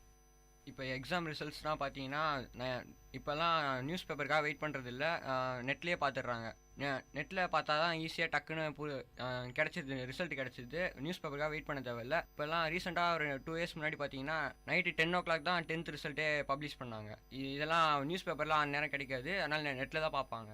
நல்ல எக்ஸாம் எழுதியிருக்கவங்க ரிசல்ட் பற்றி கவலையே பட தேவையில்லை. அப்படி இருக்கச்சே எதுக்கு முந்திக்கிட்டு போய் ரிசல்ட் பார்க்கணும் அப்படின்னு நினைக்கணும்? வர்ற ரிசல்ட் வரட்டும் அப்படின்னு வெயிட் பண்ணுறவங்க பண்ணலாம். திடீர்னு நீங்கள் எக்ஸாம் எழுதி முடிச்சிட்டிங்க, இந்த மார்க் வரும்னு எக்ஸ்பெக்ட் பண்ணுறீங்க. திடீர்னு உங்களுக்கே உங்கள் எக்ஸ்பெக்டேஷன் மீறியே நல்ல மார்க் வந்துருச்சு, நீங்கள் தான் ஸ்டேட் ஃபஸ்ட்டுன்னு சொல்லிட்டாங்க. உங்களுக்கு எப்படி தெரியும்? தெரிஞ்சுக்கிற நேரம் வரும்போது எல்லாம் தெரிஞ்சுக்கலாம் அப்படின்றது என்னோட கருத்து. இப்போ நாங்கள் வெளியே என்ன ட்ராவல் பண்ணுறப்போ நம்ம வழி தவறி போனால் இப்போ ஒரு ஃபோன் எடுத்துன்னு டக்குன்னு நம்ம கூகுள் மேப்பில் பார்த்து நம்ம எங்கே போகிறோம், எங்கே காணாமல் இருக்கோம் தெரிஞ்சு நம்ம வழியை கரெக்டாக சரி பண்ணிக்கலாம். இது வழியாக நம்ம காணாமல் போனவங்களை ஈஸியாக கண்டுபிடிக்கலாம். நம்ம எங்கே போனோம், எங்கே இருக்கிறோம் அப்படின்றது இது மூலிமா நம்ம தெரிஞ்சுக்கலாம். ஆன்லைன் இப்போல்லாம் பஸ்ஸு புக் பண்ணணும், ட்ரெயின் டிக்கெட் புக் பண்ணணுன்னா முன்னாடி காலத்துலலாம் 1 day ஃபுல்லாக க்யூவில் நிற்கணும். க்யூவில் நின்று தான் டிக்கெட்லாம் புக் பண்ணி வாங்கிட்டு போவாங்க. இப்போலாம் பார்த்தீங்கன்னா ஒரு 10 minutesல ஆன்லைன்லேயே டிக்கெட்லாம் புக் பண்ணி அவங்களே பிரிண்ட் எடுத்து எல்லாம் கையில் வச்சுக்கிறாங்க. அந்த காலத்தில் கடித போக்குவரத்து என்ற விஷயம் இருவர் பேசிக்கொள்ள உதவியது. ஆனால் இந்த காலத்தில் யாரும் கடிதத்தை பயன்படுத்துவதில்லை. ஒரு ஃபங்க்ஷனுக்கு இன்விடேஷன் கொடுக்கணும்னா குடும்பத்தோட ஒன்றா போய் அவங்கள வரவேற்று கொடுக்குற அந்த காலத்தில் இப்போ யாருமே அந்த மாதிரி பண்ணுறதில்ல. ஃபேஸ்புக்கில் வாட்ஸ்அப்பில் இன்விடேஷனை போஸ்ட் பண்ணிட்டா எப்படி உறவுகள் வளரும்? அது துண்டிக்கப்படுது, உறவுகள் வளருது. இதுக்கான முக்கிய காரணம் இப்போ நம்ம வந்து ஒரு வேகமாக வளர்ந்து கொண்டிருக்க நாட்டில் வாழ்ந்துட்டுருக்கோம். அதனால நம்மளுக்கு நேரமே இல்லை. இப்போ நம்மளும் இன்விடேஷன் வீட்டுக்கு போய் கொடுக்கலான்னு தான் நினைக்கிறோம். ஆனால் நேரம் இல்லாத காரணத்தினால நம்ம இந்த மாதிரி சமூக வலைத்தளங்கள் மூலமாகவும் மற்ற தொலைபேசி அந்த மாதிரி விஷயங்கள் மூலமாக இந்த செய்திகளை மற்றவங்களுக்கு சொல்கிறோம். அந்த நேரத்தை பயன்படுத்துறதுக்கு நீங்கள் நேரில் போய் கொடுத்துருந்தா உறவுகள் வளரும் இல்லவா? நான் என்ன சொல்கிறேன்னா, அந்த நேரத்தை விட இந்த நேரம் கொஞ்சம் கம்மியாக நம்மளுக்கு செலவாகுது. அங்கே வந்து போயிட்டு ஒவ்வொருத்தர் வீடாக போய் கொடுக்கறதுக்கு ஃபேஸ்புக்கில் குரூப்பில் எல்லாருக்கும் அந்த மெசேஜ் சொல்லிடலாம்ல. அதுவும் இல்லாமல் இப்போது நம்ம வெளிநாட்டில் இருக்க அவங்களுக்குலாம் இன்விடேஷன் நேரில் போய் கொடுக்கறது ரொம்ப கஷ்டமான ஒரு விஷயம். அதனால இந்த சமூக வலைத்தளங்கள் மூலமாக கொடுத்துடலாம். நான் இப்போ சமீபத்தில் ஒரு போஸ்ட்டு பார்த்தேன். ஒருவர் வந்து இந்த இன்விடேஷனை பார்த்துட்டு 1001 ரூபாய் மொழி பணத்தை ஃபோட்டோ எடுத்து போஸ்ட் பண்ணியிருக்கார். இதுலேருந்து என்ன தெரியுதுன்னா, அவர் வந்து அதை ஒரு கருத்தாக எடுத்துக்கல.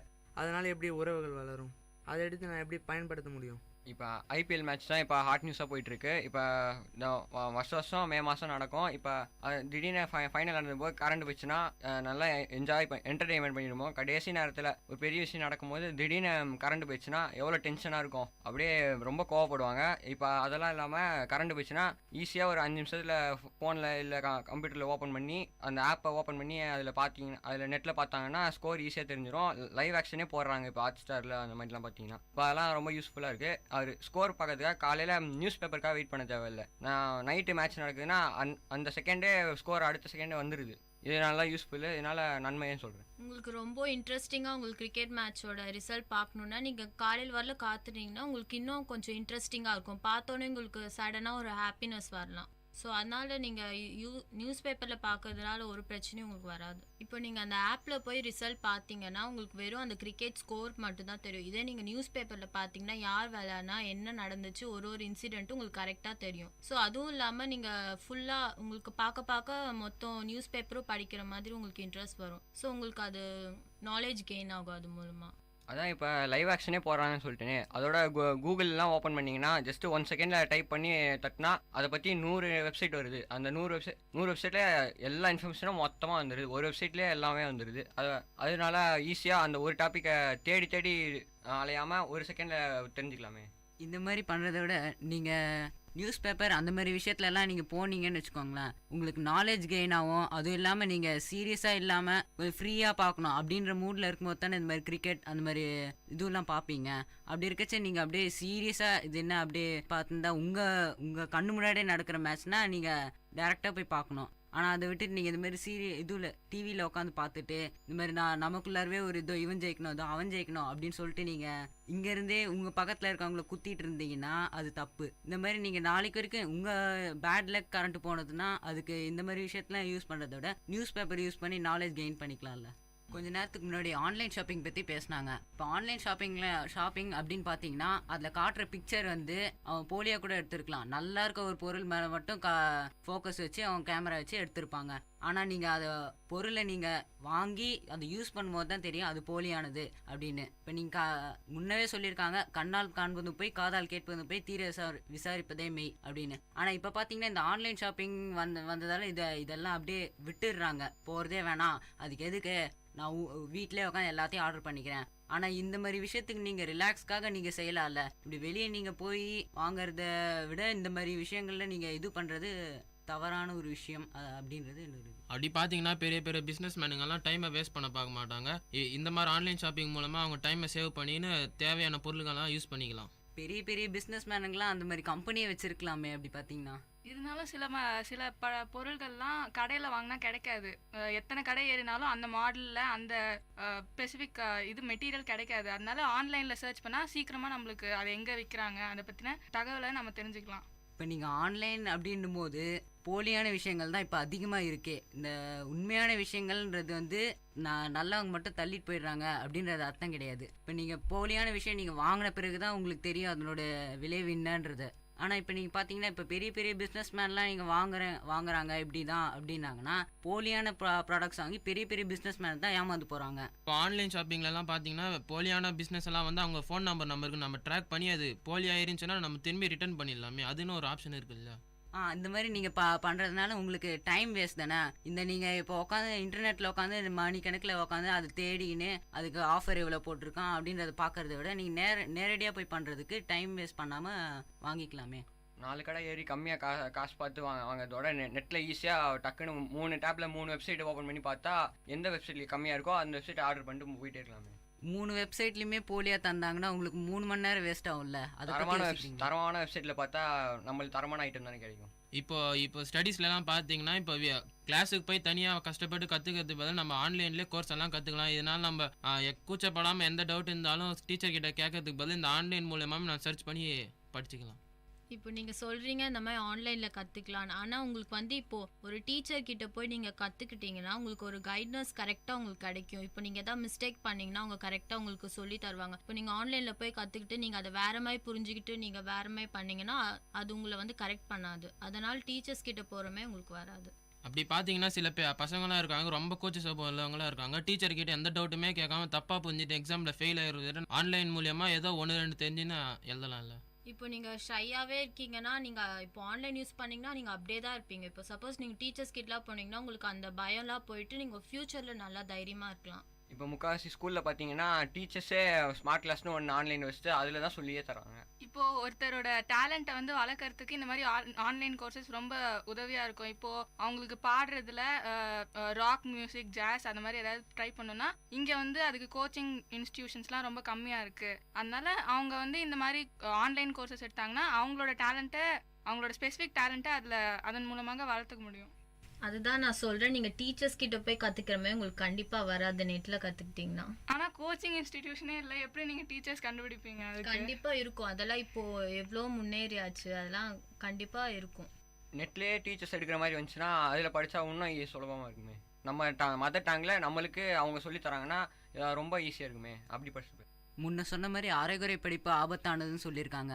அப்படி இருக்கச்சே இந்த ஆன்லைனில் உங்களுக்கு திடீர்னு டவுட் இருந்துச்சுன்னா நீங்கள் கேட்டுக்கலாம். ஆனால் அது உங்களுக்கு புரிஞ்சுதா அப்படின்றது அவங்களுக்கு அவ்வளோ சீக்கிரம் போய் அவங்க மைண்டில் எட்டாது.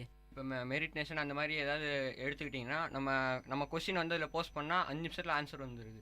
நீங்கள் நேரடியாக பேசினா 1 நிமிஷத்தில் வந்துடுது ஆன்சர்லாம். காலையில் 5 மணிக்கு படிச்சுட்டு இருக்கோம், 5 மணி திடீர்னு நினச்சி ஒரு டவுட் வருது, யார்கிட்ட போய் கேட்பீங்க? எல்லாம் தூங்கிட்டு இருப்பாங்க, வீட்டில் இருக்கீங்க, நெட்டு மட்டும் தான் நம்ம பக்கத்தில் இருக்குது, அப்போ நெட்டை தானே யூஸ் பண்ணி ஆகணும். இப்போது கூகுள் டிரான்ஸ்லேட்டுன்னு ஒன்று வந்திருக்கு. நம்மளுக்கு எந்த லாங்குவேஜ் தெரியலைன்னா கூட பார்த்துக்கலாம். ஃபார் எக்ஸாம்பிள், இப்போ ஏதோ ஒரு காம்படிஷன், கட்டுரை காம்படிஷன்னு வச்சுக்கிறோங்க. அதில் தமிழில் தான் தமிழில் போய் தேடணும்னு புக்கெல்லாம் ரிஃபர் பண்ணணும்னு ஒன்றும் இல்லைங்களே. போய் தமிழ்னு தேடினா தமிழ்லேயே கட்டுரை பெருசாக வரும்ல. தமிழாக இருக்கட்டும், இங்கிலீஷாக இருக்கட்டும், ஹிந்தியாக இருக்கட்டும், எந்த லாங்குவேஜ்னாலும் இன்டர்நெட்டில் வருமே.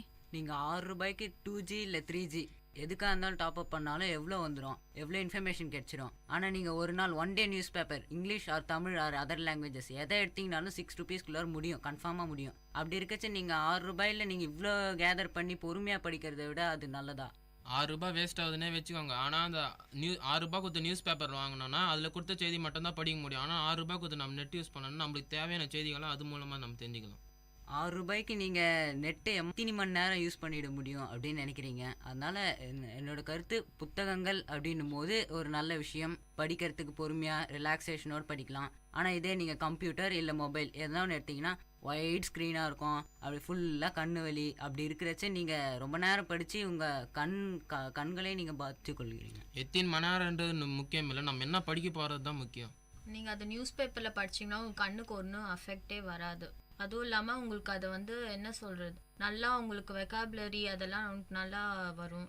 ஸோ நீங்கள் பார்த்து படிக்கிற நியூஸ் பேப்பர் நீங்களே வாங்கி நீங்களே படிச்சிங்கன்னா தான் உங்களுக்கு வரும். இதேமாதிரி டிக்ஷனரியில் போய் நீங்கள் மொபைலில் போய் டைரெக்டாக அந்த வேர்ட் செலக்ட் பண்ணி பார்க்குறது வேறு, நீங்கள் தேடினா உங்களுக்கு இன்னும் மெமரி அதிகமாக ஆகி உங்களுக்கு கரெக்டாக உங்களுக்கு வரும். இப்போ நியூஸ் பேப்பரில் பார்த்தோன்னா கொஞ்சம் டீட்டெயில் தான் இருக்கும். ஆனால் நெட்டில் போய் பார்த்தீங்கன்னா நம்மளுக்கு என்னென்ன தேவை, எந்த டீட்டெயில் தேவைன்னா நம்ம அது மூலமாக பார்த்துக்கலாம். நீங்கள் தினம் ஒன்று பாருங்கள். நீங்கள் நெட்டில் போனாலும் அப்படியே ஃபுல்லாக எதுவும் அவ்வளோ நேரம் செலவழித்து நீங்கள் பார்த்துட மாட்டீங்க. அதனால் ஒரு நாளைக்கு ஒரு பேப்பர் ஃபுல்லாக படிச்சிங்கனாலே உங்களுக்கு ஃபுல்ஃபில்லாக இருக்கும். இப்போ நியூஸ் பேப்பரில் கூட சில பேராகிராஃபில் ஒரு வேர்டாச்சு தெரியாமல் இருக்கும். இங்கிலீஷ் நியூஸ் பேப்பரில் ஃபார் எக்ஸாம்பிள் வேர்டு தெரியலைன்னா கூட நீங்கள் சடனாக எடுக்கிறது மொபைல் தான். மொபைலில் போய் கூகுளில் தான் சர்ச் பண்ணுவீங்க. நீங்கள் அதை டிக்ஷனரியில் சர்ச் பண்ணுறதால ஒன்றும் ஆகிடாது. டைம் வேஸ்ட்டுலாம் நினைக்காதீங்க. நீங்கள் பண்ணிங்கன்னா உங்களுக்கு ரொம்ப யூஸ்ஃபுல்லாக இருக்கும். நிறைய புவர் பீப்புள்ஸ் எல்லாம் டிக்ஷனரி வச்சுப்பாங்கன்னு ஒன்றும் இல்லையே. அப்போது மொபைல் ஆண்ட்ராய்ட் ஃபோனில் மட்டும் எல்லாம் எப்படி வச்சுப்பாங்க? அதுக்கு முதல்ல இந்த மாதிரி வாங்கணும். ஆண்ட்ராய்ட் ஃபோனில் தான் இந்த மாதிரி ஆப்ஸ்லாம் வரும். ஸோ அது வாங்கணுன்னா அதுக்கு நிறைய செலவாகும். ஸோ அது அப்பா அம்மா கிட்ட கேட்டால் அதெல்லாம் முடியாது அப்படின்வாங்க. ஸோ சண்டை உருவாகும். இதெல்லாம் தேவையா? இன்டர்நெட் வந்து ஆண்ட்ராய்டு மொபைலில் மட்டும் வராது. பக்கத்தில் ப்ரௌசிங் சென்டர்னு ஒன்று இருக்கும்ல, அதில் போய் தேடலாம்ல. நீங்கள் அதில் வேஸ்ட் பண்ணுற 10 ரூபாவை நீங்கள் டெய்லி நியூஸ் பேப்பர் வாங்கி படிச்சிங்கன்னா நீங்கள் டெய்லி நியூஸ் பேப்பர் அவங்க செய்கிறவங்களே நேரடியாக போய் எடுக்கிறத விட இந்த விஷயங்கள் எவ்வளவோ உண்மையாகவே இருக்கும். இப்போது சமூக வலைத்தளங்களில் பிரசிடென்ட்ஸ் அவங்களாம் இருக்காங்க. அவங்களாம் இப்போ மக்கள் கருத்துக்களை தெரிஞ்சுக்கிறதுக்காக அந்த மாதிரி சமூக வலைத்தளங்கள் மூலமாக இப்போது ஒருத்தர் வந்து அவர் எப்படி அரசியல் பண்ணுறாரு அந்த மாதிரி விஷயத்த இந்த சமூக வலைத்தளம் மூலமாக அவருக்கு மக்கள் வந்து கருத்துக்களை தெரிவிக்கிறாங்க. நம்ம அன்றாட யூஸ் பண்ணுற எல்லா பொருளுமே நெட்டில் கம்ப்யூட்டரால் டிசைன் பண்ணது தான். அந்த கம்ப்யூட்டருக்கு டிசைன் பண்ணுறதுக்கு நெட்டு தான் ரொம்ப ஹெல்ப்ஃபுல்லாக இருக்குது. அதனால் நம்ம அன்றாட தேவைக்கு என்னென்ன தேவையோ எல்லாமே நெட்லேருந்து டிசைன் பண்ணி வந்தது தான் அப்படின்னு சொல்லி. நிகழ்ச்சியில் சமூக வலைத்தளம் நன்மை தருதா தீமை தருதா அப்படின்றத பற்றி நாம் நல்லாவே பார்த்தோம். நன்மை சார்ந்த விஷயம் அதிகமாக இருந்தாலும் அதில் தீமையும் அதிகமாக இருக்குது. ஒரு நாணயத்தில் எப்படி 2 பக்கம் இருக்கோ அதே மாதிரி தான் நன்மையும் இருக்குது தீமையும் இருக்குது. எனவே அடுத்த காரசார நிகழ்ச்சியில் உங்களை மீண்டும் சந்திக்கும் வரை உங்களிடமிருந்து விடைபெறுவது பவித்ரன். நன்றி, வணக்கம். நேர்கள் இதுவரை கேட்டது விஐடி பண்பலை 90.8 காரசாரம், மக்களின் குரல்கள் ஒன்றிணைந்த கருத்துக்களம்.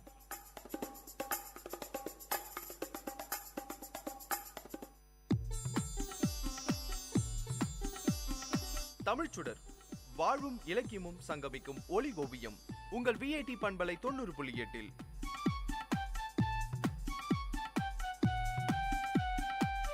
இன்றைய தமிழ் ஓவியம் தீட்டுபவர் ஜெயஸ்ருதி.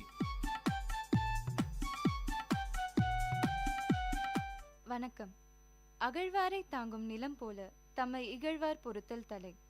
பொறுத்தார் பூமி ஆழ்வார், பொங்கினவர் கடல் ஆழ்வார் என்னும் பழமொழியை நாம் அறிந்திருப்போம். எவரேனும் மற்றவர்களால் துன்பம் அடையும் போது ஆறுதலுக்காக இதை கூறுவார்கள். பெரியவர்கள் பொறுமை என்னும் இந்த பண்பு நம்மிடம் இருக்க வேண்டும் என்று விரும்பினர். பிறர் தரும் துன்பங்களை பொறுத்து கொள்ள அறிவு வேண்டும். பிறர் செய்யும் தீங்குகளை பொறுத்து கொள்பவர்கள் நீண்ட காலம் இந்த உலகத்தில் வாழ்வார்கள். பொறுமை குணமுடையவன் அடிக்கடி உணர்ச்சி வசப்பட மாட்டான். அதனால் அவனுடைய உடல்நிலை ஒரே சீராக இருக்கும். உடலை ஒரே சீராக வைத்திருப்பவர்கள் நீண்ட காலம் உயிர் வாழ்வார்கள். பொறுமை குணம் இல்லாதவர்கள் அடிக்கடி உணர்ச்சி வசப்படுவார்கள். இதனால் உடலின் நலமும் அடிக்கடி சீர்குலைகிறது. ஒழுங்காக இருக்கும் இரத்த ஓட்டம் திடீரென விரைந்து பாயத் தொடங்குகிறது. இதனால் நாம் நீண்ட காலம் உயிரோடு வாழ இயலாமல் போகிறது. இது நானாக சொல்கிற கருத்தில்லை, மருத்துவ நூலார் கண்ட உண்மை இது. இப்படி பொறுமையாக இருக்க வேண்டும் என்று சொல்லும் பொழுது உங்களுக்கு சில ஐயங்கள் தோன்றலாம். யார் எதை செய்தாலும் பொறுத்து கொள்வதா? எந்த நிலையிலும் பொறுத்து கொள்வதா? நாம் அழிய நேரிட்டாலும் பொறுத்து கொள்வதா? எந்த நிலையிலும் பொறுத்து கொண்டிருந்தால் அதன் பிறகு என்ன இருக்கிறது என்ற வினாக்கள் உங்கள் உள்ளத்தில் எழும். பொதுவாக கூறினால் யார் எதை சொன்னாலும் செய்தாலும் எந்த நிலையிலும் பொறுமையாக இருக்க வேண்டும். பொறுமைக்கும் எல்லை உண்டு என்பர் சிலர். இது தவறு. பொறுமைக்கு எல்லையே இல்லை. அப்படியே எல்லை உண்டு என்று கருதினாலும் அந்த எல்லை தீமை செய்பவன் திருந்தினாலும் செய்வனாக மாறுவதே பொறுமையின் எல்லை என்கிறார் முகமது நபி. நிலம் பயன்பாடுடையது.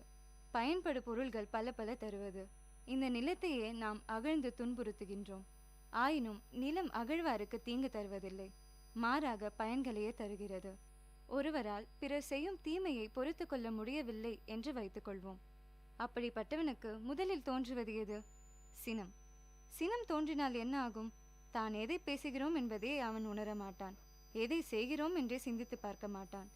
ஆகையால் அறிவு ஒழுக்கங்கள் தன்னை விட்டு நீங்காமல் இருக்க வேண்டும் என ஒருவன் விரும்புவார் ஆயின் பொறையுடைமை தன்னிடம் நீங்காமல் பாதுகாத்து கொள்ள வேண்டும். ஒருவர் மற்றவருக்கு தீங்கு செய்கின்றார். தீங்கு செய்யப்பட்டவர் அந்த தீங்கை பொறுத்து கொள்கிறார். இதையெல்லாம் அறிந்தவர்கள் தீங்கு செய்தவனையா பாராட்டுவார்கள்? அந்த தீமையை பொறுத்து கொண்டவனையே பாராட்டுவார்கள். அதே சமயம் பழிக்க பழி வாங்கினால் அவனும் தவறு செய்தான், இவனும் தவறு செய்தான் என்று கூறுவர். பட்டப்படிப்பு படித்த ஒரு இளைஞன் அரசு வேலைக்கு முயன்று கொண்டிருந்தான். ஓய்வு நேரங்களில் தன் உடல் மன வலிமையால் பணிபுரிய முடிவு செய்தான். அதனால் கட்டட தொழிலாளியாக வேலைக்கு சேர்ந்தான். அங்கு ஒருவர் எல்லாரையும் வம்பு இழுப்பதையே வேலையாக கொண்டிருந்தார். அவர் அந்த இளைஞனை பார்த்து, நீ போலீஸ் வேலைக்கு சேர போனியாமே, என்ன ஆச்சு என்று கிண்டலாக கேட்டார். எல்லா தேர்வுகளும் நன்றாகத்தான் செய்தேன் என்று அவன் கூறினான். அப்படியா, சுவர் கட்ட சொன்னாங்களா என்று கேலி செய்தார் அவர். அதோடு நிற்காமல், படித்தவன் பாட்டை கெடுத்தான், எழுதினவன் ஏட்டை கெடுத்தான், இவன் எல்லாத்தையும் கெடுத்தான் என்று பேசினார் அவர். இதை கேட்டு மற்றவர்களும் சிரித்தனர். அவனோ எதுவும் பேசவில்லை. அவன் வேலையை செய்து கொண்டிருந்தான். இப்படி அவனை கேலி பேசிக்கொண்டே தன் உணவை எடுத்த பொழுது கை தவறி உணவு கீழே விழுந்தது. உடனே அந்த இளைஞன் அவரை அழைத்து தன் உணவை அவருக்கு பகிர்ந்து கொடுத்து உண்டான். அப்போது மனம் திருந்தி அவர் இளைஞனை நோக்கி, நான் உன்னை அடிக்கடி இகழ்ந்து பேசினேன், என்னை வெறுக்காமல் எனக்கு நல்லது செய்கிறாயே என்று கேட்டார். அதற்கு அந்த இளைஞன், நாம் இந்த பூமி தாயை குத்தி வெட்டினாலும் அவளே நம்மை தாங்குகிறாள், அதுபோல நம்மை இகழ்பவரையும் பொறுத்து கொள்ள வேண்டும் என்று சொல்ல, அதே சமயம் அங்கு வந்த தபால்காரர் ஒரு கடிதத்தை அந்த இளைஞரிடம் கொடுத்தார். அது போலீஸ் வேலைக்கான உத்தரவாக இருந்தது. இதையே வள்ளுவர் அகழ்வாரை தாங்கும் நிலம் போல தம்மை இகழ்வார் பொறுத்தல் தலை என்று கூறுகிறார். நாம் நம்மை இகழ்வார் மேல் கோபம் கொள்ளக்கூடாது. முடிந்தால் குற்றங்களை திருத்த வேண்டும் அல்லது பொறுத்து கொள்ள வேண்டும். பொறுத்தாளும் பண்பு ஒரு வலிமை, வெற்றிகளை தருவது, இன்பத்தையும் தருவது. பொறுத்தாற்றல் பண்புகள் அனைத்திற்கும் மேற்பட்ட பண்பாகும். பொறுத்தாளும் பண்பை வளர்த்து உறுதிப்படுத்துவது நல்லது. நம்மை வளர்த்து கொள்வதே ஆகும். தூய்மையை வளர்த்து கொள்ள வேண்டும். தகுதிகள் பலவற்றையும் முயன்று அடையுங்கள். சிந்தியுங்கள், செயல்படுங்கள். நன்றி.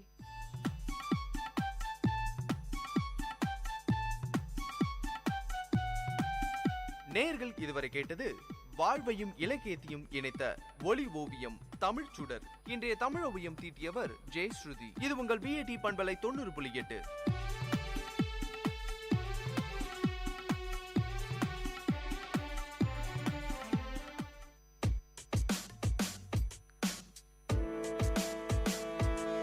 Dear listeners, welcome to the Silver Lining Show in Vit Community Radio 90.8.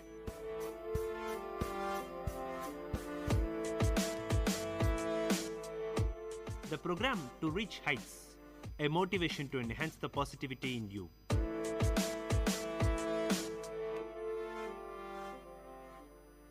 Greetings. This is Vit Community Radio 90.8. You are listening to the Silver Lining Show, a ray of hope in the direst situations with me, Manish Deo. As beautiful as life can be, the world as we know can be a very dark place. We are constantly bombarded with nightmarish situations which are often very real and not simply figments of our imagination. Almost all of us will agree that our lives are no less than perhaps any blockbuster movie. Every one of us can today claim that our lives have had so much in them that there is perhaps no greater thing in existence that is so vast, so wonderfully curious, so delightful, and yet so dark and morbid. It is a continuous challenge for us to overcome all the obstacles thrown at us, to climb the steps to success and shine in glory. We might be surrounded in a gloomy pole with no room to breathe in, and the very real life situations might heave on us like a sky filled with angry grey clouds. But as we love to say it, and we'll say it again, to every cloud there exists a silver lining. There is always hope. People have been known to rise far above such obstacles, gigantic or petty, and inspire entire generations to work hard and work smart. These people have motivated their peers to join them in the path to betterment, to enjoy life while helping others to live life to the maximum possible limits. In this session, we shall talk about the lives of some very well-known personalities in our world who have risen above all odds to garner the attention of millions of people worldwide and be loved. What about the story of Sylvester Stallone? Here it goes. This is one of the most motivational stories that one can come across. This man went from being a nobody to a super duper star. Sylvester Stallone is one of the most famous American movie stars. With characters like Rocky and Rambo, he is a household name in the hearts of millions of fans.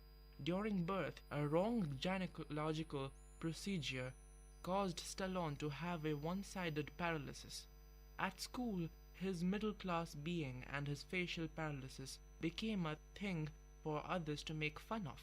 He joined bodybuilding because he wanted to frighten those who bullied him. Slowly, he started thinking of a career in movies. While struggling to get a role, he even starred in a softcore porn movie. Around 1974, he had a pregnant wife, a dog that he loved a lot of bills to pay, and no success in his movie career. What he still had was a belief in his dream that he will make it big. Soon a time came when he went broke. He was heavily under debt, restless, anxious, stressed, and still loaded with hope that he will make it big. Things got so bad that he had to sell his wife's jewelry and ended homeless, sleeping at the New York bus station for 3 days. The cold American winter forced him to choose between electricity and his dog. He stood outside a local store and sold his dog for only $25. 2 weeks later on TV, he watched a boxing match between Muhammad Ali and Chuck Wepner.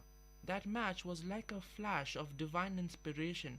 For the next 20 hours he sat and wrote the script of what today is a cult movie, Rocky. In the words of Stallone himself, after nearly 1,500 rejections, he got a production house to offer $125,000 for the script. Despite the poverty, pains, pregnant wife, and his lost loved dog, his dream was to star in the movie as a main lead.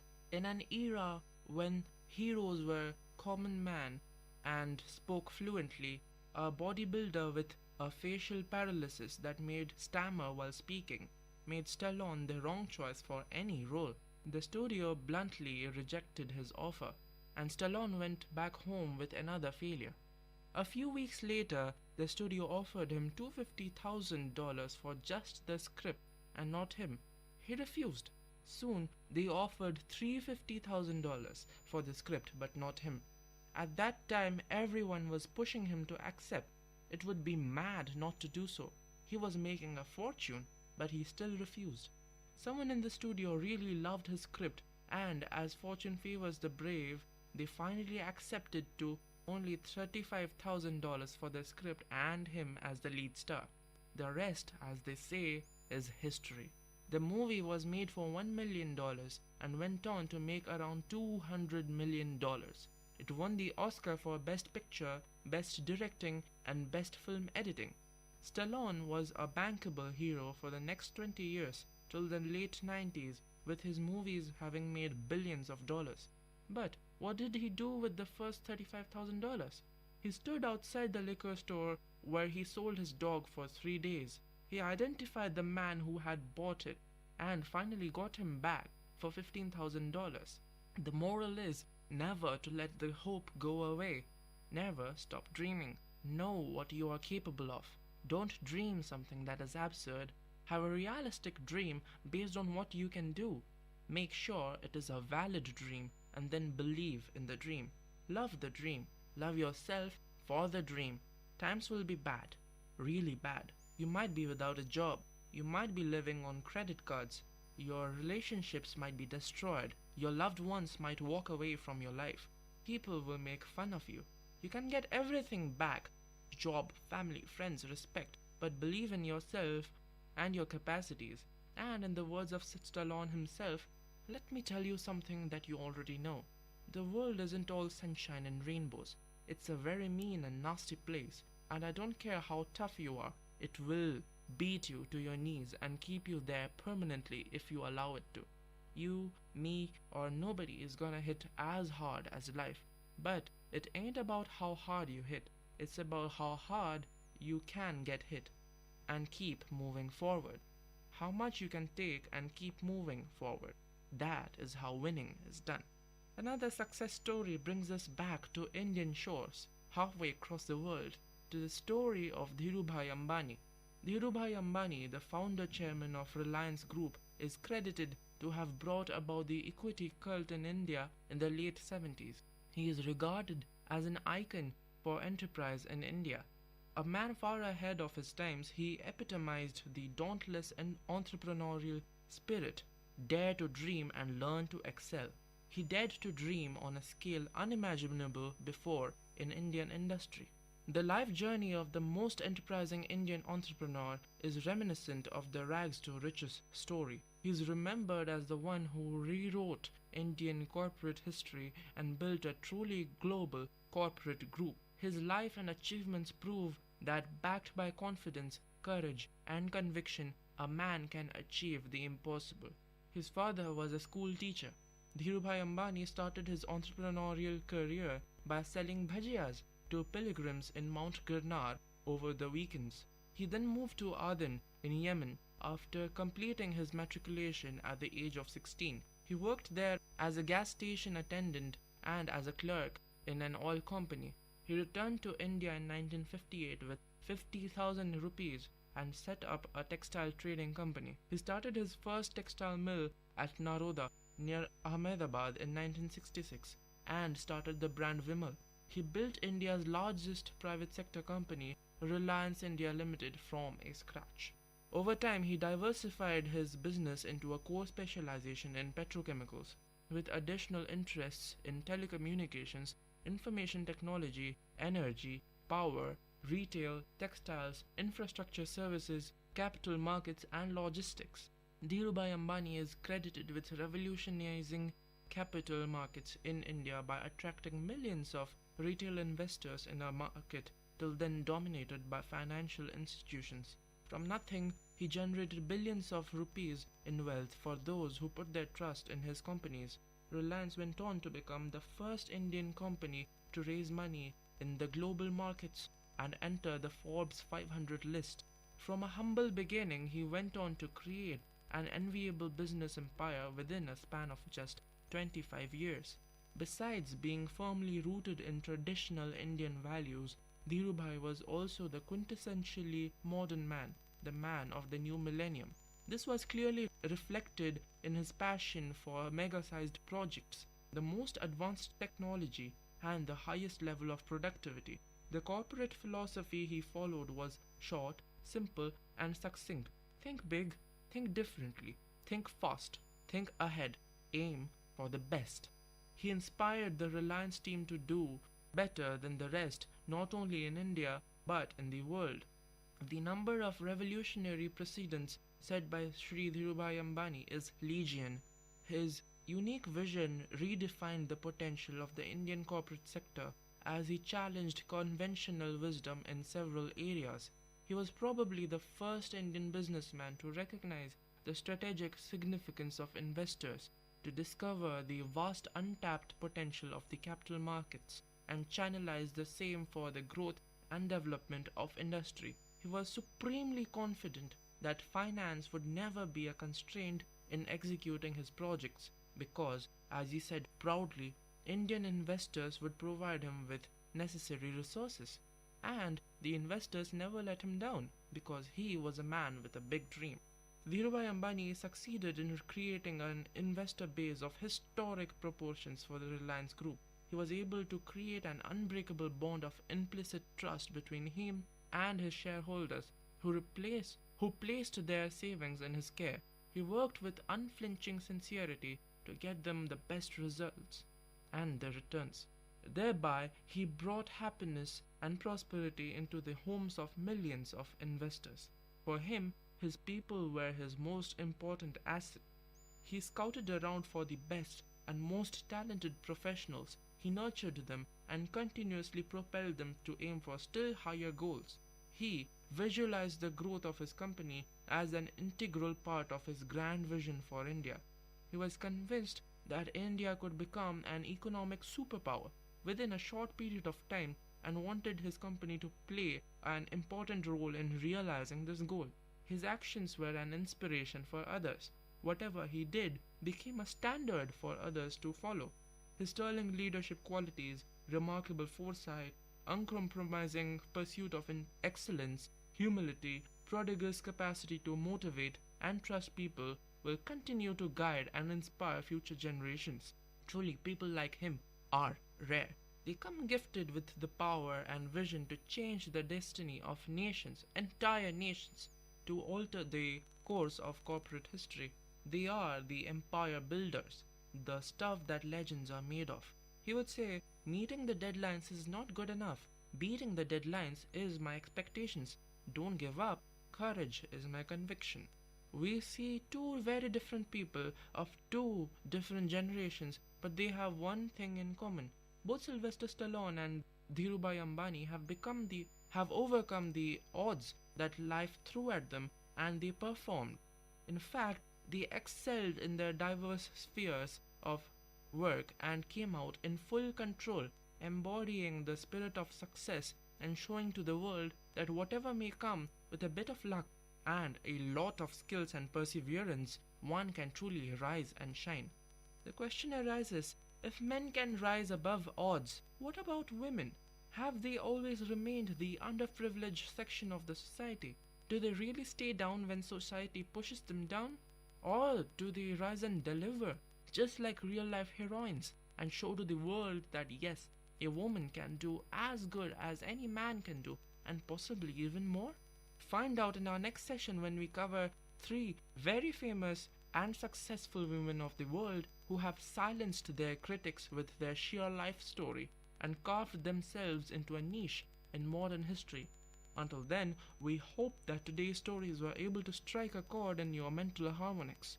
Every human is capable of dealing with anything that comes in their way. We are humans and we will fail in many things. However, being humans, we are also able to learn quickly and rectify our errors and not repeat them. When we utilize our failures and our obstacles as stepping stones to success, there exists no force that can pull us down. Even gravity appears to be in favor of pushing us up into the realm of success.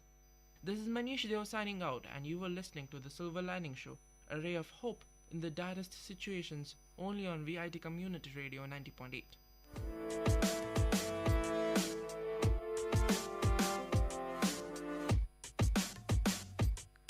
Dear listeners, you had listened to the program Silver Lining Show. We will meet you with another interesting positive topic in our next show. Till then, tune in to VIT Community Radio 90.8.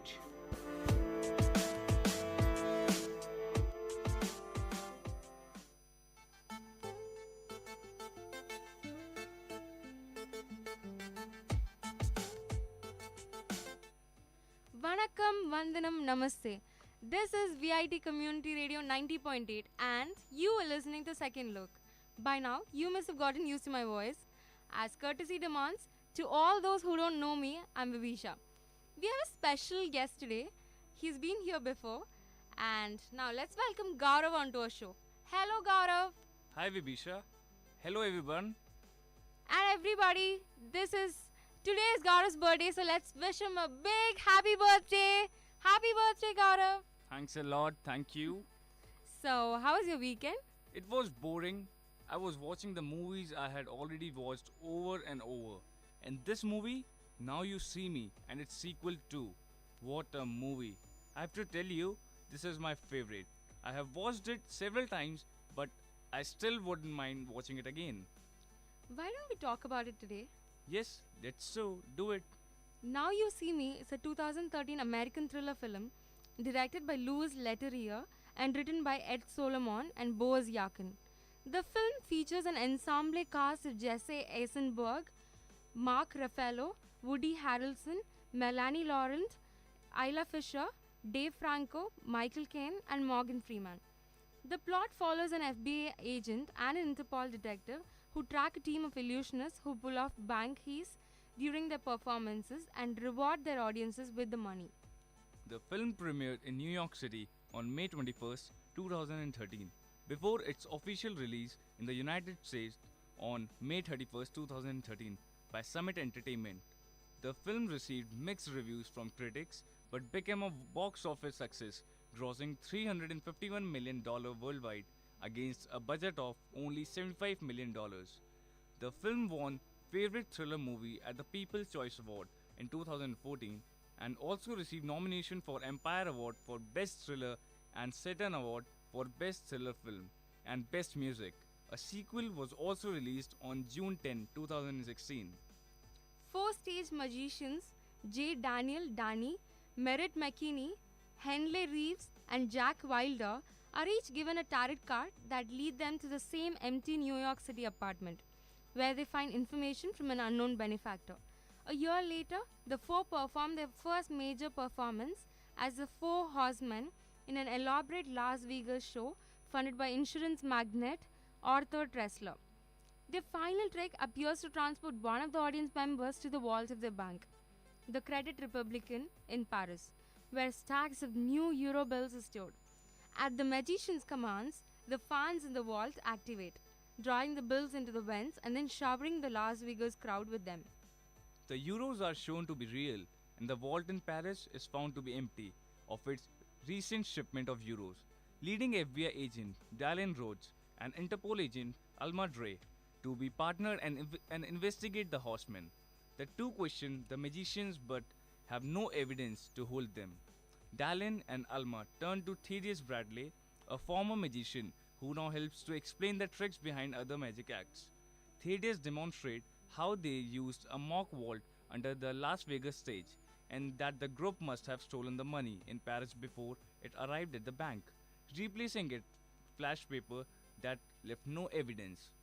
Dylan, Alma, and Thaddeus follow the horsemen to their next show in New Orleans, where the final trick appears to transfer millions of dollars from Tressler's private accounts to those in the audience, made up of people that were denied insurance claims by Tressler's company in the wake of Hurricane Katrina.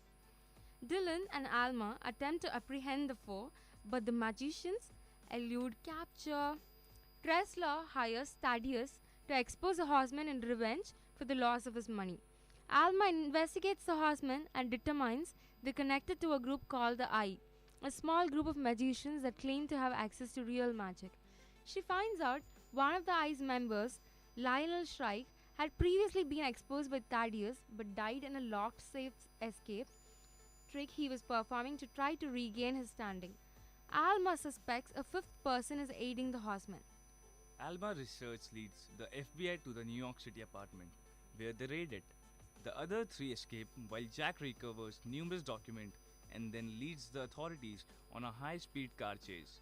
Jack loses control of his car, causing it to flip and catch fire.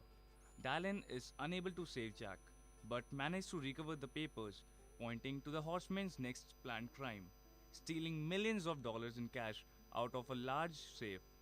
Dalian, Alma, and Thaddeus find the safe has already been stolen, and when they track it down, its contents have been replaced with balloon animals. The horsemen broadcast they will perform their final show that night at 5 points, inviting the public to attend. The FBI and police converge on the scene, and amid the chaos, search for the horsemen. The remaining horsemen appear to the crowd, giving the fans a farewell and a message about an ulterior purpose, and then run to jump off a roof. Dylan attempts to shoot them, but Alma holds him back. The three jump, turning into a shower of money over the crowd. The money is counterfeit, but the audience's race to collect it prevents the authorities from tracking the real horsemen. After the show, Thaddeus walks to his car, only to find it full of money stolen from the safe, and he is arrested. Dalian speaks to Thaddeus in jail, where Thaddeus slowly comes to realize that Alma's theory was correct, and Dalian was the fifth horseman. Dalian quietly walks away. Elsewhere, the horsemen, including Jack, who had faked his death, meet in Central Park and use their tarot card to turn it on. Dalian arrives and welcomes the fort to the eye. Later, at the Pond Day Arts, Dylan meets with Alma and reveals he is Shrike's son. He brought the horsemen together to get retribution for his father's death. The Elcon Safe Company for providing a faulty safe that led to the accident. Thaddeus for humiliating him, and the Credit Republican and Tressler's insurance companies failing to pay out afterwards. Alma, who has come into a romantic relationship with Dylan, decides not to turn him in. She takes a lock and a key that Dylan produces, putting the lock on a chain fence and throwing the key into the Seine. Now, I think that's enough for the first part. Let's talk more about the sequel, shall we? Oh yeah, let's talk more about the sequel. The quirky Robin Hood magician, thieves written for another massively overlong, overcomplicated, and interesting caper. Prestidigitating more bad guys out of their ill-gotten gains. Basically, we encounter the same problems of putting magic in a film. Magic is great in real life, but in a made-up world, it becomes strangely pointless. Because the entire artifice of fiction in the movies is itself a magic trick, and the challenge of a magician's illusion is nullified from the outset. Anyway, Woody Harrelson, Jesse, Dave Franco, and Mark Ruffalo are back, and they have a new edgy magician with them, played by Lizzie Kaplan. They are the horsemen who had gone to ground after the last movie, but now are bamboozled and chivied and sort of zugzwanged into breaking cover for a new spectacular job at the behest of the creepy young billionaire played by a bearded Daniel Radcliffe. There are some nice moments when the gang outsmart their opponents, and an amusing, if typically overextended sequence when our nimble-fingered heroes have to hide a single playing card-sized circuit board from people trying to search them. But it's sort of like a mission impossible without Tom Cruise. Or maybe they are all Tom Cruise. Now You See Me Too is a 216 American thriller film directed by John and written by Ed Solomon. The film stars our ensemble cast that include Jesse, Mark Ruffalo, Woody, Dave, Daniel, Lizzie, Jay, Sana Lathan, Michael Caine, and Morgan Freeman. It is sequel to the 2013 film Now You See Me and follows the four horsemen who resurface and are forcibly recruited by a tech genius to pull off an almost impossible hit. On July 3rd, 2013, a sequel to Now You See Me was officially announced to be in development. Filming began in November 2014 and lasted until May 2015. The film was released on June 10, 2016 by Summit Entertainment and received mixed reviews from critics, grossing over $331 million worldwide. However, it was a disappointment in the domestic box office as it failed to exceed $100 million. As well as starring in the film, Jay also composed and sung the ending theme, Now You See Me. 1 year after outwitting the FBI, the remaining members of the Four Horsemen, Jay Daniel, Merritt McKinney, and Jack Wilder, are in hiding, awaiting further instruction from the Eye, the secret society of magicians they have been recruited into. Atlas, having grown tired of waiting for a mission, seeks out the Eye himself. His search leads him into an underground tunnel in which he hears a voice that tells him that his wait may be coming to an end. The horseman handler, FBI agent Dylan Rhodes, ultimately assigns them a new mission, exposing corrupt businessman Owen Case, whose new software secretly steals data on its users for Case's benefit. Lula is added to the team to replace former member Henley Reeves, who has left the Horsemen. The Horsemen hijack the launch party for the new software, but the show is interrupted by a mysterious individual who reveals to the world that Wilder, believed to be dead, is actually alive, and that Dylan Rhodes is their mole, forcing Rhodes to escape. While escaping, the horsemen enter their escape tube on a roof and emerge in Macau, where they are captured by and Chase McKinney, Merritt's twin brother.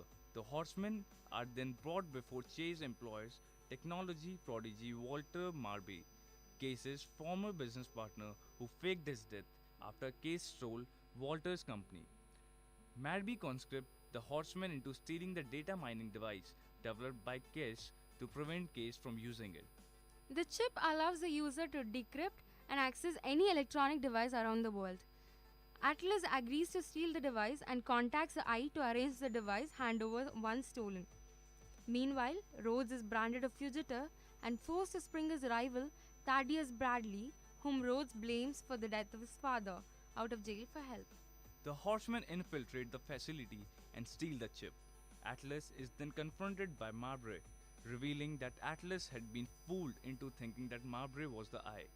Rhodes intervenes and pretends to retrieve the device but is captured by Marby's force and taken to a nearby yacht, where he learns Marby is acting on behalf of his father. Arthur Tresser, the businessman whom Rhodes employed the horsemen to expose in the first film. Tressler plays Rhodes in a replica of the same safe that his father dies in and leaves him to drown, but Rhodes escapes. After the rescue, the horsemen find that the chip they had stolen appears to be a fake. Rhodes and the Horsemen broadcast that they will be performing live in London at midnight on New Year's Eve. Mabry and Tressler think that they have the computer chip. They make haste to London, where the Horsemen are performing a series of tricks live on the streets. Mabry, Tressler, and Chase discover that Rhodes is still alive and capture the five before boarding them on his private plane. Mabry takes the chip card from them, and Rhodes, along with the other horsemen, are thrown out of the plane in flight. However, Tressler finds that the plane has never taken off, and instead they were tricked into boarding a plane on a barge in the middle of the river Thames. The criminal activities being broadcast live to the world by the horsemen in the process. Mabry, Tressler, and Chase are arrested by FBI, and Rhodes entrusts the information they have gathered on the real criminal activities to the FBI, to allows him to a head start to escape. Rhodes and the horsemen are then taken by Lee to a secret library in Greenwich Observatory, where they are reunited with Bradley, who reveals himself to be the senior in the Eye's leadership and Leon partner, having as his rival as part of their mutual act. Before Bradley leaves, he asks Rhodes to be his successor in the Eye and requests that the horseman ignores a curtain. The horsemen with Rhodes go behind the curtain and finds a door behind it. They enter the room and find a staircase. The camera zooms out to the stairs, forming an eye. All said and done, I am a fan of the original Now You See Me. It was a breathlessly exciting heist movie with flashy visuals and a great cast. And in paper, director John M. Chu has followed the recipe properly. He has reassembled the four horsemen who have been on the run since the last movie ended. His two new additions to the already excellent cast are without doubt the best thing about the film. Both Lizzie Kaplan and Daniel Radcliffe bring with them a genuine energy that is visibly missing from most, if not all, the returning actors. And who could blame them? This film is bolted miss. It runs at a fair estimate about 30 minutes too long. It is sawed in half by a screenplay of astounding stupidity, the kind in which several characters exist only to spout exponentially dialogue. It makes even Jesse, an actor who's incapable of delivering a bad performance, unless he is in a movie called Batman vs. Superman, Dawn of Justice, boring. A highlight of the first movie was its excitingly well done heist sequences. Similar scenes this time around are so shoddily written, even the most novice audience members will likely find dozens of movie breaking plot holes. No joke, the single most important heist of the movie hinges exclusively on the hope that the bad guys don't doubt Woody Harrelson when he coughs and says he's allergic to hermetic seals. The film makes a genuine attempt at fleshing out its world, which, in all honesty, is probably done just to have material for another sequel, but at least it tired. As for its single-minded dedication to proving at least one plot twist every 2 minutes, I have no explanation. Its effort to say a step ahead of the audience come across as an insult instead. By not committing to logical arcs, the characters are all rendered meaningless.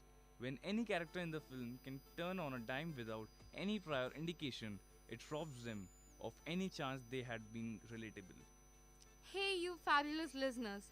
I think it's time for us to stop talking and let you guys watch this film. Keep listening to Second Look on VIT Community Radio 90.8. See you next time. Until then, it's a big bye from Vibhi Shankar. Bye.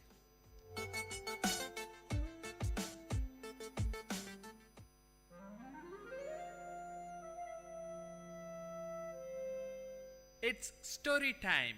In VIT Community Radio 90.8, you're going to listen to a short story written and narrated by Professor Pranesh Kumar, VIT University. Title of the story: The Changes of Time. Time, the fastest and cruelest magician, did not spare her. I gazed at her for a long time. Mashing beetle leaf, preparing pan, she did not notice me. With great seriousness and much care, she opened a small box lying beside her. From it, she took a polythene bag and carefully unwinded it, took out a pinch of tobacco, and crushed it along with other ingredients. 70% of her hair has lost its color. My curiosity about her grew more and more. As I sat there, inhaling the fresh smell of pan, I must talk to her, I said to myself. I got up and found a suitable place beside her. She smiled at me with her toothless gums, while her hands were busy rearranging the contents in the pan box. The skin of her arm seemed coarse like the epidermis of an old tamarind tree. She herself was like an old tree that had witnessed many springs and summers. Dressed in a white saree and without a blouse, she looked like a typical old woman from South Tamil Nadu. Each time she moved her head, her heavy pampadums, these are nothing but ornaments meant for the ear, moved to and fro rhythmically. She must not have felt the unease, used as she was to those two pampadums from her early teens. They were huge pieces of gold ornament, different shapes, cubes, circles, triangles, and horseshoes closely packed with the usual wax stuffing. She could often be seen seated on the veranda of that old house with tiled roof. Nobody knew her name. People called her member's wife, since her husband became a panchayat member. Being the senior-most person in the area, people from the surrounding area called her great-grandma in respect. She lived with her younger son's family. We both gazed at each other until I broke the ice by asking her about the tattoo on her arms. She had tattooed the picture of a peacock across her biceps. The peacock had lost its vigor as the skin that supported it has withered. For a fraction of a second flashed across my mind the modern tattoos that movie artists and DJs have on them. I asked her the intention behind her tattooing and why a peacock. She opened her mouth carefully, holding her head upwards so that the pan from her mouth did not spill.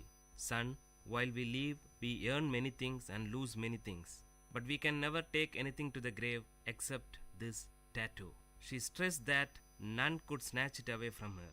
Saying this, she carefully spat out the pan juice. I was taken aback by the philosophical attitude she had for a simple tattoo.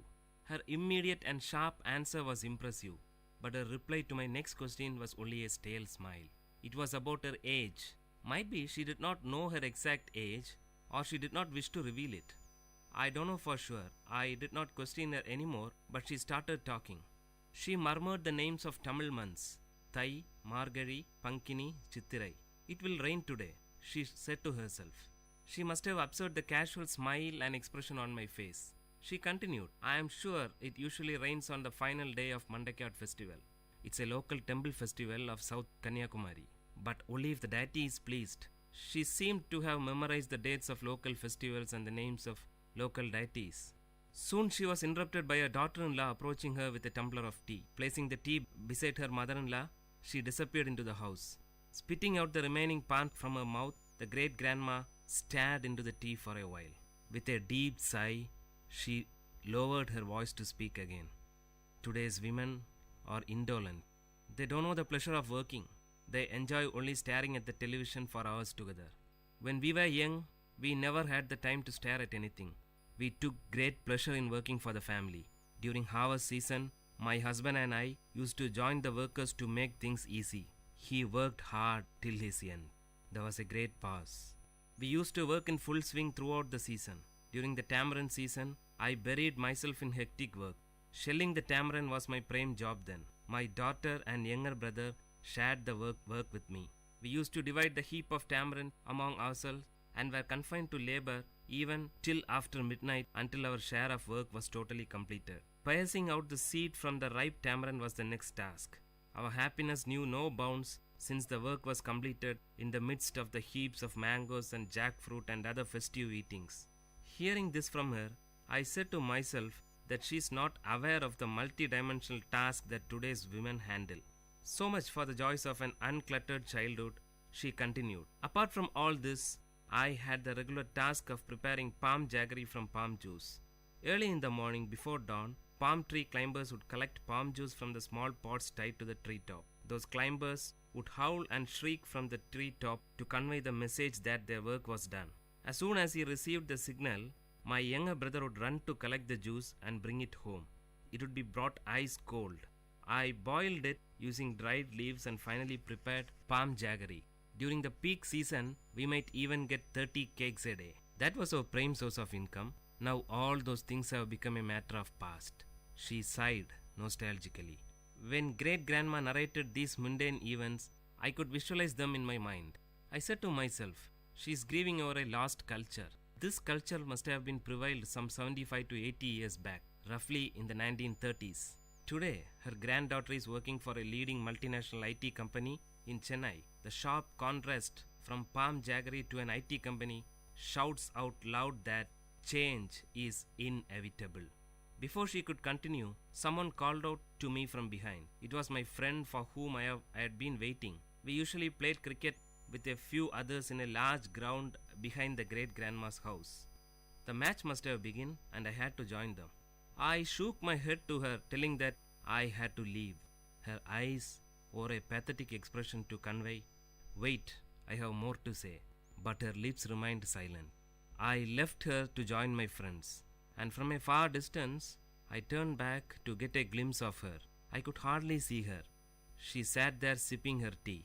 By that time, it must have gone cold.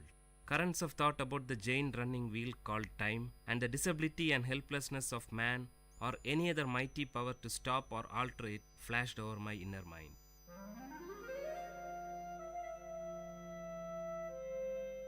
Dear listeners, you had listened to a short story written and narrated by Professor Pranesh Kumar, VIT University, in VIT Community Radio 90.8.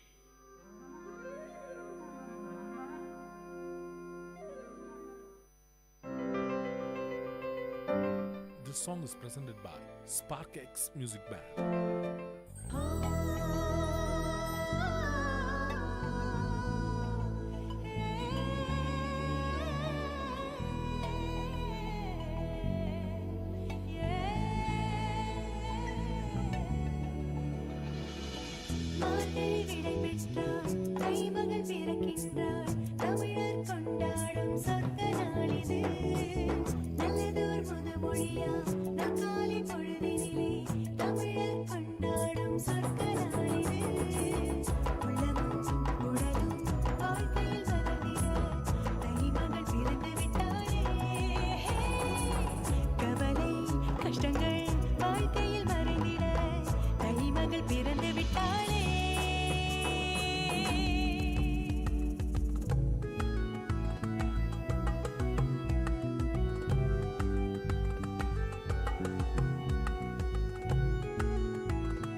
மனிதன் உன்னோடு உருவாகட்டும். மார்கழி விடை பெற்றாள் தெய்வங்கள் பிறக்கின்றாள். தமிழர் கொண்டாடும் சொர்க்க நாளிது. நல்லதோர் முதுமொழியாம் காலை பொழுதினிலே தமிழர் கொண்டாடும் சொர்க்க நாளிது. உள்ளமும் உடலும் வாழ்க்கையில் வளர்ந்திட தைமகள் பிறந்து விட்டாளே. கவலை கஷ்டங்கள் வாழ்க்கையில் வரைந்திட தைமகள் பிறந்து விட்டாளே.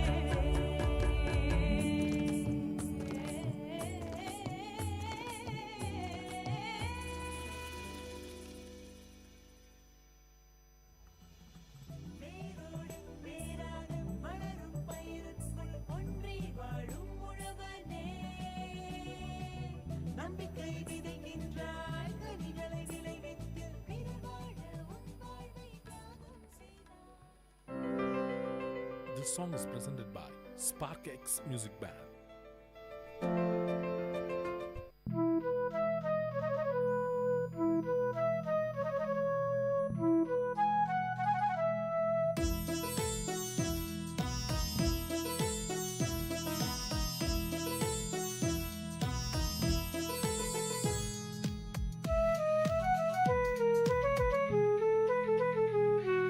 மேகம் மேகம் என்மேல் நீயும் பூவை பொழிந்தாய்.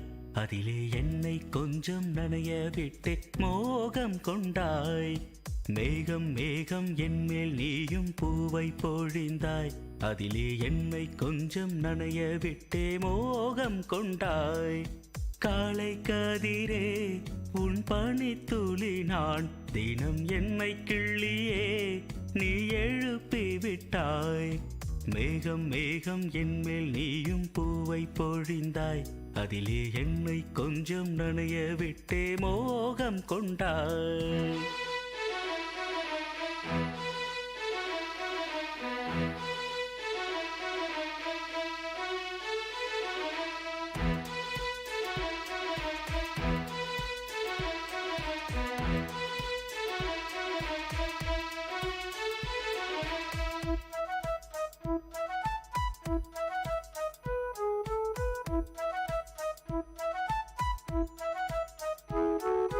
தூரிகை கொண்டு தீண்டியே தூக்கங்கள் குறைத்தாய். பூமகள் என்று என்னையே போர்வைக்குள் இழுத்தாய். நிலவோடும் நிலம் மீதும் என்னை ஏந்தியே நீலவானிலே நெஞ்சோடு சாய்ந்தாடும் தென்றலே. நம்மை கண்டு நட்சத்திரம் வெட்கப்பட்டு கண்மறைக்கு. மேகம் மேகம் என்மேல் நீயும் பூவை பொழிந்தாய். அதிலே என்னை கொஞ்சம் நனைய விட்டே மோகம் கொண்டாய்.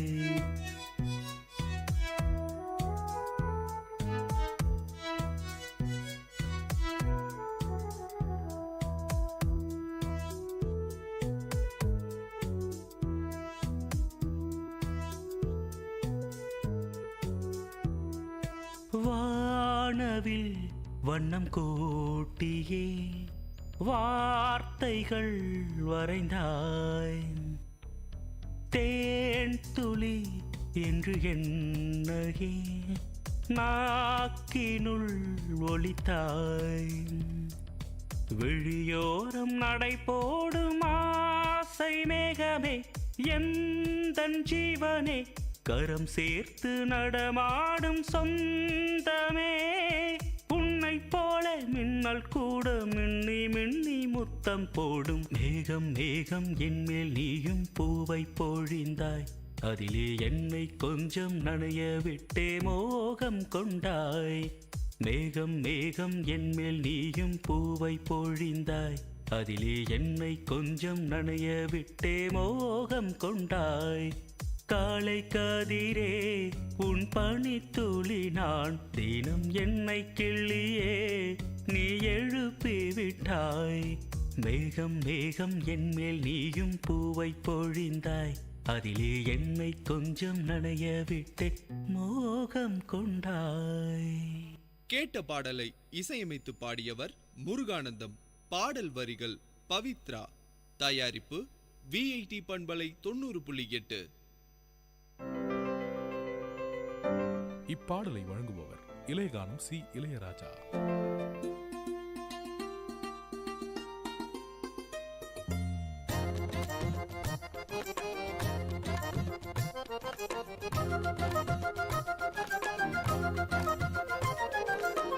கண்ணே உன்ன காணாம நான் கவி பாடுறேன், நெஞ்சுக்குள்ள ஒன்ன வச்சு தினவாடுறேன். மதுரை மல்லி வாசம் உன்னை பார்த்தாலே பேசும், ஓம் கொலுசு சத்தம் கேட்டு அந்த கோயில் மணியாடும். கண்ணே உன்ன காணாம நான் கவி பாடுறேன், நெஞ்சுக்குள்ள ஒன்ன வச்சு தினவாடுறேன்.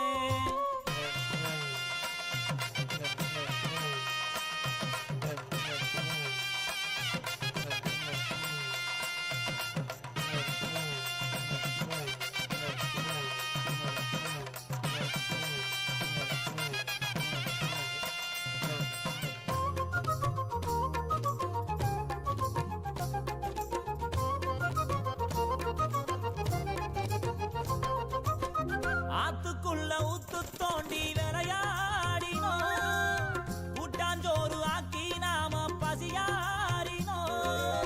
பள்ளி கூட பாடம் மறந்து அடி வாங்கினோம், அம்மா அப்பா பேர சொல்லி கதை பேசினோம். காலம் போட்ட கோணம் அழிஞ்சு தசை மாறினோம். கண்ணே ஒன்ன காணாம நான் கவி பாடுறேன், நெஞ்சுக்குள்ள ஒன்ன வச்சு தினவாடுறேன்.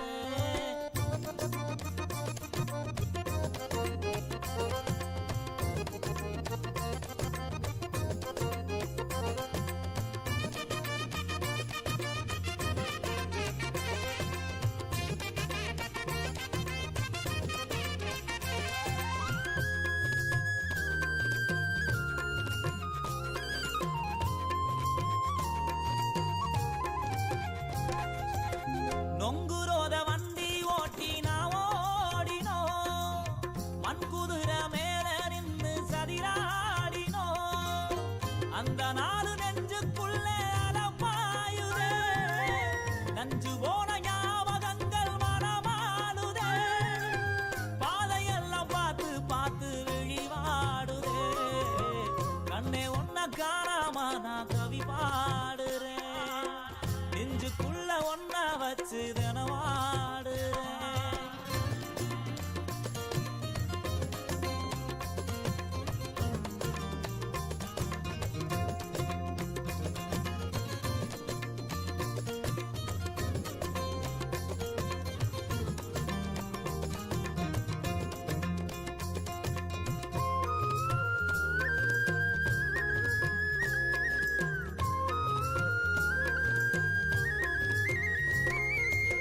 வெள்ளருக்கு வெட்டி வந்து பேயோட்டினோம், செங்கல் மேல பானை வச்சு தீ மூட்டினோம்.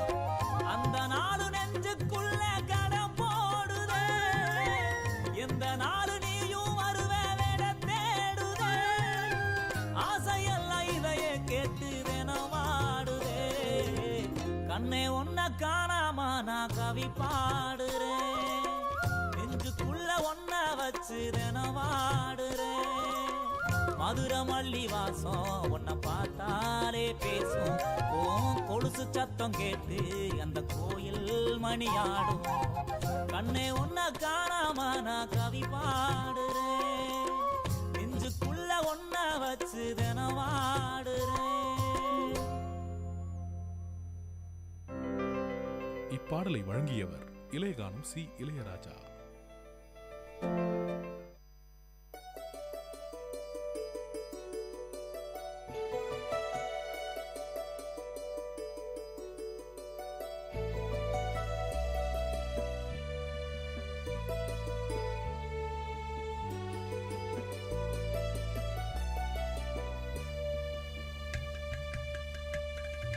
வண்ணமய குதூகலம் வானதிரும் கொண்டாட்டம் கலைகளின் சங்கமம் கவிஞர்களின் கைவண்ணம் வண்ணமய குதூகலம் வானதிரும் கொண்டாட்டம்.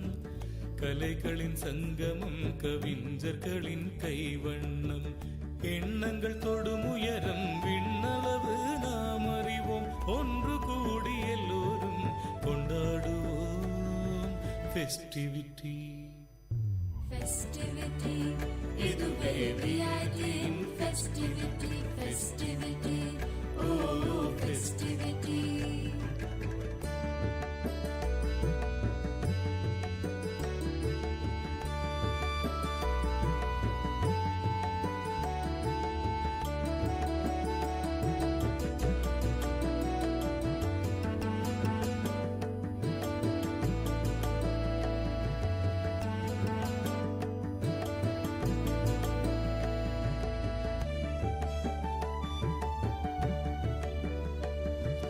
நாமெல்லாம் ஒரு குடும்பம், விஐடி நம் குடும்பம். உலகெங்கும் பரவி நிற்கும் விஐடி நம் குடும்பம். வேந்தரெனும் தலைமையின் கீழ் செயல்படும் ஒரு குடும்பம். வேந்தரெனும் தலைமையின் கீழ் செயல்படும் ஒரு குடும்பம். மனமகிழ்ந்து எல்லோரும் கொண்டாடுவோம் ஃபெஸ்டிவிட்டி, ஃபெஸ்டிவிட்டி. இதுவே விஐடியின் ஃபெஸ்டிவிட்டி. வண்ணமய குதூகலம் வானதிரும் கொண்டாட்டம். கலைகளின் சங்கமம் கவிஞர்களின் கைவண்ணம் festivity, oh festivity, festivity, oh festivity.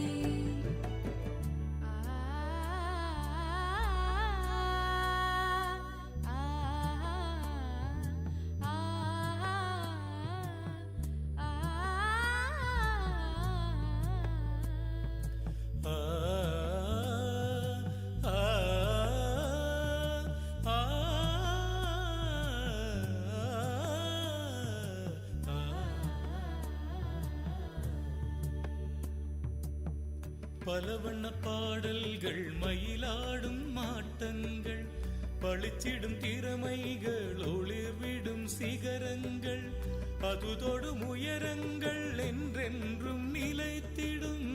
அதுதொடும் உயரங்கள் என்றென்றும் நிலைத்திடும். விண்வியக்கும் ஒரு சொர்க்கம் இனி இங்கே அமைந்திடும் ஃபெஸ்டிவிட்டி. இதுவே விஐடியின் ஃபெஸ்டிவிட்டி. வண்ணமய குதூகலம் வானதிரும் கொண்டாட்டம். கலைகளின் சங்கமம் கவிஞர்களின் கைவண்ணம். வண்ணமய குதூகலம் வானதிரும் கொண்டாட்டம். கலைகளின் சங்கமம் கவிஞர்களின் கைவண்ணம் எண்ணங்கள் தொடும் உயரம் விண்ணளவு நாம் அறிவோம். ஒன்று கூடி எல்லோரும் கொண்டாடுவோம் ஃபெஸ்டிவிட்டி, ஃபெஸ்டிவிட்டி. இதுவே விஐடியின் ஃபெஸ்டிவிட்டி, ஃபெஸ்டிவிட்டி, ஓ ஃபெஸ்டிவிட்டி.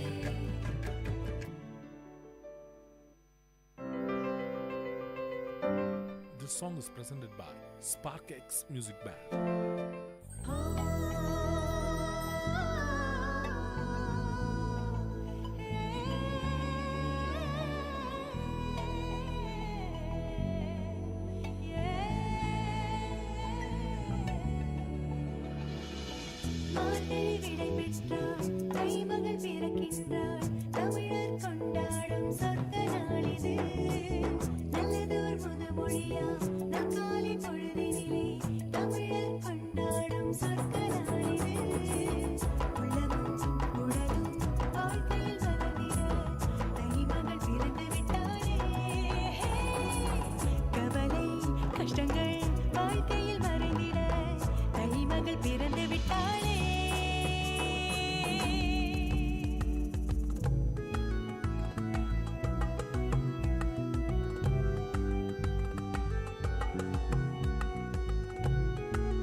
வேரோடு வேராக வளரும் பயிருக்குள் ஒன்றி வாழும் உழவர்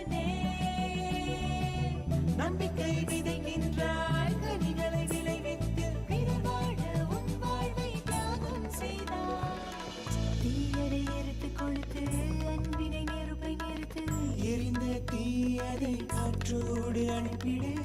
நேரம் நல்ல நேரம், மாற்றம் புது மாற்றம், புது மனிதன் உன்னோடு உருவாகட்டும். மார்கழி விடை பெற்றால் தை மகள் பிறக்கின்றாள். தமிழர் கொண்டாடும் சொர்க்க நாளிது. நல்லதோர் முதுமொழியாம் காலை பொழுதினிலே தமிழர் கொண்டாடும் சொர்க்க நாளிது. உள்ளமும் உடலும் வாழ்க்கையில் மலர்ந்திட தை மகள் பிறந்து விட்டாலே. கவலை கஷ்டங்கள் வாழ்க்கையில் மறைந்திட தை மகள் பிறந்து விட்டாலே.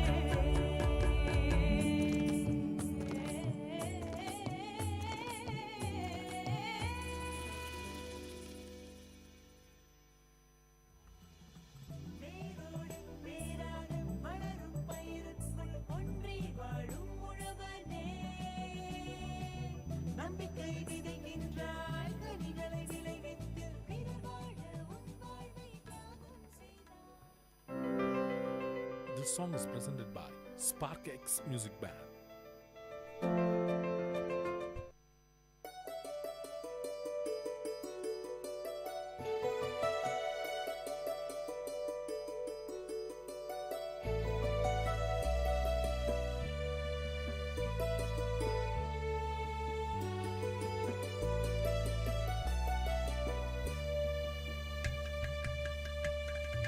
வண்ணமய குதூகலம், வானதிரும் கொண்டாட்டம், கலைகளின் சங்கமம், கவிஞர்களின் கைவண்ணம். வண்ணமய குதூகலம், வானதிரும் கொண்டாட்டம், கலைகளின் சங்கமம், கவிஞர்களின் கைவண்ணம்.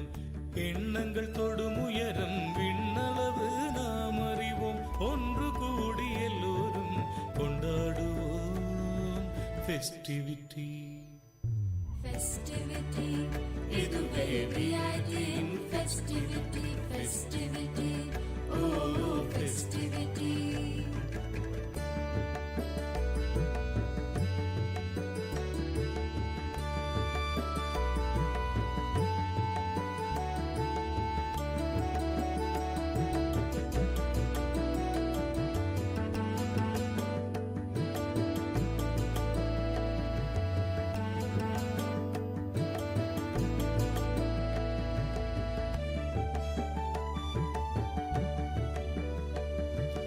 நாம் எல்லாம் ஒரு குடும்பம், விஐடி நம் குடும்பம். உலகெங்கும் பரவி நிற்கும் விஐடி நம் குடும்பம். வேந்தரெனும் தலைமையின் கீழ் செயல்படும் ஒரு குடும்பம். வேந்தரெனும் தலைமையின் கீழ் செயல்படும் ஒரு குடும்பம். மனமகிழ்ந்து எல்லோரும் கொண்டாடுவோம் ஃபெஸ்டிவிட்டி, ஃபெஸ்டிவிட்டி, இதுவே விஐடியின் ஃபெஸ்டிவிட்டி. வண்ணமய குதூகலம், வானதிரும் கொண்டாட்டம், கலைகளின் சங்கமம், கவிஞர்களின் கைவண்ணம். Festivity, oh festivity, festivity, oh festivity.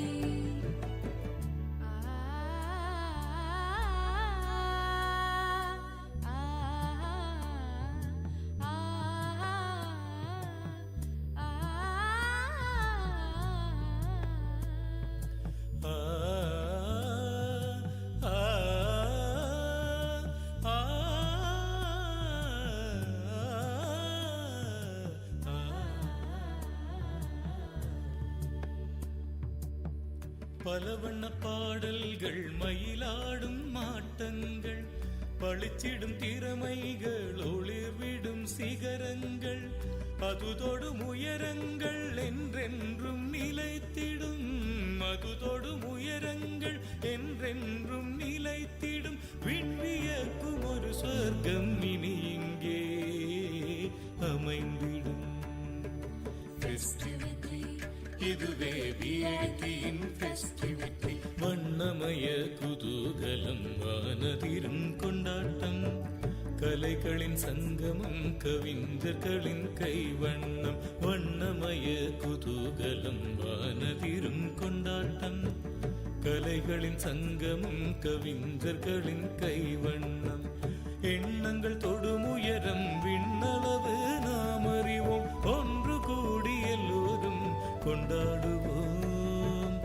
Festivity festivity இதுவே விஐடியின் ஃபெஸ்டிவிட்டி ஃபெஸ்டிவிட்டி ஓ ஃபெஸ்டிவிட்டி.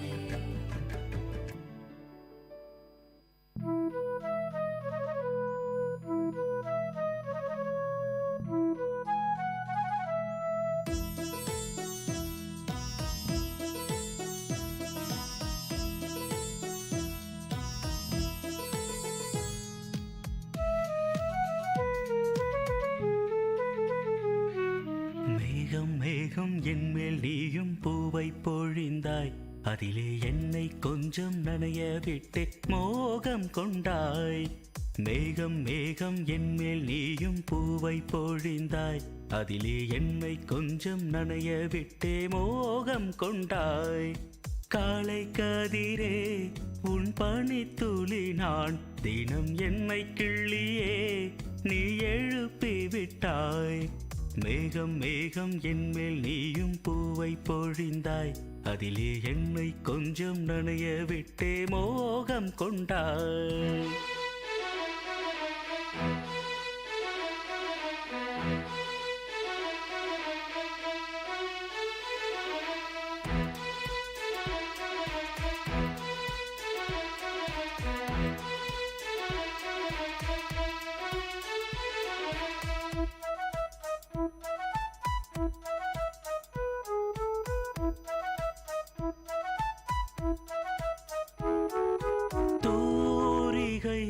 கொண்டு தீண்டியே தூக்கங்கள் குறைத்தாய்.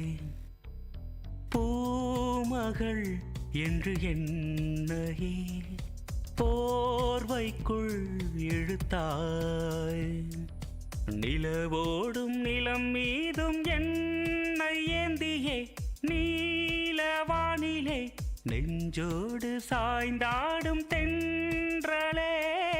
நம்மை கண்டு நட்சத்திரம் வெட்கப்பட்டு கண்மறைக்கு. மேகம் மேகம் என்மேல் நீயும் பூவை பொழிந்தாய், அதிலே என்னை கொஞ்சம் நனைய விட்டு மோகம் கொண்டாய்.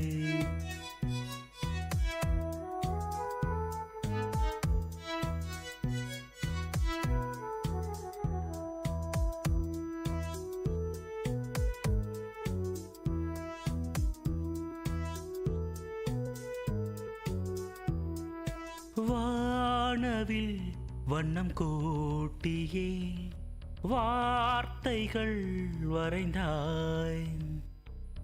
தேன் துளி என்று என்னையே நாக்கினுள் ஒலித்தாய்.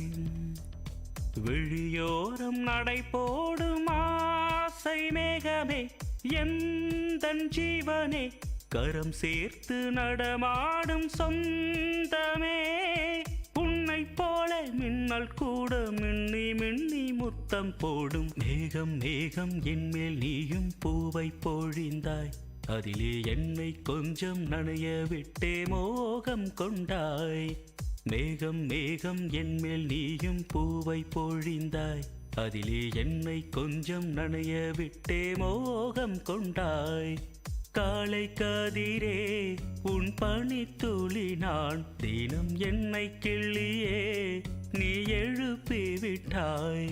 மேகம் மேகம் என்மேல் நீயும் பூவை பொழிந்தாய், அதிலே என்னை கொஞ்சம் நனைய விட்டு மோகம் கொண்டாய். கேட்ட பாடலை இசையமைத்து பாடியவர் முருகானந்தம். பாடல் வரிகள் பவித்ரா. தயாரிப்பு விஐடி பண்பலை 90.8. மானங்கருக்குதடி மின்னிருட்டு கம்முதடி, மானங்கருக்குதடி மின்னிருட்டு கம்முதடி. மேகம் ஊருளுதடி மாறி மழை பெய்யுதடி, மேகம் ஊருளுதடி மாறி மழை பெய்யுதடி. மானங்கருக்குதடி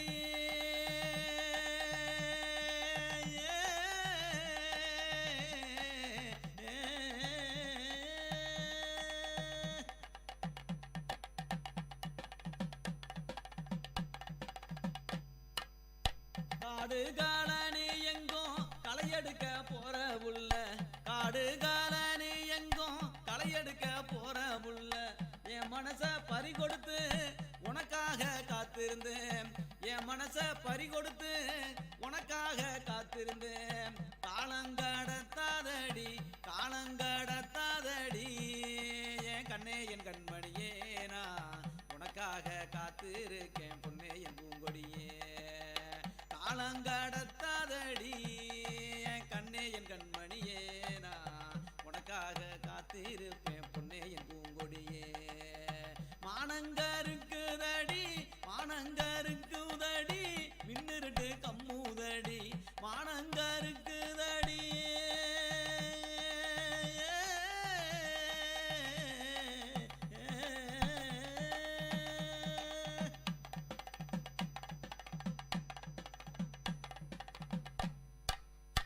மனசெல்லாம் வெள்ளையடி கண்ணு ரெண்டும் ஜொலிக்குதடி, மனசெல்லாம் வெள்ளையடி கண்ணு ரெண்டும் ஜொலிக்குதடி. வச்ச கண்ணு நோகாம ஒன்ன பார்க்க தோணுதடி, வச்ச கண்ணு நோகாம ஒன்ன பார்க்க தோணுதடி.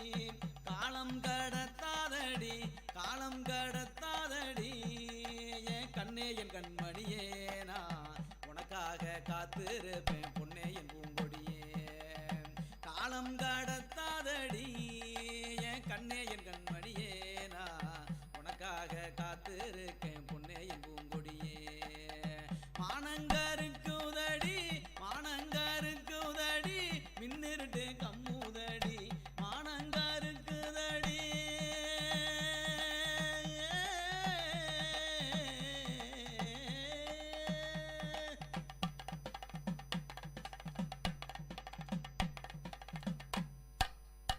மானாமதுரச்சந்த மறிக்கொழுந்து வாங்கி வாரே, மானாமதுரச்சந்த மறிக்கொழுந்து வாங்கி வாரே. தஞ்சாவூர் மேளம் வச்சு கல்யாணம் பண்ணிக்கிறேன், தஞ்சாவூர் மேளம் வச்சு கல்யாணம் பண்ணிக்கிறேன். மானாமதுரச்சந்த மறிக்கொழுந்து வாங்கி வாரேன், தஞ்சாவூர் மேளம் வச்சு கல்யாணம் பண்ணிக்கிறேன். காலம் கடத்தாதடி காலம் கடத்தாதடி என் கண்ணே என் கண்மணியே, நான் உனக்காக காத்திருக்கேன் பொன்னே என் பூங்கொடியே. காலம் கடத்தாதடி என் கண்ணே என் கண்மணியே, நான் உனக்காக காத்திருப்பேன் பொன்னே என் பூங்கொடியே. மானங்கருக்குதடி மானங்கருக்குதடி மின்னிருட்டு கம்முதடி மேகம் உருளுதடி மாறி மழை பெய்யுதடி மாறி மழை பெய்யுதடி மாறி மழை பெய்யுதடி.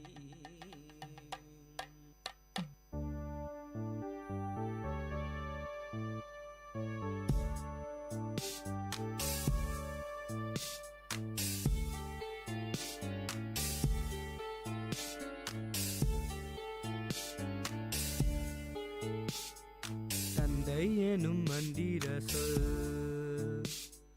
தாலாட்டுமே என்னை என்றும், தந்தை போல தோழன் இல்லை, என் தந்தை இன்றி தெய்வம் இல்லை. வரமாய் வந்த தெய்வம் நீ, தவமாய் கிடைத்த செல்வம் நீ, என்னென்னம் நீ வந்தம் நீ எந்தன் தந்தை நீ. தந்தை எனும் மந்திர சொல் தாலாட்டுமே என்னை என்றும்.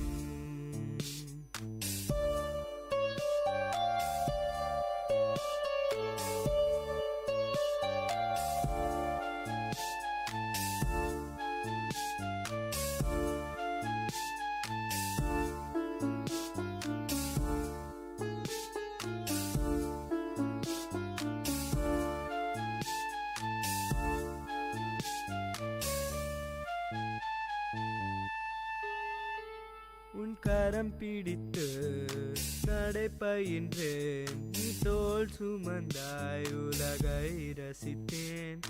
உனை உருக்கி என்னை வளர்த்தாய், நீ ஒளி கொடுத்தாய், நல் வழி நடந்தேன். தவம் என்ன செய்தனோ நான் உந்தன் மகனாய் பிறக்கவே. என் எண்ணம் நீ வண்ணம் நீ எந்தன் தந்தை நீ.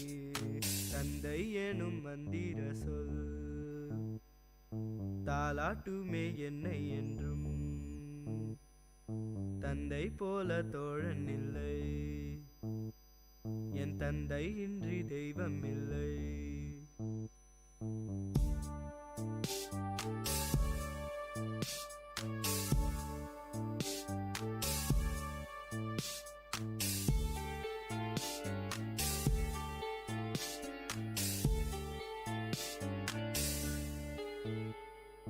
காதல் கொண்டேன், காத்திருந்தேன், கரம் கொடுக்க நான் கரை சேர்ந்தேன். சோர்ந்திருந்தேன், சேர்ந்து நின்றாய், வீழும் முன்னே நீ தாங்கிக் கொண்டாய்.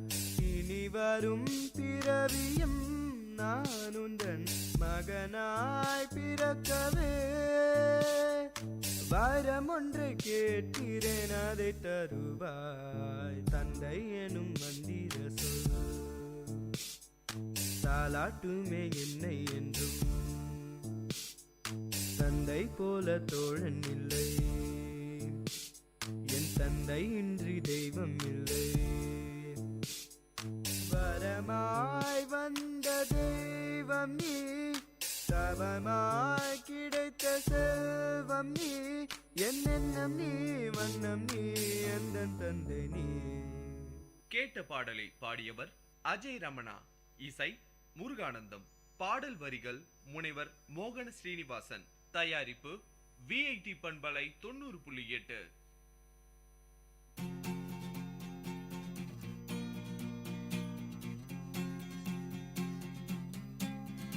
थोड़ी आवारगी, हल्की सी बंदगी, चुटकी भर बेखुदी, जरा सी गफलती.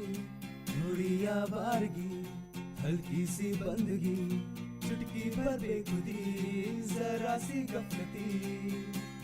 यारों का जो साथ हो, यारों का जो साथ हो,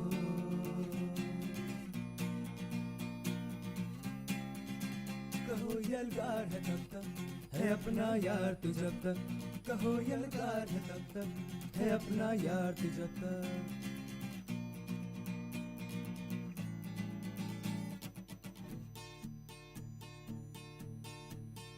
शहरों की गलियों में, चने की फलियों में, लहरों में झाग है जैसे, सिगरी में आग है जैसे. बुलंद है अपनी यारी, हो गम चाहे दुश्वारी, पड़ी जब किस्मत भारी, बांट ली हिस्सेदारी. चाहे शहर का हाला पिया बन के हम प्याला, है रूठी प्रीतम जब जब मना लाया है तू तब तक. वो फटफटी की सवारी, सड़कों पे लहरी मारी, जीने का मरकज यारी, है मौजों की फुलवारी.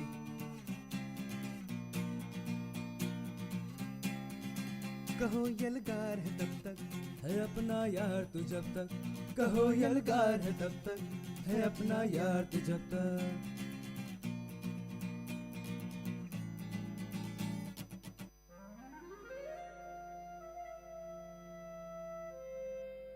It's story time. In VIT Community Radio 90.8, you are going to listen to a short story written and narrated by Professor Pranesh Kumar, VIT University. Title of the story: The Changes of Time. Time, the fastest and cruelest magician, did not spare her. I gazed at her for a long time. Mashing betel leaf, preparing pan, she did not notice me. With great seriousness and much care, she opened a small box lying beside her. From it, she took a polythene bag and carefully unwinded it, took out a pinch of tobacco, and crushed it along with other ingredients. 70% of her hair has lost its color. My curiosity about her grew more and more. As I sat there, inhaling the fresh smell of pan, I must talk to her, I said to myself. I got up and found a suitable place beside her. She smiled at me with her toothless gums, while her hands were busy rearranging the contents in the pan box. The skin of her arm seemed coarse like the epidermis of an old tamarind tree. She herself was like an old tree that had witnessed many springs and summers. Dressed in a white saree and without a blouse, she looked like a typical old woman from South Tamil Nadu. Each time she moved her head, her heavy pampadums, these are nothing but ornaments meant for the ear, moved to and fro rhythmically. She must not have felt the unease, used as she was to those two pampadums from her early teens. They were huge pieces of gold ornament, different shapes, cubes, circles, triangles, and horseshoes closely packed with the usual wax stuffing. She could often be seen seated on the veranda of that old house with tiled roof. Nobody knew her name. People called her member's wife since her husband became a panchayat member. Being the senior most person in the area, people from the surrounding area called her great grandma in respect. She lived with her younger son's family. We both gazed at each other until I broke the ice by asking her about the tattoo on her arms. She had tattooed the picture of a peacock across her biceps. The peacock had lost its vigor as the skin that supported it has withered. For a fraction of a second flashed across my mind the modern tattoos that movie artists and DJs have on them. I asked her the intention behind her tattooing and why a peacock. She opened her mouth carefully, holding her head upwards so that the pan from her mouth did not spill. Son, while we live, we earn many things and lose many things. But we can never take anything to the grave except this tattoo. She stressed that none could snatch it away from her. Saying this, she carefully spat out the pan juice. I was taken aback by the philosophical attitude she had for a simple tattoo. Her immediate and sharp answer was impressive, but her reply to my next question was only a stale smile. It was about her age. Might be she did not know her exact age, or she did not wish to reveal it. I don't know for sure. I did not question her anymore, but she started talking. She murmured the names of Tamil months: Thai, Margari, Pankini, Chittirai. It will rain today, she said to herself. She must have observed the casual smile and expression on my face. She continued, I am sure it usually rains on the final day of Mandakiyat festival.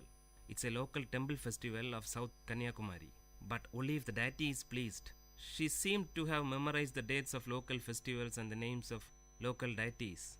Soon she was interrupted by her daughter-in-law approaching her with a tumbler of tea. Placing the tea beside her mother-in-law, she disappeared into the house.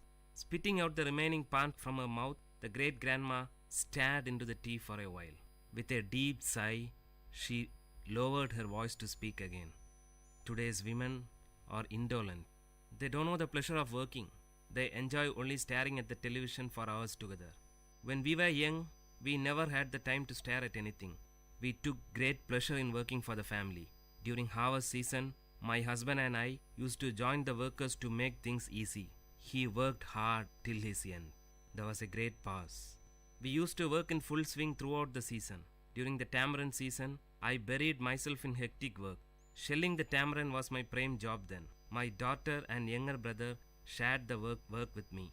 We used to divide the heap of tamarind among ourselves and were confined to labor even till after midnight until our share of work was totally completed. Piercing out the seed from the ripe tamarind was the next task.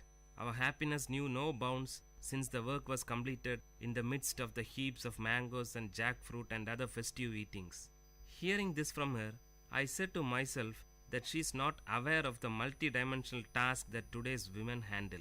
So much for the joys of an uncluttered childhood, she continued. Apart from all this, I had the regular task of preparing palm jaggery from palm juice. Early in the morning before dawn, palm tree climbers would collect palm juice from the small pots tied to the treetop. Those climbers would howl and shriek from the treetop to convey the message that their work was done.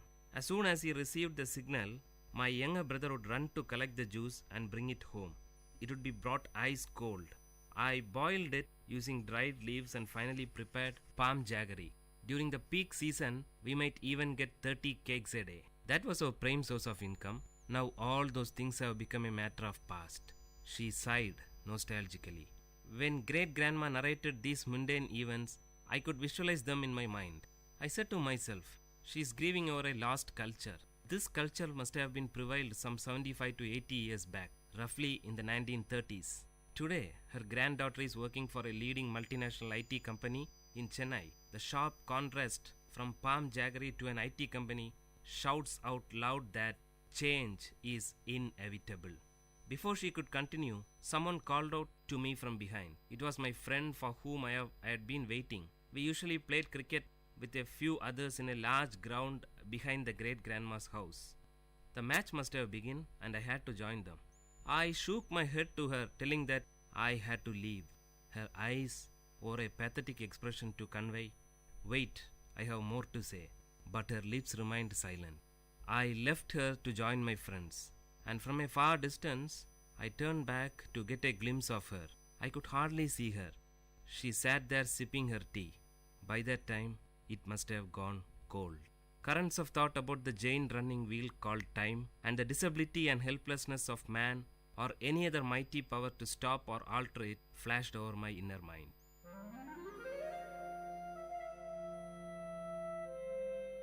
Dear listeners, you had listened to a short story written and narrated by Professor Pranesh Kumar, VIT University, in VIT Community Radio 90.8.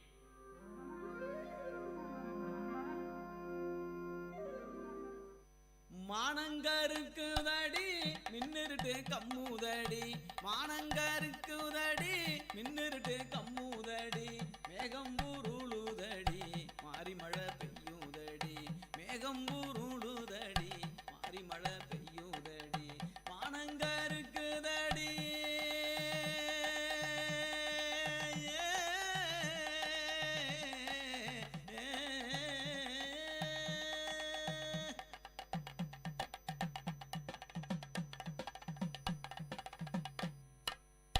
காடு colony எங்கும் களையெடுக்க போற புள்ள, காடு colony எங்கும் களையெடுக்க போற புள்ள, என் மனச பறி கொடுத்து உனக்காக காத்திருந்தேன், என் மனச பறி கொடுத்து உனக்காக காத்திருந்தேன், காலங்கடத்தாதடி காலங்கடத்தாதடி, என் கண்ணே என் கண்மணியே நான் உனக்காக காத்திருக்கேன் பொன்னே என் பூங்கொடியே, காலங்கடத்தாதடி என் கண்ணே என் கண்மணியே நான் உனக்காக காத்திருப்பேன் பொன்னே என் பூங்கொடியே, மானங்கருக்குதடி மானங்கருக்குதடி மின்னிருட்டு கம்முதடி, மானங்கருக்குதடி.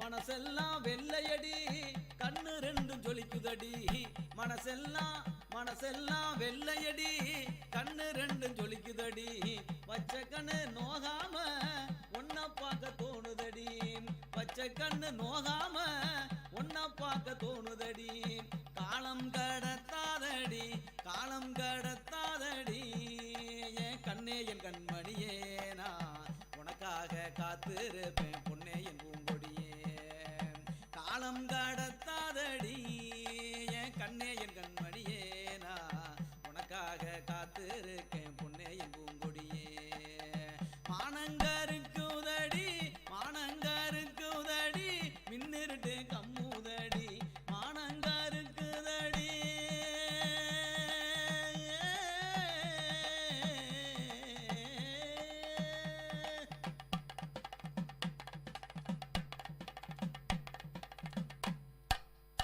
மானாமதுரச்சந்த மறிக்கொழுந்து வாங்கி வாரேன், மானாமதுரச்சந்த மறிக்கொழுந்து வாங்கி வாரேன், தஞ்சாவூர் மேளம் வச்சு கல்யாணம் பண்ணிக்கிறேன், தஞ்சாவூர் மேளம் வச்சு கல்யாணம் பண்ணிக்கிறேன், மானாமதுரச்சந்த மறிக்கொழுந்து வாங்கி வாரேன், தஞ்சாவூர் மேளம் வச்சு கல்யாணம் பண்ணிக்கிறேன், காலம் கடத்தாதடி காலம் கடத்தாதடி, என் கண்ணே என் கண்மணியே நான் உனக்காக காத்திருக்கேன் பொன்னே என் பூங்கொடியே, காலம் கடத்தாதடி என் கண்ணே என் கண்மணியே நான் உனக்காக காத்திருப்பேன் பொன்னே என் பூங்கொடியே, மானங்கருக்குதடி மானங்கருக்குதடி மின்னிருட்டு கம்முதடி, மேகம் உருளுதடி மாறி மழை பெய்யுதடி.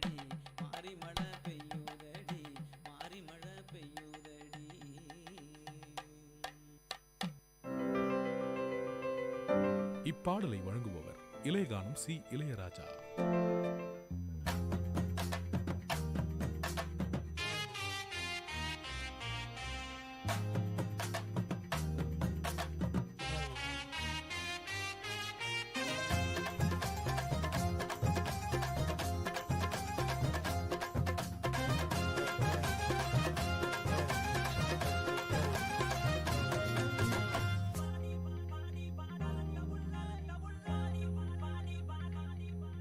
ஆடி வாடி என் கருத்த புள்ள 2 நாளாக உறக்க வல்ல. ஆடி வாடி என் கருத்த புள்ள 2 நாளாக உறக்க வல்ல. அடி அள்ளி போல தள்ளி நான் வந்த போற தள்ளி ஒன்பதில சொல்லிட்டு போடி. அடி அள்ளி போல தள்ளி நான் வந்த போற தள்ளி ஒன்பதில சொல்லிட்டு போடி. அடி வாடி வாடி வாடி வாடி என் கருத்த புள்ள 2 நாளாக உறக்க வல்ல.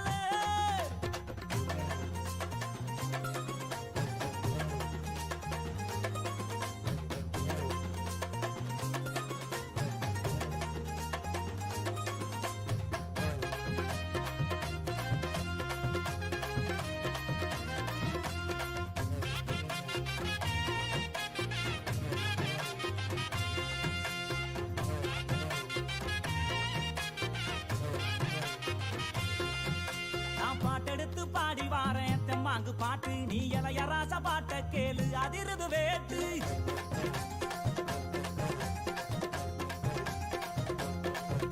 நான் பாட்டெடுத்து பாடி வாரேன் தெம்மாங்கு பாட்டு. நீ இளையராச பாட்ட கேளு அதிருது வேட்டு.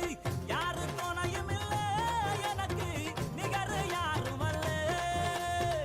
உடம்பு உடம்பு புள்ள என்னைய ஜெயிக்க எவனும் இல்ல. மோதி பாரு அடி பாடு நீ போட்ட போட்டி போடு. எனக்கான ஒரு கூட்டம் அடமேலம் கொட்டி ஆட்டம் போடு. வாடி அடி வாடி அடி வாடி என் கருத்த புள்ள 2 நாளாக உறக்க வல்ல.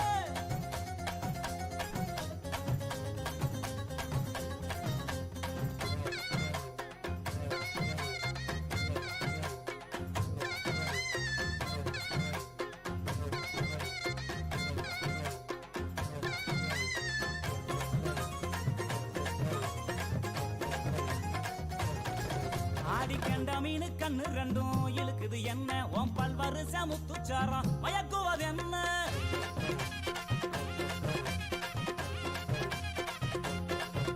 ஆடி கண்ட மீனு கண்ணு 2 இழுக்குது என்ன. உன் பல்வரிச முத்துச்சாரம் மயக்குவது என்ன.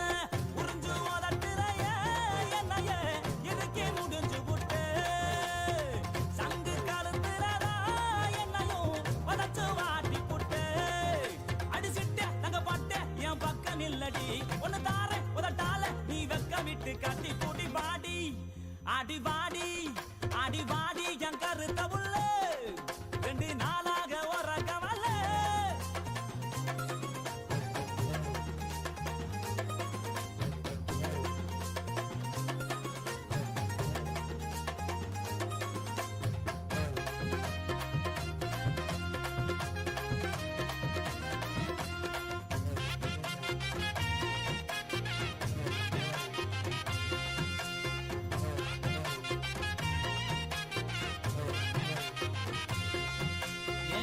பத்த ரத்தினமே மச்சான பாரு. என் மாமா வீட்டு மத்தாலாமே அதரவு கூறு.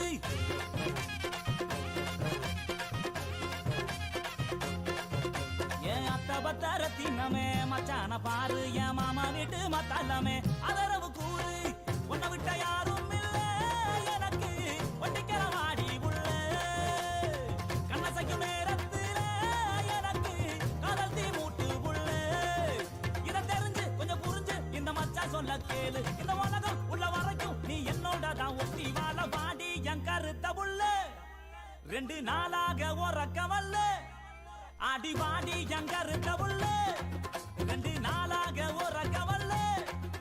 அடி அள்ளி போல தள்ளி நான் வந்த போற தள்ளி ஒன்பதில சொல்லிட்டு போடி. அடி அள்ளி போல தள்ளி நான் வந்த போற தள்ளி ஒன்பதில சொல்லிட்டு போடி. அடி வாடி வாடி வாடி வாடி என் கருத்த புள்ள.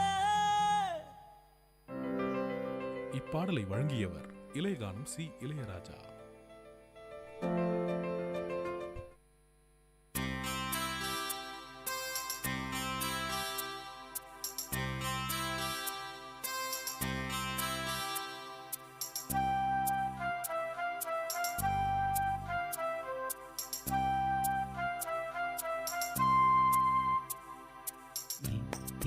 கொள்ளும் நேரமிது சித்திரை பெண்ணே பாடல் தொடு இதழ்களை சேர்த்து கைகளை கோர்த்து காற்றினில் நுழைந்து பாடல் தொடு காதலில் மூழ்கும் காலமிது நித்திரை கொள்ளும் நேரமிது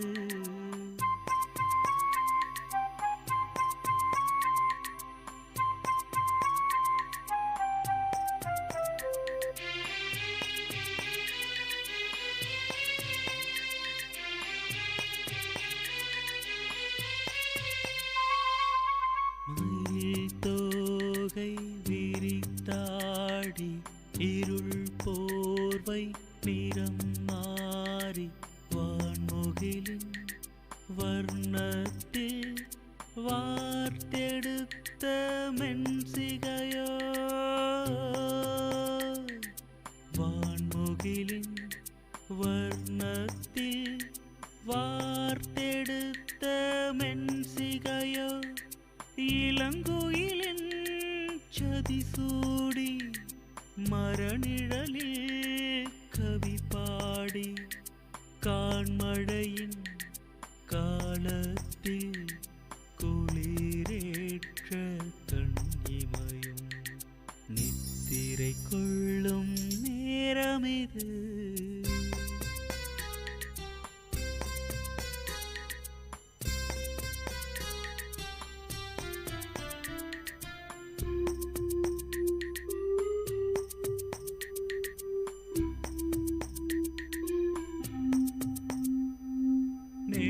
நெடுங்கிளைகள் வளர்ந்தோடி பசு மரங்கள் சுமை கூடி பண் இசைக்கும் மோனத்தில் நெளிந்தாடும் வளைக்கரமும்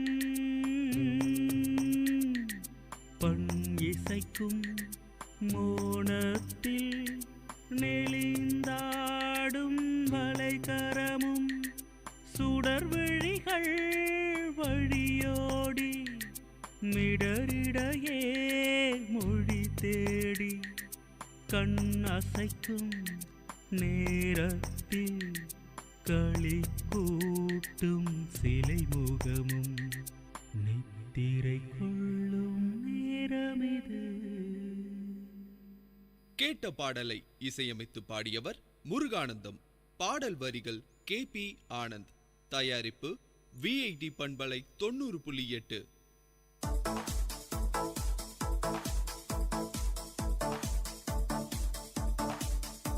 Welcome to the Noble Lectures, an audio lecture series of VIT Community Radio 90.8 FM.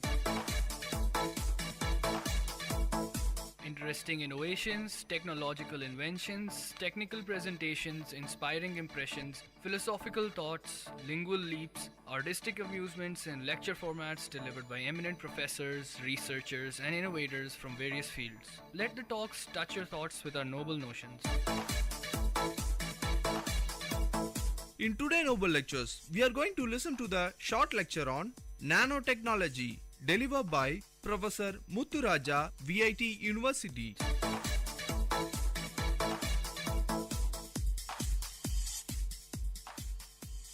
I am Professor S. Muthuraja, School of Electronics Engineering, VIT University.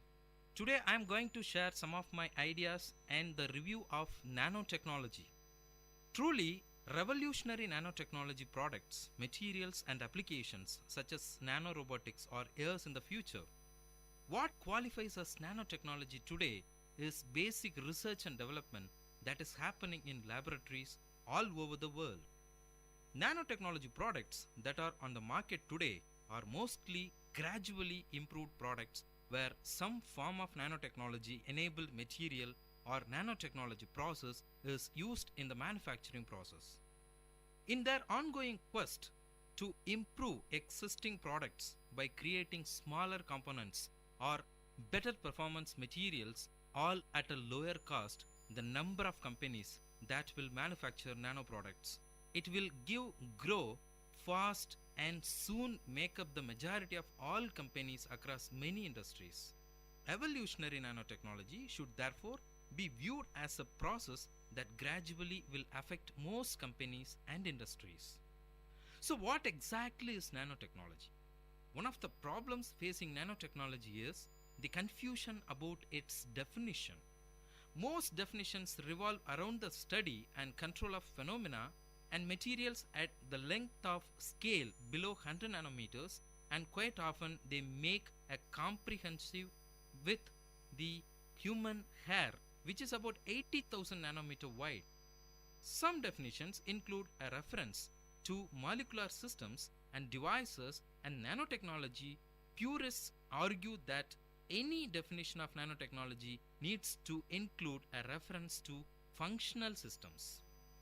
The inaugural issue of natural nanotechnology asked 13 researchers from different areas what nanotechnology means to them, and the responses from enthusiastic to skeptical reflect a variety of perspectives. It seems that a size limitation of nanotechnology to the 1 to 100 nanometers range, the area where size dependent quantum effects come to bear, would exclude numerous materials and devices, especially in the pharmaceutical area, and some experts caution against a rigid definition based on sub 100 nanometer size. Another important criteria for the definition is the requirement that the nanostructure is man-made. Otherwise, you would have to include every naturally formed biomolecule and material particle, in effect redefining much of chemistry and molecular biology as nanotechnology. The most important requirement for the nanotechnology definition is that the nanostructure has special properties that are exclusively due to its nanoscale proportions. We found a good definition that is practical and unconstrained by any arbitrary size limitations. So, what is nanostructure? A nanostructure is a structure of intermediate size between microscopic and molecular structures. Nanostructural detail is microstructure at nanoscale. In describing nanostructures, it is necessary to differentiate between the number of dimensions on the nanoscale. Nanostructure surfaces have one dimension on the nanoscale, that is only the thickness of the surface of an object is between 0.1 and 100 nanometers. Nanotubes have two-dimensional structure on the nanoscale, that is the diameter of the tube is between 0.1 and 100 nanometers. Its length could be much greater. Finally, the spherical nanoparticles have three dimensions on the nanoscale, that is the particle is between 0.1 and 100 nanometers in each spatial dimension. The terms nanoparticles and ultra fine nanoparticles often are used synonymously, although the ultra fine particles can reach into the micrometer range. The term nanostructure is often used when referring to magnetic technology. Nanoscale structure in biology is often called ultrastructure. Then we can look into the nanoparticle. In nanotechnology, a particle is defined as a small object that behaves as a whole unit with respect to its transport and properties. Particles are further classified according to the diameter. Coarse particles cover a range between 2500 and 10,000 nanometers. Fine particles are sized between 100 and 2500 nanometers. Ultra fine particles or nanoparticles are between 1 and 100 nanometers in size. So in this particular range of the particle sizes we are interested on. The reason for this double name of the same object is that during 1970 and 80s, when the first thorough fundamental studies with nanoparticles were underway in the United States of America and Japan, they were called ultra fine particles. However, during the 1990s, before the National Nanotechnology Initiative was launched in the United States of America, the new name nanoparticle had become fashionable, and then nanoparticles may or may not exhibit size related properties that differ significantly from those observed in fine particles or bulk materials. Although The size of most molecules would fit into the above outline. Individual molecules are usually not referred to as nanoparticles. Nanoclusters have at least one dimension between 1 and 10 nanometers and a narrow size distribution.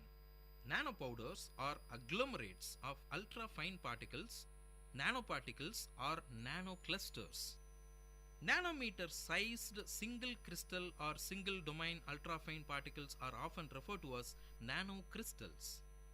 Nanoparticle research is currently an area of intense scientific interest due to a wide variety of potential applications in biomedical industries, optical and electronic fields, even in many more areas. Although in general, nanoparticles are considered a discovery of modern science, they actually have a very long history. Nanoparticles were used by artisans as far back as the 19th century for generating a glittering effect on the surface of parts. Today, the application of nanotechnology is not restricted to a particular specific area. Nanomaterials describe in principle materials of which a single unit is sized in at least one dimension between 1 and 1000 nanometers, but is usually 1 to 100 nanometers.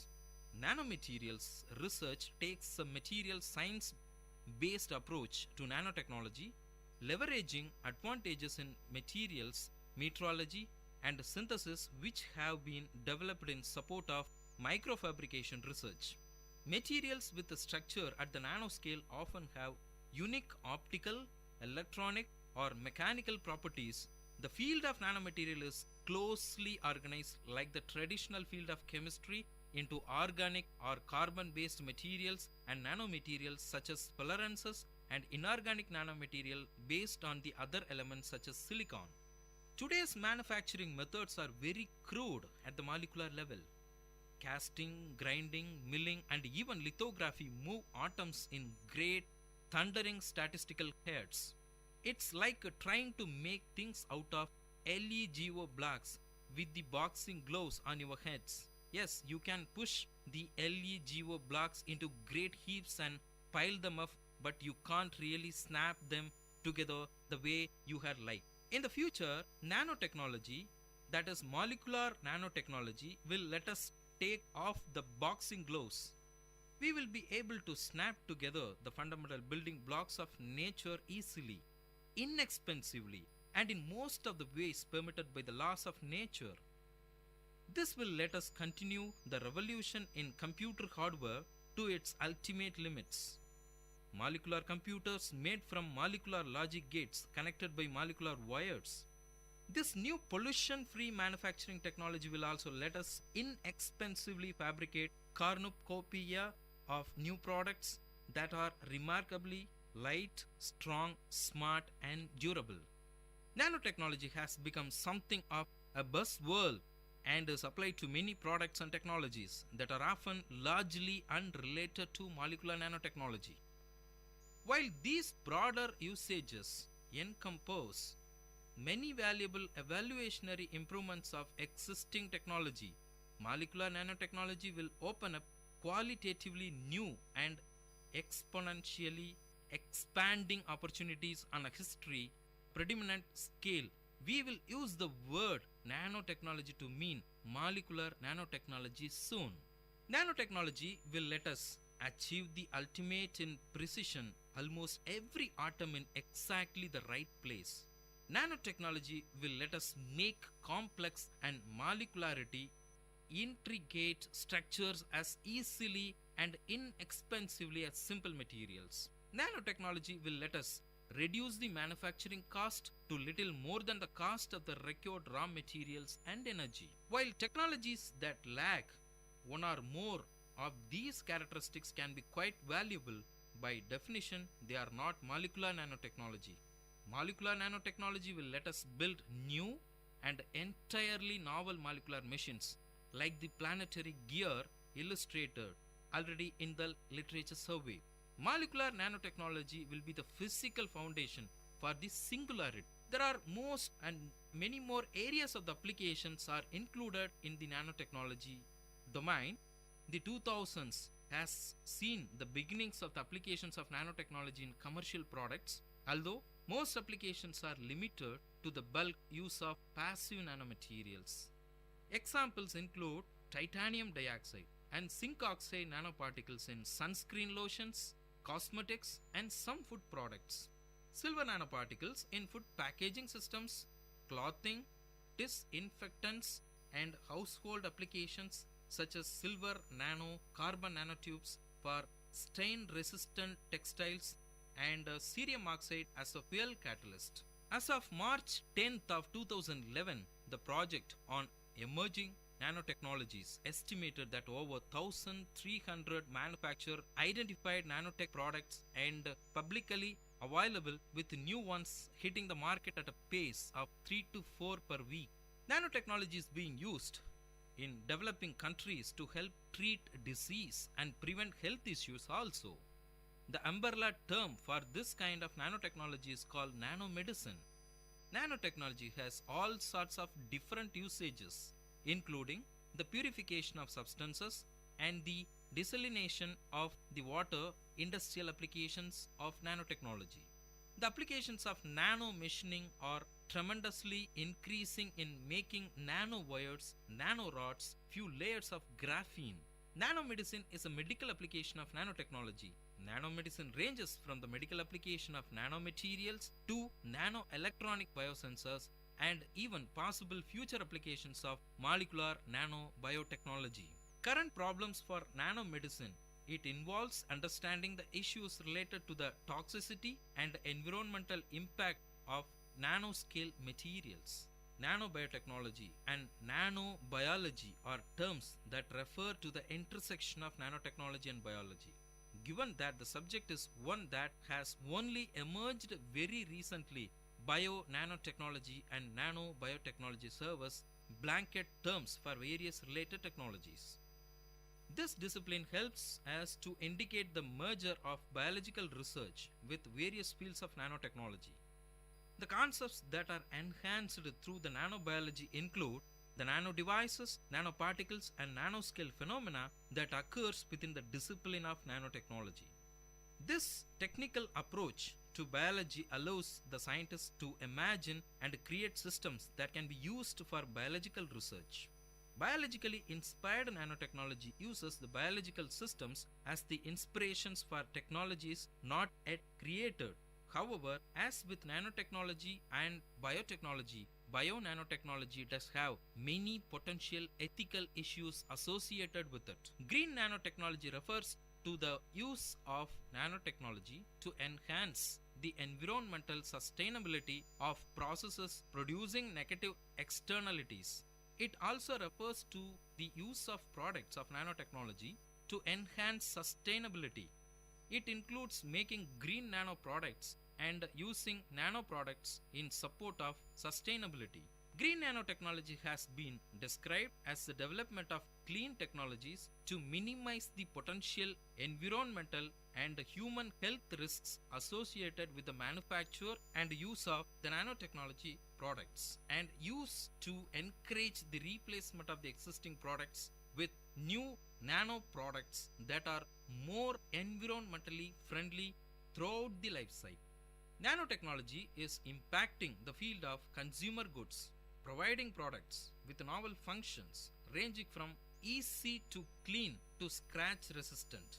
Modern textiles are wrinkle resistant and stain repellent. In the mid-term, cloths will become smart through embedded wearable electronics. Several products that incorporate nanomaterials are already in use. Nanomaterials are in a variety of items, many of which people do not even realize contain nanoparticles. For example, car bumpers are made lighter, clothing is more stain repellent, sunscreen is more radiant, lighter weight, glass packaging for drinks leads to longer shelf life, and balls for various sports are made more durable. Such novel products have a promising potential, especially in the field of cosmetics and many more areas of multiple domains. Nanotechnology also has numerous potential applications in heavy industry. Nanotechnology is predicted to be a main driver of technology and business in this century and holds the promise of higher performance materials, intelligent systems, and new production methods with significant impact for all aspects of society. You are listening to the Noble Lectures, an audio lecture series of VIT Community Radio, innovative talks from intellectuals.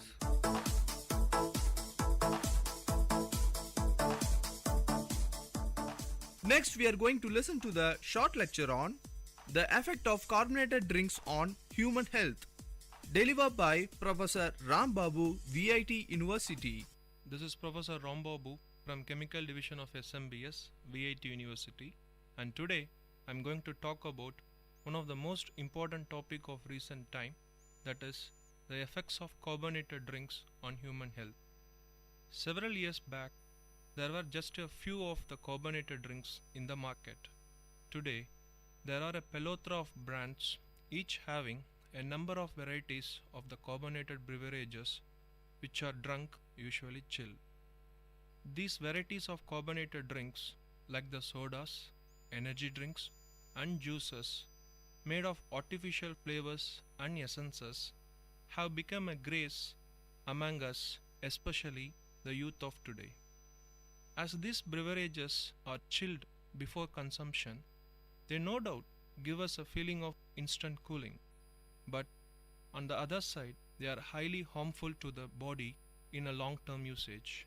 These soft drinks do not contain nutrients. Instead, they provide empty calories. Many types of the artificial colors, essences, and sugars have been added to make the soft drink more attractive and palatable. These chemical additives gives rise to numerous disorders for human health when used over a long period of time. Before knowing about the side effects of the carbonated drinks in detail, we will first understand what is a carbonated drink. A carbonated drink is a drink that bubbles and fizzes with carbon dioxide gas. The process by which the gas dissolves in the drink is known as carbonation. This process can occur naturally, as in the case of natural carbonated mineral water that absorbs carbon dioxide from the ground, or it can be a man-made process, as in the case of most of the soft drinks and soda waters. The process involves pumping carbon dioxide into the drink at a high pressure and then sealing the container at the very same pressure. The maximum amount of carbon dioxide that can be dissolved in pure water is 8 grams per liter, and the dissolving capacity of the carbon dioxide increases with the addition of flavors to the water. Hence, carbonated drinks have a solubility limit greater than 8 grams per liter due to various flavors and ingredients added to the drink. The process of artificial carbonation was invented by Dr. Joseph Priestley in England in 1767, and the first commercialization was made by Mr. Jacob Sweeps when a carbonated beverage of mineral water was prepared in Switzerland for the first time in 1783. Since then, carbonated drinks had a rising popularity and become very familiar throughout the world around 20th century. In many soft drinks, the carbonation process is used as a super added taste to the flavor. Interestingly, the fizzy sensation of the drinks is caused by the presence of dilute carbonic acid created during the carbonation process. This acid creates a mild tingling sensation on the human tongue. The carbonated drinks are considered dangerous to human as they cause a number of health problems in humans. Some of them are as given. Carbonated drinks are known to weaken bones due to leaching out of the calcium by the carbon dioxide gas present in the carbonated drinks. Apparently, they seem to give a relief from gas, but in reality, they cause hyperacidity. Carbonated beverages also causes belching and heartburn. These drinks contain dissolved carbon dioxide, which becomes a gas when it warms up to the body temperature in our stomach. Frequent consumption of the carbonated soft drink may cause repeated belching as our stomach stretches out due to the accumulation of carbon dioxide gas. Food and stomach acid may come up our digestive tract and reach our food pipe as we belch, causing heartburn and sore taste in our mouth. Carbonated drinks are one of the primary reasons for the increased risk of obesity in humans. Consuming sugar-sweetened carbonated drinks adds up a huge calories to our diet. Consuming sugar-sweetened carbonated drinks adds up a huge calories to our regular diet, which may increase the risk of overweight and obesity. In a health article published in 2007 by the Indian Medical Association, it has been clearly mentioned that the risk of overweight and obesity associated with the consumption of sugar-sweetened carbonated beverages is greater for women than men and also for adults compared to the children and adolescents. Overweight and obesity are significant risk factors for the development of type 2 diabetics, heart disease, and osteoarthritis. In reality, the high content of sugar in these carbonated drinks causes dehydration by removing water from the tissues. Thus, these carbonated drinks increase the thirst instead of quenching them. Consumption of these carbonated drinks can also adversely affect our overall nutrient intake. Drinking these beverages may reduce our regular consumption of proteins, starch, dietary fiber, and vitamin B2. A recent research clearly states that people who drink carbonated beverages tend to eat less and drink less fruit juices compared to those who do not drink carbonated drinks. Regular consumption of carbonated drinks can even harm our teeth.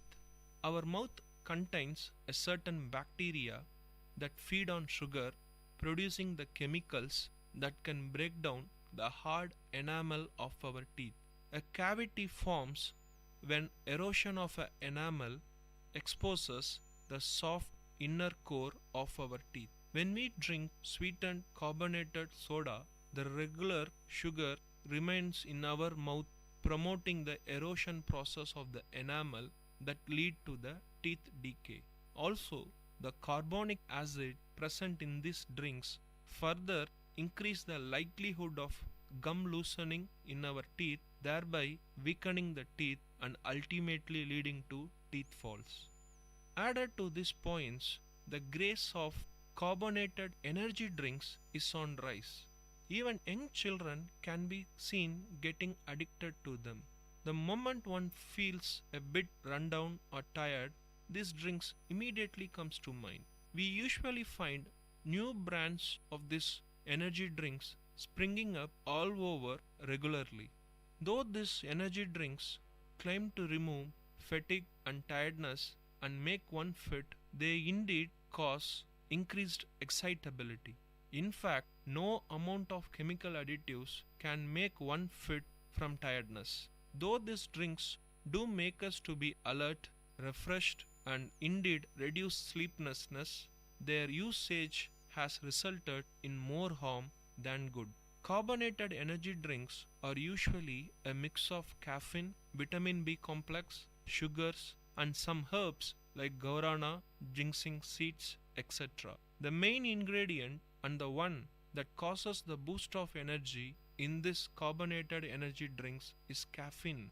Though up to 200 mg of caffeine is considered as safe to be consumed daily, these drinks can contain more than this amount of caffeine in just one serving. Not only this, certain herbs like guarana and herba that are actually included in this carbonated energy drinks also contain caffeine themselves. As is known, excessive caffeine consumption can lead to sleeplessness, abnormal cardiac activities, high BP, kidney disorders, etc. Also, caffeine causes dehydration since it has a diuretic action. Carbonated energy drinks also gives us a rich supply of vitamin B complex. No doubt, vitamin B complex are good to health. However, excess of vitamin B complex intake is very much harmful to human health.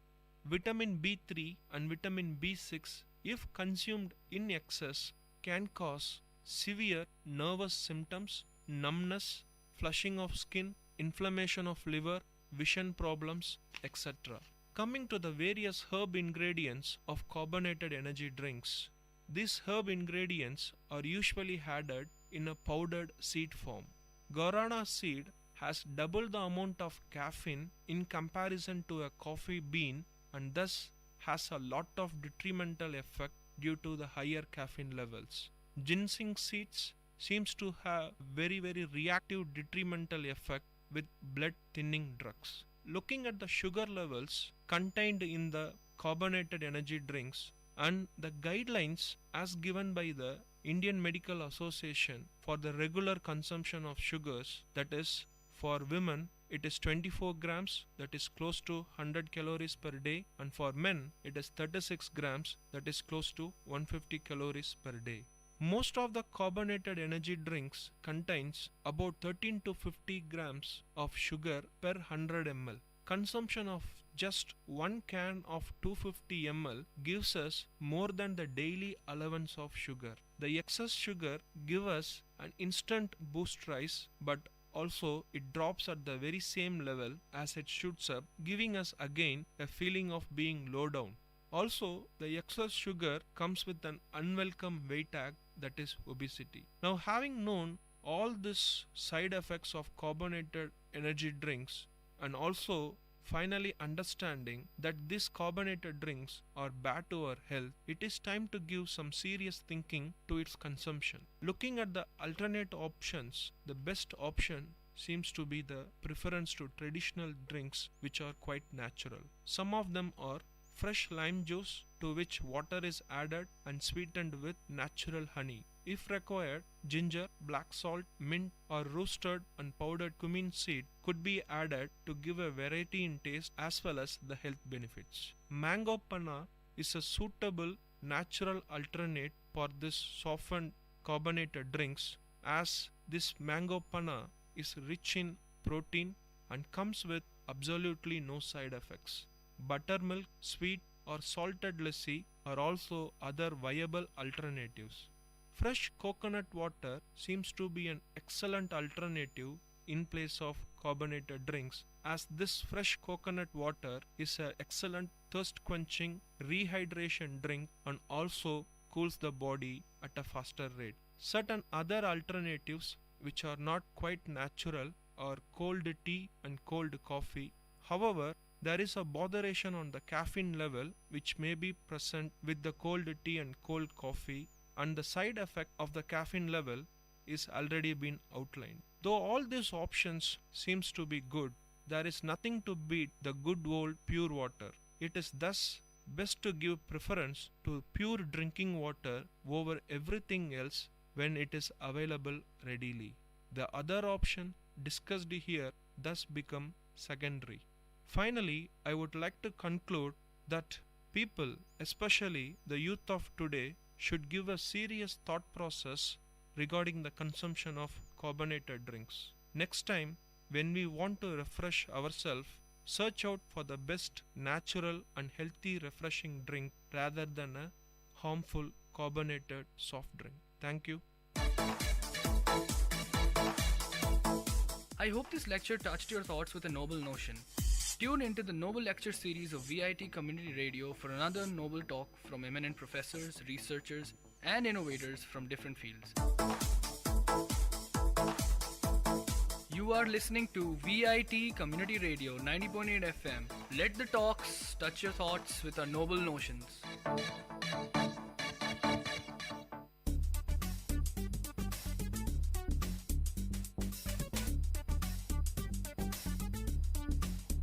And you're listening to the show Travel Bonanza with, of course, your host Ashika. This show will allow you to explore and travel around the globe, and of course through the radio. But guys, this is your guide. Where to go, what to do, how to go, what to eat, and where to stay.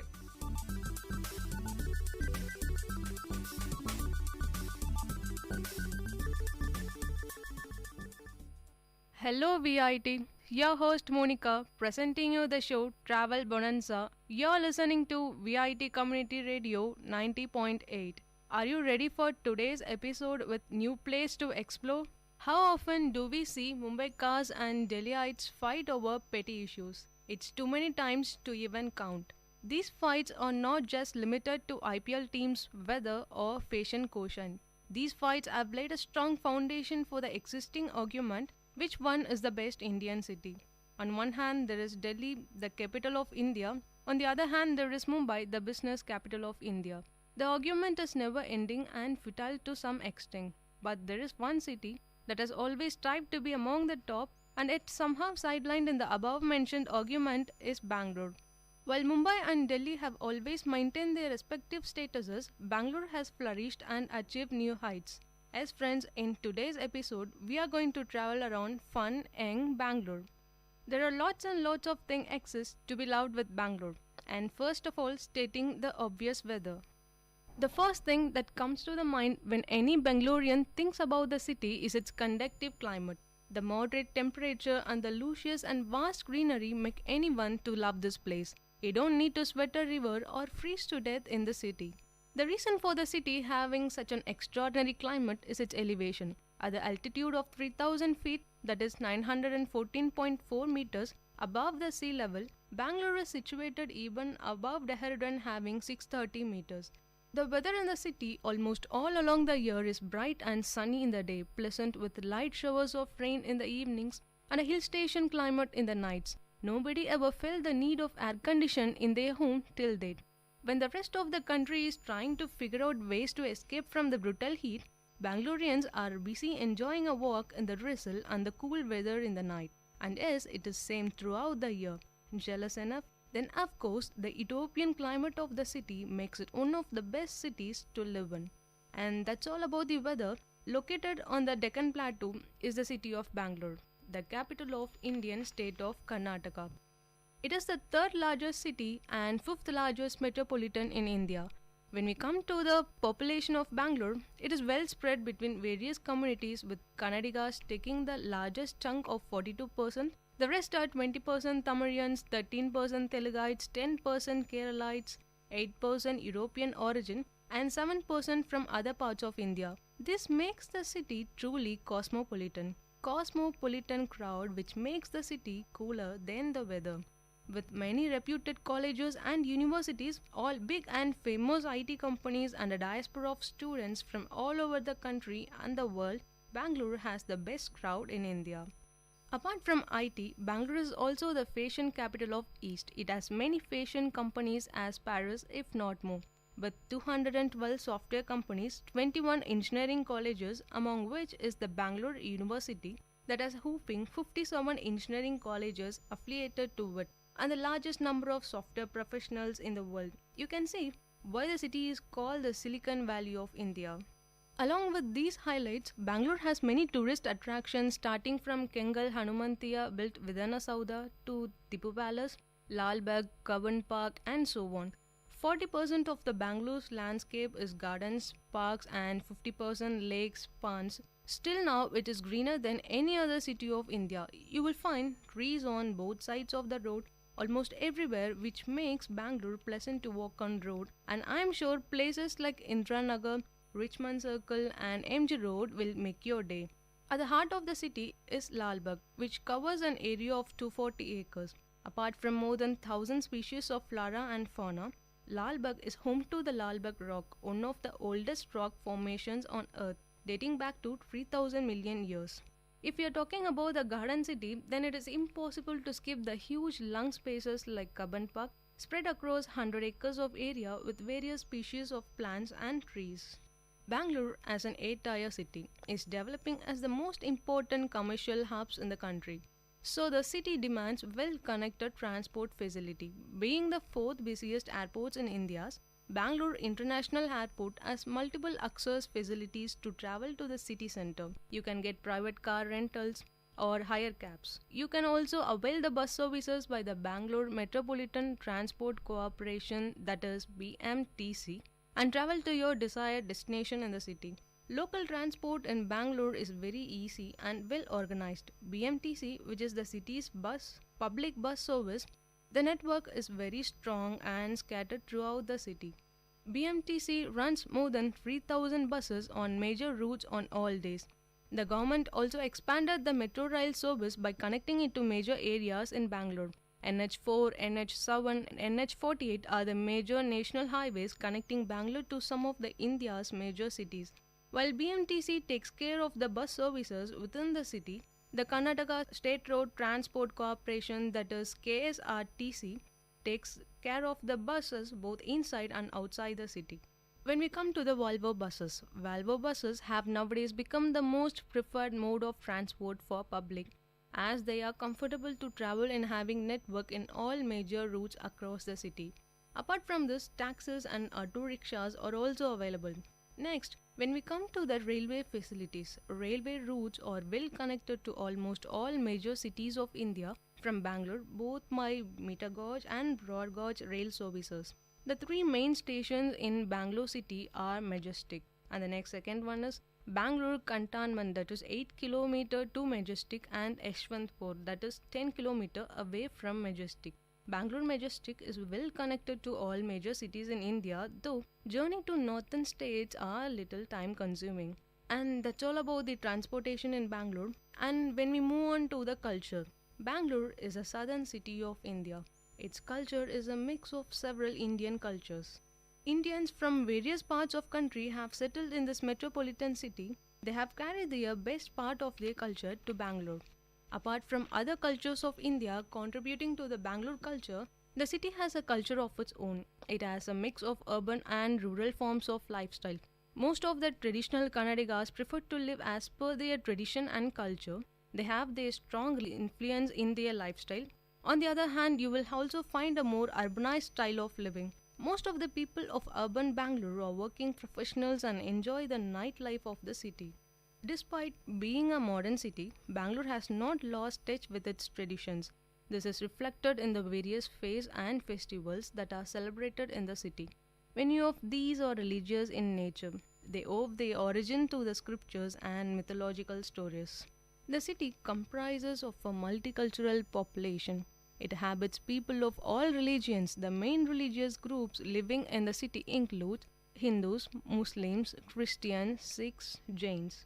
The most famous festival in Bangalore is Dasara. It falls in the month of October to November and marks the victory of good over the evil. The day culminates a 9-day fasting period of Navaratri in Hindu culture. The other festivals and fairs such as Mahashivaratri, Diwali, Karaga festival, Kadaleke Parisha, also known as Peanut Festival, Ugadi, Pongal, Travel and Tourism Fair, Groundnut Fair, and so on.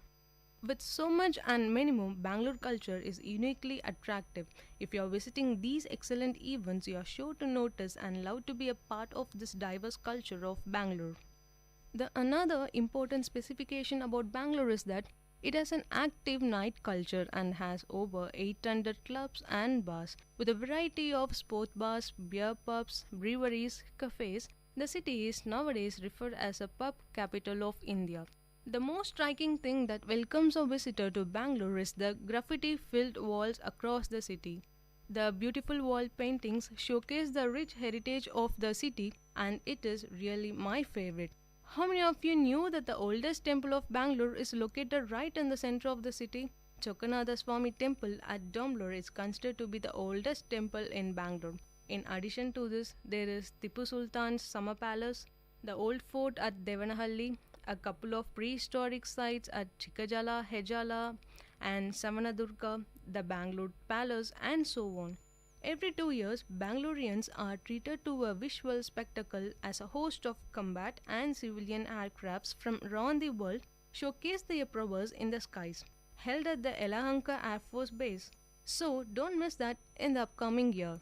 And next, the taste of food in Bangalore. And how do I miss that? Food is the most important part of every cosmopolitan city that most of the people look for. And I believe in this popular phrase, when you're in Rome, do as Romans do. I always try to grasp the local taste so that I can know more about it. That's what I did when I came to Bangalore for the first time. I straight away went to the MTR and Vidyarthi Bhavan to get the local essence of the food. It was out of the world and I want even you to enjoy the same. Just take a walk during the night through the streets of the Bangalore and pleasant aroma of the food that is prepared is no less tasty than the local and international cuisines at five-star restaurants. The shops here do not have good seating arrangements, agreed, but eating here in the crescent moonlight with a cool breeze for company is an experience like no other. Street foods are the best thing in Bangalore that you cannot resist. For the sandwich lovers, you need to go to the Jayanagar. Even though they serve sandwiches in different varieties, it's the chocolate sandwich that has put this place on the map for sandwich lovers. Aside from the taste element, the reasonable price also adds to the endearment factor. Another place that you can depend on for South Indian fare, whether it be the crispy vadas or the rice idlis or kesari bath, never fear the word disappointment while you're here. And the place is Brahmin's Coffee Bar in Baswannagudi. Another place with different varieties of vada pav. Does that excite you? Yes, of course. Then the food in Indranagar saves you the best spectrum of the snack on offer includes Szechuan, paneer, aloo and more. Even though the names gives you the idea of vada pav alone, the burgers and french fries they serve are pretty good as well. The next shop, some of the best pani puris in Bangalore. And in a city where there are more than enough options for the famous street food, that's no simple feat to pull off. The other snacks you can enjoy here include aloo chaat, dahi puri and papadi chaat. Even this shop is located in Jayanagar. Dosa lovers swear by the name of Central Tiffin Room in Malleshwaram, with varieties of mouth-watering dosas and also idli, vada and puri that makes South India enduring to many, and this is one place where your sense of taste has nowhere to go. To savor some delectable street food without burning a hole in your pocket, you can't go wrong with Vivipuram Food Street. Rolls are quaint objects in Yeshwantpur. They come rolled up and make your taste buds feel stretched out in a mat that is laden with all the taste it can take. Online food orders and home deliveries are also as much feasible as opting for street food in Bangalore. And I promise these items will leave you a everlasting memory in your mind, making you to remember Bangalore forever. When we go deep into the routine lifestyle of Bangalore, first thing anybody would agree is the Bangalore traffic. But Bangalore is one of the least polluter cities in India. In 1906, Bangalore became one of the first cities in India to have electricity from hydropower, powered by the hydroelectric plant situated at Shivanasamudra. Thus, Bangaloreans experience least electricity cut-offs among all the major cities, giving them the true feeling of living in a metropolitan city. Bangalore is in the center of South India. From here, there are a hell of options for weekend getaway. Trekking, mountaineering, hill stations, jungles, beaches, everything is within 500 kilometers and easily accessible. All the best concerts in India takes place here. This is the perfect place for music lovers.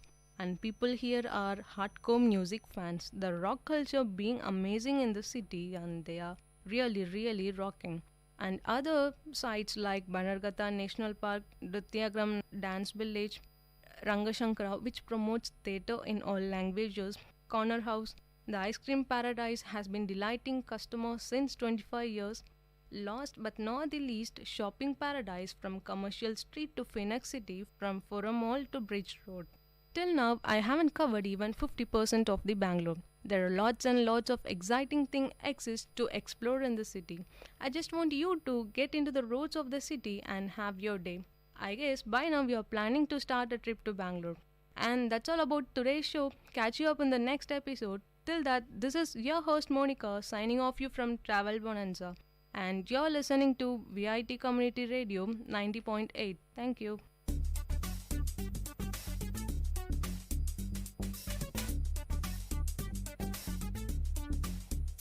This was Travel Bonanza with your host Ashika.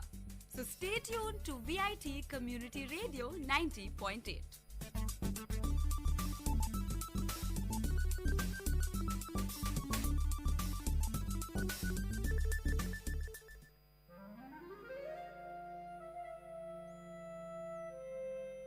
It's story time In VIT Community Radio 90.8, you are going to listen to a short story written and narrated by Professor Pranesh Kumar, VIT University. Title of the story: Padma. A land traditionally endued with myths and spirituality, India still pertains to its belief and notions, which sometimes are ridiculed as superstitious. Fortune tellers, tantris and sannyasis are welcomed, and their service is sought by an ordinary man, irrespective of whether he is an urban or rural dweller. The beginning of 1980s was a period in South India, especially in South Tamil Nadu, when most of the homes in villages were electrified, and God said, "Let there be light," and there was light. While some claim that light enlightened people, there are also notions that it wiped away the innocence of the ordinary. The hero of the story, Raghav, was employed in the electricity board. He was looked upon with great wonder and respect. People spoke to him rarely. It must be the fear factor or respect that made the villagers shy away from Raghav.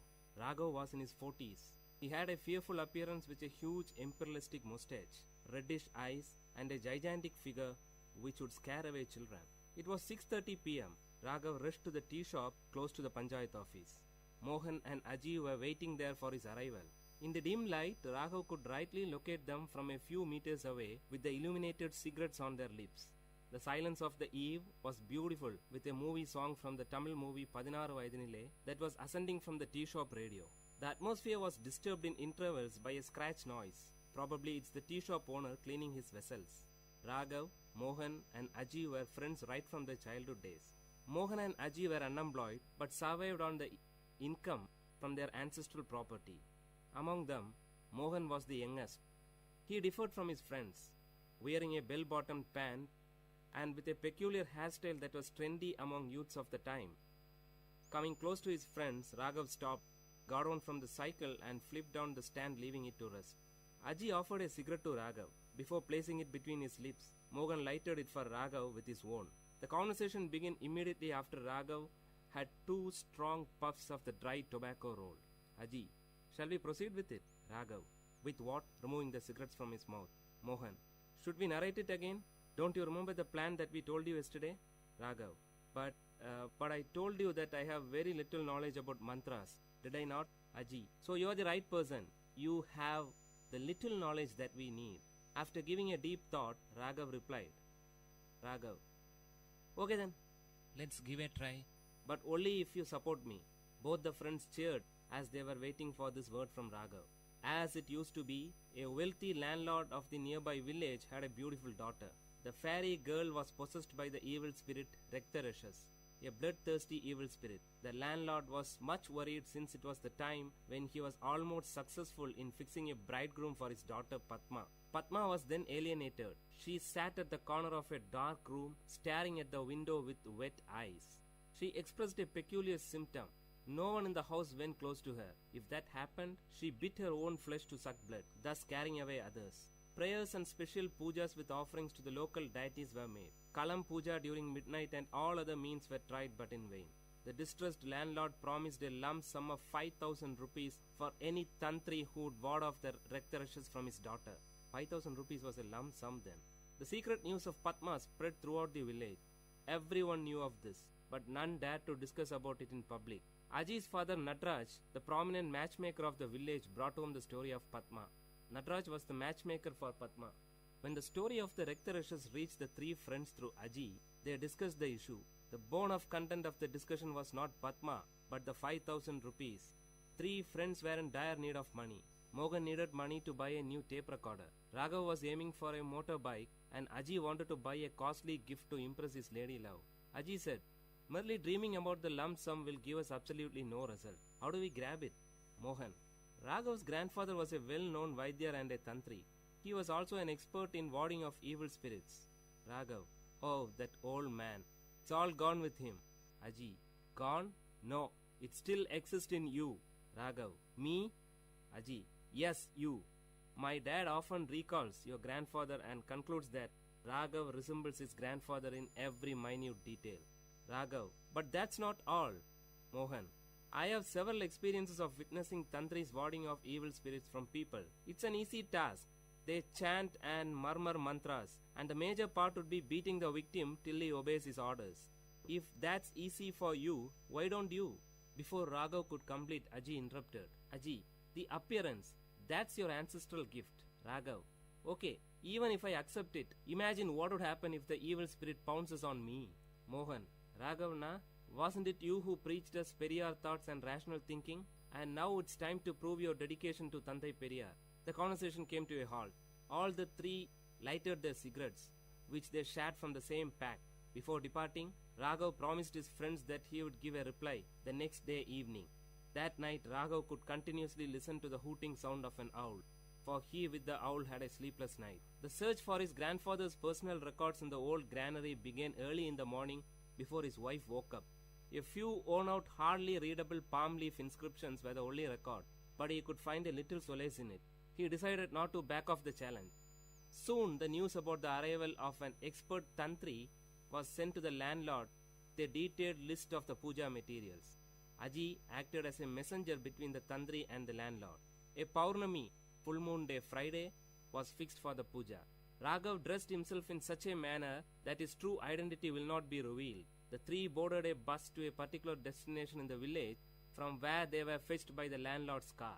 The driver of the car bowed before Raghav as a sign of respect. This made Mohan and Aji breathe a sigh of relief, but Raghav's heart was pounding heavily. Before descending from the car, Raghav closed his eyes for a few seconds and pretended as if he is drawing energy.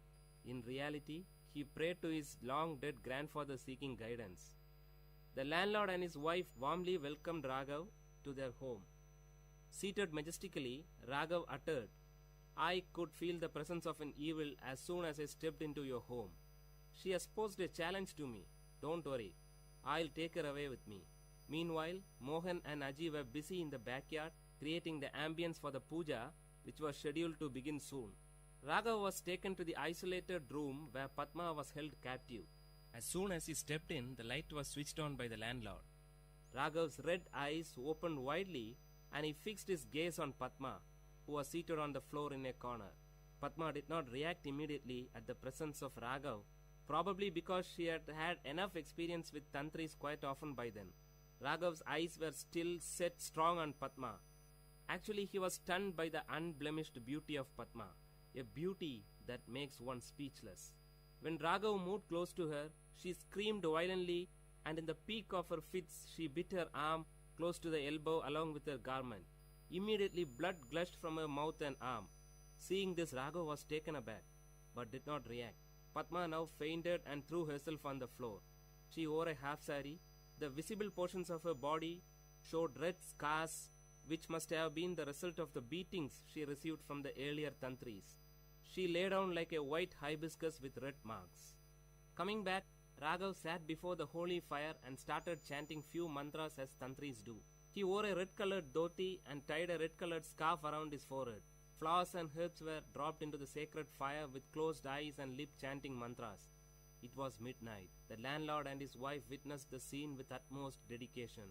After a few minutes, Raghav ordered Aji and Mohan to bring Padma. They both disappeared into the house. Soon a scream was heard. The noise increased as Padma was brought to the backyard. She was screaming violently, trying to free herself from the clutches of the two. The highest form of compassion and concern was expressive on the face of Padma's mother. Padma sat helplessly staring at the fire. The blood stains on her face were now clearly visible through the flames. After a few moments, Raghav stretched his arm towards Aji to get a stick from him. Standing up, Raghav started beating Padma violently. Padma did not react. She sat still. No one would ever dare to harm such an innocent beauty. It was as if beating a tender baby for no reason. Probably this feeling must have stopped Raghav from proceeding further. With his reddish burning eyes, he looked ferociously at Aji and handed the stick to him, cueing him to continue with beating. While Aji continued, Raghav shouted, "Will you leave this body?" For which Padma gave a loud cry, "No." Not able to witness the scene, Padma's mother left the place with panic, followed by her father. Second expanded to minutes, and minutes to hours. In another couple of hours it would be dawn. The voice of Padma became faint. She hardly opened her mouth, but shook her head rhythmically to convey the message, "No, no." Padma was wet with sweat and blood. She lay down like a wet flag on the roadside, unattended by party cadres after a meeting. Now Padma was partially dragged to her room. After leaving her alone, the three looked at each other. Raghav gave a tight-lipped expression and nodded his head to admit his failure. He rubbed the kumkum from his forehead and descended down the stairs. He sat on the first step. After giving a second thought, Raghav took a piece of electric wire which was lying on the floor and rushed towards Padma. Padma was cornered. Holding the folded wire in his arm, he raised it to beat Padma, but to his shock, she grabbed his feet, fell on it and pleaded. She cried with a sweet voice, "Please, leave me." Raghav was moved. Raghav closely watched her lips for more words. She paused. A drop of water would fall from a melting ice only when the required amount gets collected. Now the drop fell. "I am normal. I don't have any illness," Padma said in a soft voice. Raghav, "But you?" "Padma, can you help me?" Before Raghav could give an answer, Padma continued, "I am in love with my cousin, but our families are not in good terms. My parents will never accept him as my pair. If I reveal it, Chandran may be in trouble. He is serving in the Indian army. He'll be back by the end of this month. I have to wait just for 15 days more to postpone this marriage that my parents have arranged for me." "Raghav, you tortured yourself by biting?" Raghav paused when Padma took out few packets of kumkum hidden under her garment. That was the secret behind her blood-sucking act. Raghav was stunned. Padma continued, "I know you are not a tantri." Hearing this, Raghav touched his face and dress with his fingers to make sure if his makeup hasn't deceived him. "You never uttered a correct mantra." Raghav expressed a surrendered look of a child in front of his mother. Padma continued, "My parents will not let me out of the house." Those were the days when women were denied freedom to move about, especially after the marriage is being fixed. In most of the communities, women did not have any freedom in choosing their life partners too. It was considered wrong for a woman to express her opinion about the choice of her parents. Some women considered that pretension of being possessed by an evil spirit was the only way by which they could get an outlet to express their views. Whatever she uttered in this form was considered as a word of the spirit which possessed her. Padma was one such victim. Raghav was deeply moved by the depth of love that Padma had for Chandran. She had withstood all the humiliations of the Tantri for her love. Padma carefully stood up, stretched her hand towards the picture of goddess Lakshmi, and took a piece of paper which was hidden behind it. She carefully handed the paper to Raghav. "Can you inform Chandran that my parents are busy in getting me married to another man, please?" Raghav took the paper and looked into the contact details. Nodding his head as a sign of acceptance, he moved out. Just as he stepped out of the room, he could hear the murmuring sound of his friends outside. Then something struck him. He swiftly turned back to Padma. Holding the paper in one arm and the other arm holding the door, Raghav uttered to Padma in a feeble sound, "Can you do us a favor?" Padma looked at Raghav with an expression that signaled proceed. "Raghav, I assure you that we will unite you with Chandran. But till then, can you stop this self-punishing at least for our sake?" Hearing this, like streams of water in a dry place, Padma's lips started to smile after a long time. "Padma, don't worry, you will get your reward." The word was kept. Years passed, and today Padma and Chandran are happy with their children and grandchildren. Today, as the opinion of women is being sought by their parents for all the factors that concern their life, the cases of women possessed by evil spirit in the society has declined.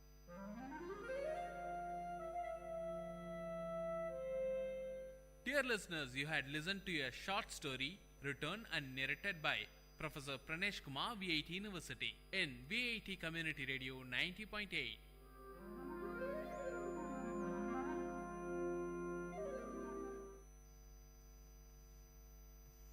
Hello everyone, this is Silena from VIT Community Radio.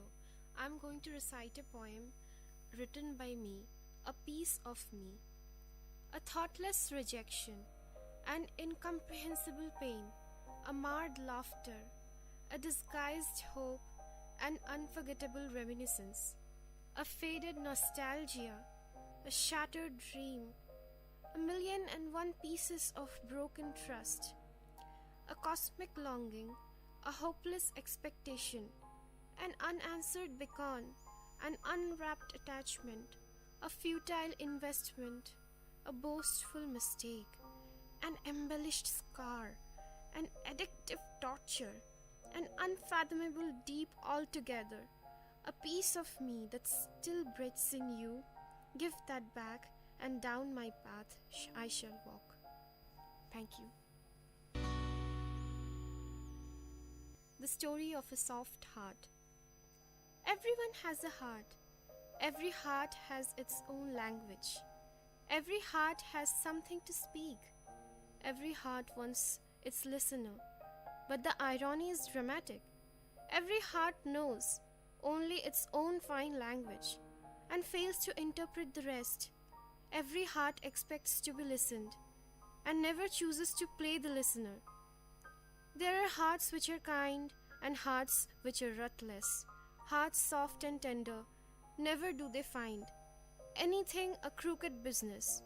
Hearts are as merciful as the nature, embrace one and all.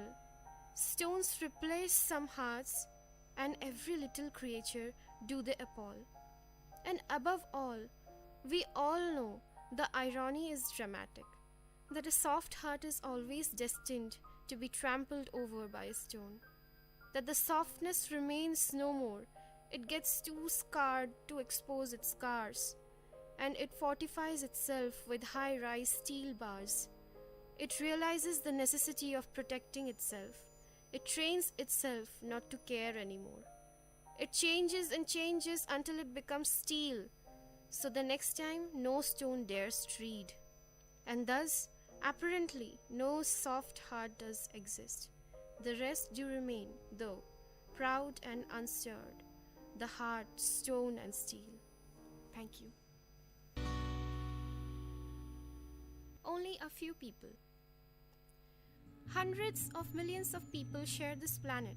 The predominant fraction is incognizant of your existence. Of the handful of people that you know, are the bulk fraction who don't bother about your existence, followed by the ones who are averse to your existence. Then comes the insignificant count, for whom what matters is only your existence. This insignificant count makes your life really significant and worth living. Don't you ever forget to make them feel special. Don't you ever ignore their existence. Thank you. Fish knows water the last. Traveling since quite some time, down the unfathomable yards of pain, luggage packed on the back, so heavy of miserable disdain. You are tired, your thirst reasons fine. You survive on water, you drink it, and it takes you to cloud 9. As dear as gold and meaningful unto life, serves you the nectar when life and death do strive. Fish swims, survives in water, takes it for granted and knows it the last, until hits the pitch-dry plank with a spine-fracturing thrust. One nurtured, cared and loved does not perceive love as love, until the day when love does relinquish, does he split with an unsettled soul, that restless unforgery does vanquish the truth and plainness of love. He is that fish that knows water the last. Thank you. I miss you, my innocence. Time taking its test, wayward winds raising ghastly storms. Every time my innocence being challenged, amidst each turmoil, when I see faces unveil, all selfish, ruthless, condescending and sadistic, I grumble, I forge my heart to harden. I become scared and then overly protective. I contemplate on fighting back. Vengefulness and jealousy start peeking through the voids of doubts and uncertainties. My innocence gets smothered unnoticed, and that mirror, being no less cruel, mocks at me and asks, "Who are you?" every time I face it. Horror and doubt, all unknown, have a crunchy snack on my clueless mind. For an ounce of a moment, I stare blank, inner voice of no help, a bleak and barren moor. I utter to myself an impulsive reply, "I miss you, my innocence, I miss you. Thank you." emotional hibernation. This emotional hibernation comes in cyclic phases. As winter follows autumn, so does my pattern follows its traces. I merrily go through my happy summer days. Least could I surmise my emotional Sabbath. Unnoticed follows the winter that stays. And it is when life succumbs inside to a satirical aftermath. Expectations creep in furtively. What havoc does it create, O Lord? I deluge in the downpour of heft, my feelings lessening to nothingness. I cannot but mourn at the theft. And then I know, feeling sad is better than feeling nothing. At least I'm breathing, I know. Thank you. Never regret whatever. When everything is visibly changing on the outer and inner surfaces, when I feel dimensions expanding and contracting within my cosmic conscience, when I see situations and people change, when I witness the old flowers wither and new ones grow, I realize deep within I am moving ahead to embrace the ultimate, leaving behind the transitoriness in the depths of my memory. As things seem moving on, I'm assured that it's me sailing through. For the viewer seated in the boat interprets the world flying past and himself standing still. I have changed. They forgot too. They missed keeping their pace with me and are left behind. I emerge out the victor. Those pinpricks were vaccines. They immuned me against the bigger bitter. Thanking each and never regretting one, I move on. Never do I turn back. Thank you. Exchange of ideas. Self-interest refers to a focus on the needs or desires of the self. We need the top 1%ers to think of the social outcome and put their wealth into charitable institutions to help equalize a balance. He could have easily been a very rich man, but he stuck to his passion, and his humanity led him to think in a social perspective.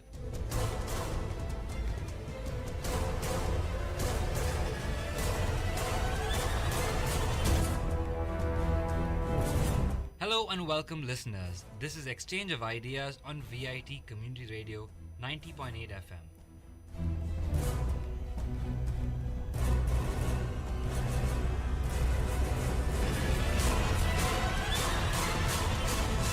Today we have the students from the VIT student chapter, IEEE Professional Communication Society. We are grateful to be invited to host this show where today's agenda is a very commonplace topic that all of us face on a day-to-day basis.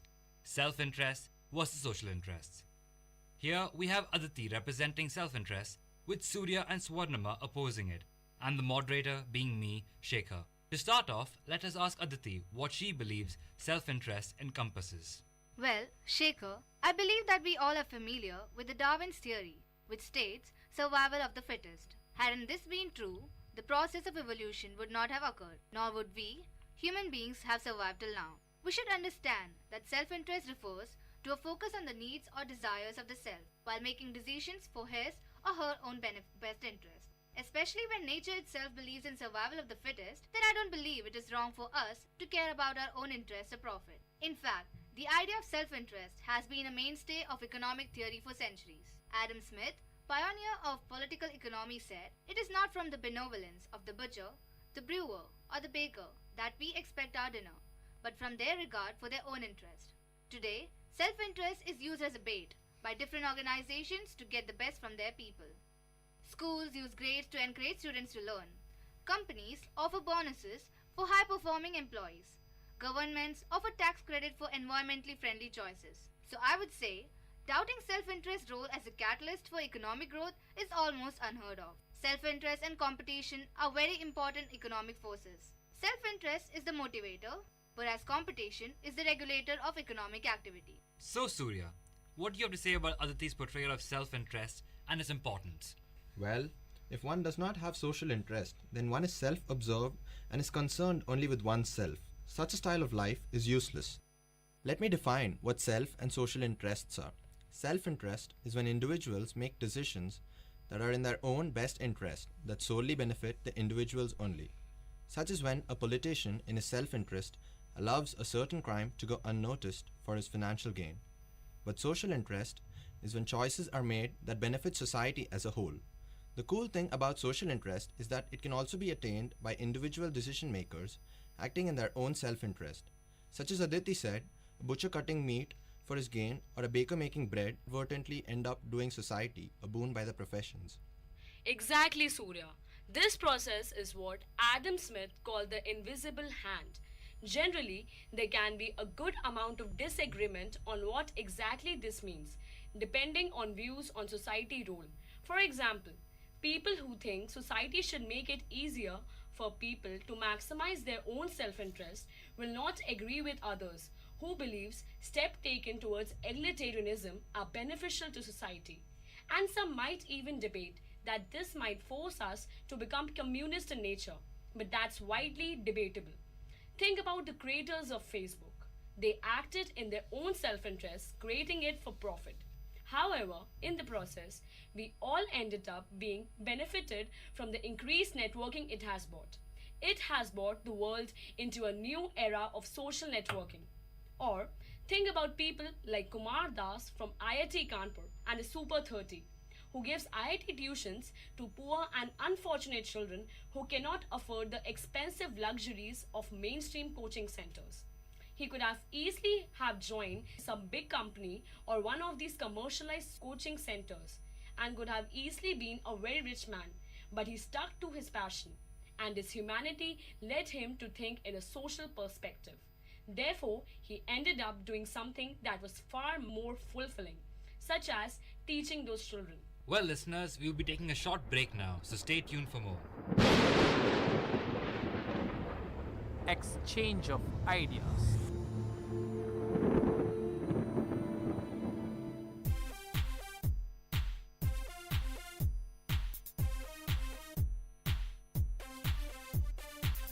Mintu, why are you making paper balls and throwing it here and there? Chintu, I am trying to write something. Please don't disturb me. Okay, carry on with your writing, but at least don't waste paper like this.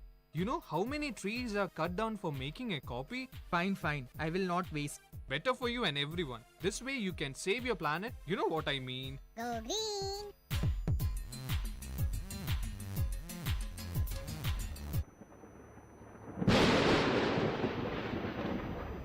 Exchange of ideas. Welcome back to the Exchange of Ideas on VIT Community Radio 90.8 FM. Before we left off for the break, we had begun the debate on self versus social interest, where Aditi had given us an in-detail description of economic ethics about self-interest, and Surya and Swarnama had reiterated their stance on social interest, with examples about the creators of Facebook to Kumar Das and his Super 30. Now, moving ahead, let us once again move to Aditi to ask her what she thinks. Shekhar, today my opposition imagines a utopian world where everyone is willing to sacrifice the luxuries of life for something spiritually fulfilling. The world is a cruel and unfair place. The criteria for success these days is defined by how much money or how high up a position you have earned. And that can only be achieved through a self-interested outlook of life. Competition is what makes us grow, for it is this same outlook used in our college that endeavors us to grow. We all dream on achieving 9-point CGPAs with the reward of no attendance. We all are motivated to study, to if not beat our friends, but to at least keep up with them. It is this rat race that churns out the best in us. Point noted, Aditi. But in the real world, for example, our very own freedom fighters like Bhagat Singh, Jawaharlal Nehru, Gandhi, and many other veterans fought for our country just to protect our countrymen from Britishers. This was not their self-interest. They gained nothing from this or sought to gain anything, but they felt a social responsibility for society. Thus, these individuals acting for our country gave us the chance to enjoy these luxuries you speak of. Should we act solely in our self-respect when these great men have sacrificed themselves for us? What would they say if they saw today what they sacrificed their lives for? Well, I do see your point that while the term self-interest has negative connotations, it does not necessarily imply greedy or immoral behavior. Self-interest just means that you seek your own goals. In fact, your self-interest might even lead you to give money to your favorite charity or volunteer at a local school, such as MAD in VIT, where the students of the club, on their own accord, have volunteered to help teach children of less privileged upbringing. Well, let me pose a question to the side of social interests. Bill Gates is considered an extremely charitable man, with a vast contribution in the battle against AIDS and other innovations, funded by the Melinda Gates Foundation. But the matter of the fact is, he built his wealth on a self-interested connotation of creating the desktop, or Windows as we all know it. So wasn't his self-interest beneficial for the world over? Well, sure, I completely agree, Shekhar. But if you think about it in another perspective, the 1% rich keep getting richer and the poor keep getting poorer. This unbalance is due to self-interests of these men and women as well as the shape of the economic system. And I totally understand we don't live in a utopian world, but it isn't sufficient for just Bill Gates to put his wealth into philanthropic purposes. We need the top 1%ers to think of the social outcome and put their wealth into charitable institutions to help equalize a balance. How can you expect someone who spent their life building something to just leave nothing to his legacy, to his children and forthcoming generation? Isn't that being envious or greedy from society's stance? A percentage definite, such as the Giving Pledge, were 81 billionaires committed to giving at least half of their fortunes to charity is a reasonable argument. Besides the fact, they also pay a large amount of their wealth in taxes to their various governments. It is also self-interest that creates new entrepreneurs. It is their own motive to reach higher, be successful, that makes them do their work with more dedication. But yes, after achieving their goals or ambitions, they do take care about social interests, working for the people, but their first priority will always remain themselves and their family. Because after all, we are social animals, and we surely can't go against Darwin's theory of survival of the fittest. Well, let me provide you with another side of the story concerning planet Earth. Our ecology, which includes air and water pollution, overfishing, the clearing of rainforest for agriculture, animal habitat destruction, the overexploitation of natural resources, especially in the so-called third world countries, carbon emissions, and the burning of fossil fuels, non-renewable energy resources, consequential global warming and climate change. By acting in our self-interests, haven't we reached this stage of global peril and climate change, which is a very happening and dangerous phenomena? Allow me to answer that point. Well, you see, Surya, there must always be a healthy balance for all aspects of life. In the last century, there has been a huge population explosion that has led the total human population to increase from 5 billion to approximately 8 billion, from the year 1990 to the year 2015. This explosion has led to increase in demand for food and energy as well as fossil fuels. Now, in no way am I saying it is right for us to is it right for us to continue down this path. This is where our government should come in to help curb the population explosion, but more importantly, as engineers, this is where we come in to help bring new innovative cheaper technologies to reduce dependence on fossil fuels and increase the yield of crops so that in lesser area more food might be grown, and as well as a way to reverse climate change and new technologies for garbage disposal. It all depends on us. Exactly. Adding to that in another context, let's take the case of individuals believing that they have the right to smoke tobacco. But the group or society perspective is that it has an interest in preserving its health and well-being. How is the conflict to be resolved? Are we to ban smoking entirely, as it does not have a social outlook? If we ban it, are we not being undemocratic by taking away the liberties of citizens? Is that what we want? Well, agreeably, it is true. We can't stop individuals from pursuing their own interest. That is, after all, what a democracy truly defines itself on: a government for the people. But a government in its social interest can pass laws that ban smoking in restaurants and malls, where there might be non-smokers exposed to second-hand smoke, and make sure its citizens don't smoke in public places such as parks and railway stations, using strict action against violators such as hefty fines. But there are certain interests that the government should not allow at all, such as the poaching of wild animals such as the tusker or the Bengal tiger. These poachers, in their self-interest, have almost led these species into extinction. I absolutely agree, Swarnima. There are certain individuals who are not looking out for themselves, but are just being greedy and are causing way too much harm to society as a whole. These poachers should be caught and given the strictest form of life imprisonment.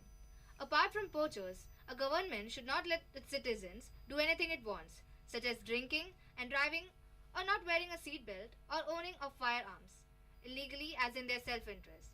They end up causing society harm. Today, I stand for the importance of the individual to think about him or herself, but not for anything that would cause society harm. Such actions must always be punished and restricted. Well, at this point of time, I'd like to bring up something called enlightened self-interest, which is a philosophy in ethics which states that persons who act to further the interest of others ultimately serve their own self-interest. For example, I will not steal because others may steal from me, and this will create a thieving society, which will likely hurt me. So by furthering a social interest outlook, aren't we promoting self-interest as well? Well, Shekhar, enlightened self-interest is different from altruism, which is what we really want here, where altruism calls for people to act in the interest of others, often at the expense of their own interests, and with no expectation of material benefit for themselves in the future. A society which can think altruistically is the ideal society, but again, that's a dream of a utopian world. It's not possible in today's world.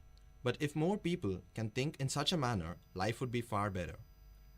But Surya, it can be argued that though altruism generally comes from good intentions, the outcomes of altruism might not always be good for humanity. For example, if the government were to hand out freebies to the people, it might deter them from working hard, because they know they can always depend on the government to bail them out and give them free benefits. It's similar to the reason of the collapse of the Greek economy, as the Greek government had much more relaxed concessions for its people, which led to an inversion of the working population and, inadvertently, the default of its international loans. Well, most people in today's world act according to their own myopic selfishness, which inevitably ends up in a group suffering a loss as a result of conflict, decreased efficiency and productivity because of lack of cooperation, and the increased expense each individual pays for the protection of their own interests, such as the Great Depression in 2008 due to selfishness of the Lehman Brothers. We need to tackle this outlook of thought. Well, even at our best, we are only out for ourselves, claim many eminent psychologists. Everything we do, from the considerate to the heroic, we do ultimately for our own benefit. In some instances, the personal gain is obvious, such as when we reap public admiration or praise. In other instances, it's not so obvious. For example, consider this. You're walking down a quiet road one evening and suddenly come upon a horrible scene. Ahead of you is a truck, turned on its side, and lying on the pavement is the driver, a young man. His face is bloody, and he's barely moving. What do? You help. But why do you help? What exactly is your motive? You're likely to reply that you help because you wanted to reduce the man's distress. But many psychologists would offer a different explanation. When we see someone in distress, we ourselves experience feelings of distress, such as shock, alarm, worry, or fear. This unpleasant emotional arousal leads us to want to increase our own well-being by reducing these feelings. One way to this goal is to reduce the other's distress. Helping then is only a means to reducing our own distress. What appears to be altruistically motivated behavior is really only self-interest in disguise. But in the same manner, to reduce our own distress, when we act in such a manner, we do it with the thought of helping another person. And it is this thought that truly counts, not the psychological mechanics of how a person thinks. Take the another side of the story on the economical political background. What about lobbyism and corruption? Such as the case of net neutrality, where a lot of the big telecom companies were lobbying the TRI in a bid to get laws against the net neutrality passed. Were they not thinking in their self-interest with the thought that they were helping the masses, but ultimately only helping themselves? Or the Gun Federation in USA, where even after 39 cases of child shootings in USA, in Michigan alone, due to lobbying from these gun companies, no stricter gun rule has been implemented. Issues of corruption in various scenarios can be discussed all day long, but the matter of the fact is it did not arise out of self-interest alone. That is an unenlightened form of self-interest. where greed has corrupted the intention. That is different from the enlightened self-interest spoken about earlier. Well, we have reached the end of our session, and I think it's fair to conclude that we have to think both socially and in our self-interest. By thinking in our self-interest for our survival and keeping an enlightened self-interested outlook, we also help society progress as a larger institution of enlightened self-interested workers. We require both the foresight to think socially and the presence of mind to live with our self-interest at heart, but more importantly, not let greed guide our actions. At a healthy balance, this will help us truly progress as a society. We thank the IEEE Professional Communication Society for this chance